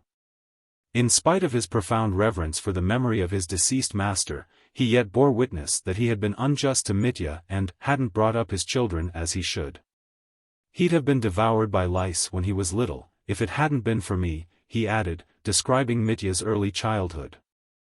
It wasn't fair either of the father to wrong his son over his mother's property, which was by right his. In reply to the prosecutor's question what grounds he had for asserting that Fyodor Pavlovich had wronged his son in their money relations, Grigory, to the surprise of everyone, had no proof at all to bring forward, but he still persisted that the arrangement with the son was unfair, and that he ought to have paid him several thousand rubles more. I must note, by the way, that the prosecutor asked this question whether Fyodor Pavlovich had really kept back part of Mitya's inheritance with marked persistence of all the witnesses who could be asked it. Not excepting Alyosha and Ivan, but he obtained no exact information from anyone. All alleged that it was so, but were unable to bring forward any distinct proof. Grigory's description of the scene at the dinner table, when Dmitri had burst in and beaten his father, threatening to come back to kill him, made a sinister impression on the court. Especially as the old servant's composure in telling it, his parsimony of words and peculiar phraseology, were as effective as eloquence. He observed that he was not angry with Mitya for having knocked him down and struck him on the face, he had forgiven him long ago, he said. Of the deceased Smerdyakov he observed, crossing himself, that he was a lad of ability, but stupid and afflicted, and, worse still, an infidel. And that it was Fyodor Pavlovich and his elder son who had taught him to be so. But he defended Smerdyakov's honesty almost with warmth, and related how Smerdyakov had once found the master's money in the yard, and, instead of concealing it, had taken it to his master, who had rewarded him with a gold piece for it, and trusted him implicitly from that time forward. He maintained obstinately that the door into the garden had been open. But he was asked so many questions that I can't recall them all. At last the counsel for the defense began to cross-examine him. And the first question he asked was about the envelope in which Fyodor Pavlovich was supposed to have put 3,000 rubles for a certain person. Have you ever seen it, you, who were for so many years in close attendance on your master? Grigory answered that he had not seen it and had never heard of the money from anyone, till everybody was talking about it. This question about the envelope Fedyukovich put to everyone who could conceivably have known of it, as persistently as the prosecutor asked his question about Dmitri's inheritance. And got the same answer from all, that no one had seen the envelope, though many had heard of it. From the beginning everyone noticed Fedyukovich's persistence on this subject. Now, with your permission I'll ask you a question, Fedyukovich said, suddenly and unexpectedly. Of what was that balsam, or, rather, decoction, made, which, as we learn from the preliminary inquiry, you used on that evening to rub your lumbago, in the hope of curing it? Grigory looked blankly at the questioner, and after a brief silence muttered, there was saffron in it. Nothing but saffron? Don't you remember any other ingredient? There was milfoil in it, too. And pepper perhaps? Fedyukovich queried. Yes, there was pepper, too. Etc. And all dissolved in vodka? In spirit. There was a faint sound of laughter in the court. You see, in spirit. After rubbing your back, I believe, you drank what was left in the bottle with a certain pious prayer, only known to your wife? I did. Did you drink much? Roughly speaking, a wineglass or two. It might have been a tumbler full. A tumbler full, even. Perhaps a tumbler and a half. Grigory did not answer. He seemed to see what was meant. A glass and a half of neat spirit is not at all bad, don't you think? You might see the gates of heaven open, not only the door into the garden. Grigory remained silent. There was another laugh in the court. The president made a movement. Do you know for a fact, Fedyukovich persisted, whether you were awake or not when you saw the open door? I was on my legs. That's not a proof that you were awake. There was again laughter in the court. Could you have answered at that moment, if anyone had asked you a question, for instance, what year it is? I don't know. And what year is it, Anno Domini, do you know?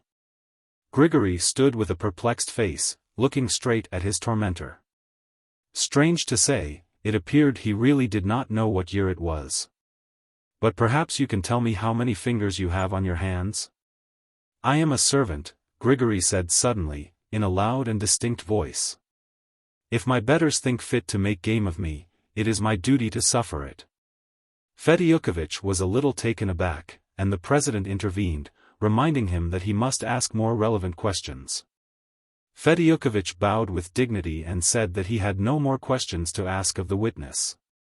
The public and the jury, of course, were left with a grain of doubt in their minds as to the evidence of a man who might, while undergoing a certain cure, have seen the gates of heaven.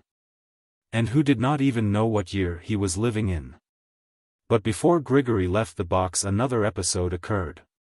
The president, turning to the prisoner, asked him whether he had any comment to make on the evidence of the last witness. Except about the door, all he has said is true, cried Mitya, in a loud voice. For combing the lice off me, I thank him, for forgiving my blows, I thank him. The old man has been honest all his life and as faithful to my father as 700 poodles. Prisoner, be careful in your language, the president admonished him. I am not a poodle, Grigory muttered. All right, it's I am a poodle myself, cried Mitya. If it's an insult, I take it to myself and I beg his pardon. I was a beast and cruel to him. I was cruel to Aesop too. What Aesop? The president asked sternly again. Oh, Pierrot, my father, Fyodor Pavlovitch. The president again and again warned Mitya impressively and very sternly to be more careful in his language. You are injuring yourself in the opinion of your judges. The counsel for the defense was equally clever in dealing with the evidence of Rakitin. I may remark that Rakitin was one of the leading witnesses and one to whom the prosecutor attached great significance. It appeared that he knew everything. His knowledge was amazing, he had been everywhere, seen everything, talked to everybody, knew every detail of the biography of Fyodor Pavlovitch and all the Karamazovs. Of the envelope, it is true, he had only heard from Mitya himself. But he described minutely Mitya's exploits in the metropolis, all his compromising doings and sayings, and told the story of Captain Snegiryov's wisp of tow. But even Rakitin could say nothing positive about Mitya's inheritance, and confined himself to contemptuous generalities. Who could tell which of them was to blame, and which was in debt to the other, with their crazy Karamazov way of muddling things so that no one could make head or tail of it? He attributed the tragic crime to the habits that had become ingrained by ages of serfdom and the distressed condition of Russia, due to the lack of appropriate institutions. He was, in fact, allowed some latitude of speech. This was the first occasion on which Rakitin showed what he could do, and attracted notice. The prosecutor knew that the witness was preparing a magazine article on the case, and afterwards in his speech, as we shall see later, quoted some ideas from the article, showing that he had seen it already. The picture drawn by the witness was a gloomy and sinister one, and greatly strengthened the case for the prosecution. Altogether, Rakitin's discourse fascinated the public by its independence and the extraordinary nobility of its ideas. There were even 2 or 3 outbreaks of applause when he spoke of serfdom and the distressed condition of Russia. But Rakitin, in his youthful ardor, made a slight blunder, of which the counsel for the defense at once adroitly took advantage. Answering certain questions about Grushenka, and carried away by the loftiness of his own sentiments and his success, of which he was, of course, conscious. He went so far as to speak somewhat contemptuously of Agrafena Alexandrovna as the kept mistress of Samsonov. He would have given a good deal to take back his words afterwards, for Fedyukovich caught him out over it at once. And it was all because Rakitin had not reckoned on the lawyer having been able to become so intimately acquainted with every detail in so short a time.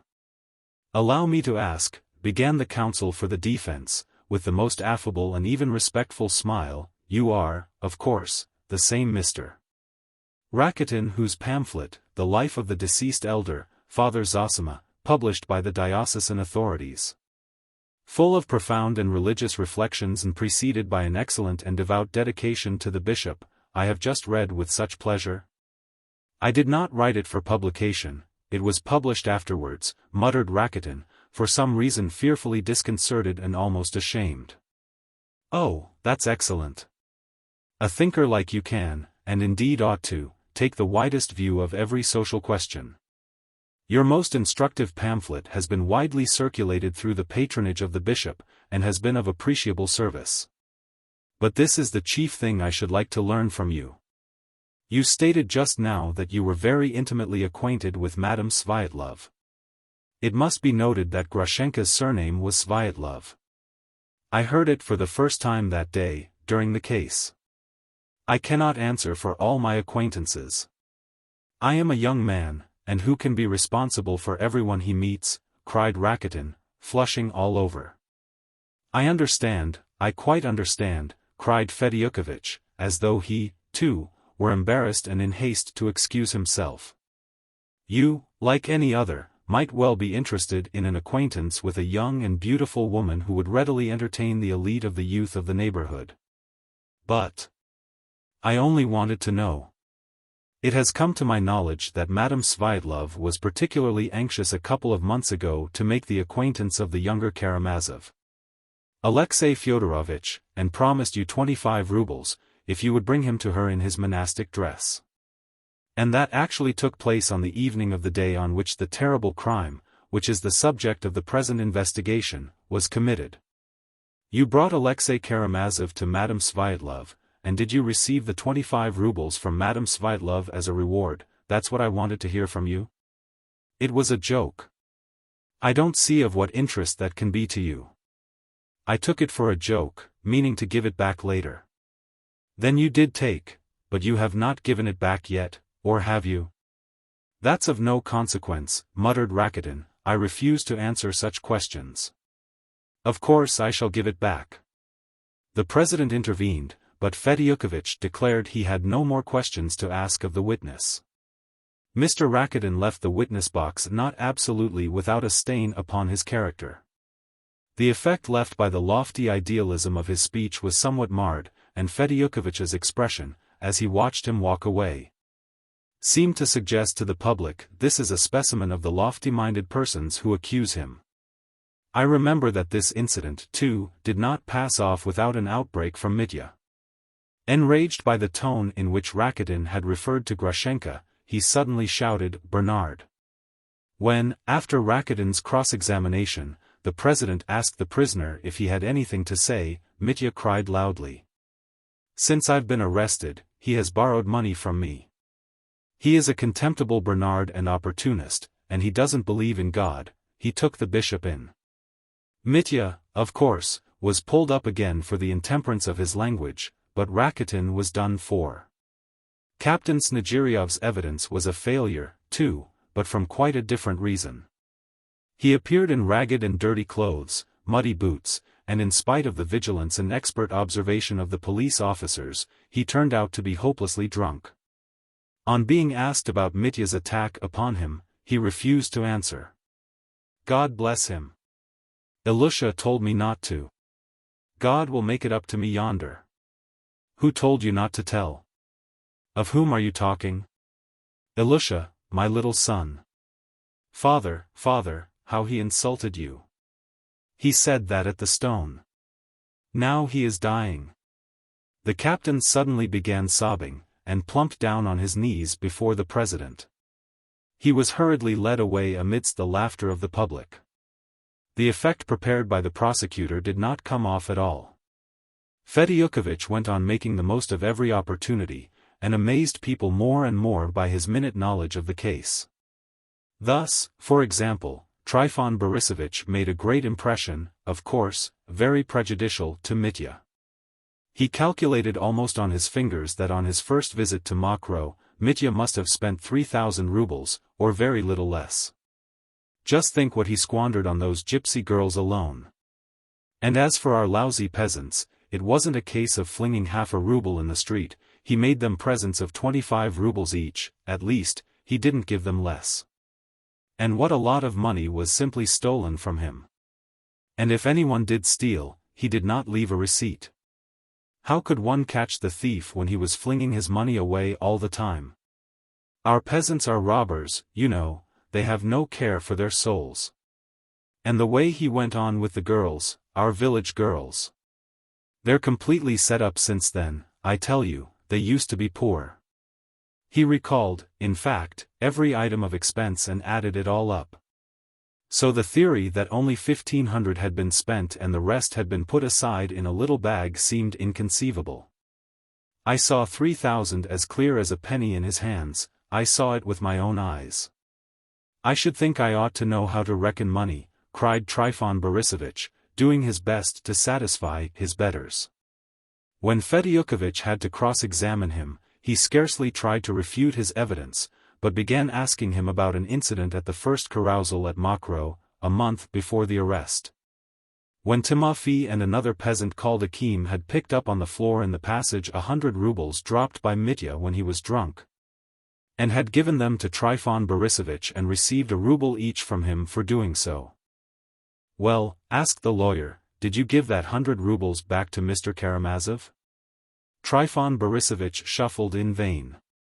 He was obliged, after the peasants had been examined, to admit the finding of the 100 rubles, only adding that he had religiously returned it all to Dmitri Fyodorovich, in perfect honesty. And it's only because his honor was in liquor at the time, he wouldn't remember it. But, as he had denied the incident of the 100 rubles till the peasants had been called to prove it, his evidence as to returning the money to Mitya was naturally regarded with great suspicion. So one of the most dangerous witnesses brought forward by the prosecution was again discredited. The same thing happened with the Poles. They took up an attitude of pride and independence. They vociferated loudly that they had both been in the service of the crown, and that Pan Mitya had offered them 3,000 to buy their honor. And that they had seen a large sum of money in his hands. Pan Musyalovich introduced a terrible number of Polish words into his sentences, and seeing that this only increased his consequence in the eyes of the president and the prosecutor, grew more and more pompous, and ended by talking in Polish altogether. But Fedyukovich caught them, too, in his snares. Trifon Borisovich, recalled, was forced, in spite of his evasions, to admit that Pan Wrublewski had substituted another pack of cards for the one he had provided.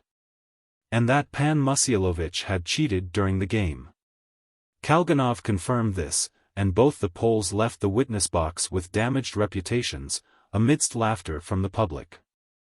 Then exactly the same thing happened with almost all the most dangerous witnesses. Fedyukovich succeeded in casting a slur on all of them, and dismissing them with a certain derision. The lawyers and experts were lost in admiration, and were only at a loss to understand what good purpose could be served by it, for all, I repeat, felt that the case for the prosecution could not be refuted, but was growing more and more tragically overwhelming. But from the confidence of the great magician, they saw that he was serene, and they waited, feeling that such a man had not come from Petersburg for nothing, and that he was not a man to return unsuccessful. Chapter 3. The medical experts and a pound of nuts. The evidence of the medical experts, too, was of little use to the prisoner. And it appeared later that Fedyukovich had not reckoned much upon it. The medical line of defense had only been taken up through the insistence of Katerina Ivanovna, who had sent for a celebrated doctor from Moscow on purpose. The case for the defense could, of course, lose nothing by it and might, with luck, gain something from it.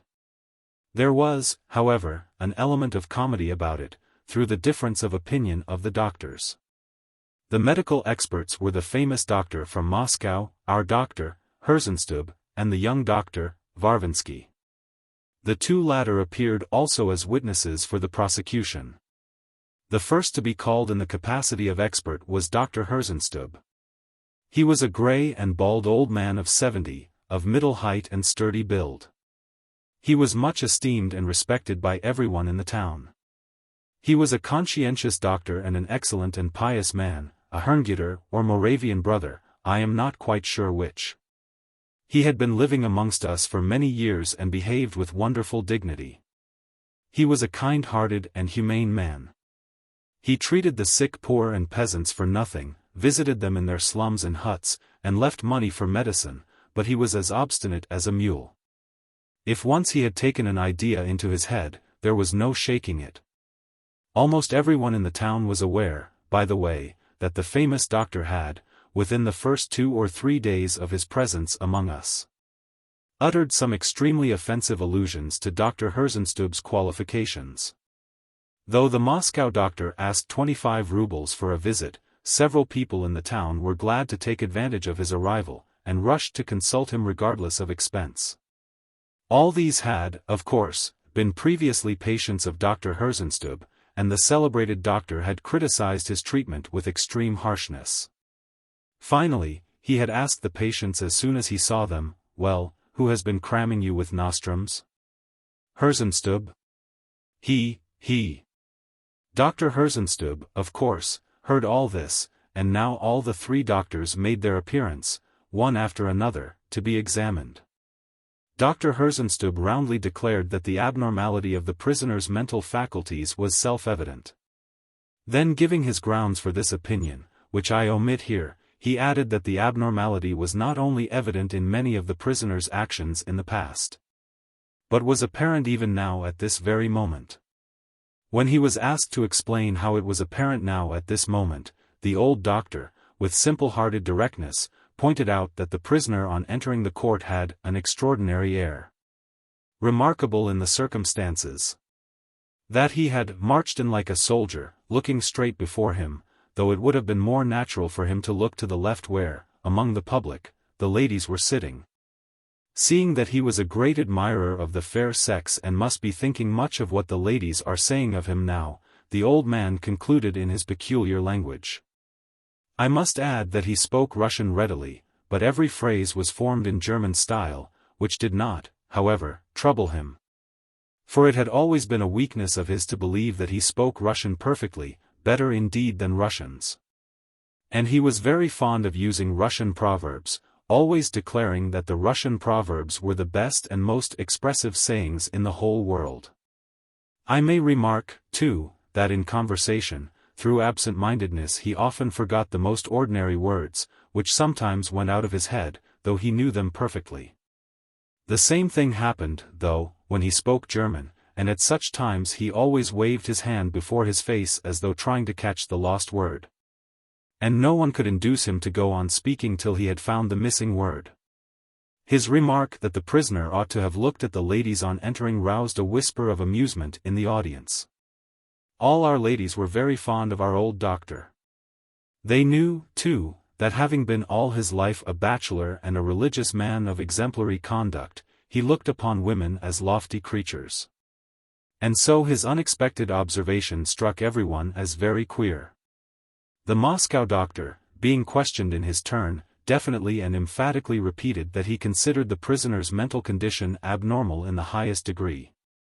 He talked at length and with erudition of aberration and mania, and argued that, from all the facts collected, the prisoner had undoubtedly been in a condition of aberration for several days before his arrest, and, if the crime had been committed by him, it must, even if he were conscious of it, have been almost involuntary, as he had not the power to control the morbid impulse that possessed him. But apart from temporary aberration, the doctor diagnosed mania, which premised, in his words, to lead to complete insanity in the future. It must be noted that I report this in my own words. The doctor made use of very learned and professional language. All his actions are in contravention of common sense and logic, he continued. Not to refer to what I have not seen, that is, the crime itself and the whole catastrophe, the day before yesterday, while he was talking to me, he had an unaccountably fixed look in his eye. He laughed unexpectedly when there was nothing to laugh at. He showed continual and inexplicable irritability, using strange words, Bernard. Ethics, and others equally inappropriate. But the doctor detected mania, above all, in the fact that the prisoner could not even speak of the 3,000 rubles, of which he considered himself to have been cheated. Without extraordinary irritation, though he could speak comparatively lightly of other misfortunes and grievances. According to all accounts, he had even in the past, whenever the subject of the 3,000 rubles was touched on, flown into a perfect frenzy. And yet he was reported to be a disinterested and not grasping man. As to the opinion of my learned colleague, the Moscow doctor added ironically in conclusion, that the prisoner would, on entering the court, have naturally looked at the ladies and not straight before him. I will only say that, apart from the playfulness of this theory, it is radically unsound. For though I fully agree that the prisoner, on entering the court where his fate will be decided, would not naturally look straight before him in that fixed way, and that may really be a sign of his abnormal mental condition, at the same time I maintain that he would naturally not look to the left at the ladies, but, on the contrary, to the right to find his legal adviser, on whose help all his hopes rest and on whose defense all his future depends. The doctor expressed his opinion positively and emphatically. But the unexpected pronouncement of Dr. Varvinsky gave the last touch of comedy to the difference of opinion between the experts.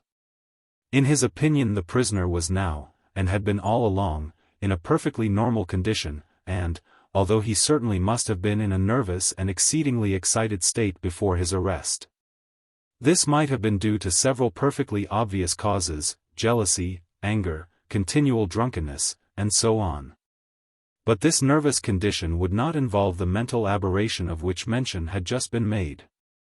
As to the question whether the prisoner should have looked to the left or to the right on entering the court, in his modest opinion, the prisoner would naturally look straight before him on entering the court, as he had in fact done, as that was where the judges, on whom his fate depended, were sitting.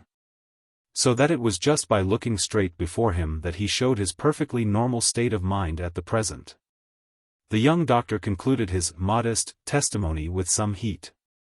"Bravo, doctor," cried Mitya, from his seat, "just so."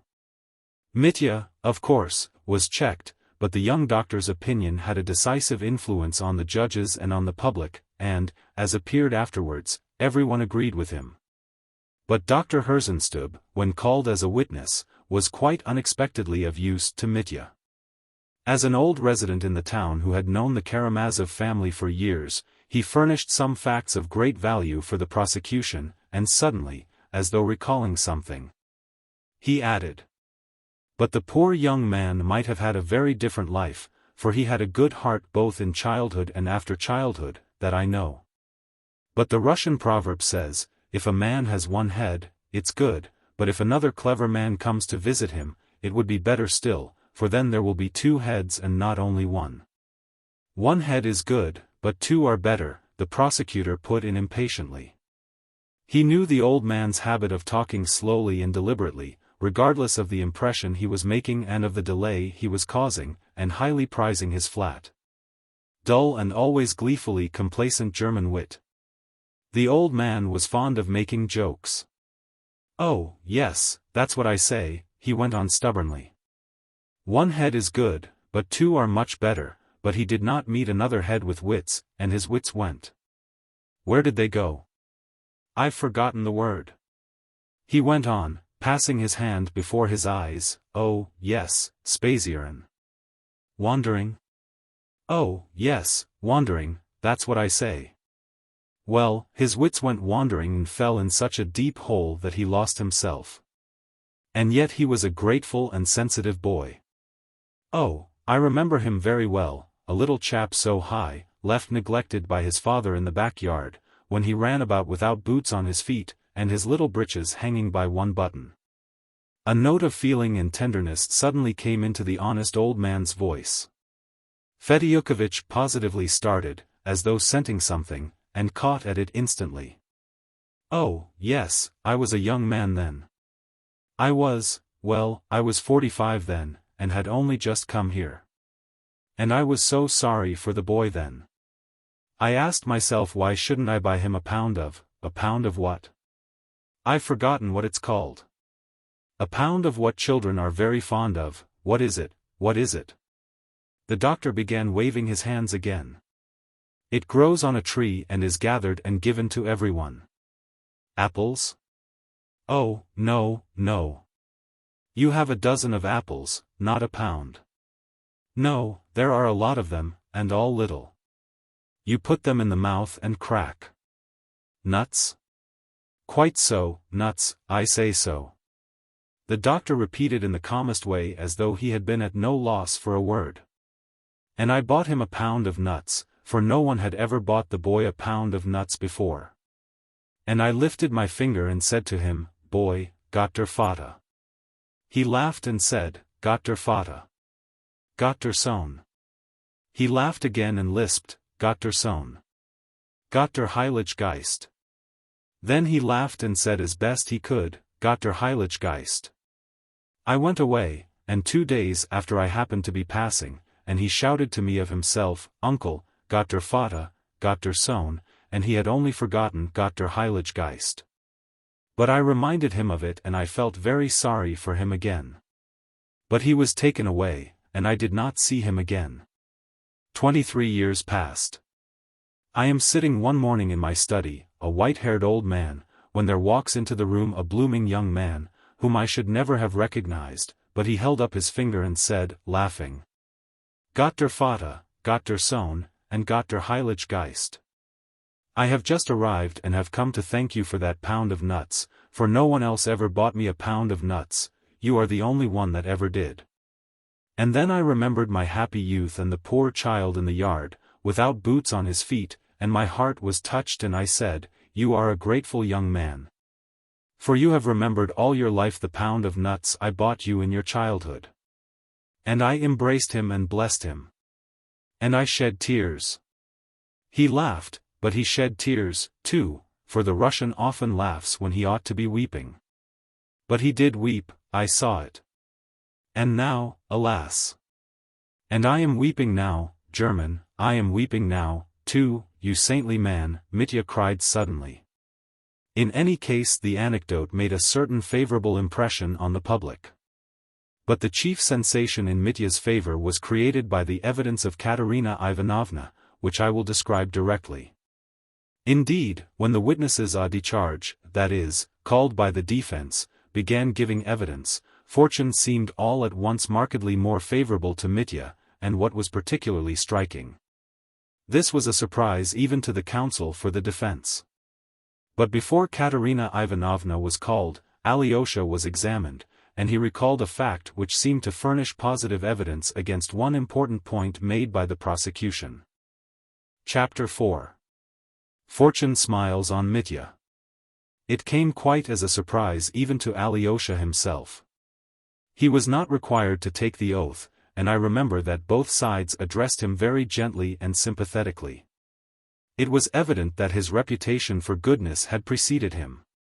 Alyosha gave his evidence modestly and with restraint, but his warm sympathy for his unhappy brother was unmistakable. In answer to one question, he sketched his brother's character as that of a man, violent-tempered perhaps and carried away by his passions, but at the same time honorable, proud and generous. Capable of self-sacrifice, if necessary. He admitted, however, that, through his passion for Grushenka and his rivalry with his father, his brother had been of late in an intolerable position.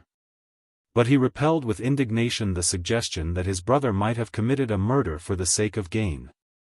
Though he recognized that the 3,000 rubles had become almost an obsession with Mitya. That he looked upon them as part of the inheritance he had been cheated of by his father, and that, indifferent as he was to money as a rule, he could not even speak of that 3,000 without fury. As for the rivalry of the two ladies, as the prosecutor expressed it, that is, of Grushenka and Katya, he answered evasively and was even unwilling to answer one or two questions altogether. Did your brother tell you, anyway, that he intended to kill your father? Asked the prosecutor.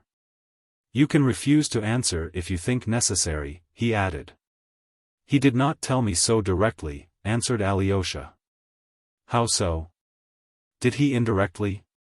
He spoke to me once of his hatred for our father and his fear that at an extreme moment, at a moment of fury, he might perhaps murder him. And you believed him? I am afraid to say that I did.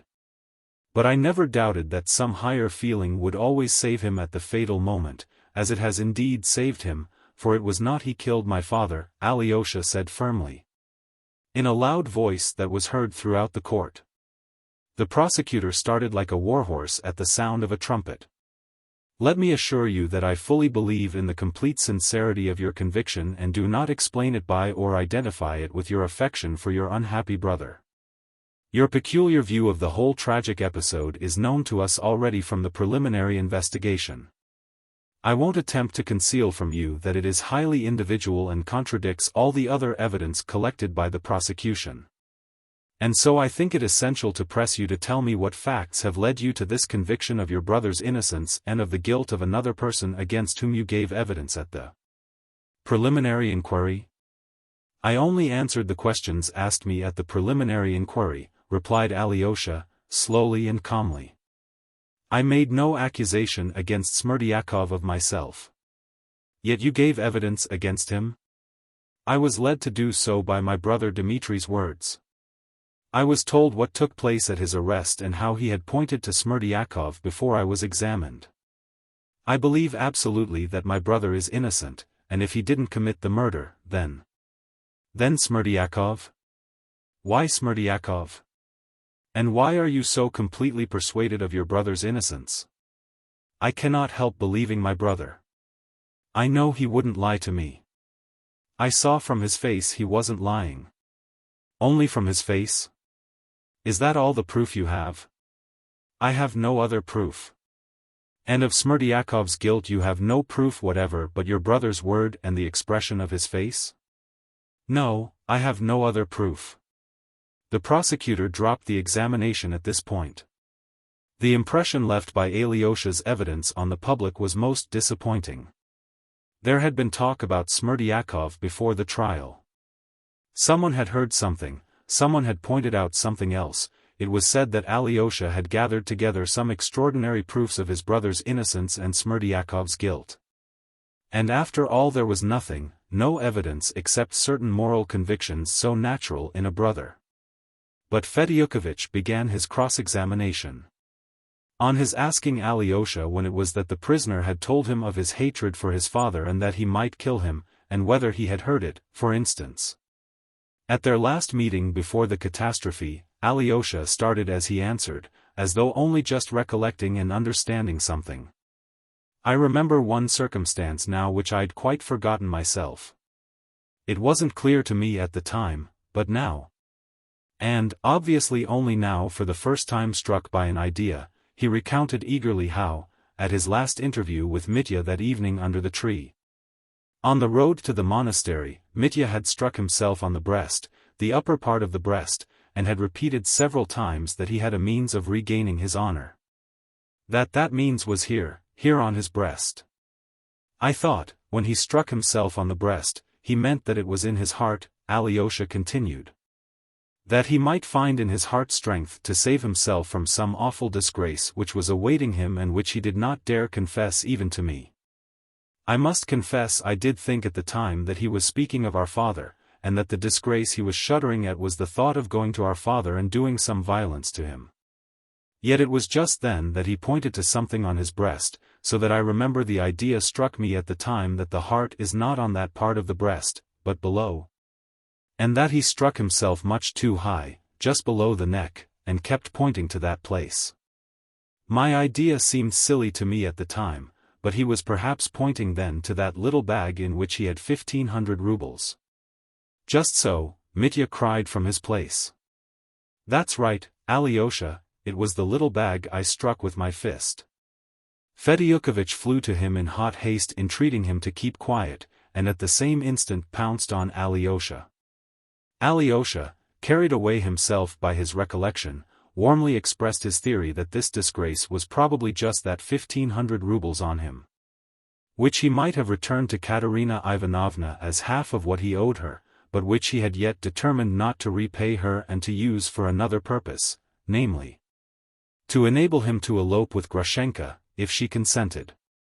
"It is so, it must be so," exclaimed Alyosha, in sudden excitement. My brother cried several times that half of the disgrace, half of it, he said half several times, he could free himself from at once.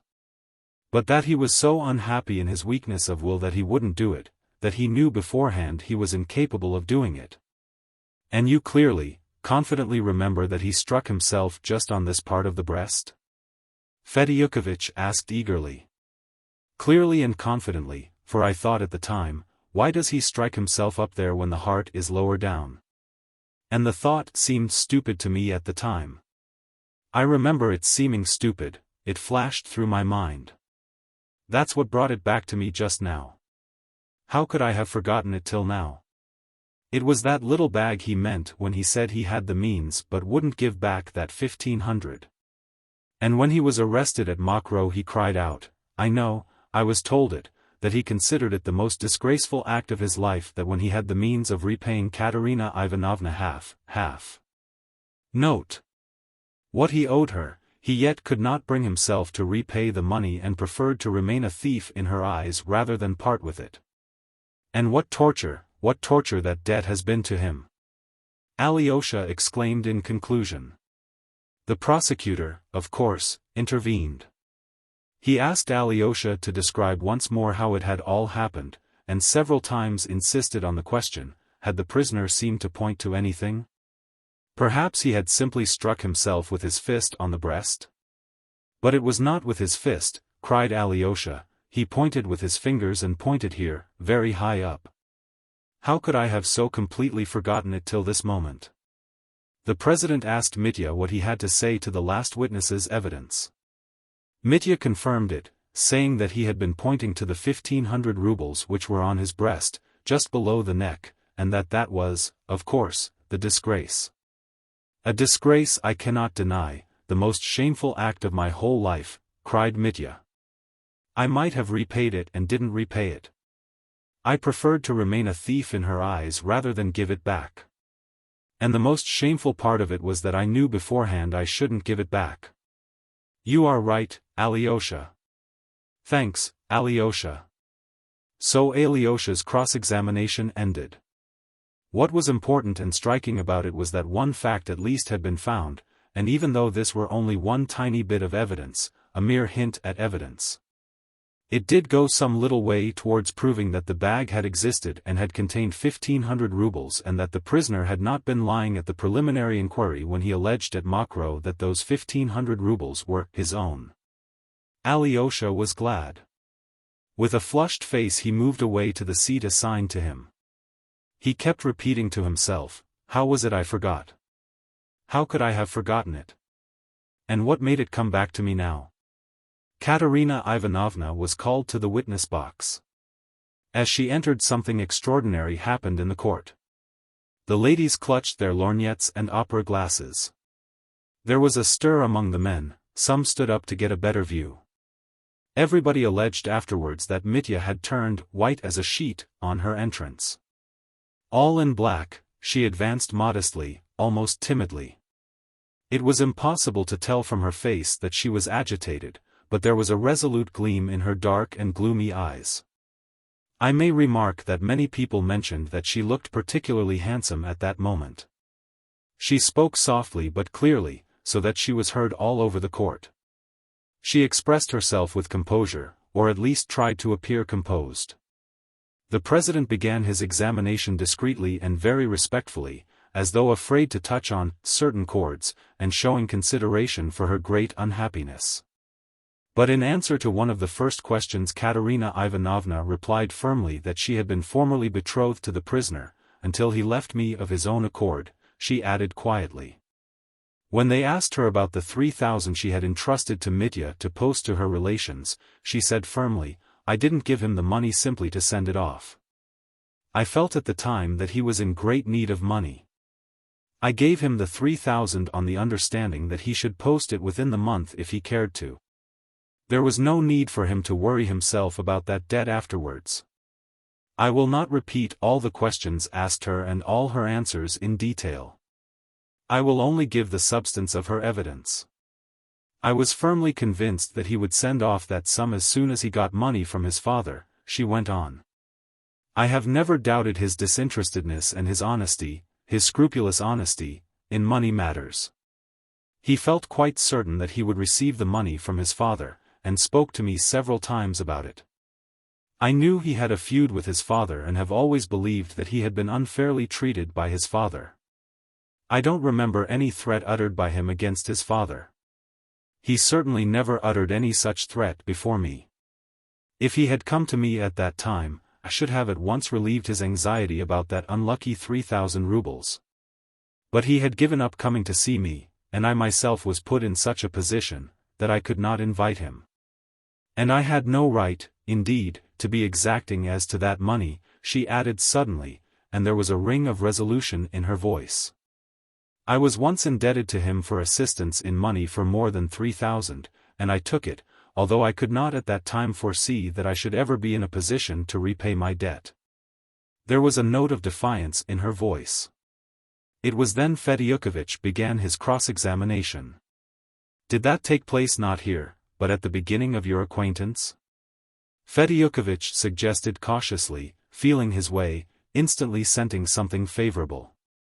I must mention in parenthesis that, though Fedyukovich had been brought from Petersburg partly at the instance of Katerina Ivanovna herself, he knew nothing about the episode of the 4,000 rubles given her by Mitya, and of her bowing to the ground to him.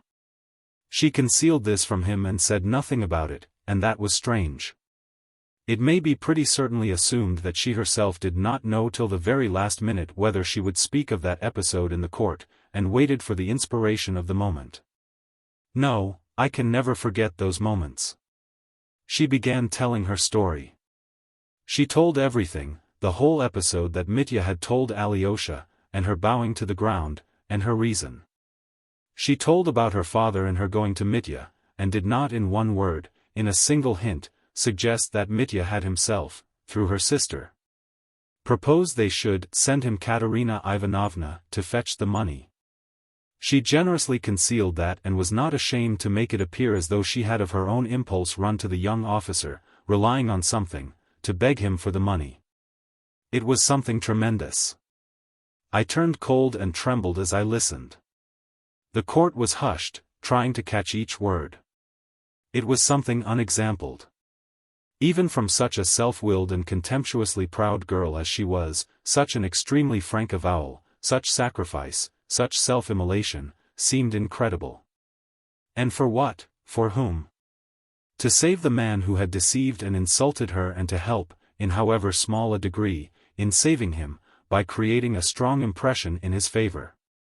And, indeed, the figure of the young officer who, with a respectful bow to the innocent girl, handed her his last 4,000 rubles, all he had in the world, was thrown into a very sympathetic and attractive light, but I had a painful misgiving at heart. I felt that calumny might come of it later, and it did, in fact, it did. It was repeated all over the town afterwards with spiteful laughter that the story was perhaps not quite complete, that is, in the statement that the officer had let the young lady depart with nothing but a respectful bow. It was hinted that something was here omitted. And even if nothing had been omitted, if this were the whole story, the most highly respected of our ladies maintained, even then it's very doubtful whether it was creditable for a young girl to behave in that way, even for the sake of saving her father. And can Katerina Ivanovna, with her intelligence, her morbid sensitiveness, have failed to understand that people would talk like that? She must have understood it, yet she made up her mind to tell everything. Of course, all these nasty little suspicions as to the truth of her story only arose afterwards, and at the first moment all were deeply impressed by it. As for the judges and the lawyers, they listened in reverent, almost shamefaced silence to Katerina Ivanovna. The prosecutor did not venture upon even one question on the subject. Fedyukovich made a low bow to her. Oh, he was almost triumphant. Much ground had been gained. For a man to give his last 4,000 on a generous impulse and then for the same man to murder his father for the sake of robbing him of 3,000, the idea seemed too incongruous. Fedyukovich felt that now the charge of theft, at least, was as good as disproved. The case was thrown into quite a different light. There was a wave of sympathy for Mitya. As for him, I was told that once or twice, while Katerina Ivanovna was giving her evidence, he jumped up from his seat, sank back again, and hid his face in his hands. But when she had finished, he suddenly cried in a sobbing voice, "Katya, why have you ruined me?" and his sobs were audible all over the court. But he instantly restrained himself, and cried again, "Now I am condemned." Then he sat rigid in his place, with his teeth clenched and his arms across his chest.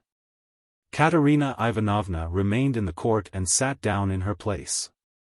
She was pale and sat with her eyes cast down. Those who were sitting near her declared that for a long time she shivered all over as though in a fever. Grushenka was called. "I am approaching the sudden catastrophe which was perhaps the final cause of Mitya's ruin. For I am convinced, so is everyone, all the lawyers said the same afterwards, that if the episode had not occurred, the prisoner would at least have been recommended to mercy. But of that later. A few words first about Grushenka. She, too, was dressed entirely in black, with her magnificent black shawl on her shoulders. She walked to the witness box with her smooth, noiseless tread, with the slightly swaying gait common in women of full figure. She looked steadily at the president, turning her eyes neither to the right nor to the left. To my thinking she looked very handsome at that moment, and not at all pale, as the ladies alleged afterwards. They declared, too, that she had a concentrated and spiteful expression. I believe that she was simply irritated and painfully conscious of the contemptuous and inquisitive eyes of our scandal-loving public. She was proud and could not stand contempt. She was one of those people who flare up, angry and eager to retaliate, at the mere suggestion of contempt. There was an element of timidity, too, of course, and inward shame at her own timidity, so it was not strange that her tone kept changing. At one moment it was angry, contemptuous and rough, and at another there was a sincere note of self-condemnation. Sometimes she spoke as though she were taking a desperate plunge. As though she felt, "I don't care what happens, I'll say it." Apropos of her acquaintance with Fyodor Pavlovitch, she remarked curtly, "That's all nonsense, and was it my fault that he would pester me?" But a minute later she added, "It was all my fault. I was laughing at them both, at the old man and at him, too, and I brought both of them to this. It was all on account of me it happened." Samsonov's name came up somehow. "That's nobody's business," she snapped at once, with a sort of insolent defiance. "He was my benefactor, he took me when I hadn't a shoe to my foot, when my family had turned me out." The president reminded her, though very politely, that she must answer the questions directly, without going off into irrelevant details. Grushenka crimsoned and her eyes flashed. The envelope with the notes in it she had not seen, but had only heard from that wicked wretch that Fyodor Pavlovitch had an envelope with notes for 3,000 in it. But that was all foolishness. I was only laughing.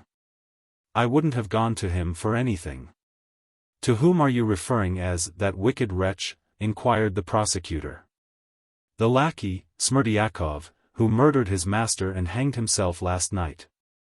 She was, of course, at once asked what ground she had for such a definite accusation. But it appeared that she, too, had no grounds for it. "Dmitri Fyodorovitch told me so himself, you can believe him.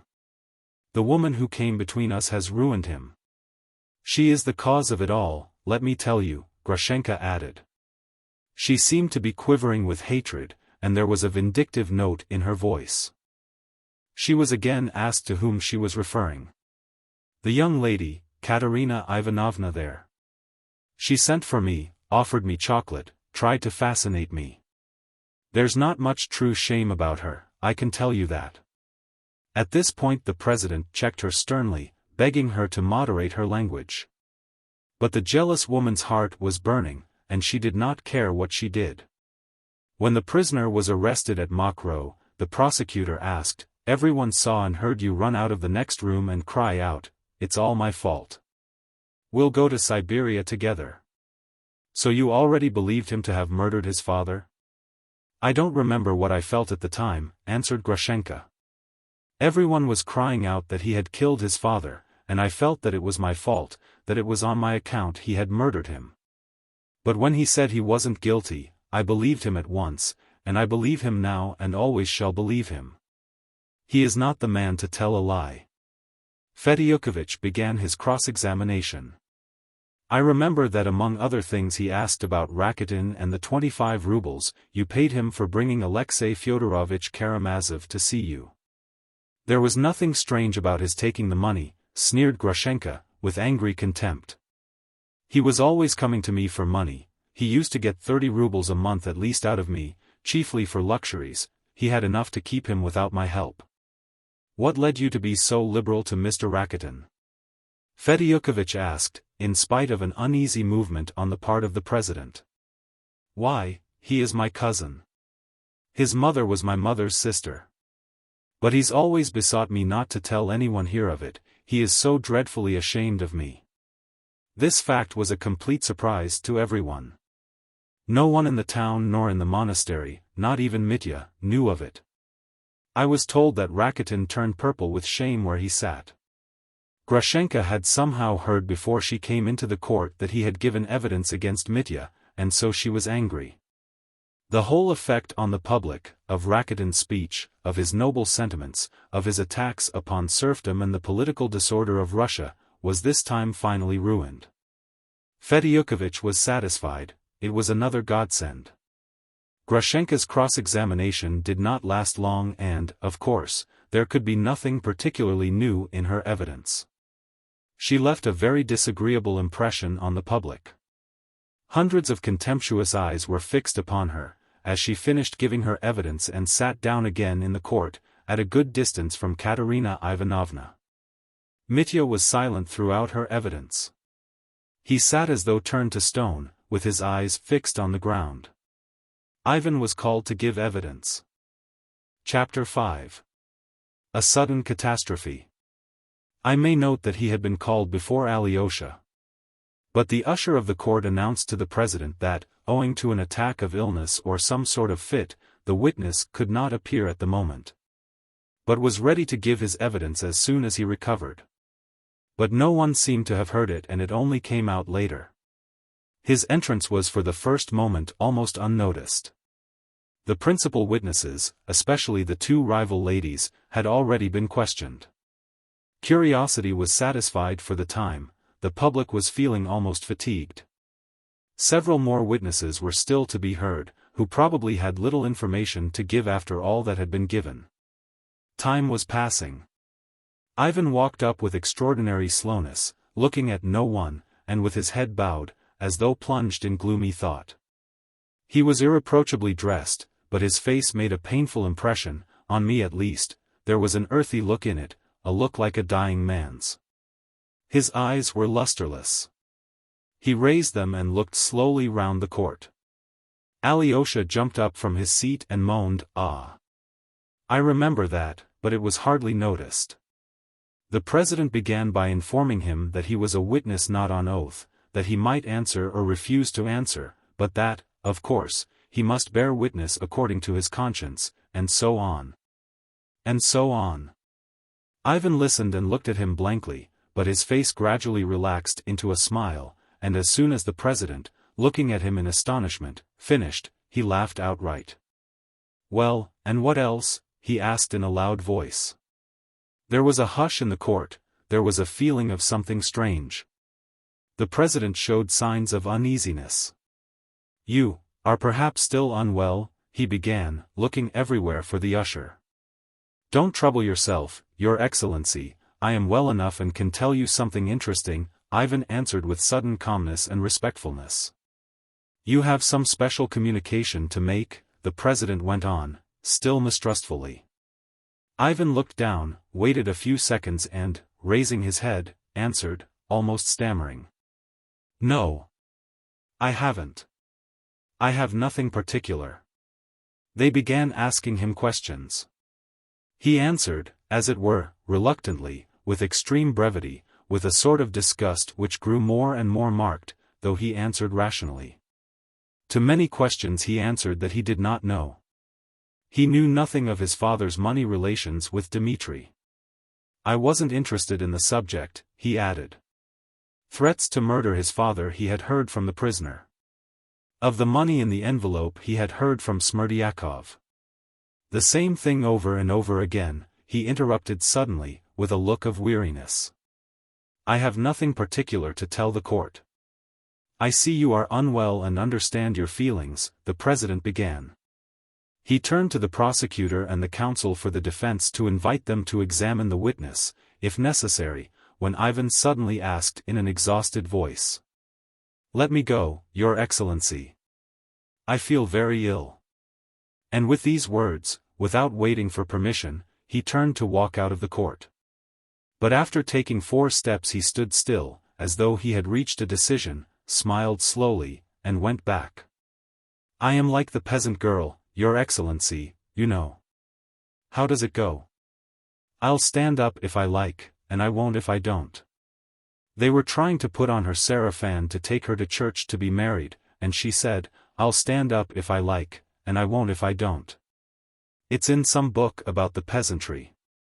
What do you mean by that? The president asked severely. Why, this, Ivan suddenly pulled out a roll of notes. Here's the money, the notes that lay in that envelope, he nodded towards the table on which lay the material evidence, for the sake of which our father was murdered. Where shall I put them? Mr. Superintendent, take them. The usher of the court took the whole roll and handed it to the president. How could this money have come into your possession if it is the same money? The president asked wonderingly. I got them from Smerdyakov, from the murderer, yesterday. I was with him just before he hanged himself. It was he, not my brother, killed our father. He murdered him and I incited him to do it. Who doesn't desire his father's death? Are you in your right mind? Broke involuntarily from the president. I should think I am in my right mind, in the same nasty mind as all of you, as all these ugly faces. He turned suddenly to the audience. My father has been murdered and they pretend they are horrified, he snarled, with furious contempt. They keep up the sham with one another. Liars. They all desire the death of their fathers. One reptile devours another. If there hadn't been a murder, they'd have been angry and gone home ill-humored. It's a spectacle they want. Panem et circenses. Though I am one to talk. Have you any water? Give me a drink for Christ's sake. He suddenly clutched his head. The usher at once approached him. Alyosha jumped up and cried, he is ill. Don't believe him, he has brain fever. Katerina Ivanovna rose impulsively from her seat and, rigid with horror, gazed at Ivan. Mitya stood up and greedily looked at his brother and listened to him with a wild, strange smile. Don't disturb yourselves. I am not mad, I am only a murderer, Ivan began again. You can't expect eloquence from a murderer, he added suddenly for some reason and laughed a queer laugh. The prosecutor bent over to the president in obvious dismay. The 2 other judges communicated in agitated whispers. Fedyukovich pricked up his ears as he listened, the hall was hushed in expectation. The president seemed suddenly to recollect himself. Witness, your words are incomprehensible and impossible here. Calm yourself, if you can, and tell your story, if you really have something to tell. How can you confirm your statement, if indeed you are not delirious? That's just it. I have no proof. That curse Smerdyakov won't send you proofs from the other world, in an envelope. You think of nothing but envelopes, one is enough. I've no witnesses, except one, perhaps, he smiled thoughtfully. Who is your witness? He has a tail, Your Excellency, and that would be irregular. Laudable and exist point. Don't pay attention, he is a paltry, pitiful devil, he added suddenly. He ceased laughing and spoke as it were, confidentially. He is here somewhere, no doubt, under that table with the material evidence on it, perhaps. Where should he sit if not there? You see, listen to me. I told him I don't want to keep quiet, and he talked about the geological cataclysm, idiocy. Come, release the monster, he's been singing a hymn. That's because his heart is light. It's like a drunken man in the street bawling how Vanka went to Petersburg, and I would give a quadrillions for 2 seconds of joy. You don't know me. Oh, how stupid all this business is. Come, take me instead of him. I didn't come for nothing. Why is everything so stupid? And he began slowly, and as it were reflectively, looking round him again. But the court was all excitement by now. Alyosha rushed towards him, but the court usher had already seized Ivan by the arm. What are you about? He cried, staring into the man's face, and suddenly seizing him by the shoulders, he flung him violently to the floor. But the police were on the spot and he was seized. He screamed furiously. And all the time he was being removed, he yelled and screamed something incoherent. The whole court was thrown into confusion. I don't remember everything as it happened. I was excited myself and could not follow. I only know that afterwards, when everything was quiet again and everyone understood what had happened, the court usher came in for a reprimand. Though he very reasonably explained that the witness had been quite well, that the doctor had seen him an hour ago, when he had a slight attack of giddiness, but that until he had come into the court, he had talked quite consecutively, so that nothing could have been foreseen, that he had, in fact, insisted on giving evidence. But before everyone had completely regained their composure and recovered from this scene, it was followed by another.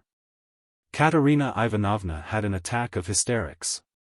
She sobbed, shrieking loudly, but refused to leave the court, struggled, and besought them not to remove her. Suddenly she cried to the president. There is more evidence I must give at once. At once. Here is a document, a letter, take it, read it quickly, quickly. It's a letter from that monster, that man there, she pointed to Mitya. It was he killed his father, you will see that directly. He wrote to me how he would kill his father. But the other one is ill, he is delirious, she kept crying out, beside herself. The court usher took the document she held out to the president, and she, dropping into her chair, hiding her face in her hands, began convulsively and noiselessly sobbing, shaking all over, and stifling every sound for fear she should be ejected from the court. The document she had handed up was that letter Mitya had written at the Metropolis tavern, which Ivan had spoken of as a mathematical proof. Alas! Its mathematical conclusiveness was recognized, and had it not been for that letter, Mitya might have escaped his doom or, at least, that doom would have been less terrible. It was, I repeat, difficult to notice every detail. What followed is still confused to my mind. The president must, I suppose, have at once passed on the document to the judges, the jury, and the lawyers on both sides. I only remember how they began examining the witness. On being gently asked by the president whether she had recovered sufficiently, Katerina Ivanovna exclaimed impetuously. I am ready, I am ready. I am quite equal to answering you, she added, evidently still afraid that she would somehow be prevented from giving evidence. She was asked to explain in detail what this letter was and under what circumstances she received it. I received it the day before the crime was committed, but he wrote it the day before that, at the tavern, that is, 2 days before he committed the crime. Look, it is written on some sort of bill. She cried breathlessly. He hated me at that time, because he had behaved contemptibly and was running after that creature, and because he owed me that 3,000. Oh! He was humiliated by that 3,000 on account of his own meanness. This is how it happened about that 3,000. I beg you, I beseech you, to hear me. 3 weeks before he murdered his father, he came to me one morning. I knew he was in want of money, and what he wanted it for. Yes, to win that creature and carry her off. I knew then that he had been false to me and meant to abandon me, and it was I, who gave him that money, who offered it to him on the pretext of his sending it to my sister in Moscow. And as I gave it him, I looked him in the face and said that he could send it when he liked, in a month's time would do. How could he have failed to understand that I was practically telling him to his face, "You want money to be false to me with your creature, so here's the money for you. I give it to you myself. Take it, if you have so little honor as to take it." I wanted to prove what he was, and what happened? He took it, and squandered it with that creature in one night. But he knew that I knew all about it. I assure you he understood, too, that I gave him that money to test him, to see whether he was so lost to all sense of honor as to take it from me. I looked into his eyes and he looked into mine, and he understood it all and he took it, he carried off my money. "That's true, Katya," Mitya roared suddenly, "I looked into your eyes and I knew that you were dishonoring me, and yet I took your money. Despise me as a scoundrel, despise me, all of you. I've deserved it." "Prisoner," cried the president, "another word and I will order you to be removed." That money was a torment to him, Katya went on with impulsive haste. He wanted to repay it me. He wanted to, that's true, but he needed money for that creature, too. So he murdered his father, but he didn't repay me, and went off with her to that village where he was arrested. There, again, he squandered the money he had stolen after the murder of his father. And a day before the murder he wrote me this letter. He was drunk when he wrote it. I saw it at once, at the time. He wrote it from spite, and feeling certain, positively certain, that I should never show it to anyone, even if he did kill him, or else he wouldn't have written it. For he knew I shouldn't want to revenge myself and ruin him. But read it attentively, more attentively, please, and you will see that he had described it all in his letter, all beforehand, how he would kill his father and where his money was kept. Look, please, don't overlook that, there's one phrase there, "I shall kill him as soon as Ivan has gone away." So he thought it all out beforehand how he would kill him, Katerina Ivanovna pointed out to the court with venomous and malignant triumph. Oh!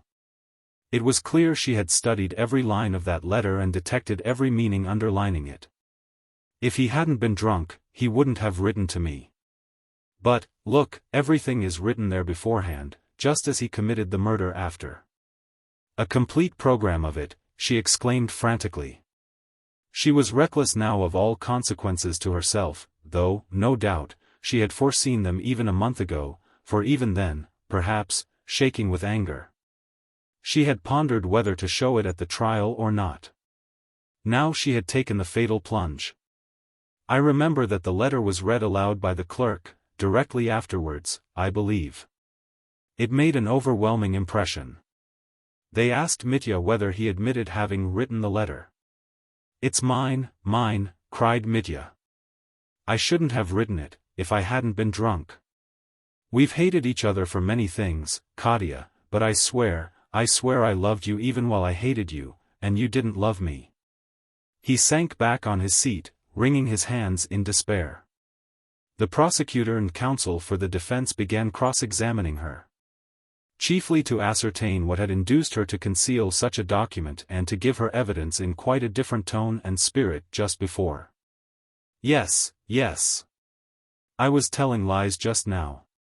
I was lying against my honor and my conscience, but I wanted to save him, for he has hated and despised me so. Katya cried madly. Oh, he has despised me horribly, he has always despised me, and do you know, he has despised me from the very moment that I bowed down to him for that money. I saw that. I felt it at once at the time, but for a long time I wouldn't believe it. How often I have read it in his eyes, you came of yourself, though. Oh, he didn't understand, he had no idea why I ran to him, he can suspect nothing but baseness, he judged me by himself, he thought everyone was like himself. Katya hissed furiously, in a perfect frenzy. And he only wanted to marry me, because I'd inherited a fortune, because of that. I always suspected it was because of that. Oh, he is a brute. He was always convinced that I should be trembling with shame all my life before him, because I went to him then, and that he had a right to despise me forever for it. And so to be superior to me, that's why he wanted to marry me. That's so, that's all so. I tried to conquer him by my love, a love that knew no bounds. I even tried to forgive his faithlessness, but he understood nothing, nothing. How could he understand indeed? He is a monster. I only received that letter the next evening, it was brought me from the tavern, and only that morning I wanted to forgive him everything, even his treachery. The president and the prosecutor, of course, tried to calm her. I can't help thinking that they felt ashamed of taking advantage of her hysteria and of listening to such avowals. I remember hearing them say to her, "We understand how hard it is for you, be sure we are able to feel for you," and so on, and so on. And yet they dragged the evidence out of the raving, hysterical woman. She described at last with extraordinary clearness, which is so often seen, though only for a moment, in such overwrought states. How Ivan had been nearly driven out of his mind during the last 2 months trying to save the monster and murderer, his brother. He tortured himself, she exclaimed, he was always trying to minimize his brother's guilt and confessing to me that he, too, had never loved his father, and perhaps desired his death himself. Oh, he has a tender, over-tender conscience. He tormented himself with his conscience. He told me everything, everything. He came every day and talked to me as his only friend. I have the honor to be his only friend, she cried suddenly with a sort of defiance, and her eyes flashed. He had been twice to see Smerdyakov. One day he came to me and said, if it was not my brother, but Smerdyakov committed the murder, for the legend was circulating everywhere that Smerdyakov had done it, perhaps I too am guilty. For Smerdyakov knew I didn't like my father and perhaps believed that I desired my father's death. Then I brought out that letter and showed it him. He was entirely convinced that his brother had done it, and he was overwhelmed by it. He couldn't endure the thought that his own brother was a parricide. Only a week ago I saw that it was making him ill. During the last few days he has talked incoherently in my presence. I saw his mind was giving way. He walked about, raving, he was seen muttering in the streets. The doctor from Moscow, at my request, examined him the day before yesterday and told me that he was on the eve of brain fever, and all on his account, on account of this monster. And last night he learnt that Smerdyakov was dead. It was such a shock that it drove him out of his mind, and all through this monster, all for the sake of saving the monster. Oh, of course, such an outpouring, such an avowal is only possible once in a lifetime, at the hour of death, for instance, on the way to the scaffold. But it was in Katya's character, and it was such a moment in her life. It was the same impetuous Katya who had thrown herself on the mercy of a young profligate to save her father. The same Katya who had just before, in her pride and chastity, sacrificed herself and her maidenly modesty before all these people, telling of Mitya's generous conduct, in the hope of softening his fate a little. And now, again, she sacrificed herself, but this time it was for another, and perhaps only now, perhaps only at this moment, she felt and knew how dear that other was to her. She had sacrificed herself in terror for him, conceiving all of a sudden that he had ruined himself by his confession that it was he who had committed the murder, not his brother. She had sacrificed herself to save him, to save his good name, his reputation. And yet one terrible doubt occurred to one, was she lying in her description of her former relations with Mitya? That was the question. No, she had not intentionally slandered him when she cried that Mitya despised her for her bowing down to him. She believed it herself. She had been firmly convinced, perhaps ever since that bow, that the simple-hearted Mitya, who even then adored her, was laughing at her and despising her. She had loved him with an hysterical, lacerated love only from pride, from wounded pride, and that love was not like love, but more like revenge. Oh! Perhaps that lacerated love would have grown into real love, perhaps Katya longed for nothing more than that, but Mitya's faithlessness had wounded her to the bottom of her heart. And her heart could not forgive him. The moment of revenge had come upon her suddenly, and all that had been accumulating so long and so painfully in the offended woman's breast burst out all at once and unexpectedly. She betrayed Mitya, but she betrayed herself, too.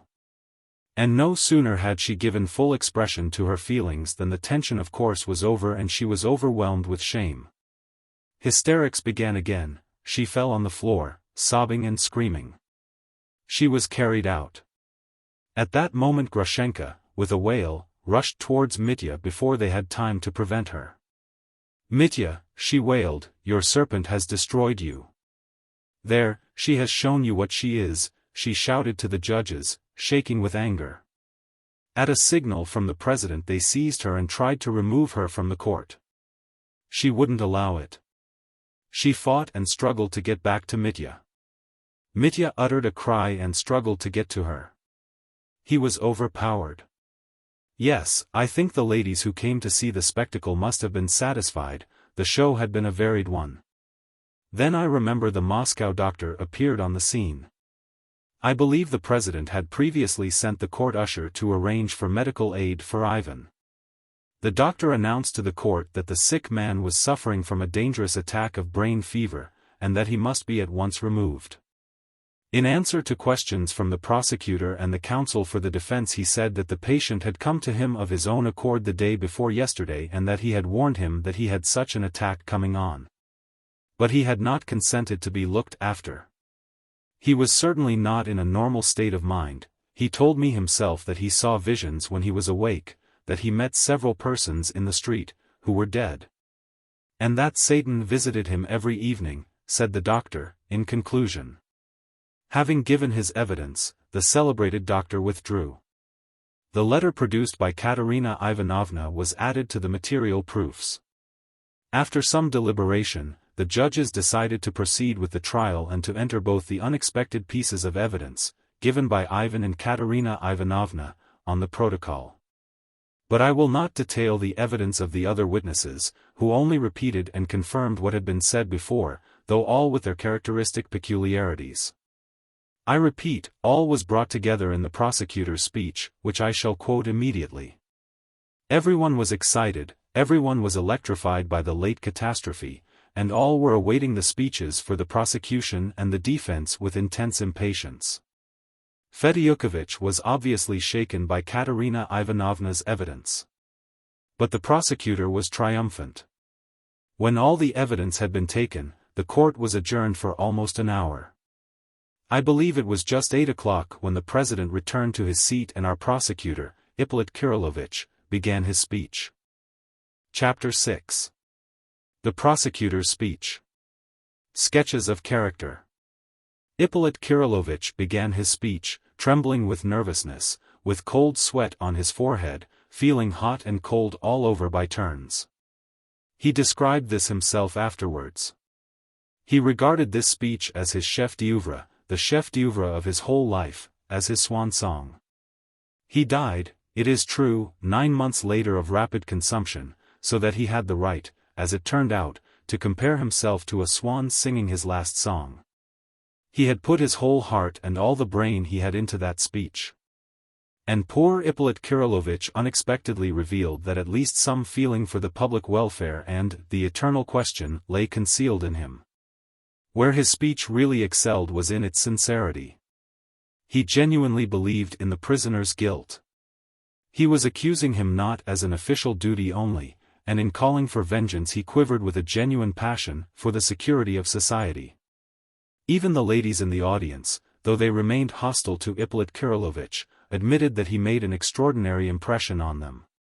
He began in a breaking voice, but it soon gained strength and filled the court to the end of his speech. But as soon as he had finished, he almost fainted. "Gentlemen of the jury," began the prosecutor, "this case has made a stir throughout Russia. But what is there to wonder at, what is there so peculiarly horrifying in it for us? We are so accustomed to such crimes. That's what's so horrible, that such dark deeds have ceased to horrify us. What ought to horrify us is that we are so accustomed to it, and not this or that isolated crime. What are the causes of our indifference, our lukewarm attitude to such deeds, to such signs of the times, ominous of an unenviable future? Is it our cynicism, is it the premature exhaustion of intellect and imagination in a society that is sinking into decay, in spite of its youth? Is it that our moral principles are shattered to their foundations, or is it, perhaps, a complete lack of such principles among us? I cannot answer such questions. Nevertheless, they are disturbing, and every citizen not only must, but ought to be harassed by them. Our newborn and still timid press has done good service to the public already. For without it we should never have heard of the horrors of unbridled violence and moral degradation which are continually made known by the press. Not merely to those who attend the new jury courts established in the present reign, but to everyone. And what do we read almost daily? Of things beside which the present case grows pale, and seems almost commonplace.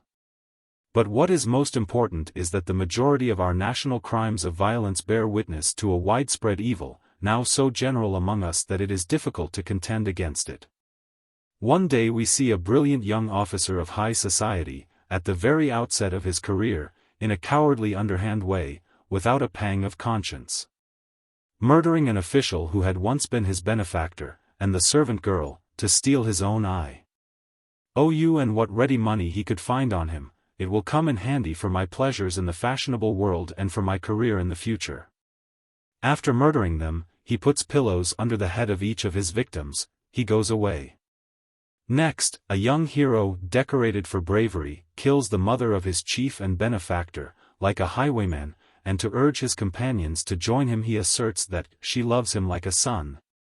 And so will follow all his directions and take no precautions. Granted that he is a monster, yet I dare not say in these days that he is unique. Another man will not commit the murder, but will feel and think like him, and is as dishonorable in soul. In silence, alone with his conscience, he asks himself perhaps, what is honor, and isn't the condemnation of bloodshed a prejudice? Perhaps people will cry out against me that I am morbid, hysterical, that it is a monstrous slander, that I am exaggerating. Let them say so, and heavens! I should be the first to rejoice if it were so. Oh, don't believe me, think of me as morbid, but remember my words. If only a tenth, if only a 20th part of what I say is true, even so it's awful. Look how our young people commit suicide, without asking themselves Hamlet's question what there is beyond, without a sign of such a question. As though all that relates to the soul and to what awaits us beyond the grave had long been erased in their minds and buried under the sands. Look at our vice, at our profligates. Fyodor Pavlovitch, the luckless victim in the present case, was almost an innocent babe compared with many of them. And yet we all knew him, he lived among us. Yes, one day perhaps the leading intellects of Russia and of Europe will study the psychology of Russian crime, for the subject is worth it. But this study will come later, at leisure, when all the tragic topsy-turvydom of today is farther behind us. So that it's possible to examine it with more insight and more impartiality than I can do. Now we are either horrified or pretend to be horrified, though we really gloat over the spectacle, and love strong and eccentric sensations which tickle our cynical, pampered idleness. Or, like little children, we brush the dreadful ghosts away and hide our heads in the pillow so as to return to our sports and merriment as soon as they have vanished. But we must one day begin life in sober earnest, we must look at ourselves as a society. It's time we tried to grasp something of our social position, or at least to make a beginning in that direction. A great writer 9 of the last epoch, comparing Russia to a swift troika galloping to an unknown goal, exclaims, "Oh, Troika, bird-like Troika, who invented thee?" And adds, in proud ecstasy, that all the peoples of the world stand aside respectfully to make way for the recklessly galloping Troika to pass.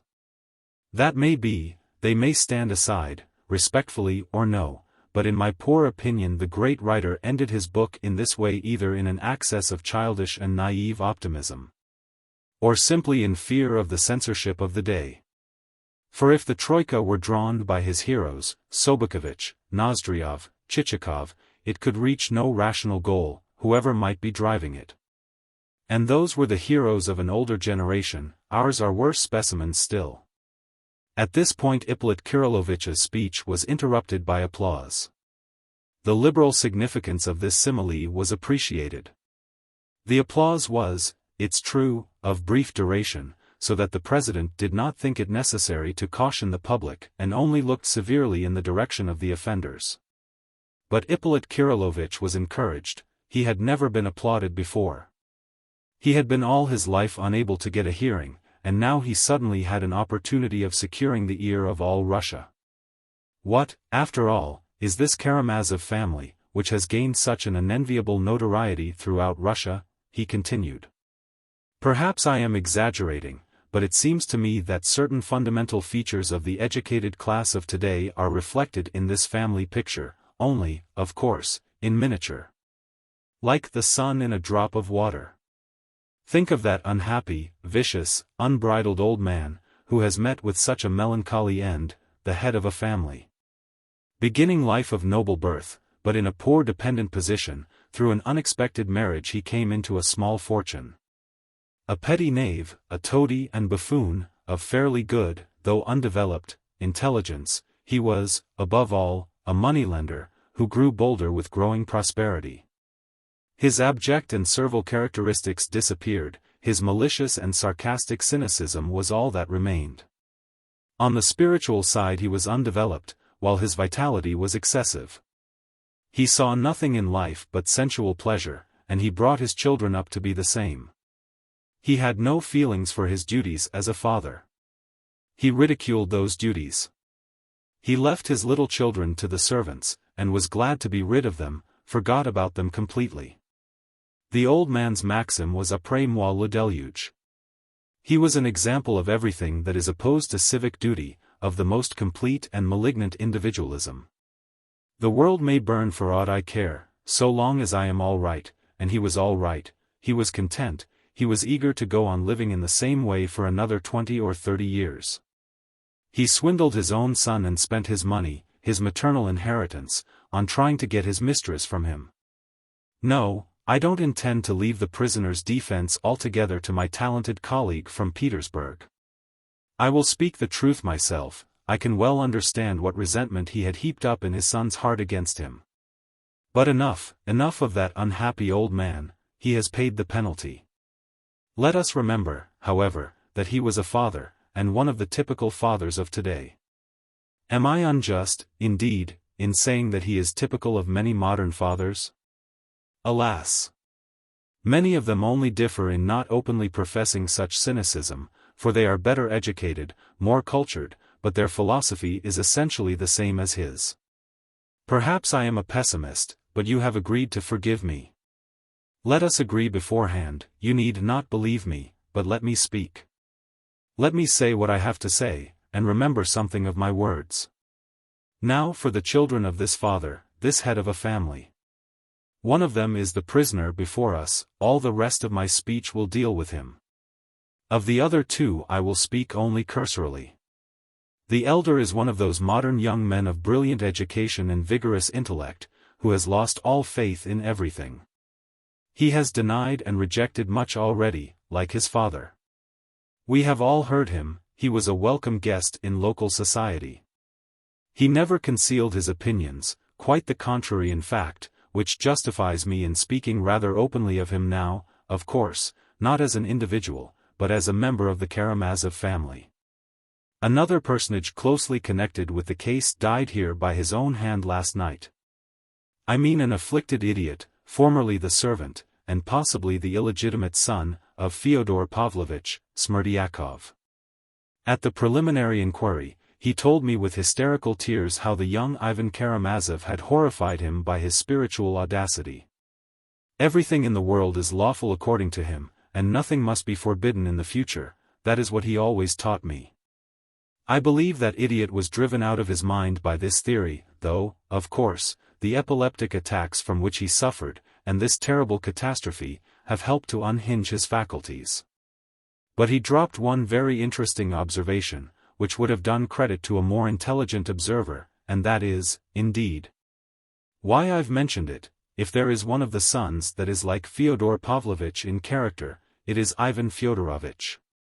With that remark I conclude my sketch of his character, feeling it indelicate to continue further. Oh, I don't want to draw any further conclusions and croak like a raven over the young man's future. We've seen today in this court that there are still good impulses in his young heart, that family feeling has not been destroyed in him by lack of faith and cynicism, which have come to him rather by inheritance than by the exercise of independent thought. Then the third son. Oh, he is a devout and modest youth, who does not share his elder brother's gloomy and destructive theory of life. He has sought to cling to the ideas of the people, or to what goes by that name in some circles of our intellectual classes. He clung to the monastery, and was within an ace of becoming a monk. He seems to me to have betrayed unconsciously, and so early, that timid despair which leads so many in our unhappy society, who dread cynicism and its corrupting influences, and mistakenly attribute all the mischief to European enlightenment, to return to their native soil, as they say, to the bosom, so to speak, of their Mother Earth, like frightened children, yearning to fall asleep on the withered bosom of their decrepit mother, and to sleep there forever, only to escape the horrors that terrify them. For my part, one wish the excellent and gifted young man every success. I trust that his youthful idealism and impulse towards the ideas of the people may never degenerate, as often happens, on the moral side into gloomy mysticism, and on the political into blind chauvinism, two elements which are even a greater menace to Russia than the premature decay, due to misunderstanding and gratuitous adoption of European ideas, from which his elder brother is suffering. 2 or 3 people clapped their hands at the mention of chauvinism and mysticism. Ippolit Kirillovitch had been, indeed, carried away by his own eloquence. All this had little to do with the case in hand, to say nothing of the fact of its being somewhat vague. But the sickly and consumptive man was overcome by the desire to express himself once in his life. People said afterwards that he was actuated by unworthy motives in his criticism of Ivan, because the latter had on 1 or 2 occasions got the better of him in argument, and Ippolit Kirillovitch, remembering it, tried now to take his revenge. But I don't know whether it was true. All this was only introductory, however, and the speech passed to more direct consideration of the case. But to return to the eldest son, Ippolit Kirillovitch went on. He is the prisoner before us. We have his life and his actions, too, before us. The fatal day has come and all has been brought to the surface. While his brothers seem to stand for Europeanism and the principles of the people, he seems to represent Russia as she is. Oh, not all Russia, not all. God preserve us, if it were. Yet, here we have her, our mother Russia, the very scent and sound of her. Oh, he is spontaneous, he is a marvelous mingling of good and evil, he is a lover of culture and Schiller, yet he brawls in taverns and plucks out the beards of his boon companions. Oh, he, too, can be good and noble, but only when all goes well with him. What is more, he can be carried off his feet, positively carried off his feet by noble ideals, but only if they come of themselves, if they fall from heaven for him, if they need not be paid for. He dislikes paying for anything, but is very fond of receiving, and that's so with him in everything. Oh, give him every possible good in life, he couldn't be content with less, and put no obstacle in his way, and he will show that he, too, can be noble. He is not greedy, no, but he must have money, a great deal of money, and you will see how generously, with what scorn of filthy lucre. He will fling it all away in the reckless dissipation of one night.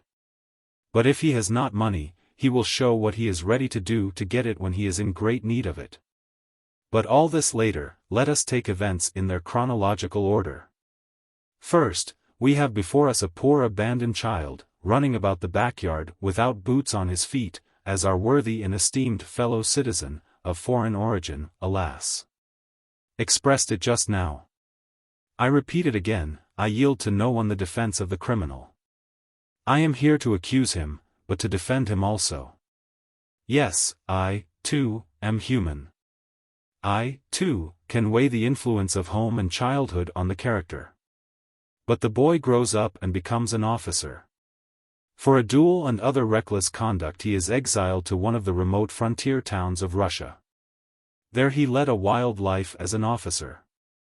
And, of course, he needed money before all things, and so after prolonged disputes he came to a settlement with his father, and the last 6,000 was sent him. A letter is in existence in which he practically gives up his claim to the rest and settles his conflict with his father over the inheritance on the payment of this 6,000. Then came his meeting with a young girl of lofty character and brilliant education. Oh, I do not venture to repeat the details, you have only just heard them. Honor, self-sacrifice were shown there, and I will be silent.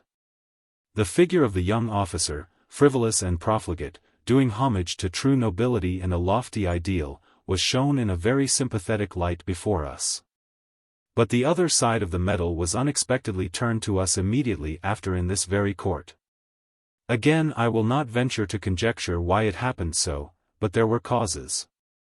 The same lady, bathed in tears of long-concealed indignation, alleged that he of all men, had despised her for her action, which, though incautious, reckless perhaps, was still dictated by lofty and generous motives. The girl's betrothed, looked at her with that smile of mockery, which was more insufferable from him than from anyone. And knowing that he had already deceived her, he had deceived her, believing that she was bound to endure everything from him, even treachery, she intentionally offered him 3,000 rubles. And clearly, too clearly, let him understand that she was offering him money to deceive her. Well, will you take it or not, are you so lost to shame, was the dumb question in her scrutinizing eyes. He looked at her, saw clearly what was in her mind, he's admitted here before you that he understood it all, appropriated that 3,000 unconditionally. And squandered it in 2 days with the new object of his affections. What are we to believe then? The first legend of the young officer sacrificing his last farthing in a noble impulse of generosity and doing reverence to virtue, or this other revolting picture? As a rule, between two extremes one has to find the mean, but in the present case this is not true. The probability is that in the first case he was genuinely noble, and in the second as genuinely base. And why? Because he was of the broad Karamazov character, that's just what I am leading up to, capable of combining the most incongruous contradictions. And capable of the greatest heights and of the greatest depths. Remember the brilliant remark made by a young observer who has seen the Karamazov family at close quarters, Mr. Rakitin, the sense of their own degradation is as essential to those reckless, unbridled natures as the sense of their lofty generosity. And that's true, they need continually this unnatural mixture. Two extremes at the same moment, or they are miserable and dissatisfied and their existence is incomplete. They are wide as Mother Russia, they include everything and put up with everything. By the way, gentlemen of the jury, we've just touched upon that 3,000 rubles, and I will venture to anticipate things a little.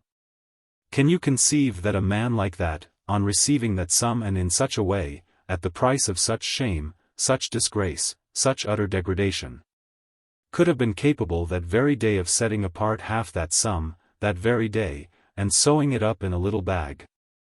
And would have had the firmness of character to carry it about with him for a whole month afterwards, in spite of every temptation and his extreme need of it.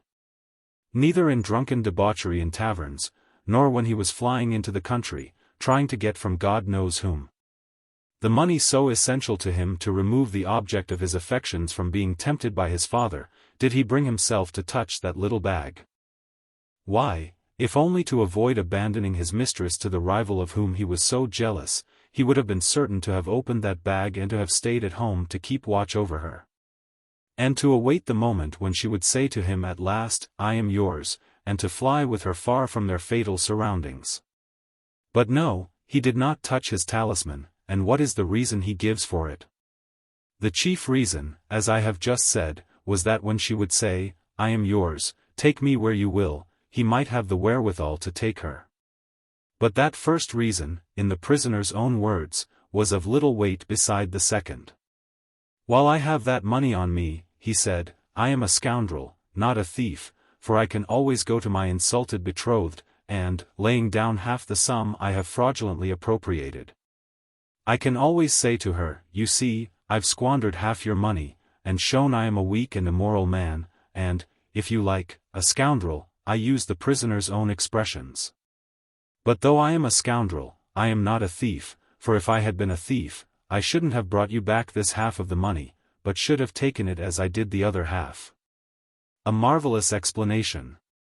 This frantic, but weak man, who could not resist the temptation of accepting the 3,000 rubles at the price of such disgrace, this very man suddenly develops the most stoical firmness, and carries about 1,000 rubles without daring to touch it. Does that fit in at all with the character we have analyzed? No, and I venture to tell you how the real Dmitri Karamazov would have behaved in such circumstances, if he really had brought himself to put away the money. At the first temptation, for instance, to entertain the woman with whom he had already squandered half the money, he would have unpicked his little bag and have taken out some 100 rubles.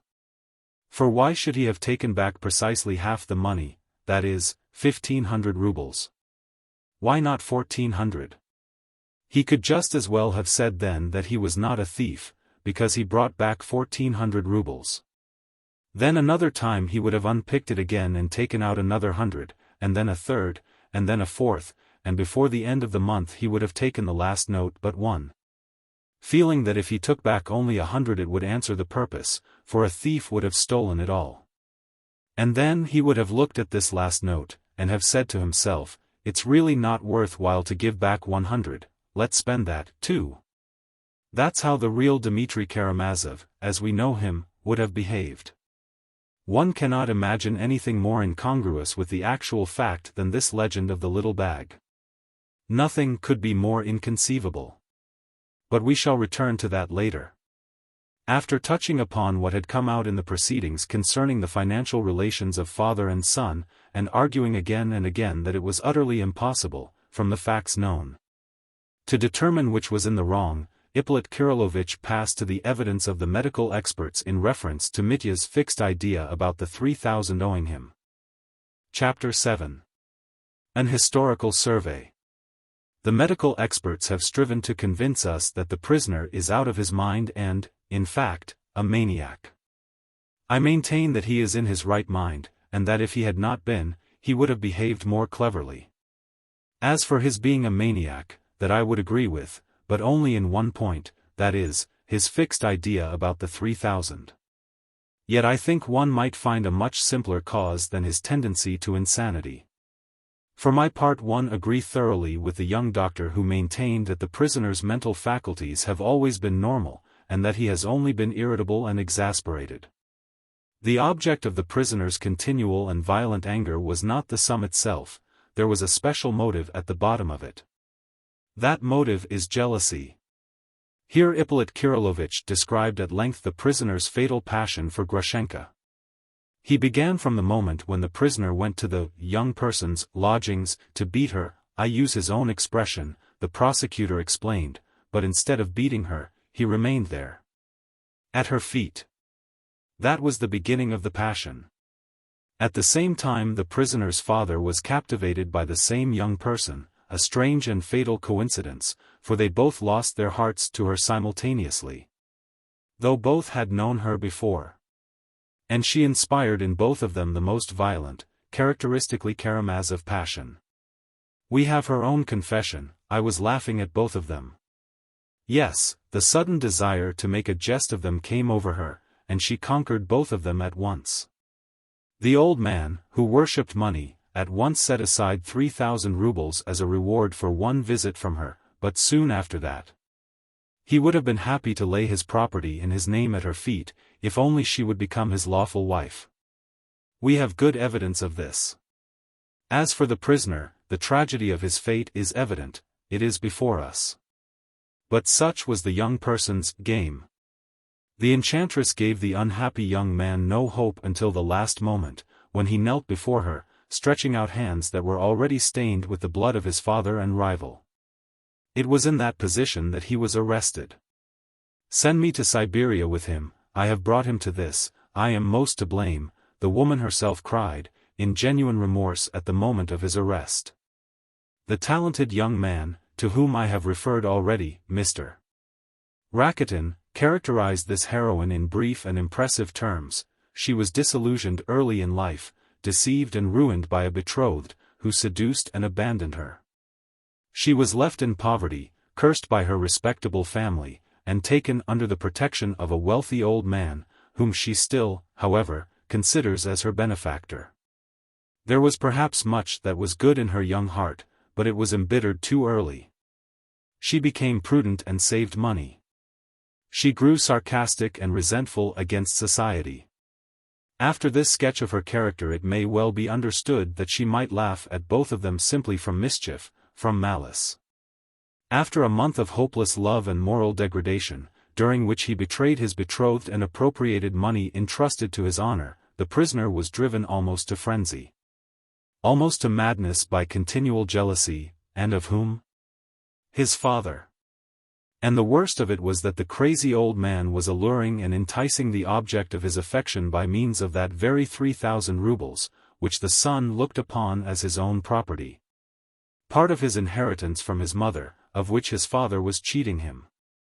Yes, I admit it was hard to bear. It might well drive a man to madness. It was not the money, but the fact that this money was used with such revolting cynicism to ruin his happiness. Then the prosecutor went on to describe how the idea of murdering his father had entered the prisoner's head, and illustrated his theory with facts. At first he only talked about it in taverns, he was talking about it all that month. He likes being always surrounded with company, and he likes to tell his companions everything, even his most diabolical and dangerous ideas. He likes to share every thought with others, and expects, for some reason, that those he confides in will meet him with perfect sympathy, enter into all his troubles and anxieties, take his part and not oppose him in anything. If not, he flies into a rage and smashes up everything in the tavern. Then followed the anecdote about Captain Snegiryov. Those who heard the prisoner began to think at last that he might mean more than threats, and that such a frenzy might turn threats into actions. Here the prosecutor described the meeting of the family at the monastery, the conversations with Alyosha, and the horrible scene of violence when the prisoner had rushed into his father's house just after dinner. I cannot positively assert, the prosecutor continued, that the prisoner fully intended to murder his father before that incident. Yet the idea had several times presented itself to him, and he had deliberated on it, for that we have facts, witnesses, and his own words. I confess, gentlemen of the jury, he added, that till today I have been uncertain whether to attribute to the prisoner conscious premeditation. I was firmly convinced that he had pictured the fatal moment beforehand, but had only pictured it, contemplating it as a possibility. He had not definitely considered when and how he might commit the crime. But I was only uncertain till today, till that fatal document was presented to the court just now. You yourselves heard that young lady's exclamation, "It is the plan, the program of the murder." That is how she defined that miserable, drunken letter of the unhappy prisoner. And, in fact, from that letter we see that the whole fact of the murder was premeditated. It was written 2 days before, and so we know now for a fact that, 48 hours before the perpetration of his terrible design, the prisoner swore that, if he could not get money next day, he would murder his father in order to take the envelope with the notes from under his pillow, as soon as Ivan had left. As soon as Ivan had gone away, you hear that, so he had thought everything out, weighing every circumstance, and he carried it all out just as he had written it. The proof of premeditation is conclusive, the crime must have been committed for the sake of the money, that is stated clearly, that is written and signed. The prisoner does not deny his signature. I shall be told he was drunk when he wrote it. But that does not diminish the value of the letter, quite the contrary, he wrote when drunk what he had planned when sober. Had he not planned it when sober, he would not have written it when drunk. I shall be asked, then why did he talk about it in taverns? A man who premeditates such a crime is silent and keeps it to himself. Yes, but he talked about it before he had formed a plan, when he had only the desire, only the impulse to it. Afterwards he talked less about it. On the evening he wrote that letter at the Metropolis tavern, contrary to his custom he was silent, though he had been drinking. He did not play billiards, he sat in a corner, talked to no one. He did indeed turn a shopman out of his seat, but that was done almost unconsciously, because he could never enter a tavern without making a disturbance. It is true that after he had taken the final decision, he must have felt apprehensive that he had talked too much about his design beforehand, and that this might lead to his arrest and prosecution afterwards. But there was nothing for it, he could not take his words back, but his luck had served him before, it would serve him again. He believed in his star, you know. I must confess, too, that he did a great deal to avoid the fatal catastrophe. Tomorrow I shall try and borrow the money from everyone, as he writes in his peculiar language, and if they won't give it to me, there will be bloodshed. Here Ippolit Kirillovitch passed to a detailed description of all Mitya's efforts to borrow the money. He described his visit to Samsonov, his journey to Lyagavy. Harassed, jeered at, hungry, after selling his watch to pay for the journey, though he tells us he had 1,500 rubles on him, a likely story. Tortured by jealousy at having left the object of his affections in the town, suspecting that she would go to Fyodor Pavlovitch in his absence, he returned at last to the town, to find, to his joy, that she had not been near his father. He accompanied her himself to her protector. Strange to say, he doesn't seem to have been jealous of Samsonov, which is psychologically interesting. Then he hastens back to his ambush in the back gardens, and there learns that Smerdyakov is in a fit, that the other servant is ill, the coast is clear and he knows the signals, what a temptation.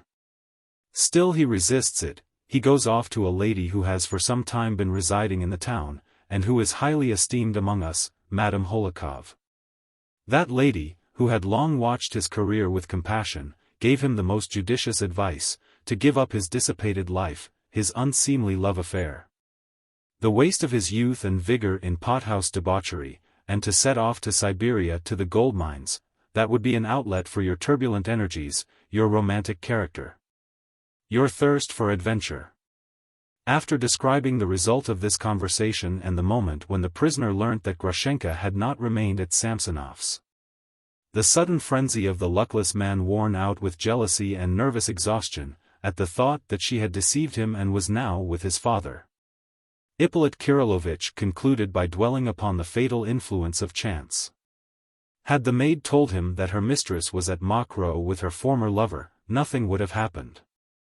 But she lost her head, she could only swear and protest her ignorance, and if the prisoner did not kill her on the spot, it was only because he flew in pursuit of his false mistress. But note, frantic as he was, he took with him a brass pestle. Why that? Why not some other weapon? But since he had been contemplating his plan and preparing himself for it for a whole month, he would snatch up anything like a weapon that caught his eye. He had realized for a month past that any object of the kind would serve as a weapon, so he instantly, without hesitation, recognized that it would serve his purpose.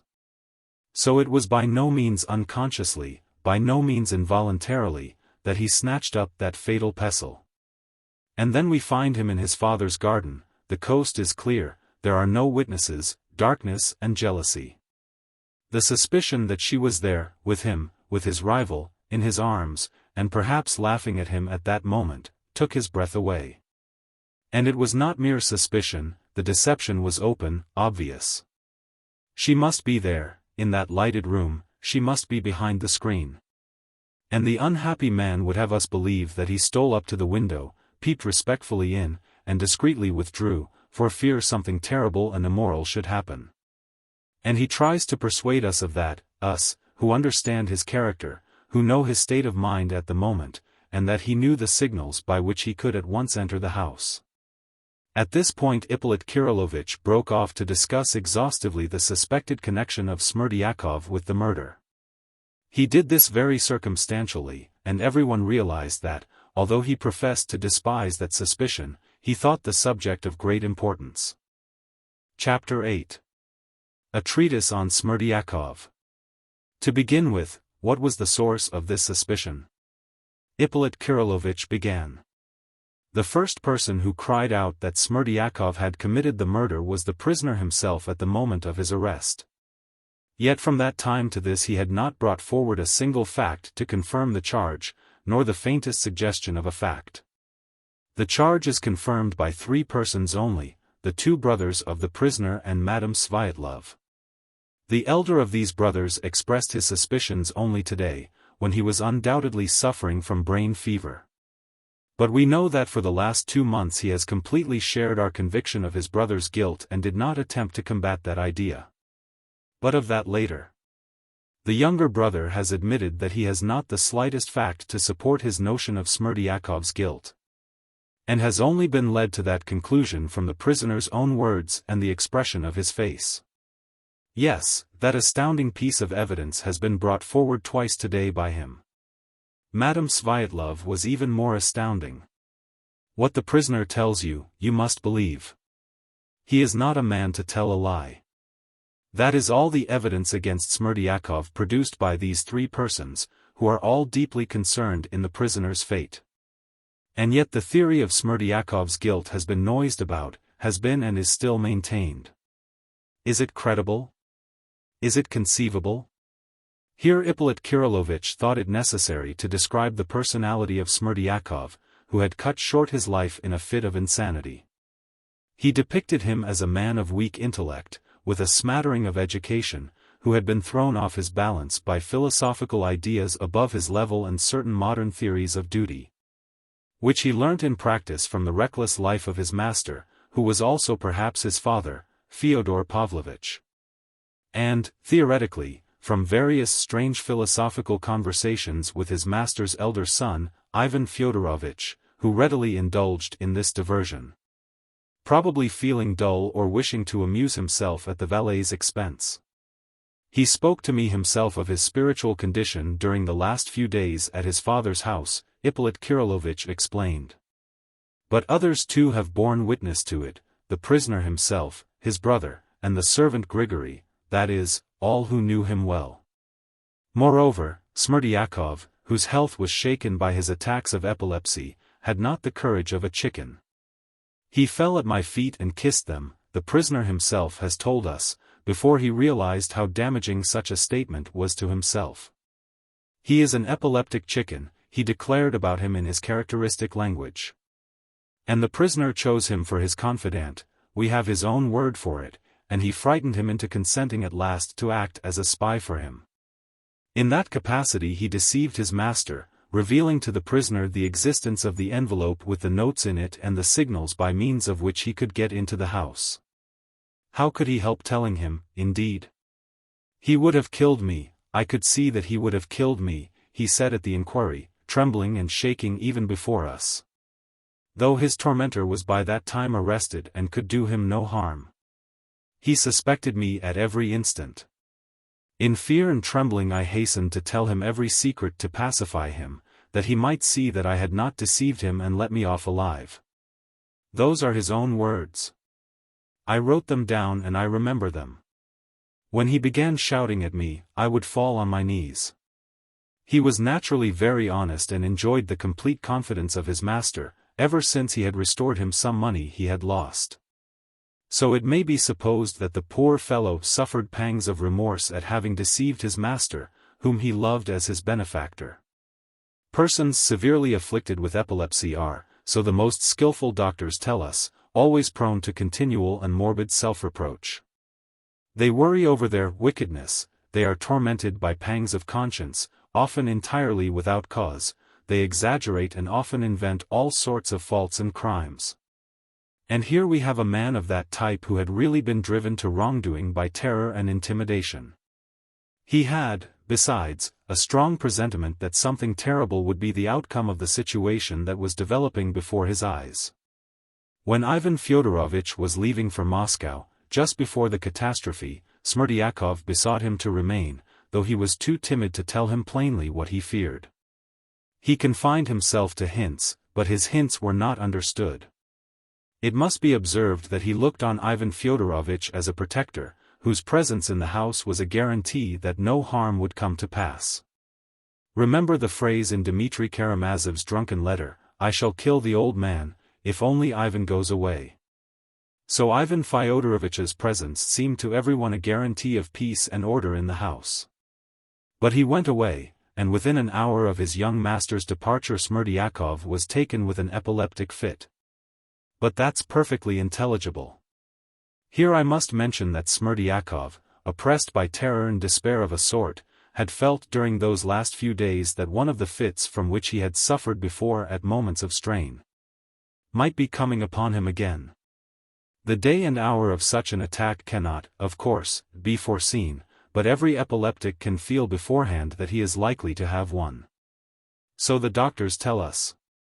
And so, as soon as Ivan Fyodorovich had driven out of the yard, Smerdyakov, depressed by his lonely and unprotected position, went to the cellar.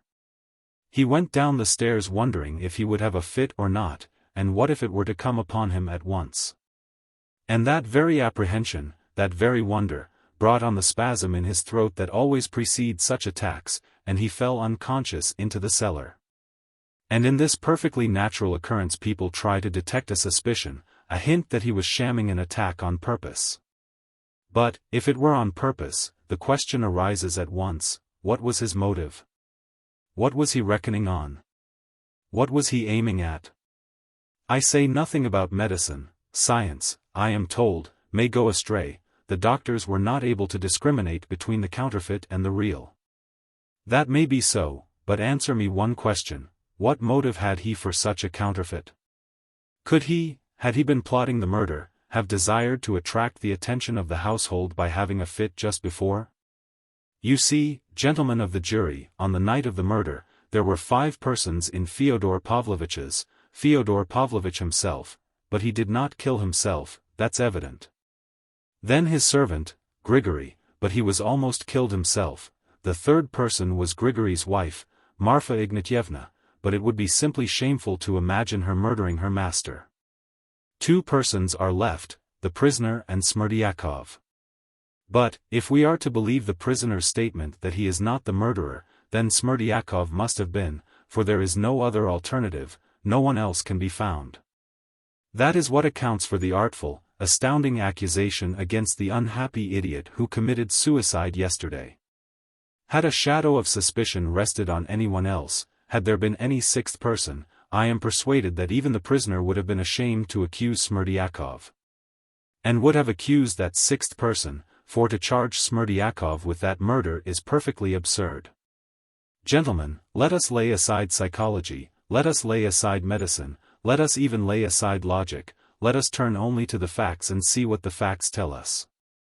If Smerdyakov killed him, how did he do it? Alone or with the assistance of the prisoner? Let us consider the first alternative, that he did it alone. If he had killed him it must have been with some object, for some advantage to himself. But not having a shadow of the motive that the prisoner had for the murder, hatred, jealousy, and so on, Smerdyakov could only have murdered him for the sake of gain. In order to appropriate the 3,000 rubles he had seen his master put in the envelope. And yet he tells another person, and a person most closely interested, that is, the prisoner, everything about the money and the signals, where the envelope lay, what was written on it, what it was tied up with, and, above all, told him of those signals by which he could enter the house. Did he do this simply to betray himself, or to invite to the same enterprise one who would be anxious to get that envelope for himself? Yes, I shall be told, but he betrayed it from fear. But how do you explain this? A man who could conceive such an audacious, savage act, and carry it out, tells facts which are known to no one else in the world, and which, if he held his tongue, no one would ever have guessed. No, however cowardly he might be, if he had plotted such a crime, nothing would have induced him to tell anyone about the envelope and the signals. For that was as good as betraying himself beforehand. He would have invented something, he would have told some lie if he had been forced to give information, but he would have been silent about that. For, on the other hand, if he had said nothing about the money, but had committed the murder and stolen the money, no one in the world could have charged him with murder for the sake of robbery. Since no one but he had seen the money, no one but he knew of its existence in the house. Even if he had been accused of the murder, it could only have been thought that he had committed it from some other motive. But since no one had observed any such motive in him beforehand, and everyone saw, on the contrary, that his master was fond of him and honored him with his confidence, he would, of course, have been the last to be suspected. People would have suspected first the man who had a motive, a man who had himself declared he had such motives, who had made no secret of it. They would, in fact, have suspected the son of the murdered man, Dmitri Fyodorovitch. Had Smerdyakov killed and robbed him, and the son been accused of it, that would, of course, have suited Smerdyakov. Yet are we to believe that, though plotting the murder, he told that son, Dmitri, about the money, the envelope, and the signals? Is that logical? Is that clear? When the day of the murder planned by Smerdyakov came, we have him falling downstairs in a feigned fit, with what object? In the first place that Grigory, who had been intending to take his medicine, might put it off and remain on guard, seeing there was no one to look after the house, and, in the second place, I suppose, that his master seeing that there was no one to guard him, and in terror of a visit from his son, might redouble his vigilance and precaution. And, most of all, I suppose that he, Smerdyakov, disabled by the fit, might be carried from the kitchen, where he always slept, apart from all the rest, and where he could go in and out as he liked, to Grigory's room at the other end of the lodge, where he was always put, shut off by a screen 3 paces from their own bed. This was the immemorial custom established by his master and the kind-hearted Marfa Ignatyevna, whenever he had a fit. There, lying behind the screen, he would most likely, to keep up the sham, have begun groaning, and so keeping them awake all night, as Grigory and his wife testified. And all this, we are to believe, that he might more conveniently get up and murder his master. But I shall be told that he shammed illness on purpose that he might not be suspected and that he told the prisoner of the money and the signals to tempt him to commit the murder. And when he had murdered him and had gone away with the money, making a noise, most likely, and waking people, Smerdyakov got up, am I to believe, and went in, what for? To murder his master a second time and carry off the money that had already been stolen? Gentlemen, are you laughing? I am ashamed to put forward such suggestions, but, incredible as it seems, that's just what the prisoner alleges. When he had left the house, had knocked Grigory down and raised an alarm, he tells us Smerdyakov got up, went in and murdered his master and stole the money. I won't press the point that Smerdyakov could hardly have reckoned on this beforehand, and have foreseen that the furious and exasperated son would simply come to peep in respectfully, though he knew the signals, and beat a retreat, leaving Smerdyakov his booty. Gentlemen of the jury, I put this question to you in earnest: when was the moment when Smerdyakov could have committed his crime? Name that moment, or you can't accuse him. But, perhaps, the fit was a real one. The sick man suddenly recovered, heard a shout, and went out. Well, what then? He looked about him and said, why not go and kill the master? And how did he know what had happened, since he had been lying unconscious till that moment? But there's a limit to these flights of fancy. Quite so, some astute people will tell me, but what if they were in agreement? What if they murdered him together and shared the money, what then? A weighty question, truly. And the facts to confirm it are astounding. One commits the murder and takes all the trouble while his accomplice lies on one side shamming a fit, apparently to arouse suspicion in everyone, alarm in his master and alarm in Grigory. It would be interesting to know what motives could have induced the two accomplices to form such an insane plan. But perhaps it was not a case of active complicity on Smerdyakov's part, but only of passive acquiescence. Perhaps Smerdyakov was intimidated and agreed not to prevent the murder, and foreseeing that he would be blamed for letting his master be murdered, without screaming for help or resisting. He may have obtained permission from Dmitri Karamazov to get out of the way by shamming a fit. You may murder him as you like. It's nothing to me. But as this attack of Smerdyakov's was bound to throw the household into confusion, Dmitri Karamazov could never have agreed to such a plan. I will waive that point however. Supposing that he did agree, it would still follow that Dmitri Karamazov is the murderer and the instigator, and Smerdyakov is only a passive accomplice, and not even an accomplice, but merely acquiesced against his will through terror. But what do we see? As soon as he is arrested, the prisoner instantly throws all the blame on Smerdyakov, not accusing him of being his accomplice, but of being himself the murderer. He did it alone, he says. He murdered and robbed him.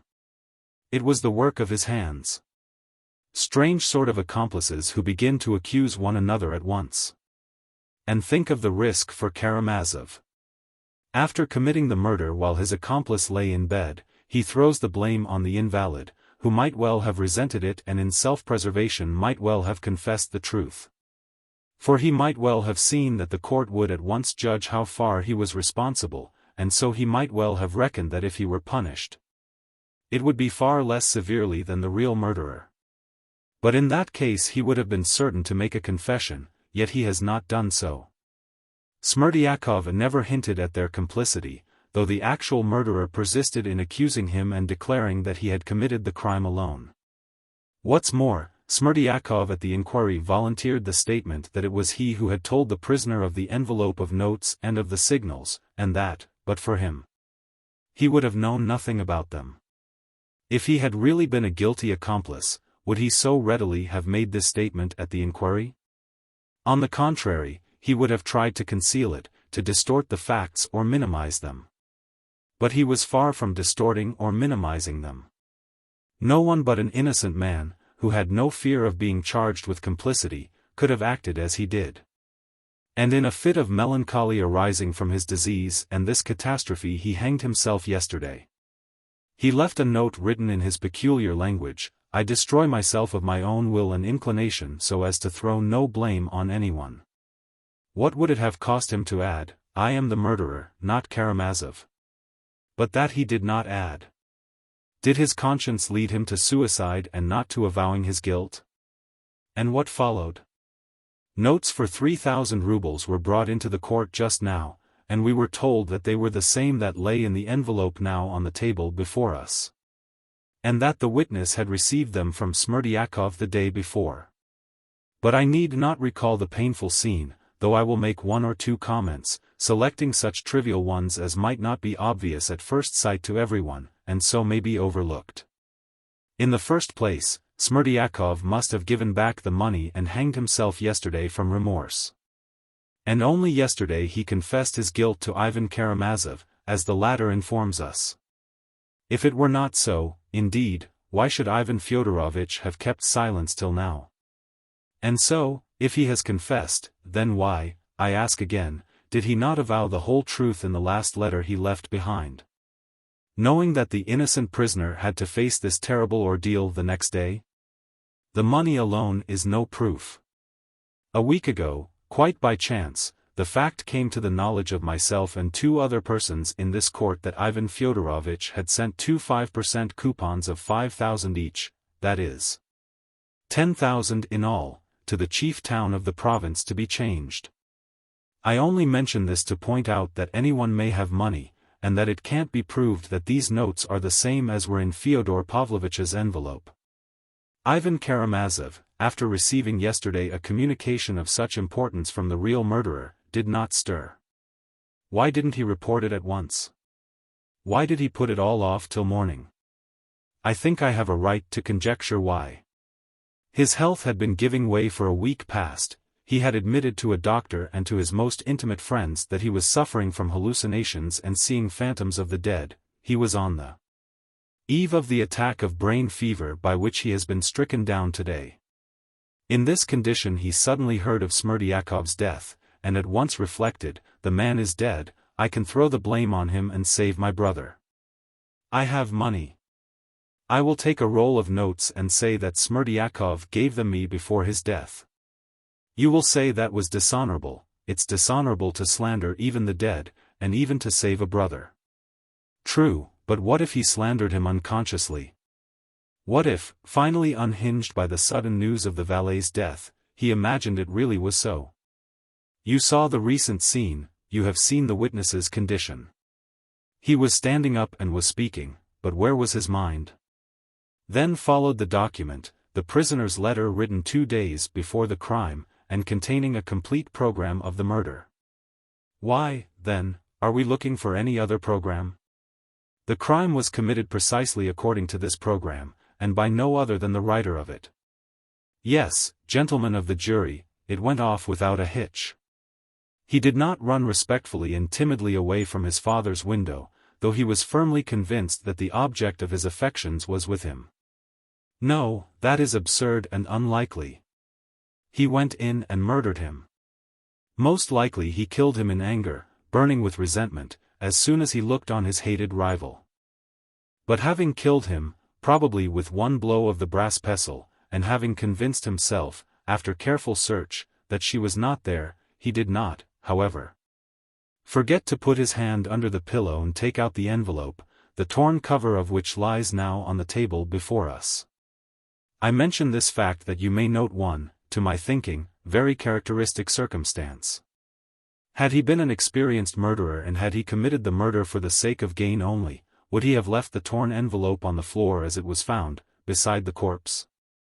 Had it been Smerdyakov, for instance, murdering his master to rob him, he would have simply carried away the envelope with him, without troubling himself to open it over his victim's corpse.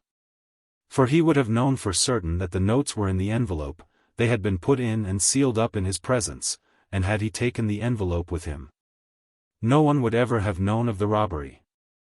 I ask you, gentlemen, would Smerdyakov have behaved in that way? Would he have left the envelope on the floor? No, this was the action of a frantic murderer, a murderer who was not a thief and had never stolen before that day, who snatched the notes from under the pillow, not like a thief stealing them, but as though seizing his own property from the thief who had stolen it. For that was the idea which had become almost an insane obsession in Dmitri Karamazov in regard to that money. And pouncing upon the envelope, which he had never seen before, he tore it open to make sure whether the money was in it, and ran away with the money in his pocket, even forgetting to consider that he had left an astounding piece of evidence against himself in that torn envelope on the floor. All because it was Karamazov, not Smerdyakov. He didn't think, he didn't reflect, and how should he? He ran away. He heard behind him the servant cry out. The old man caught him, stopped him and was felled to the ground by the brass pestle. The prisoner, moved by pity, leapt down to look at him. Would you believe it, he tells us that he leapt down out of pity, out of compassion, to see whether he could do anything for him. Was that a moment to show compassion? No. He jumped down simply to make certain whether the only witness of his crime were dead or alive. Any other feeling, any other motive would be unnatural. Note that he took trouble over Grigory, wiped his head with his handkerchief and, convincing himself he was dead, he ran to the house of his mistress, dazed and covered with blood. How was it he never thought that he was covered with blood and would be at once detected? But the prisoner himself assures us that he did not even notice that he was covered with blood. That may be believed, that is very possible, that always happens at such moments with criminals. On one point they will show diabolical cunning, while another will escape them altogether. But he was thinking at that moment of one thing only: where was she?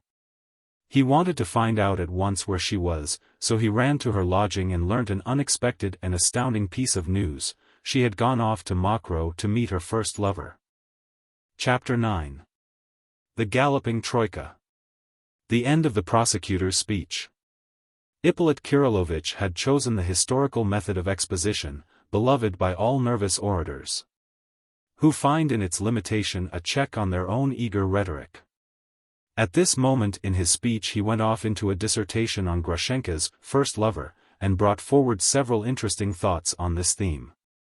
Karamazov, who had been frantically jealous of everyone, collapsed, so to speak, and effaced himself at once before this first lover. What makes it all the more strange is that he seems to have hardly thought of this formidable rival. But he had looked upon him as a remote danger, and Karamazov always lives in the present. Possibly he regarded him as a fiction. But his wounded heart grasped instantly that the woman had been concealing this new rival and deceiving him, because he was anything but a fiction to her, because he was the one hope of her life. Grasping this instantly, he resigned himself. Gentlemen of the jury, I cannot help dwelling on this unexpected trait in the prisoner's character. He suddenly evinces an irresistible desire for justice, a respect for woman and a recognition of her right to love. And all this at the very moment when he had stained his hands with his father's blood for her sake. It is true that the blood he had shed was already crying out for vengeance, for, after having ruined his soul and his life in this world, he was forced to ask himself at that same instant what he was and what he could be now to her, to that being, dearer to him than his own soul. In comparison with that former lover who had returned penitent, with new love, to the woman he had once betrayed, with honorable offers, with the promise of a reformed and happy life. And he, luckless man, what could he give her now, what could he offer her? Karamazov felt all this, knew that all ways were barred to him by his crime and that he was a criminal under sentence, and not a man with life before him. This thought crushed him. And so he instantly flew to one frantic plan, which, to a man of Karamazov's character, must have appeared the one inevitable way out of his terrible position. That way out was suicide. He ran for the pistols he had left in pledge with his friend Perhotin, and on the way, as he ran, he pulled out of his pocket the money, for the sake of which he had stained his hands with his father's gore. Oh, now he needed money more than ever. Karamazov would die, Karamazov would shoot himself, and it should be remembered. To be sure, he was a poet and had burnt the candle at both ends all his life. To her. And there, oh, there I will give a feast to the whole world, such as never was before, that will be remembered and talked of long after. In the midst of shouts of wild merriment, reckless gypsy songs and dances, I shall raise the glass and drink to the woman I adore and her new-found happiness. And then, on the spot, at her feet, I shall dash out my brains before her and punish myself. She will remember Mitya Karamazov sometimes, she will see how Mitya loved her, she will feel for Mitya. Here we see in excess a love of effect, a romantic despair and sentimentality, and the wild recklessness of the Karamazovs. Yes, but there is something else, gentlemen of the jury, something that cries out in the soul, throbs incessantly in the mind, and poisons the heart unto death. That something is conscience. Gentlemen of the jury, its judgment, its terrible torments. The pistol will settle everything, the pistol is the only way out. But beyond, I don't know whether Karamazov wondered at that moment what lies beyond, and whether Karamazov could, like Hamlet, wonder what lies beyond. No, gentlemen of the jury, they have their Hamlets, but we still have our Karamazovs. Here Ippolit Kirillovitch drew a minute picture of Mitya's preparations, the scene at Perhotin's, at the shop, with the drivers. He quoted numerous words and actions, confirmed by witnesses, and the picture made a terrible impression on the audience. The guilt of this harassed and desperate man stood out clear and convincing, when the facts were brought together. What need had he of precaution? 2 or 3 times he almost confessed, hinted at it, all but spoke out. Then followed the evidence given by witnesses. He even cried out to the peasant who drove him, "Do you know, you are driving a murderer." But it was impossible for him to speak out, he had to get to Mokroe and there to finish his romance. But what was awaiting the luckless man? Almost from the first minute at Mokroe he saw that his invincible rival was perhaps by no means so invincible, that the toast to their newfound happiness was not desired and would not be acceptable. But you know the facts, gentlemen of the jury, from the preliminary inquiry. Karamazov's triumph over his rival was complete, and his soul passed into quite a new phase, perhaps the most terrible phase through which his soul has passed or will pass. One may say with certainty, gentlemen of the jury, the prosecutor continued, that outraged nature and the criminal heart bring their own vengeance more completely than any earthly justice. What's more, justice and punishment on earth positively alleviate the punishment of nature and are, indeed, essential to the soul of the criminal at such moments, as its salvation from despair. For I cannot imagine the horror and moral suffering of Karamazov when he learnt that she loved him, that for his sake she had rejected her first lover, that she was summoning him, Mitya, to a new life, that she was promising him happiness, and when everything was over for him and nothing was possible. By the way, I will note in parenthesis a point of importance for the light it throws on the prisoner's position at the moment. This woman, this love of his, had been till the last moment, till the very instant of his arrest, a being unattainable, passionately desired by him but unattainable. Yet why did he not shoot himself then? Why did he relinquish his design and even forget where his pistol was? It was just that passionate desire for love and the hope of satisfying it that restrained him. Throughout their revels he kept close to his adored mistress, who was at the banquet with him and was more charming and fascinating to him than ever. He did not leave her side, abasing himself in his homage before her.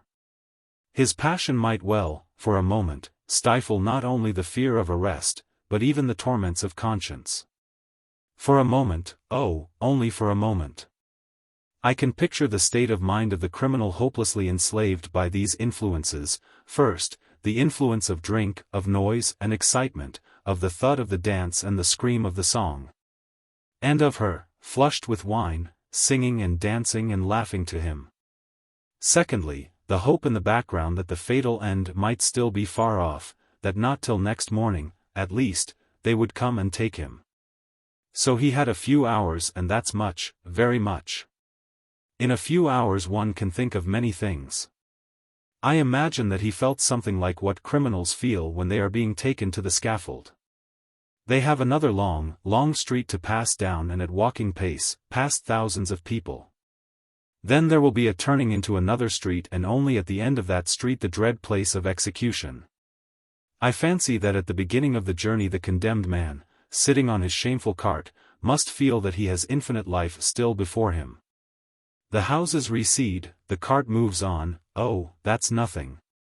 It's still far to the turning into the second street and he still looks boldly to right and to left at those thousands of callously curious people with their eyes fixed on him. And he still fancies that he is just such a man as they. But now the turning comes to the next street. Oh, that's nothing, nothing, there's still a whole street before him, and however many houses have been passed, he will still think there are many left. And so to the very end, to the very scaffold. This I imagine is how it was with Karamazov then. They've not had time yet, he must have thought, I may still find some way out, oh, there's still time to make some plan of defense, and now, she is so fascinating. His soul was full of confusion and dread, but he managed, however, to put aside half his money and hide it somewhere. I cannot otherwise explain the disappearance of quite half of the 3,000 he had just taken from his father's pillow. He had been in Mokroe more than once before, he had caroused there for 2 days together already, he knew the old big house with all its passages and outbuildings. I imagine that part of the money was hidden in that house, not long before the arrest, in some crevice, under some floor, in some corner, under the roof. With what object? I shall be asked. Why, the catastrophe may take place at once, of course. He hadn't yet considered how to meet it, he hadn't the time, his head was throbbing and his heart was with her, but money was indispensable in any case. With money a man is always a man. Perhaps such foresight at such a moment may strike you as unnatural? But he assures us himself that a month before, at a critical and exciting moment, he had halved his money and sewn it up in a little bag. And though that was not true, as we shall prove directly, it shows the idea was a familiar one to Karamazov, he had contemplated it. What's more, when he declared at the inquiry that he had put 1,500 rubles in a bag, which never existed, he may have invented that little bag on the inspiration of the moment. Because he had 2 hours before divided his money and hidden half of it at Mokroe till morning, in case of emergency, simply not to have it on himself. 2 extremes, gentlemen of the jury, remember that Karamazov can contemplate 2 extremes and both at once. We have looked in the house, but we haven't found the money. It may still be there or it may have disappeared next day and be in the prisoner's hands now. In any case he was at her side, on his knees before her, she was lying on the bed. He had his hands stretched out to her and he had so entirely forgotten everything that he did not even hear the men coming to arrest him. He hadn't time to prepare any line of defense in his mind. He was caught unawares and confronted with his judges, the arbiters of his destiny. Gentlemen of the jury, there are moments in the execution of our duties when it is terrible for us to face a man, terrible on his account, too. The moments of contemplating that animal fear, when the criminal sees that all is lost, but still struggles, still means to struggle. The moments when every instinct of self-preservation rises up in him at once and he looks at you with questioning and suffering eyes, studies you, your face, your thoughts.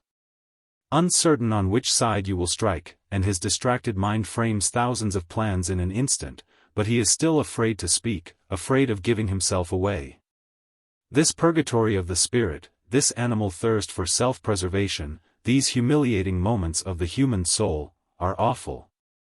And sometimes arouse horror and compassion for the criminal even in the lawyer. And this was what we all witnessed then. At first he was thunderstruck and in his terror dropped some very compromising phrases. Blood. I've deserved it. But he quickly restrained himself. He had not prepared what he was to say, what answer he was to make, he had nothing but a bare denial ready. I am not guilty of my father's death. That was his fence for the moment and behind it he hoped to throw up a barricade of some sort. His first compromising exclamations he hastened to explain by declaring that he was responsible for the death of the servant Grigory only. Of that bloodshed I am guilty, but who has killed my father, gentlemen, who has killed him? Who can have killed him, if not I? Do you hear, he asked us that, us, who had come to ask him that question. Do you hear that phrase uttered with such premature haste, if not I, the animal cunning, the naivete, the Karamazov impatience of it? I didn't kill him and you mustn't think I did. I wanted to kill him, gentlemen, I wanted to kill him, he hastens to admit, he was in a hurry, in a terrible hurry, but still I am not guilty, it is not I murdered him. He concedes to us that he wanted to murder him, as though to say, you can see for yourselves how truthful I am, so you'll believe all the sooner that I didn't murder him. Oh, in such cases the criminal is often amazingly shallow and credulous. At that point one of the lawyers asked him, as it were incidentally, the most simple question, wasn't it Smerdyakov killed him? Then, as we expected, he was horribly angry at our having anticipated him and caught him unawares. Before he had time to pave the way to choose and snatch the moment when it would be most natural to bring in Smerdyakov's name. He rushed at once to the other extreme, as he always does, and began to assure us that Smerdyakov could not have killed him, was not capable of it. But don't believe him, that was only his cunning. He didn't really give up the idea of Smerdyakov, on the contrary, he meant to bring him forward again. For, indeed, he had no one else to bring forward, but he would do that later, because for the moment that line was spoiled for him. He would bring him forward perhaps next day, or even a few days later, choosing an opportunity to cry out to us, you know I was more skeptical about Smerdyakov than you. You remember that yourselves, but now I am convinced. He killed him, he must have done.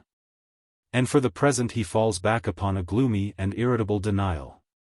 Impatience and anger prompted him, however, to the most inept and incredible explanation of how he looked into his father's window and how he respectfully withdrew. The worst of it was that he was unaware of the position of affairs, of the evidence given by Grigory. We proceeded to search him. The search angered, but encouraged him, the whole 3,000 had not been found on him, only half of it. And no doubt only at that moment of angry silence, the fiction of the little bag first occurred to him. No doubt he was conscious himself of the improbability of the story and strove painfully to make it sound more likely, to weave it into a romance that would sound plausible. In such cases the first duty, the chief task of the investigating lawyers, is to prevent the criminal being prepared. To pounce upon him unexpectedly so that he may blurt out his cherished ideas in all their simplicity, improbability and inconsistency. The criminal can only be made to speak by the sudden and apparently incidental communication of some new fact, of some circumstance of great importance in the case, of which he had no previous idea and could not have foreseen. We had such a fact in readiness, that was Grigory's evidence about the open door through which the prisoner had run out. He had completely forgotten about that door and had not even suspected that Grigory could have seen it. The effect of it was amazing. He leapt up and shouted to us, "Then Smerdyakov murdered him, it was Smerdyakov." And so betrayed the basis of the defense he was keeping back, and betrayed it in its most improbable shape. For Smerdyakov could only have committed the murder after he had knocked Grigory down and run away. When we told him that Grigory saw the door was open before he fell down, and had heard Smerdyakov behind the screen as he came out of his bedroom, Karamazov was positively crushed. My esteemed and witty colleague, Nikolai Parfenovitch, told me afterwards that he was almost moved to tears at the sight of him. And to improve matters, the prisoner hastened to tell us about the much-talked-of little bag. "So be it, you shall hear this romance. Gentlemen of the jury, I have told you already why I consider this romance not only an absurdity, but the most improbable invention that could have been brought forward in the circumstances. If one tried for a bet to invent the most unlikely story, one could hardly find anything more incredible. The worst of such stories is that the triumphant romancers can always be put to confusion and crushed by the very details in which real life is so rich and which these unhappy and involuntary storytellers neglect as insignificant trifles. Oh, they have no thought to spare for such details, their minds are concentrated on their grand invention as a whole, and fancy anyone daring to pull them up for a trifle. But that's how they are caught."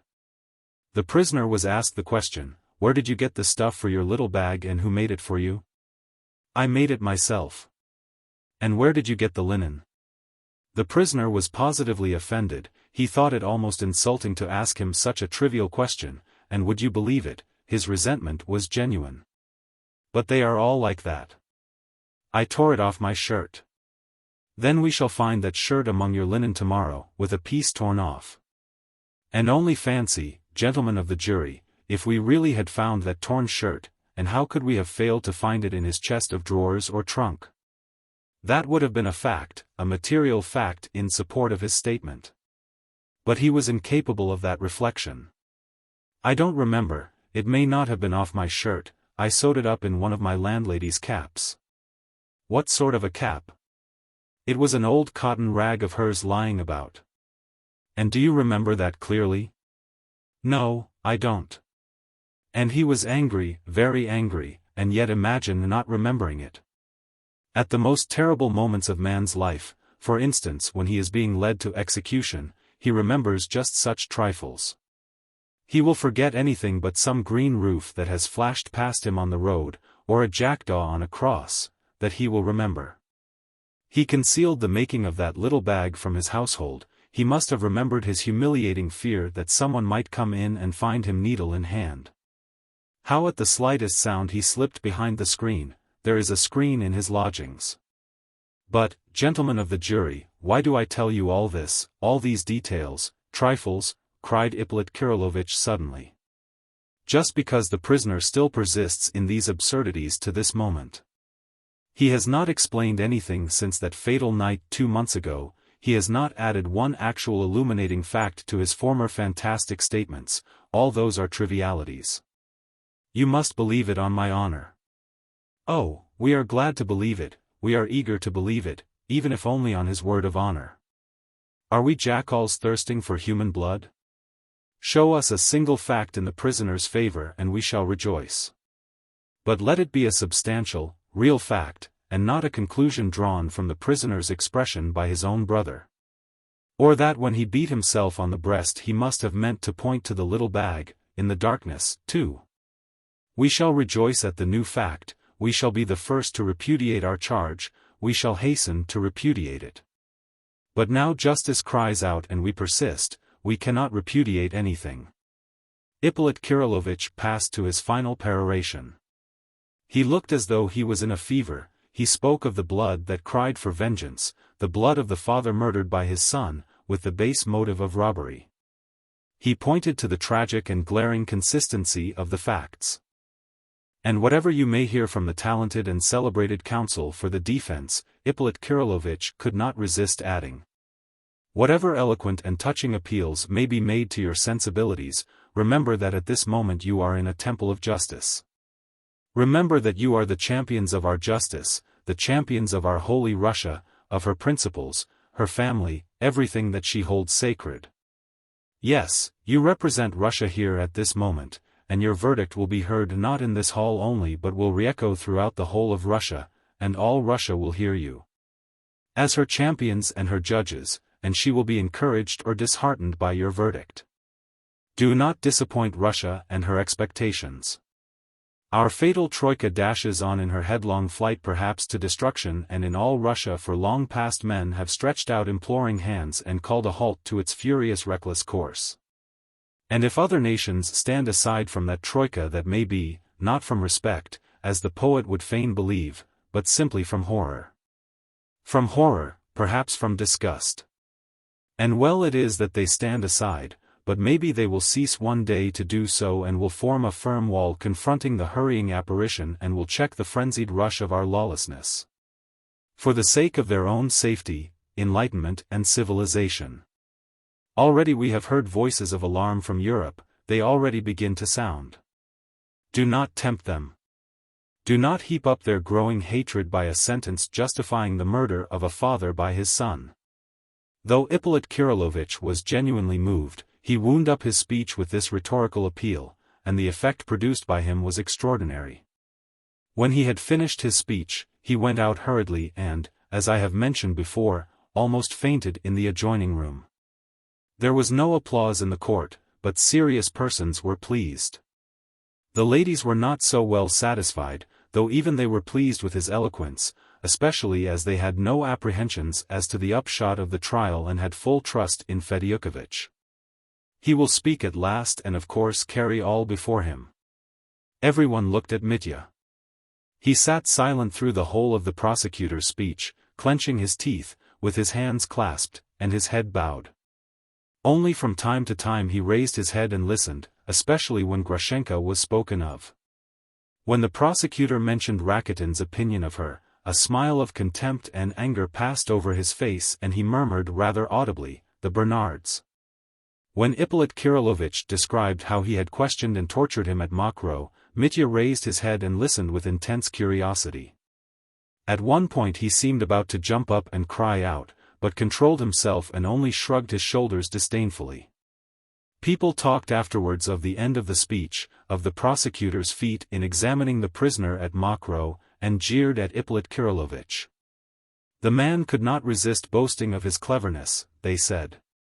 The court was adjourned, but only for a short interval, a quarter of an hour or 20 minutes at most.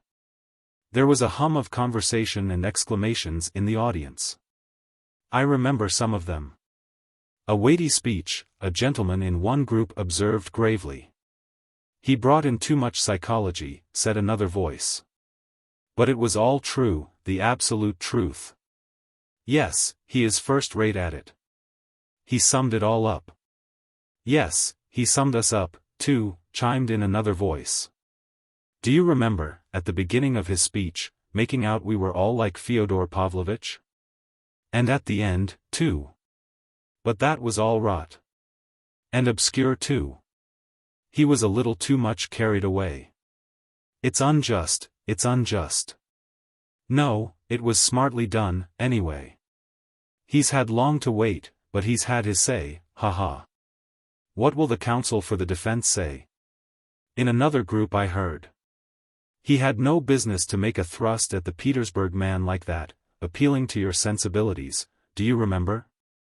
Yes, that was awkward of him. He was in too great a hurry. He is a nervous man. We laugh, but what must the prisoner be feeling? Yes, what must it be for Mitya? In a third group. What lady is that, the fat one, with the lorgnette, sitting at the end? She is a general's wife, divorced, I know her. That's why she has the lorgnette.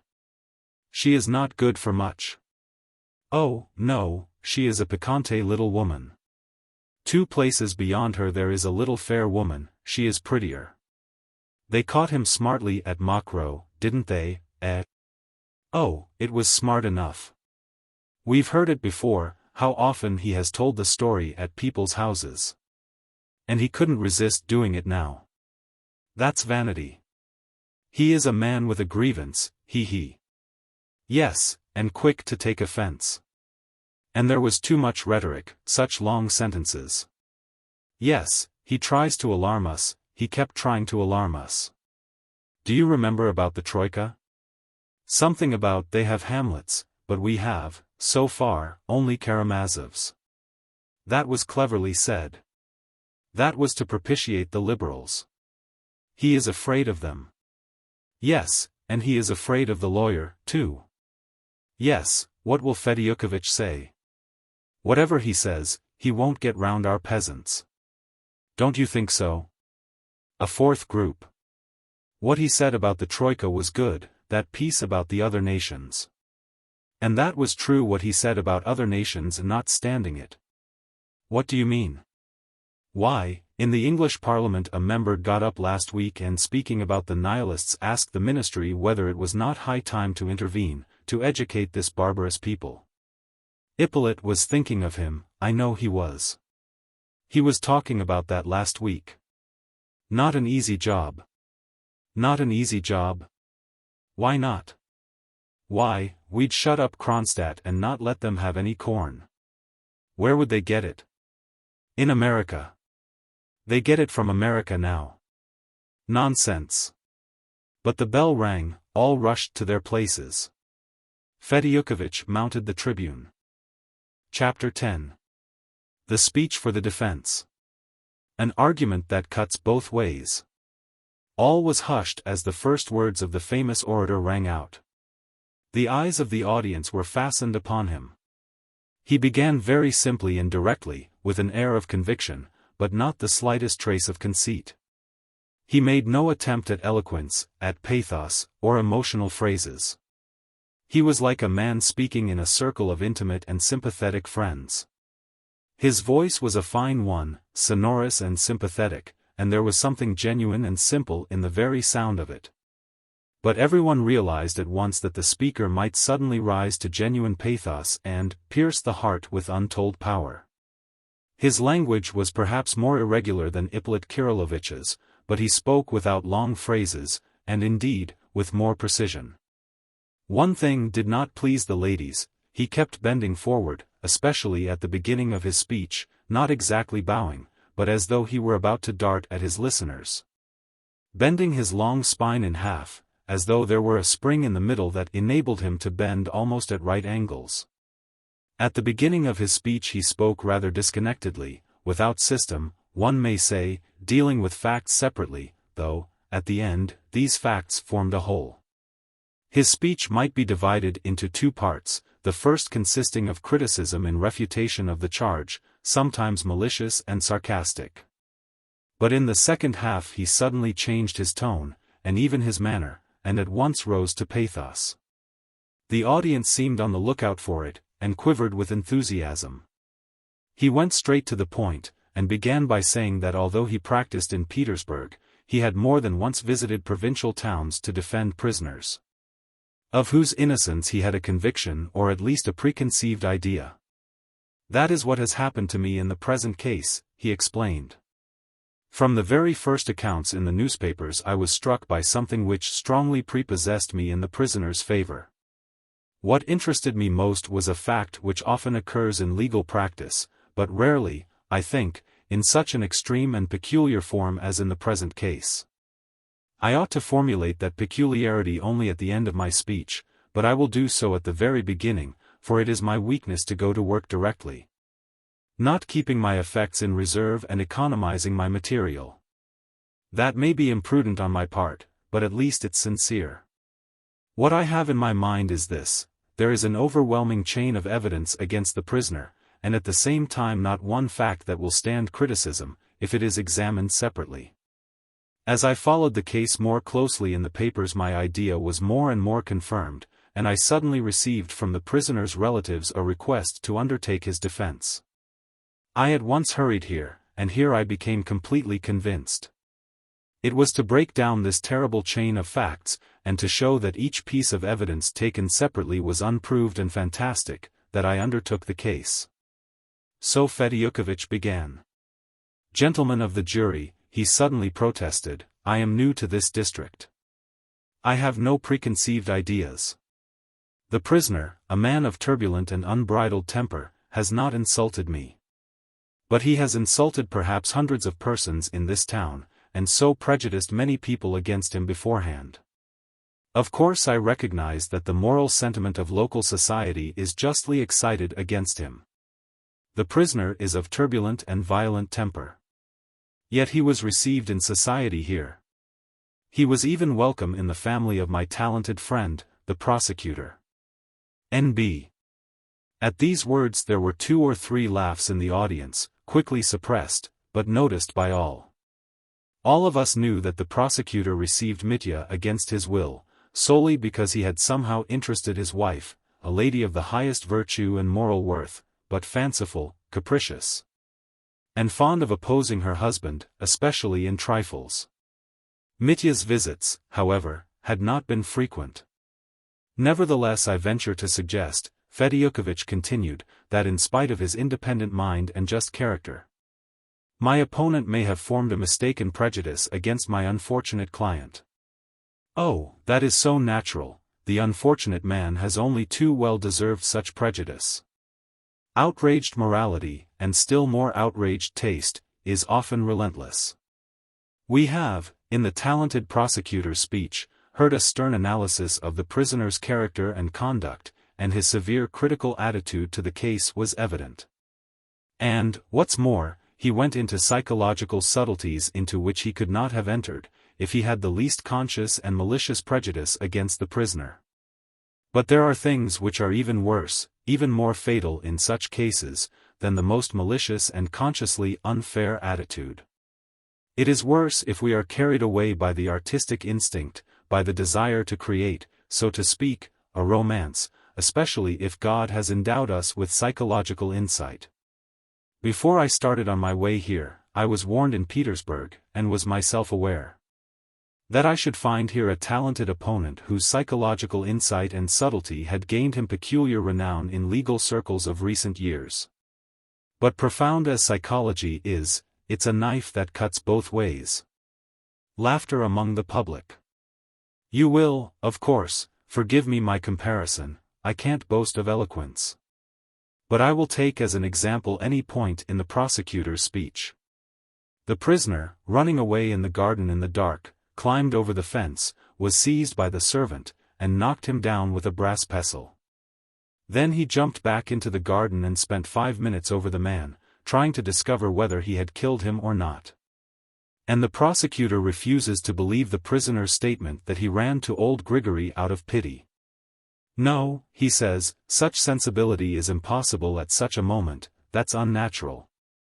He ran to find out whether the only witness of his crime was dead or alive, and so showed that he had committed the murder, since he would not have run back for any other reason. Here you have psychology, but let us take the same method and apply it to the case the other way round, and our result will be no less probable. The murderer, we are told, leapt down to find out, as a precaution, whether the witness was alive or not, yet he had left in his murdered father's study, as the prosecutor himself argues, an amazing piece of evidence in the shape of a torn envelope, with an inscription that there had been 3,000 rubles in it. If he had carried that envelope away with him, no one in the world would have known of that envelope and of the notes in it, and that the money had been stolen by the prisoner. Those are the prosecutor's own words. So on one side you see a complete absence of precaution, a man who has lost his head and run away in a fright, leaving that clue on the floor, and 2 minutes later, when he has killed another man, we are entitled to assume the most heartless and calculating foresight in him. But even admitting this was so, it is psychological subtlety, I suppose, that discerns that under certain circumstances I become as bloodthirsty and keen-sighted as a Caucasian eagle, while at the next I am as timid and blind as a mole. But if I am so bloodthirsty and cruelly calculating that when I kill a man I only run back to find out whether he is alive to witness against me, Why should I spend 5 minutes looking after my victim at the risk of encountering other witnesses? Why soak my handkerchief, wiping the blood off his head so that it may be evidence against me later? If he were so cold-hearted and calculating, why not hit the servant on the head again and again with the same pestle so as to kill him outright and relieve himself of all anxiety about the witness? Again, though he ran to see whether the witness was alive, he left another witness on the path, that brass pestle which he had taken from the two women, and which they could always recognize afterwards as theirs, and prove that he had taken it from them. And it is not as though he had forgotten it on the path, dropped it through carelessness or haste. No, he had flung away his weapon, for it was found 15 paces from where Grigory lay. Why did he do so? Just because he was grieved at having killed a man, an old servant, and he flung away the pestle with a curse, as a murderous weapon. That's how it must have been. What other reason could he have had for throwing it so far? And if he was capable of feeling grief and pity at having killed a man, it shows that he was innocent of his father's murder. Had he murdered him, he would never have run to another victim out of pity, then he would have felt differently, his thoughts would have been centered on self-preservation. He would have had none to spare for pity, that is beyond doubt. On the contrary, he would have broken his skull instead of spending 5 minutes looking after him. There was room for pity and good feeling just because his conscience had been clear till then. Here we have a different psychology. I have purposely resorted to this method, gentlemen of the jury, to show that you can prove anything by it. It all depends on who makes use of it. Psychology lures even most serious people into romancing, and quite unconsciously. I am speaking of the abuse of psychology, gentlemen.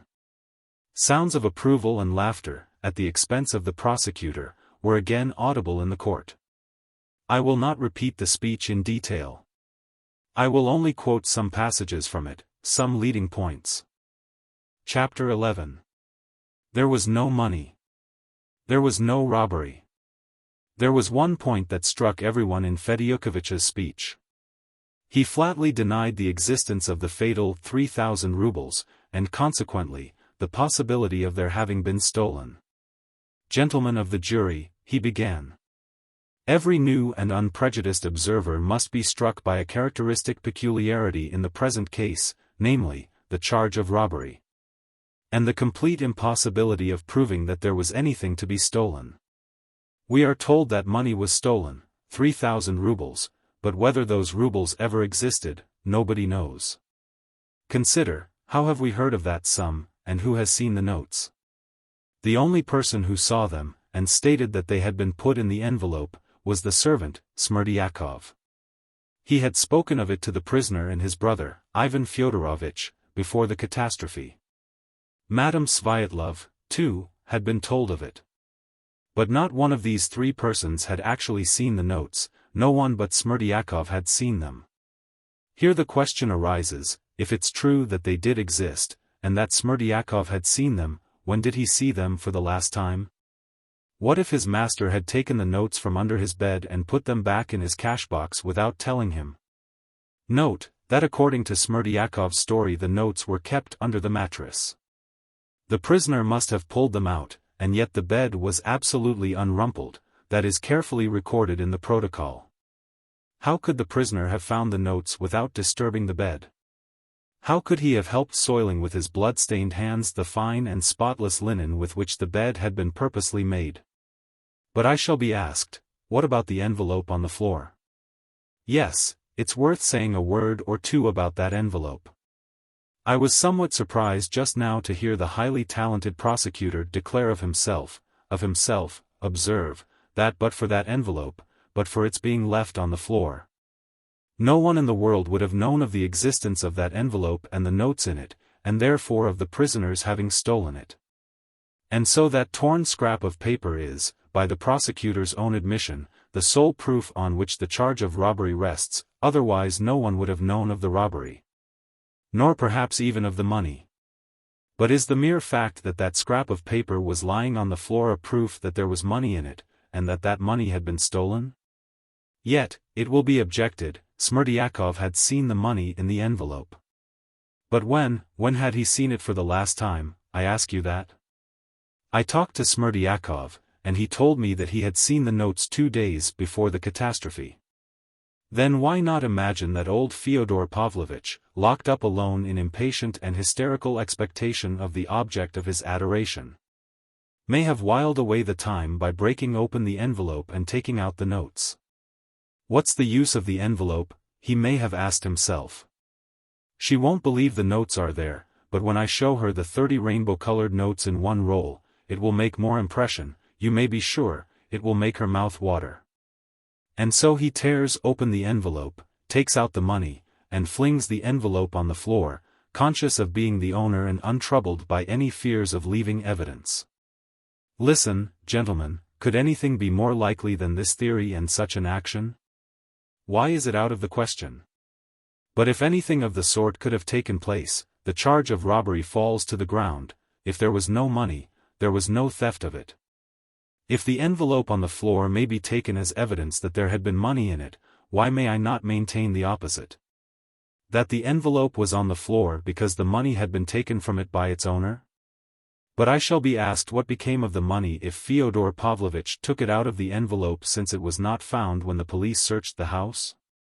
In the first place, part of the money was found in the cash box, and secondly, he might have taken it out that morning or the evening before to make some other use of it, to give or send it away. He may have changed his idea, his plan of action completely, without thinking it necessary to announce the fact to Smerdyakov beforehand. And if there is the barest possibility of such an explanation, how can the prisoner be so positively accused of having committed murder for the sake of robbery? And of having actually carried out that robbery?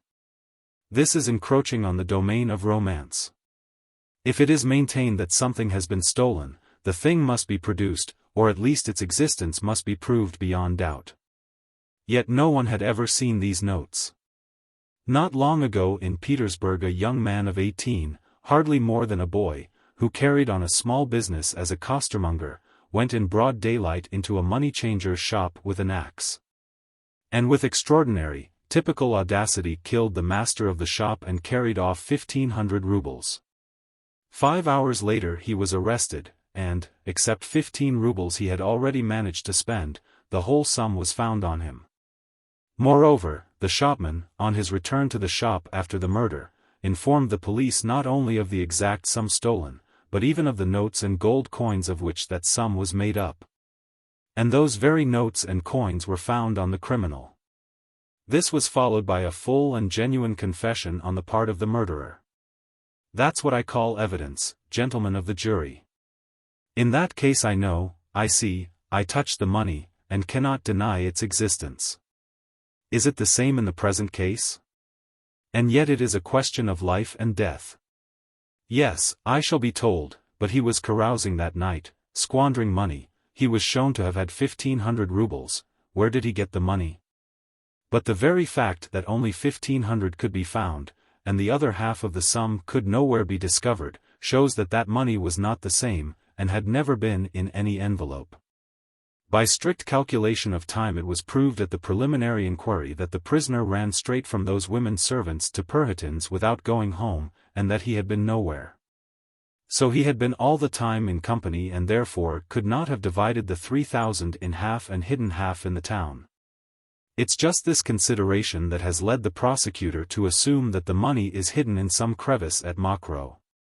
Why not in the dungeons of the castle of Udolpho, gentlemen? Isn't this supposition really too fantastic and too romantic? And observe, if that supposition breaks down, the whole charge of robbery is scattered to the winds, for in that case what could have become of the other 1,500 rubles? By what miracle could they have disappeared, since it's proved the prisoner went nowhere else? And we are ready to ruin a man's life with such tales. I shall be told that he could not explain where he got the 1,500 that he had, and everyone knew that he was without money before that night. Who knew it, pray?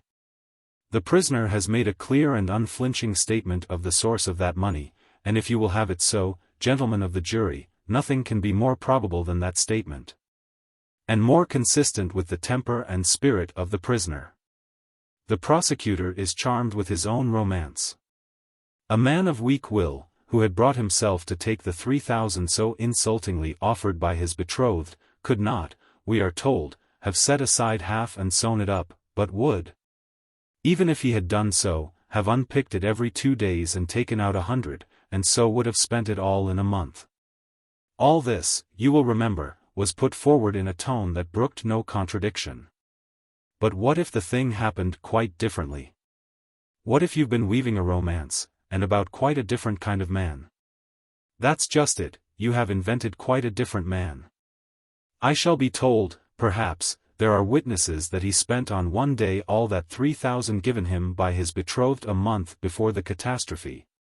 So he could not have divided the sum in half. But who are these witnesses? The value of their evidence has been shown in court already. Besides, in another man's hand a crust always seems larger, and no one of these witnesses counted that money.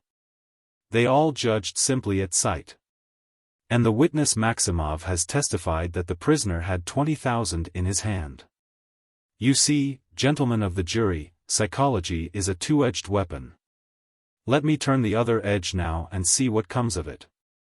A month before the catastrophe the prisoner was entrusted by Katerina Ivanovna with 3,000 rubles to send off by post. But the question is it true that they were entrusted to him in such an insulting and degrading way as was proclaimed just now? The first statement made by the young lady on the subject was different, perfectly different. In the second statement we heard only cries of resentment and revenge, cries of long-concealed hatred. And the very fact that the witness gave her first evidence incorrectly, gives us a right to conclude that her second piece of evidence may have been incorrect also. The prosecutor will not, dare not, his own words, touch on that story. So be it. I will not touch on it either, but will only venture to observe that if a lofty and high-principled person, such as that highly respected young lady unquestionably is, if such a person, I say, allows herself suddenly in court to contradict her first statement, with the obvious motive of ruining the prisoner, it is clear that this evidence has been given not impartially, not coolly. Have not we the right to assume that a revengeful woman might have exaggerated much? Yes, she may well have exaggerated, in particular, the insult and humiliation of her offering him the money. No, it was offered in such a way that it was possible to take it, especially for a man so easygoing as the prisoner, above all, as he expected to receive shortly from his father the 3,000 rubles that he reckoned was owing to him.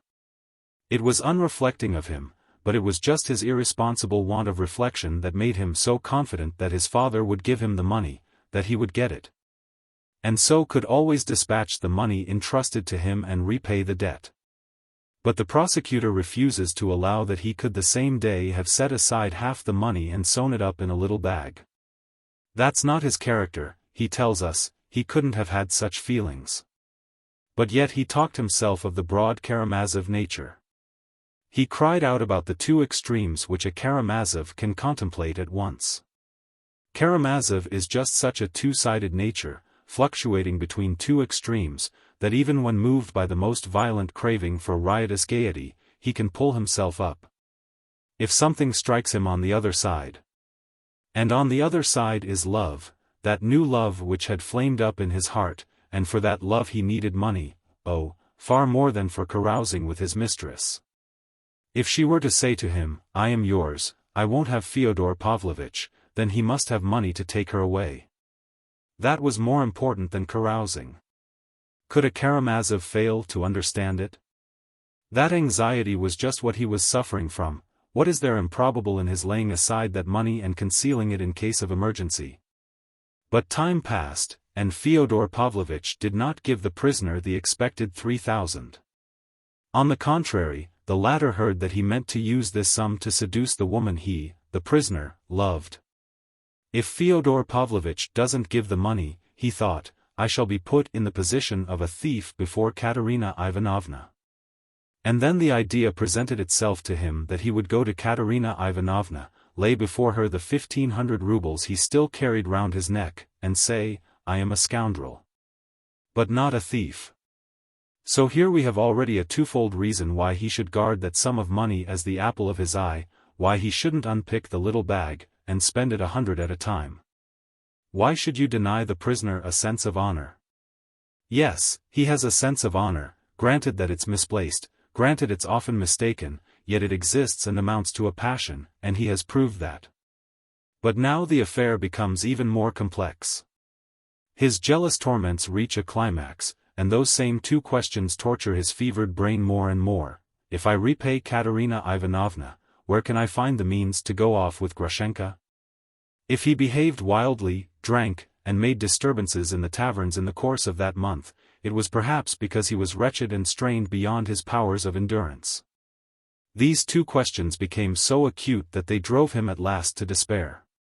He sent his younger brother to beg for the last time for the 3,000 rubles, but without waiting for a reply, burst in himself and ended by beating the old man in the presence of witnesses. After that he had no prospect of getting it from anyone. His father would not give it him after that beating. The same evening he struck himself on the breast, just on the upper part of the breast where the little bag was, and swore to his brother that he had the means of not being a scoundrel. But that still he would remain a scoundrel, for he foresaw that he would not use that means, that he wouldn't have the character, that he wouldn't have the willpower to do it. Why does the prosecutor refuse to believe the evidence of Alexei Karamazov, given so genuinely and sincerely, so spontaneously and convincingly? And why, on the contrary, does he force me to believe in money hidden in a crevice, in the dungeons of the castle of Udolpho? The same evening, after his talk with his brother, the prisoner wrote that fatal letter, and that letter is the chief, the most stupendous proof of the prisoner having committed robbery. I shall beg from everyone, and if I don't get it I shall murder my father and shall take the envelope with the pink ribbon on it from under his mattress as soon as Ivan has gone. A full program of the murder, we are told, so it must have been he. It has all been done as he wrote, cries the prosecutor. But in the first place, it's the letter of a drunken man and written in great irritation. Secondly, he writes of the envelope from what he has heard from Smerdyakov again, for he has not seen the envelope himself, and thirdly, he wrote it indeed, but how can you prove that he did it? Did the prisoner take the envelope from under the pillow? Did he find the money? Did that money exist indeed? And was it to get money that the prisoner ran off, if you remember? He ran off post-haste not to steal, but to find out where she was, the woman who had crushed him. He was not running to carry out a program, to carry out what he had written, that is, not for an act of premeditated robbery, but he ran suddenly, spontaneously, in a jealous fury. Yes. I shall be told, but when he got there and murdered him he seized the money, too. But did he murder him after all? The charge of robbery I repudiate with indignation. A man cannot be accused of robbery, if it's impossible to state accurately what he has stolen, that's an axiom. But did he murder him without robbery? Did he murder him at all? Is that proved? Isn't that, too, a romance? Chapter 12. And there was no murder either. Allow me, gentlemen of the jury, to remind you that a man's life is at stake and that you must be careful. We have heard the prosecutor himself admit that until today he hesitated to accuse the prisoner of a full and conscious premeditation of the crime. He hesitated till he saw that fatal drunken letter which was produced in court today. All was done as written. But, I repeat again, he was running to her, to seek her, solely to find out where she was. That's a fact that can't be disputed. Had she been at home, he would not have run away, but would have remained at her side, and so would not have done what he promised in the letter. He ran unexpectedly and accidentally, and by that time very likely he did not even remember his drunken letter. He snatched up the pestle, they say, and you will remember how a whole edifice of psychology was built on that pestle, why he was bound to look at that pestle as a weapon, to snatch it up. And so on, and so on. A very commonplace idea occurs to me at this point. What if that pestle had not been in sight, had not been lying on the shelf from which it was snatched by the prisoner, but had been put away in a cupboard? It would not have caught the prisoner's eye, and he would have run away without a weapon, with empty hands, and then he would certainly not have killed anyone. How then can I look upon the pestle as a proof of premeditation? Yes, But he talked in the taverns of murdering his father, and 2 days before, on the evening when he wrote his drunken letter, he was quiet and only quarreled with a shopman in the tavern. Because a Karamazov could not help quarreling, forsooth. But my answer to that is, that, if he was planning such a murder in accordance with his letter, he certainly would not have quarreled even with a shopman. And probably would not have gone into the tavern at all, because a person plotting such a crime seeks quiet and retirement, seeks to efface himself, to avoid being seen and heard. And that not from calculation, but from instinct. Gentlemen of the jury, the psychological method is a two-edged weapon, and we, too, can use it. As for all this shouting in taverns throughout the month, don't we often hear children, or drunkards coming out of taverns shout, "I'll kill you"? But they don't murder anyone. And that fatal letter, isn't that simply drunken irritability, too? Isn't that simply the shout of the brawler outside the tavern, "I'll kill you. I'll kill the lot of you"? Why not, why could it not be that? What reason have we to call that letter fatal rather than absurd? Because his father has been found murdered, because a witness saw the prisoner running out of the garden with a weapon in his hand, and was knocked down by him, therefore, we are told. Everything was done as he had planned in writing, and the letter was not absurd, but fatal. Now, thank God. We've come to the real point. Since he was in the garden, he must have murdered him.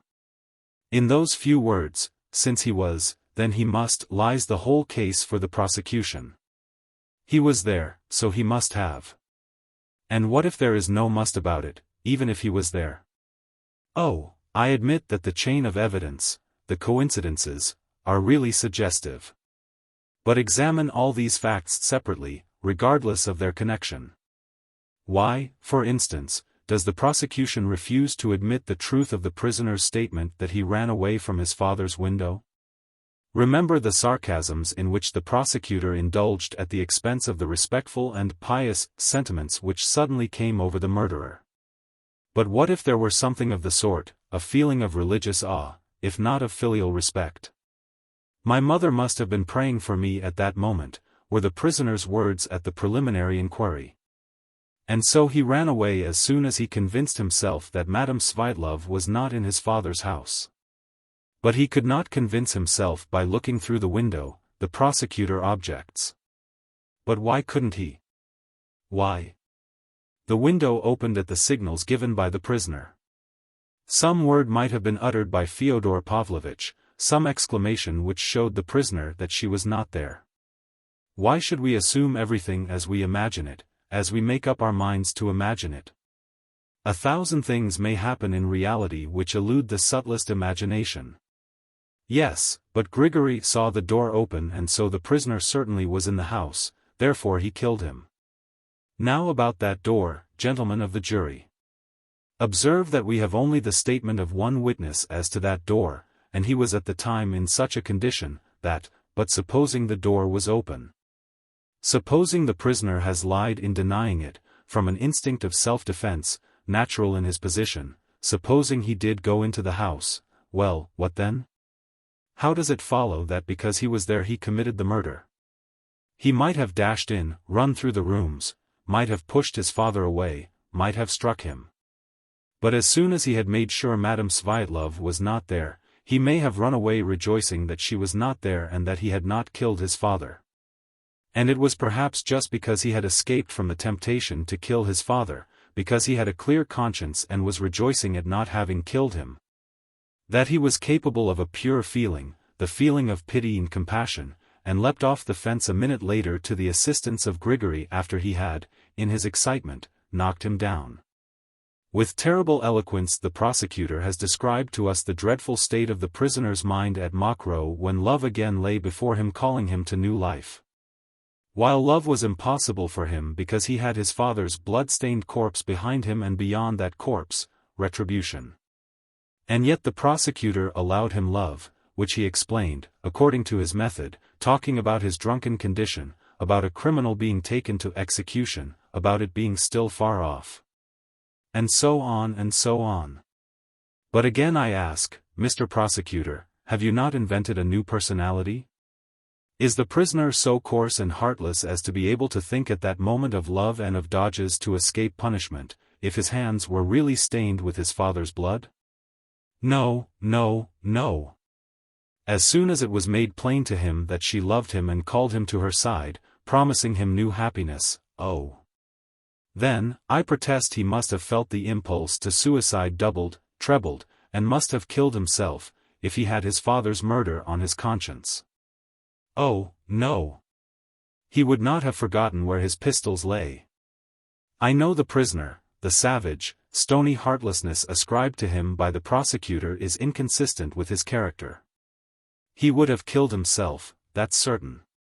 He did not kill himself just because his mother's prayers had saved him, and he was innocent of his father's blood. He was troubled, he was grieving that night at Mokroe only about old Grigory and praying to God that the old man would recover, that his blow had not been fatal. And that he would not have to suffer for it. Why not accept such an interpretation of the facts? What trustworthy proof have we that the prisoner is lying? But we shall be told at once again, there is his father's corpse.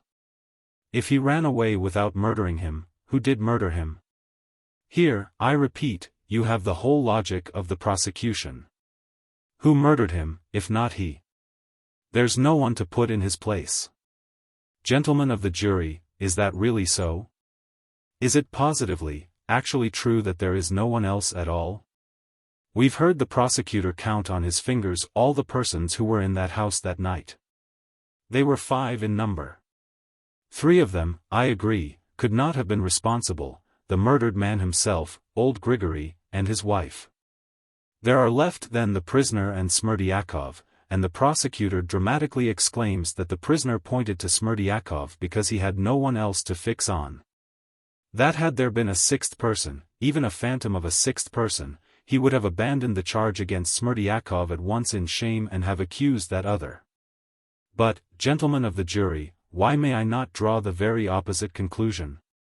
There are 2 persons, the prisoner and Smerdyakov. Why can I not say that you accuse my client, simply because you have no one else to accuse? And you have no one else only because you have determined to exclude Smerdyakov from all suspicion. It's true, indeed, Smerdyakov is accused only by the prisoner, his 2 brothers, and Madame Sviatlov. But there are others who accuse him, there are vague rumors of a question, of a suspicion, an obscure report, a feeling of expectation. Finally, we have the evidence of a combination of facts very suggestive, though, I admit, inconclusive. In the first place we have precisely on the day of the catastrophe that fit, for the genuineness of which the prosecutor, for some reason, has felt obliged to make a careful defense. Then Smerdyakov's sudden suicide on the eve of the trial. Then the equally startling evidence given in court today by the elder of the prisoner's brothers, who had believed in his guilt, but has today produced a bundle of notes and proclaimed Smerdyakov as the murderer. Oh, I fully share the court's and the prosecutor's conviction that Ivan Karamazov is suffering from brain fever, that his statement may really be a desperate effort, planned in delirium, to save his brother by throwing the guilt on the dead man. But again Smerdyakov's name is pronounced, again there is a suggestion of mystery. There is something unexplained, incomplete. And perhaps it may one day be explained. But we won't go into that now. Of that later. The court has resolved to go on with the trial, but, meantime, I might make a few remarks about the character sketch of Smerdyakov drawn with subtlety and talent by the prosecutor. But while I admire his talent I cannot agree with him. I have visited Smerdyakov, I have seen him and talked to him, and he made a very different impression on me. He was weak in health, it is true.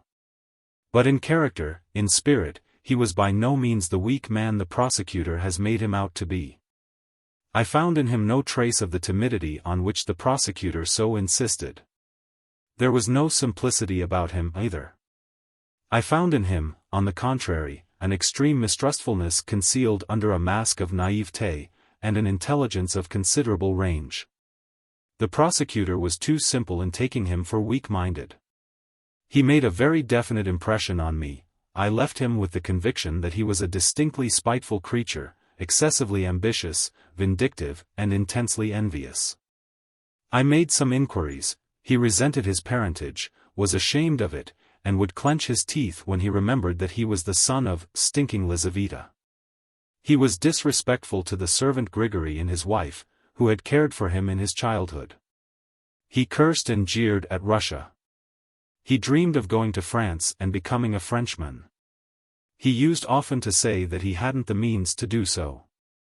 I fancy he loved no one but himself and had a strangely high opinion of himself. His conception of culture was limited to good clothes, clean shirt fronts and polished boots.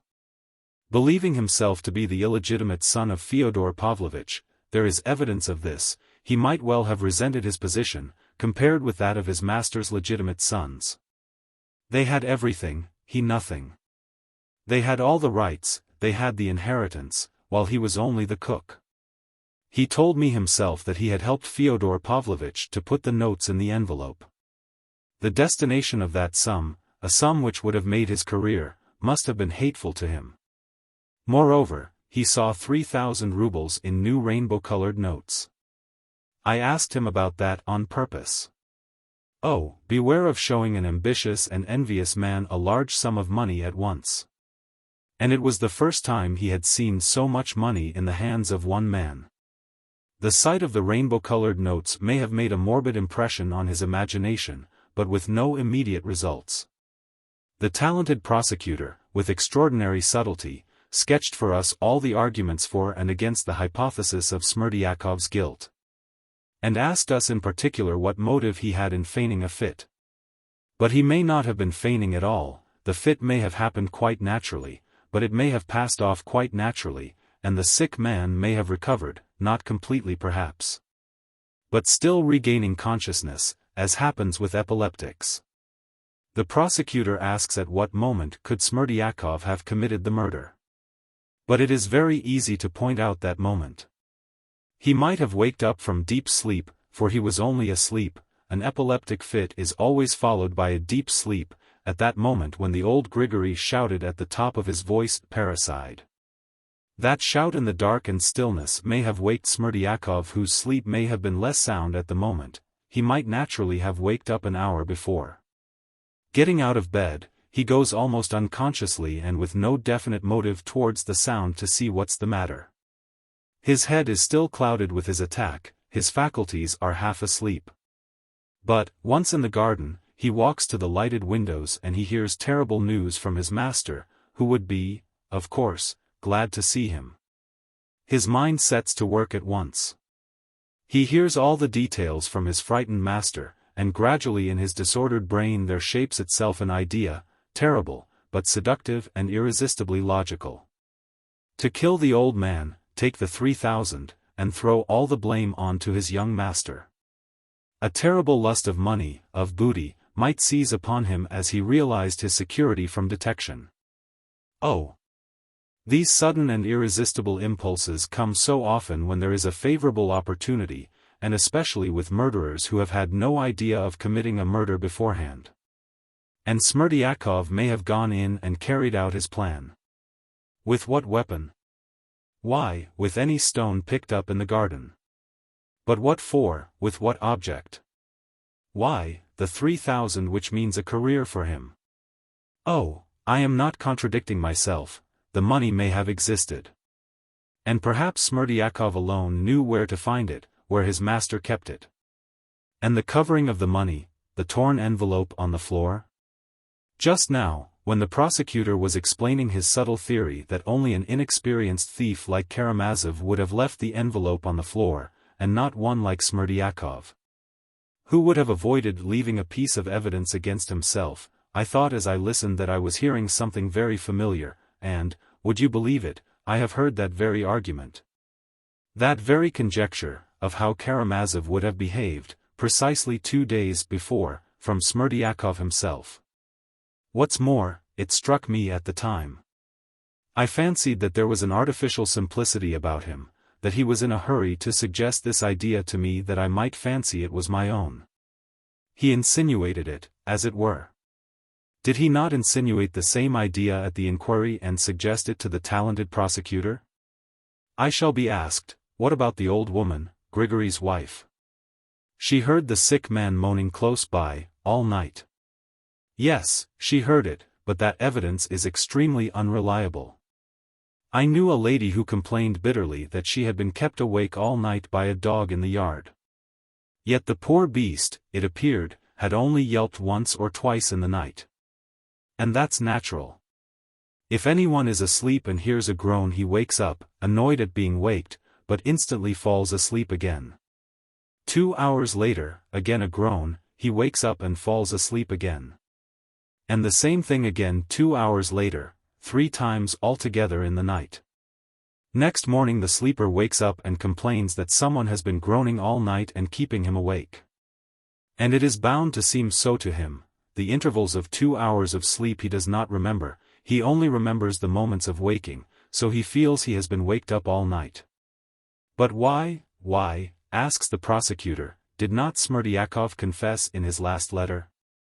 Why did his conscience prompt him to one step and not to both? But, excuse me, conscience implies penitence, and the suicide may not have felt penitence, but only despair. Despair and penitence are two very different things. Despair may be vindictive and irreconcilable, and the suicide, laying his hands on himself, may well have felt redoubled hatred for those whom he had envied all his life. Gentlemen of the jury, beware of a miscarriage of justice. What is there unlikely in all I have put before you just now? Find the error in my reasoning, find the impossibility, the absurdity. And if there is but a shade of possibility, but a shade of probability in my propositions, do not condemn him. And is there only a shade? I swear by all that is sacred, I fully believe in the explanation of the murder I have just put forward. What troubles me and makes me indignant is that of all the mass of facts heaped up by the prosecution against the prisoner, there is not a single one certain and irrefutable. And yet the unhappy man is to be ruined by the accumulation of these facts. Yes, the accumulated effect is awful, the blood dripping from his fingers, the blood-stained shirt, the dark night resounding with the shout, "Parricide!" And the old man falling with a broken head. And then the mass of phrases, statements, gestures, shouts. Oh! This has so much influence, it can so bias the mind. But, gentlemen of the jury, can it bias your minds? Remember, you have been given absolute power to bind and to loose, but the greater the power, the more terrible its responsibility. I do not draw back one iota from what I have said just now, but suppose for one moment I agreed with the prosecution that my luckless client had stained his hands with his father's blood. This is only hypothesis, I repeat, I never for one instant doubt of his innocence. But, so be it, I assume that my client is guilty of parricide. Even so, hear what I have to say. I have it in my heart to say something more to you, for I feel that there must be a great conflict in your hearts and minds. Forgive my referring to your hearts and minds, gentlemen of the jury, but I want to be truthful and sincere to the end. Let us all be sincere. At this point the speech was interrupted by rather loud applause. The last words, indeed, were pronounced with a note of such sincerity that everyone felt that he really might have something to say. And that what he was about to say would be of the greatest consequence. But the president, hearing the applause, in a loud voice threatened to clear the court if such an incident were repeated. Every sound was hushed and Fedyukovich began in a voice full of feeling quite unlike the tone he had used hitherto.